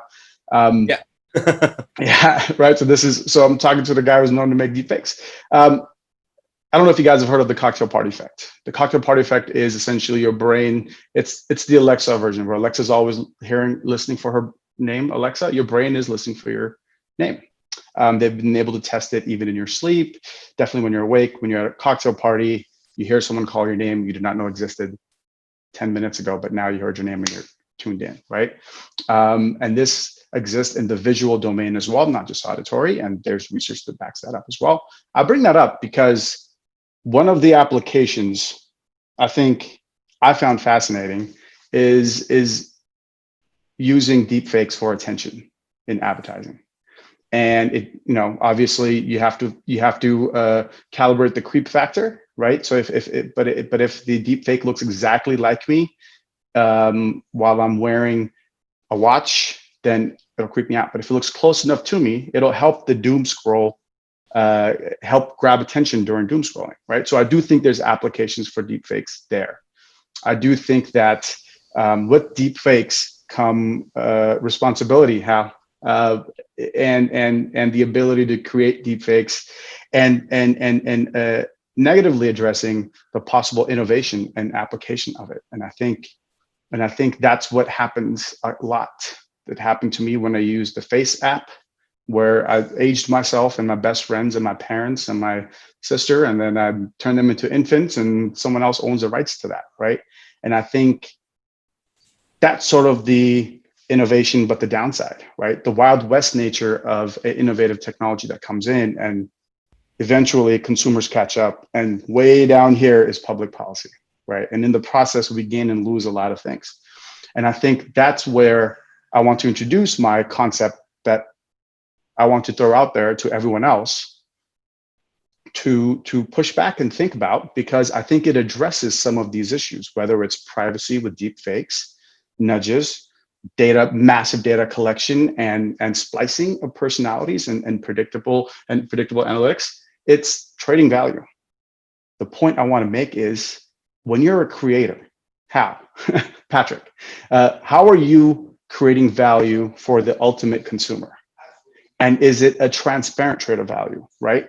And that's a concept that I think needs to be thought about more and more. It's almost too simple to say the definition of marketing is trading value, because I think it's beyond marketing. And I think what has happened is tons of innovation and not a lot of transparency. Consumers understand how they're getting value from Facebook. And yes, we're talking about Facebook because a lot of this propaganda, a lot of the fake news, there are the aggregate, there's the creators and distribution and the distributors and the aggregators.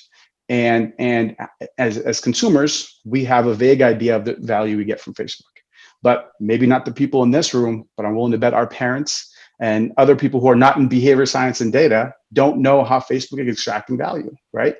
WhatsApp is an amazing product. It's how we connect to people all over the world as the world is getting flat, but the consumer doesn't question why it's free. And the trade of value is not transparent. And we need to, as leaders in the field, address that trade of value. And typically, historically, it's through consumer education, public policy, and all this stuff catches on over time. It evolves. So, I mean, clearly we've got John also on the panel who's right now asking questions, but he's the one who is studying this academically. So I'd love for you to jump in on this whenever you feel appropriate later on as well, John. But just to go back to that, can we put the trading value frame on how we do things that we do? Because, and this is key, the consumer, whether it's a potential voter or a potential buyer, is evolving, right? The consumer is evolving. They're not going to stay in the dark forever. So nudges, once you know about them, do they lose effectiveness? Are you able to, do you still find that need to not click that BuzzFeed article with the catchy clickbait? I think we are getting slightly immune to certain types of nudges, right?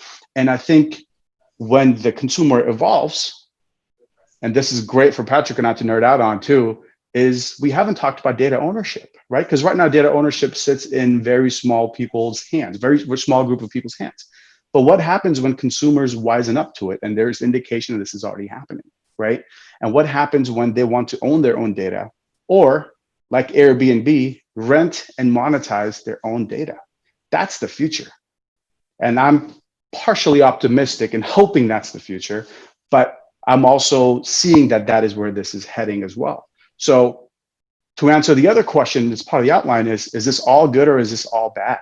Well, I think it is, we've let the monkey out the cage, but at the same time, there is possible good because it makes room for new types of business models that with the right entrepreneurs and startup mindset is going to break this sort of a monopoly that Googles and Facebooks of the world have on data, right?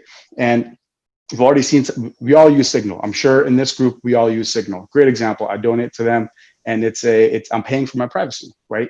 Some of us may even use the Brave browser. They created their own cryptocurrency and you can choose to make money off of giving up your right to not be advertised to, or you can stay private, right? And those are just early examples. Why is it that I can't rat off 20 more examples? Well, I think it's the beginning of that type of entrepreneurship that addresses these things. So although that is my biggest conceptual drive in this conversation, we can sit and talk about specifics on how to address confirmation bias, availability bias, or how to address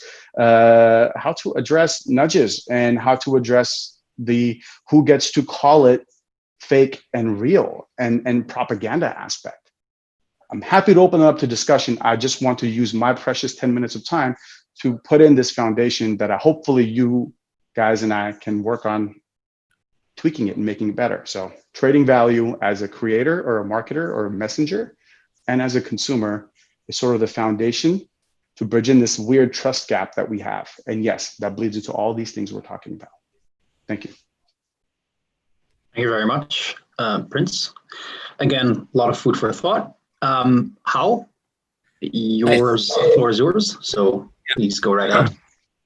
Yeah, so I think this is great. We're almost already getting into a potential discussion and debate about, are these kind of technologies, these kind of developments good or bad? And I'll get into that on my perspective.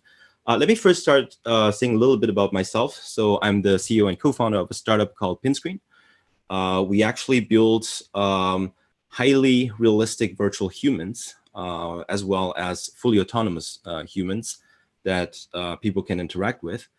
And previously, I was for 7 years a professor at USC. I actually developed a lot of technologies that have led to real-time facial capture, facial processing, and the generation of AI synthesized faces. And so, some of my previous research has led to the Animoji technology and iPhones, etc. I worked on the reenactment of Paul Walker in the movie Furious 7. So there's some interesting projects I've been working on that are related to deepfakes. In some ways, they are, sort of like a first version of a high-end deepfake before even this term actually became popular or wasn't even coined. And we talked a lot about deepfakes, and I'd like to, and also, I think, Prince, you also mentioned some things like what are their values, what are the products, why do we even create them? And I'd like to start off with my perspective and also how my work led to that, and how we came here, right? And I think that's probably a good thing to discuss a little bit. So first of all, I already mentioned, like, during my PhD, we back at ETH Zurich, we started to explore, different technologies that can help VFX. So I was working in a field called computer graphics. And in computer graphics, the first thing you'll think about are video games, computer animations, special effects that you see in movies. And back then, there was one big challenge, which is how do we create highly realistic digital humans? And that was sort of like the holy grail for us to reach. And, with a lot of money, you can basically generate really high quality digital humans. But then the problem is that these kind of technologies did not scale. So there were a lot of applications in the film business, for example, stories you couldn't tell, you couldn't bring people that have passed away to life. You couldn't impersonate someone in a very realistic way, in a way that it can be cost effective. So there was a huge effort in the research community in using data-driven techniques, which is instead of doing everything manually with digital artists, you would actually start to use data to see how these kind of technologies would scale. And that's sort of like how, all these work on facial tracking became popular. That's sort of like afterwards you had, all these kind of effects on Snapchat. You have lenses where you can have all these mask effects. These are all results of, research that people have done in our graphics community on how do we make these kind of effects accessible to people. And then so another thing happened that was sort of like around 2014, where a researcher called Ian Goodfellow, he's working now at Apple, invented a technique called generative adversarial networks, right? So that allows you to generate basically realistic content from just noise by training deep neural networks with a lot of data. And a lot of these things became possible because you have GPU powers, etc. Now, what happens afterwards is that every year there was huge advancements in this area. And in our company, for instance, we also started to get very early on these kind of capabilities that are suddenly possible with machine learning. So what we, one of the things that we started to do was to experiment with how do we generate extremely realistic human faces out of a single picture? How can I take a picture of someone and puppeteer that person and generate very realistic facial expressions of him for the purpose of entertainment, creating consumer apps that are solely for, mask, or now we're focusing on generating highly realistic virtual humans for, they can be virtual influencers, they can be virtual assistants. So we're building these core building blocks for these kind of capabilities. And something that happened one day was, I was on a trip to London and I got a call suddenly from one of our investors, and they're like, "Hey, Hao, was this you?" And then I saw this news article and I was like creeped out. I was like, holy crap. There's like, this news article about how deepfakes, and it's the first time I heard about this term, used for pornography, right? You have some celebrities' faces that are inserted into porn, and it started to get crazy and become. And my first reaction was, the results are really good, and it's really similar to what we were working on, right? So first of all, we didn't create a deepfakes, but we worked on a lot of things that are extremely related. And maybe one thing that we feel could have been an issue is that we always published our technologies in peer-reviewed conferences, and there's obviously a lot of things that are very similar, right? And when we looked at that, that's when we thought, that's something, and it's not just us. There's maybe 3 or 4 research groups in the world that were working on similar problems. And we saw that suddenly someone has open sourced a code out there to allow people to, download, modify, improve, and basically generate anything they wanted. And the results are very good. And we started to look into that, and we said, we talked to them, and we said basically, we talked to people in our community, and we had to do something about this, right? So at our conferences, we started to organize workshops. We started to discuss, ethical concerns about that, what kind of problems there could be.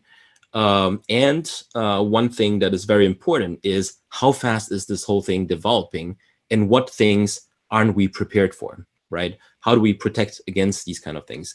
And that's sort of the time when people started thinking about, well, maybe we need to do research specifically on how do we protect ourselves against deepfakes, and what are the steps, right? So on a technology standpoint, the first thing is, can we really detect those things? If you see a content, can you see if something is fake or not? And there was a DARPA effort actually before deepfakes called Metaphor, Media Forensics. It's a big program where they worked on, they basically work with universities to develop technologies to do forensics. Like, can we see if something was manipulated or not?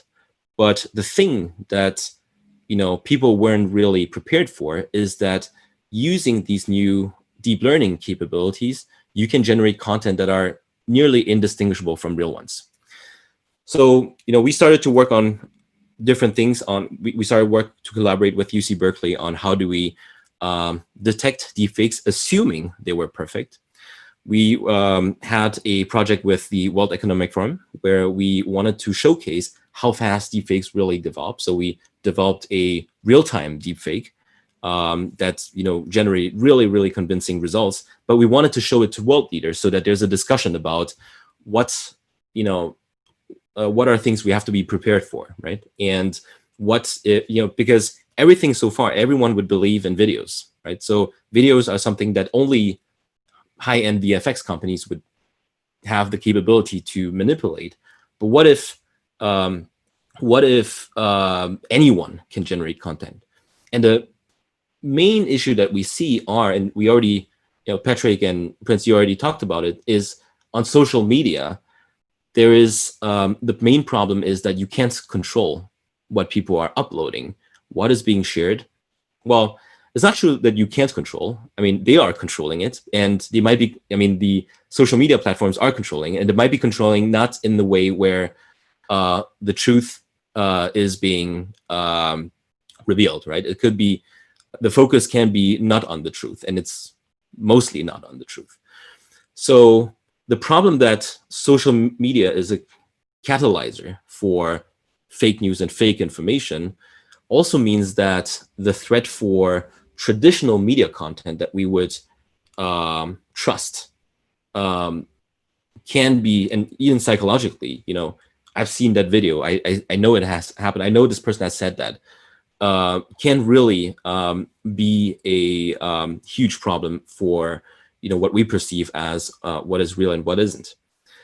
Now, one may say that well, they have deepfake detectors. They're working on that. They are censoring content. They are flagging content, right? So these are things that some social media platforms are doing. But the question is whether this is effective or not. Are deepfakes really a threat? Because so far they have been used. There have been a problem in pornography, but in politics, indirectly, right? So nobody has really, well, we don't know, but not to my knowledge, I haven't seen one where they have actually put something in the mouth of someone for a specific, or one that has been very effective. And you know, a lot of that could be attributed to the fact that maybe the deepfakes right now are still more tedious to produce right now to get something that's good. But we shouldn't assume that's always going to be the case. Another threat is, and you also mentioned about WhatsApp, what if people started, you know, on certain, you know, communication platforms, direct messaging platforms like Line or WeChat, people basically share information just by sending direct messages. So that is one area where there is simply no censorship, right? So you can send anything you want. And that could be one potential danger, because many people, that's how they actually consume news nowadays. And right, so basically, I think some things we could discuss is, you know, how do we protect ourselves against, you know, these kind of more sophisticated, you know, forms of disinformation?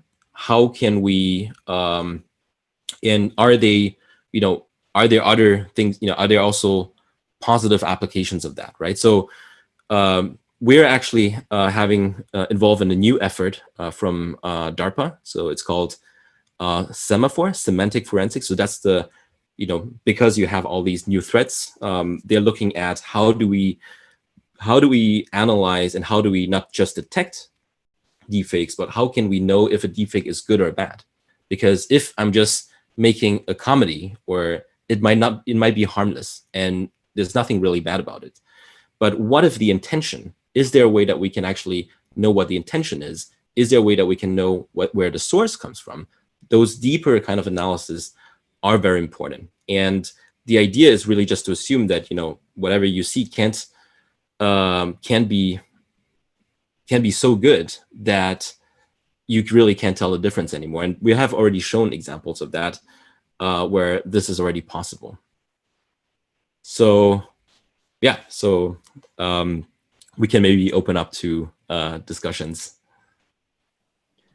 Thank you very much. If I can ask the organizers, we have until about 7 o'clock UK time. Is that still correct? And just so I can plan out the sort of the discussion a little bit.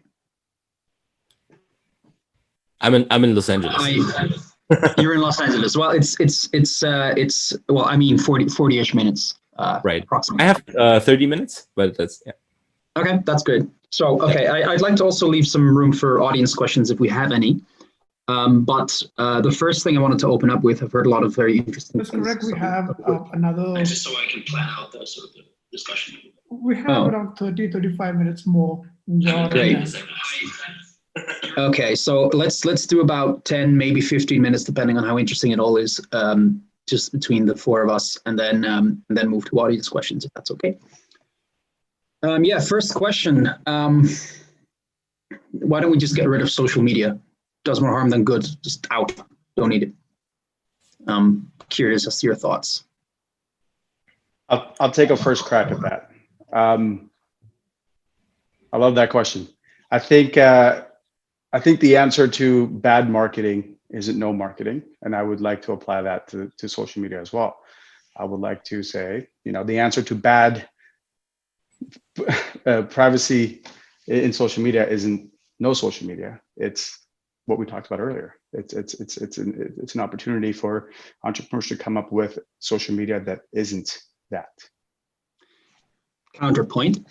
That's from the supply side, but from the demand side, like for the average consumer, is like I, for example, am an average consumer. I'm not helped by having Facebook, and therefore I don't have Facebook anymore. I do technically, but I don't log in, and I'm much happier for it.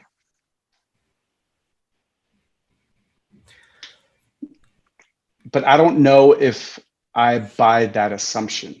I don't know if I buy that Facebook is all net negative, right? Because I mean, we can put qualitative value on being able to see your friends have kids and kids' photos and see them grow, and you don't have to see them. It's the old Dunbar number of how many friends you can truly have, how many relationships you can truly have, and social media stretches that from friends and also acquaintances that you didn't really count before and complete strangers. So I think there is value in that, but I still think that we are early in the, and you said it best, so supplier side, and we're so early in figuring out the modeling there.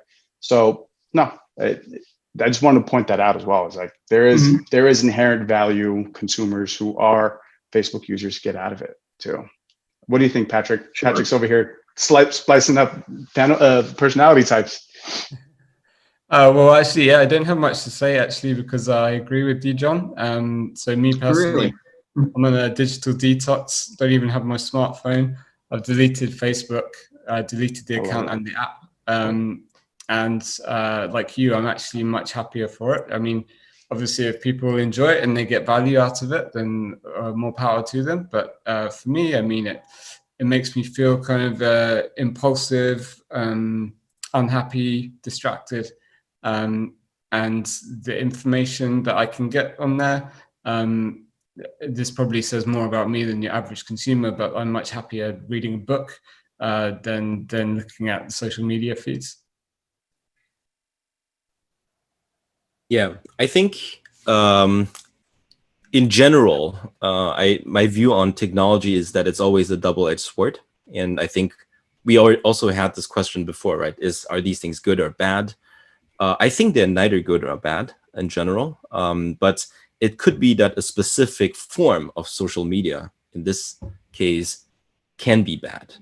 And I wouldn't say social media in general should be something that is banned. And I think, Patrick and Pagan raised like really good points that, there's also a very good side of it. And I mean, I use social media very frequently. I also read a book from Jaron Lanier that says you have to quit social media right now. And when you read everything that's in there, that's really interesting about how it's collecting your data. But in some ways, I kind of see two types of people. Some people really have an addiction and really lives on it. And I think, and maybe it depends on the generation, from which generation you come from. I don't know. But I also have a group of friends that aren't addicted, right? They're just like, oh yeah, I just saw this post and then whatever. And they don't seem to be so, I think it depends on the person. And I think I see this in many things, right? For video game, some people play a bit of video game. I play video games sometimes, and I don't think that I'm really addicted. I'm just like, I'm really stressed and play a little bit and, that's it, right? But some people get really addicted. I think there could be an improved social media. It's just like before people had television, people had smartphones, and then now you have social media platforms that, at scale can, I think maybe one thing that is a bit different now is that these kind of platforms are algorithmically trying to get you more and more addicted, right? And that might be something that's very different than, because you have this feedback loop that you didn't have. Right now, it has the ability to monitor what you're looking at.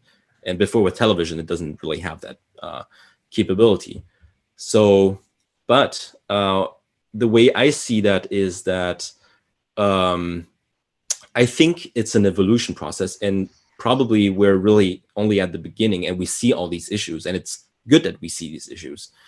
And perhaps there's a better way that will come later, in a different form. Snapchat is actually a good example of a different kind of social media where information, for example, isn't just there all the time, right? So things can disappear. So the privacy issue that we've discussed before, could be one thing that could be solved, but then this addiction is, another thing.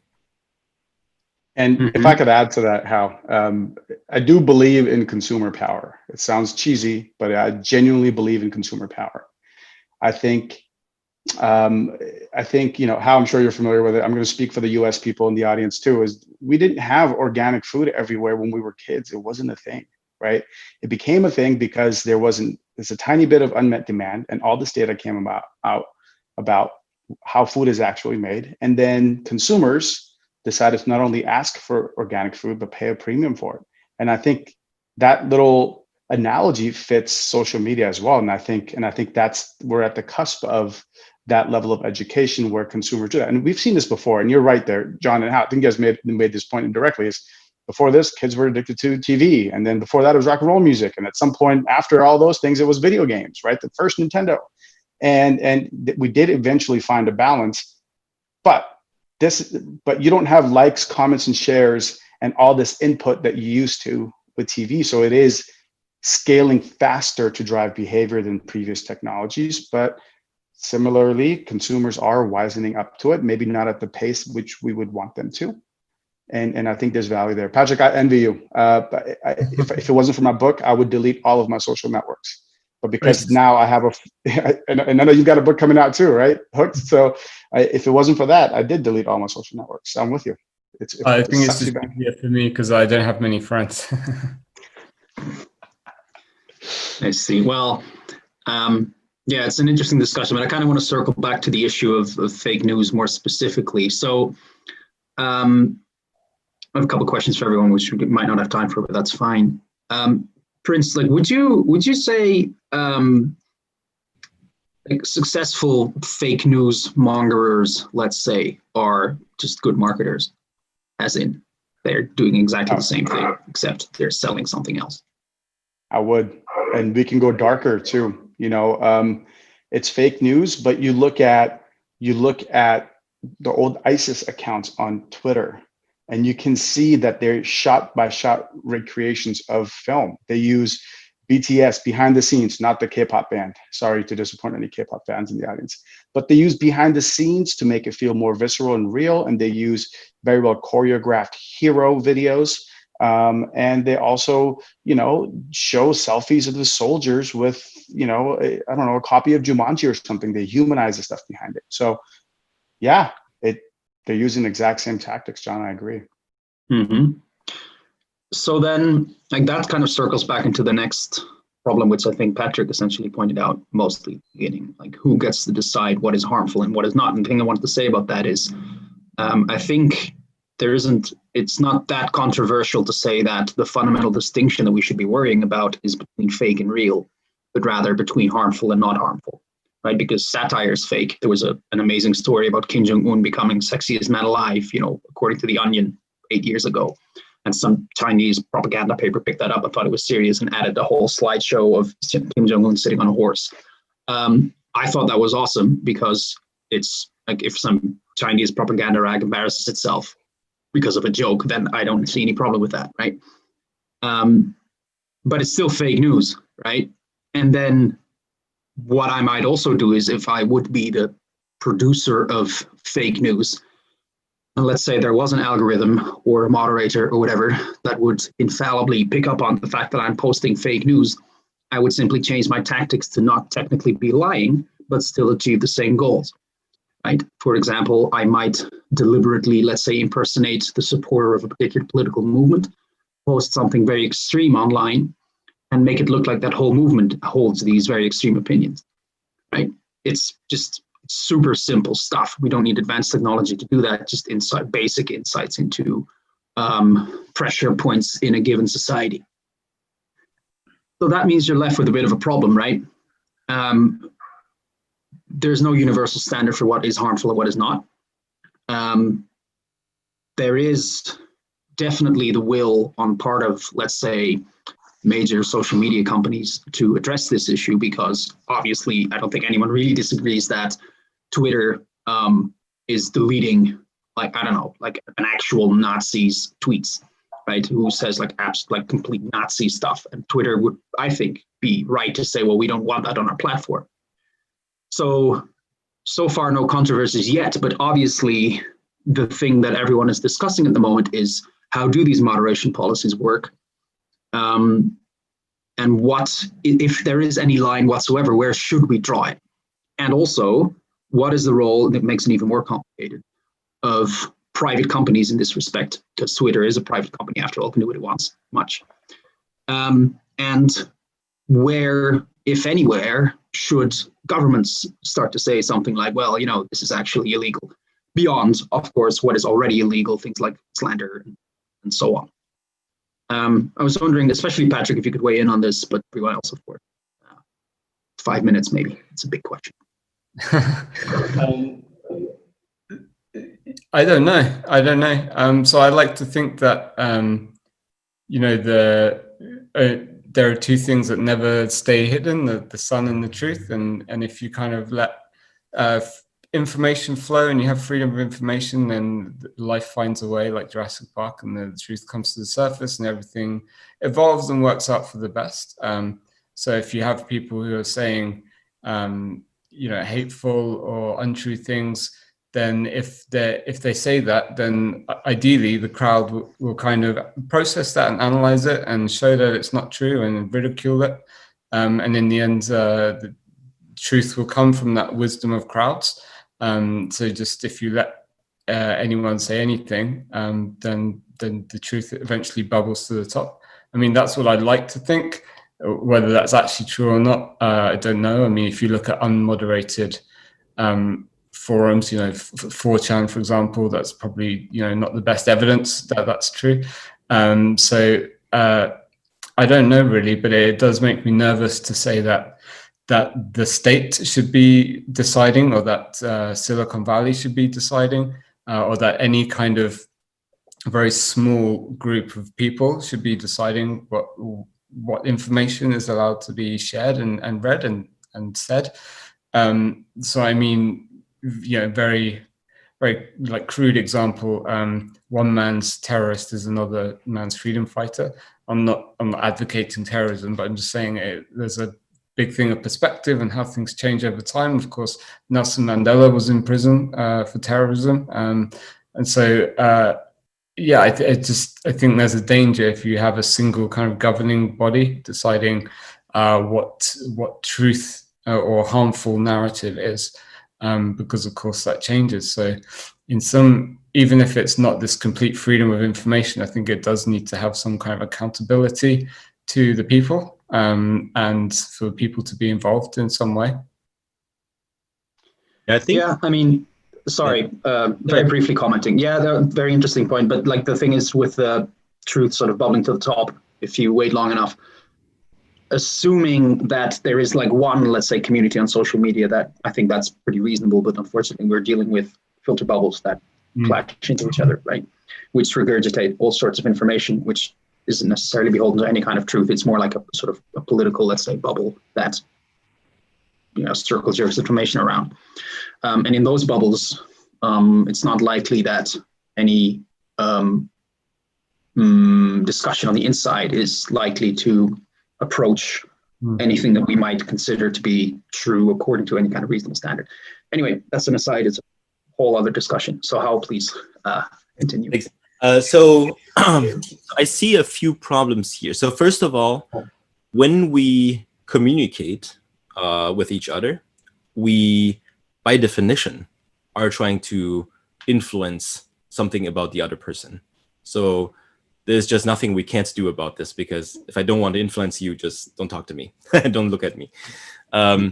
So by definition, we would do something. And you're right, there's a gray area that is hard to define between what's good and what's bad, and what the intention is. Maybe it's still not bad, but indirectly can have bad consequences, which we don't know. And then what is that bad consequences? So I see two kind of approaches here. I think the main thing is, how can we define a framework that wouldn't cause us to think or would harm something very badly? And then the question is, what is harming badly?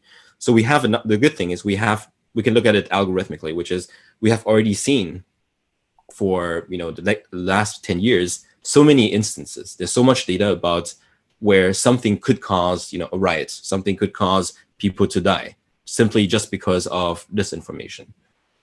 And in the very beginning, I think Patrick mentioned that you know, people should be better informed, or Prince mentioned, I forgot.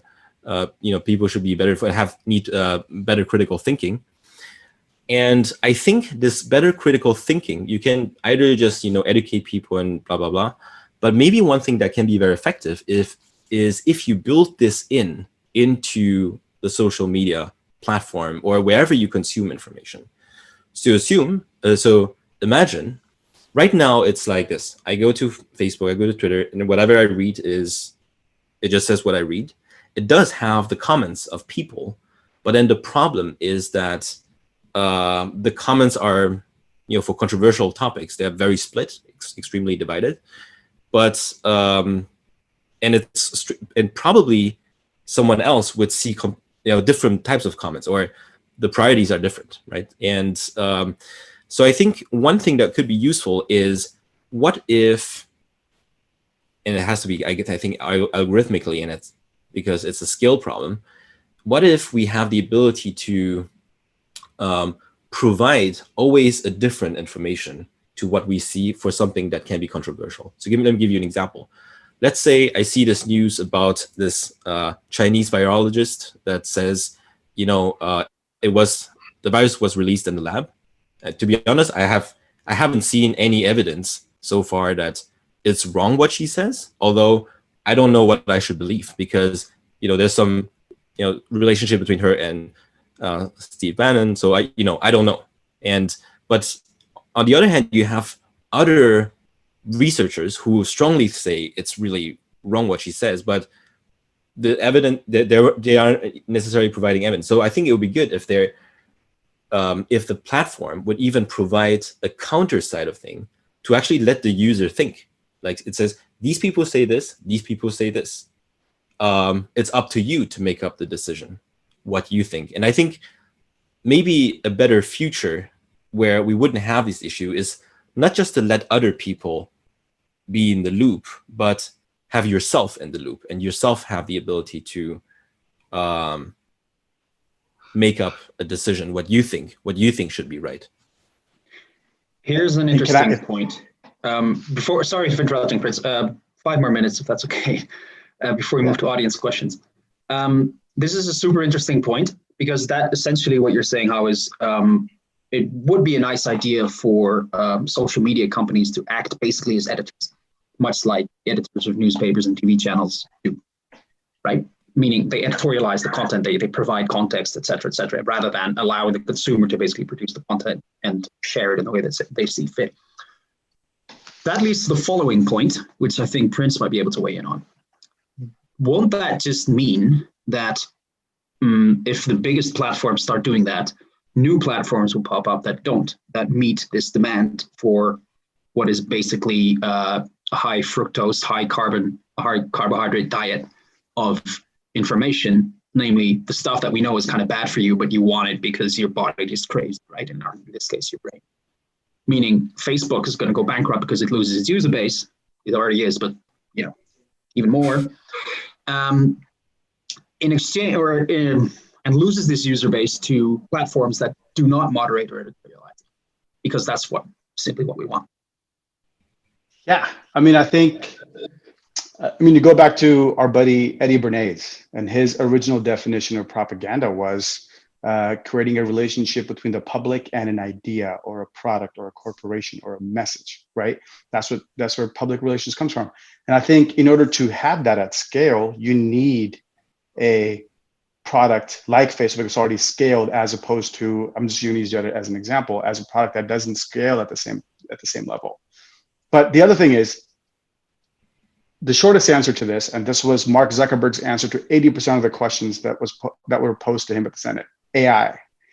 But what he didn't talk about was, in order to get there, we have to do things that don't scale, so that way one day fighting fake news will scale, right? Right now, AI cannot scale to that. And this is where John's point was, are we smart by letting the tech companies themselves dictate how to regulate themselves? Hell no. And this isn't new conceptually. We did this with finance. We did this with international payments. We did this with trade, right? It's just that our regulators are educated on trade and banking and international payments, and they're not educated on tech yet.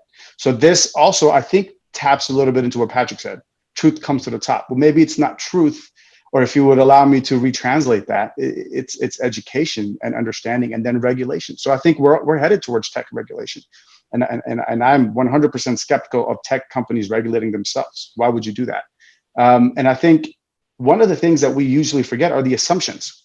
What does it take to make a Facebook account, or insert name here for social media account? An email. That's it.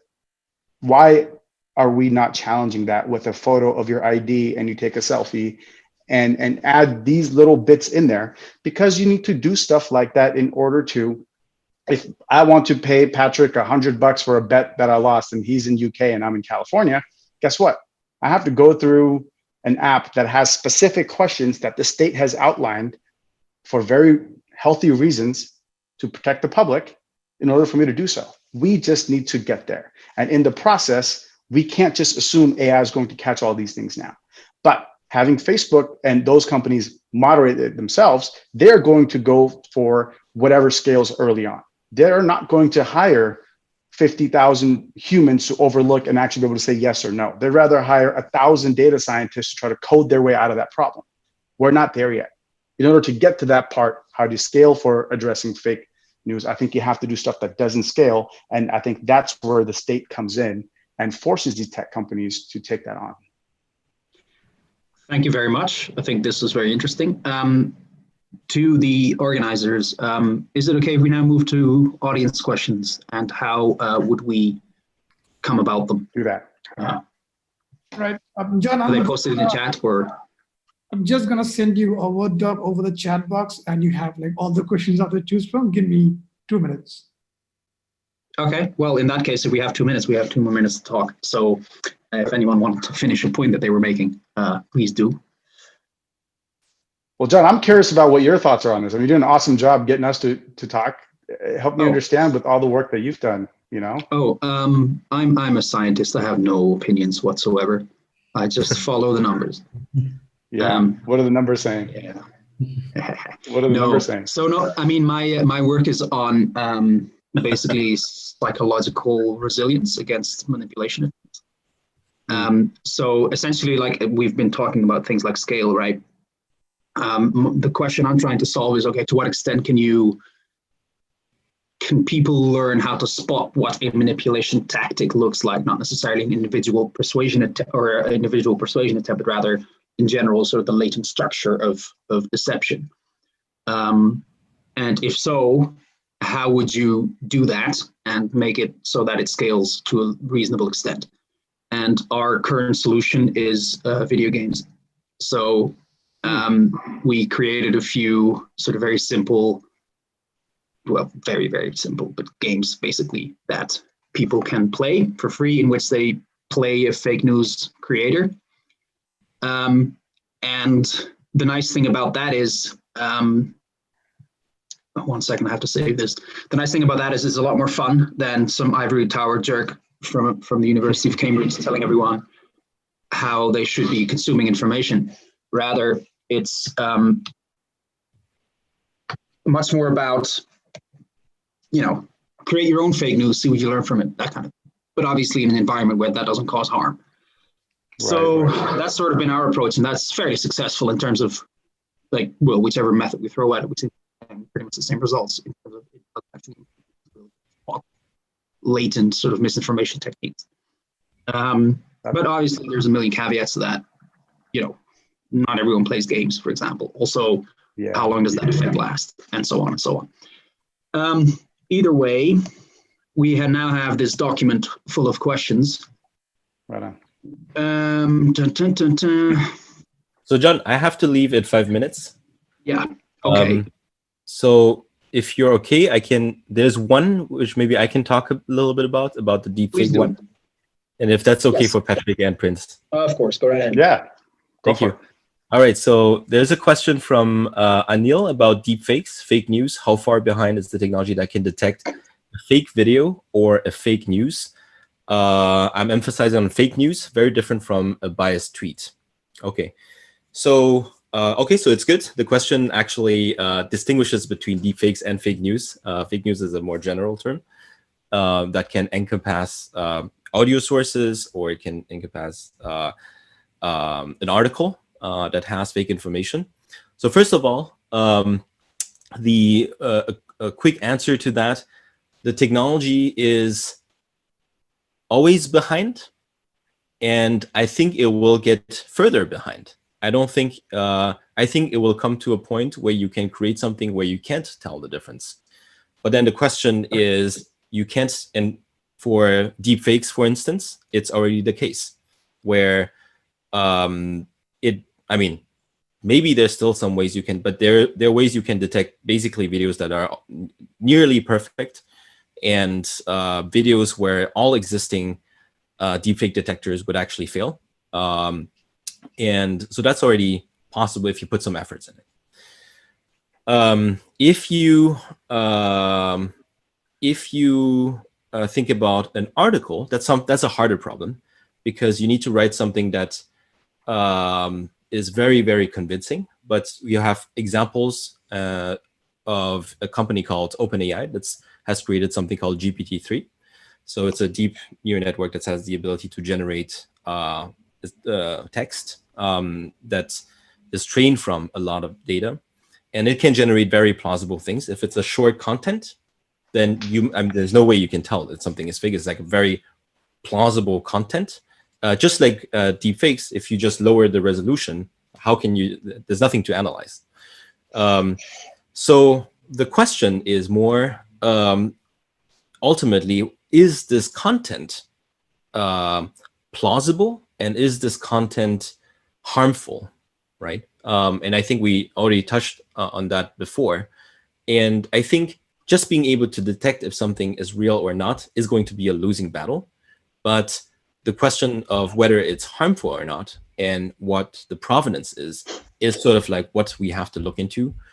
And that's something that will make things a lot easier. Another thing that I can mention is maybe we don't, a lot of people are focused on, what if the deepfakes is perfect? What if, I don't think the main issue is perfect deepfakes.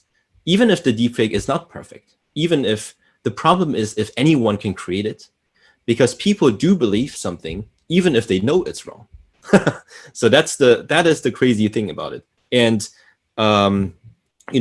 there's a company from Alphabet that is, the company above Google called Jigsaw. So they have done some interesting user studies where they tell people this is not real news, but somehow people still believe in it, right? Which is, I think, really a psychological problem that needs to be addressed. And maybe Patrick can say more about that.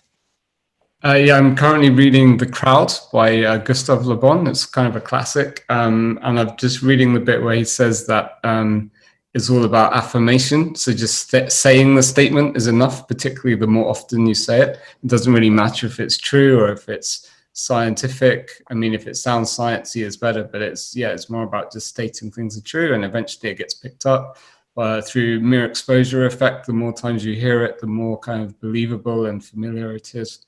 So yeah. How do you protect that? There's also the social identity theory, right? Facts don't change my opinion on things that are my identity, right? So you can tell me wearing a mask is good for you, but if you've very efficiently used propaganda to correlate my identity as a Republican, as someone who puts on a mask, then facts be damned. You're attacking. So address the identity in these messaging, right? So address the fact that, are you the kind of person who will stand for truth? And here's the scientific truth. You at least have a fighting chance there when you address the identity. And that's one of the many different ways you can address it. But I'm glad that you brought that up. There's another question in here. Sorry, go ahead, John. No, I was just going to go down the list. Please. There's a couple questions. Okay, there's a couple questions that are related, so I'm going to do my best to tag them together. And how, if you have to bounce, it was nice to meet you, man. Next time I'm in LA, I'll ping you for sure. If you're ever in the Bay Area, do the come same, visit please. me, and then let's stay in touch. And I might ping you guys for some questions afterwards. Okay. Yeah, and then we'll drunk dial Patrick. Bye, Hal. Thanks everyone for hosting. It was good seeing everyone. Thank you. Likewise. Thank you very much. Thank you. I love this question, which was, why pay for privacy when it's supposed to be a basic right? Awesome question. Here's the thing. We're not just addicted to products. We're addicted to free. We're addicted to free. So yes, that's where the transparent trade isn't clear, right? You can't, you have to pay for your privacy or pay for the product. But unfortunately, 15 years of business modeling has made it so that we don't care about privacy until 2020, apparently. And so you got stuff for free. So I'm not trying to argue. I just want to point that out, that a lot of this is caused by our own desire to not pay for anything on the internet.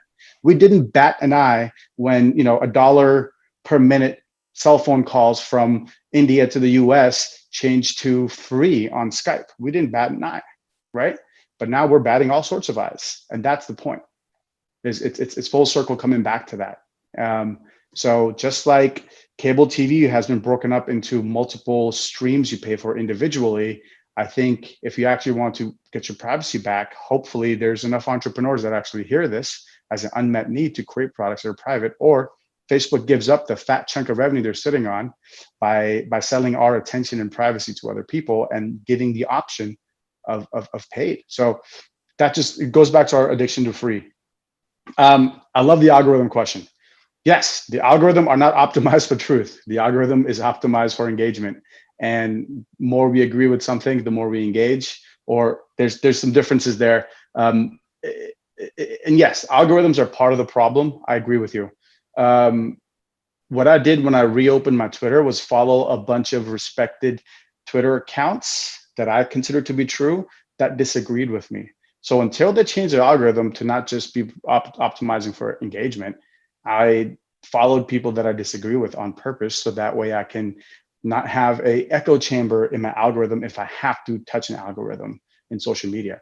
It's not a perfect solution, but I'm with you with that, with the algorithm. You can't make it go public because that's their secret sauce, right? Google's, if you've ever done SEO, if there's any search engine optimizers in this room, you know how freaking hard it is to reverse engineer Google's algorithm. But that's the algorithm that is the best search algorithm in the web. They indexed the web and came up with an algorithm to give you results. They're not going to give that away. That's their billion-dollar sauce.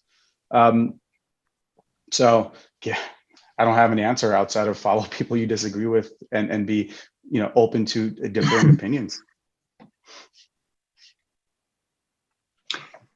Yeah, got 3 minutes left. So I don't know if that is, if there's a, yeah, if there's a question you want to pick out, Patrick, go for it. Yeah, so the one from Emma, interested to know how Patrick sees how we can teach critical thinking across all walks of life. So I think it's more about reducing cognitive load and reducing kind of emotional priming. So people are very kind of blown around by the winds of emotion at the minute on social media and the news cycle and television and things like that. Which really, yeah, prime people to be less, to use less kind of their executive function and be more emotionally driven in their decision making. And if you can reduce decision fatigue, so for example, Steve Jobs would wear the same outfit every day, so he didn't have to think about what he'd wear. Yeah, it's an extreme example, but the more we can free up our limited brain power for making important decisions, like critically analyzing the news and information in general, the better. And then junk food, alcohol, drugs as well also have very similar effects. So the better your diet, the better you can, the more clearly you can think. And then I think the moving image, I think there may be an argument to make there because it doesn't really give you room to breathe intellectually. It's very fast paced. It's much more emotionally engaging and persuasive. So the more you can read, the better. And then related to that as well, and this one's a bit kooky, but I think it's interesting, is the kind of framework that you absorb from popular culture about the world. So I think, you know, if children are watching Cardi B and singing those kind of lyrics, what kind of mindset is that priming? And an interesting one as well is the Disney film Inside Out, where this young girl is controlled by the Ekman emotions in her brain. There's anger, joy, and fear, and so on. The really interesting twist there is that there's no character for logic or reason. So it's kind of this implicit message that she's governed by emotion. So I think, yeah, there are various things which can free up your cognitive mind to make better analyses and decisions. And certain things you can do to take out emotional stimulation in your life, and that should enable critical thinking. Okay, that is 7 o'clock. My time anyway, probably not everyone else's time. I want to thank everyone for participating. well, I was no longer here, but Patrick and Prince, thank you very much for this fruitful discussion. I really enjoyed it. If anyone has any questions, my email is on the web somewhere, I'm sure. I'm also pretty sure that some Russians or whatever already hacked into it, so send me whatever you want. I don't really care. My data's gone anyway. It is what it is. So, yeah, thank you everyone for your participation, and have a great rest of your day/evening. Cool. Thank you, John. And thank you guys, 1001 Stories, for putting this together, especially in the short time that you did. You guys don't get enough credit because Patrick and I don't get to see all the sleepless nights. So thank you guys for making this happen. Easier said than done. So pop some bubbles or whatever you desire. Patrick, pleasure to meet you. You guys, everyone take care and keep the conversation going. Yeah. Take care, you guys. Each and every one of those sleepless nights absolutely worth it. This was a brilliant discussion. The amount of thank you guys. We have got for you, Prince, Pat, for you, How, and John. People have been saying, I think you guys need to get them together regularly every quarter, because this is absolute fireworks. Seriously, this is an absolutely fantastic panel. There was a point where we literally felt like we just wanted to trap you all in a room and just keep talking. So thank you for that. This has been one of the most illuminating discussion that you got to hear. We are really lucky to see great minds like you come down and create firework.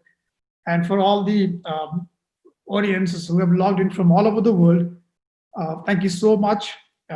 We'll see you all tomorrow. Same time we start tomorrow. I think tomorrow morning we start with BG Dominic. Then we have Jazz Groom. But then we're going to talk about many more things at some point of time. Like I told you guys, we are going to talk about hip hop music too. And then we're going to talk about Bruce Lee, and we're going to find out what Bruce Lee and Jeet Kune Do has got to do with behavioral science. So spread the word, and we'll see you tomorrow at the same time. Thank you so much, Pat. Thank you. Lovely to meet you always. Prince, we're going to see you soon in the book club. John, we're going to talk again. Thank you, guys. I think we'll try to find a way to get you guys together. People have asked for it. We have to. Thank you all. All good. Absolutely. Thank you, guys. Good evening. Have a good night and good morning. Take care, you guys. Bye, Patrick. Bye, John.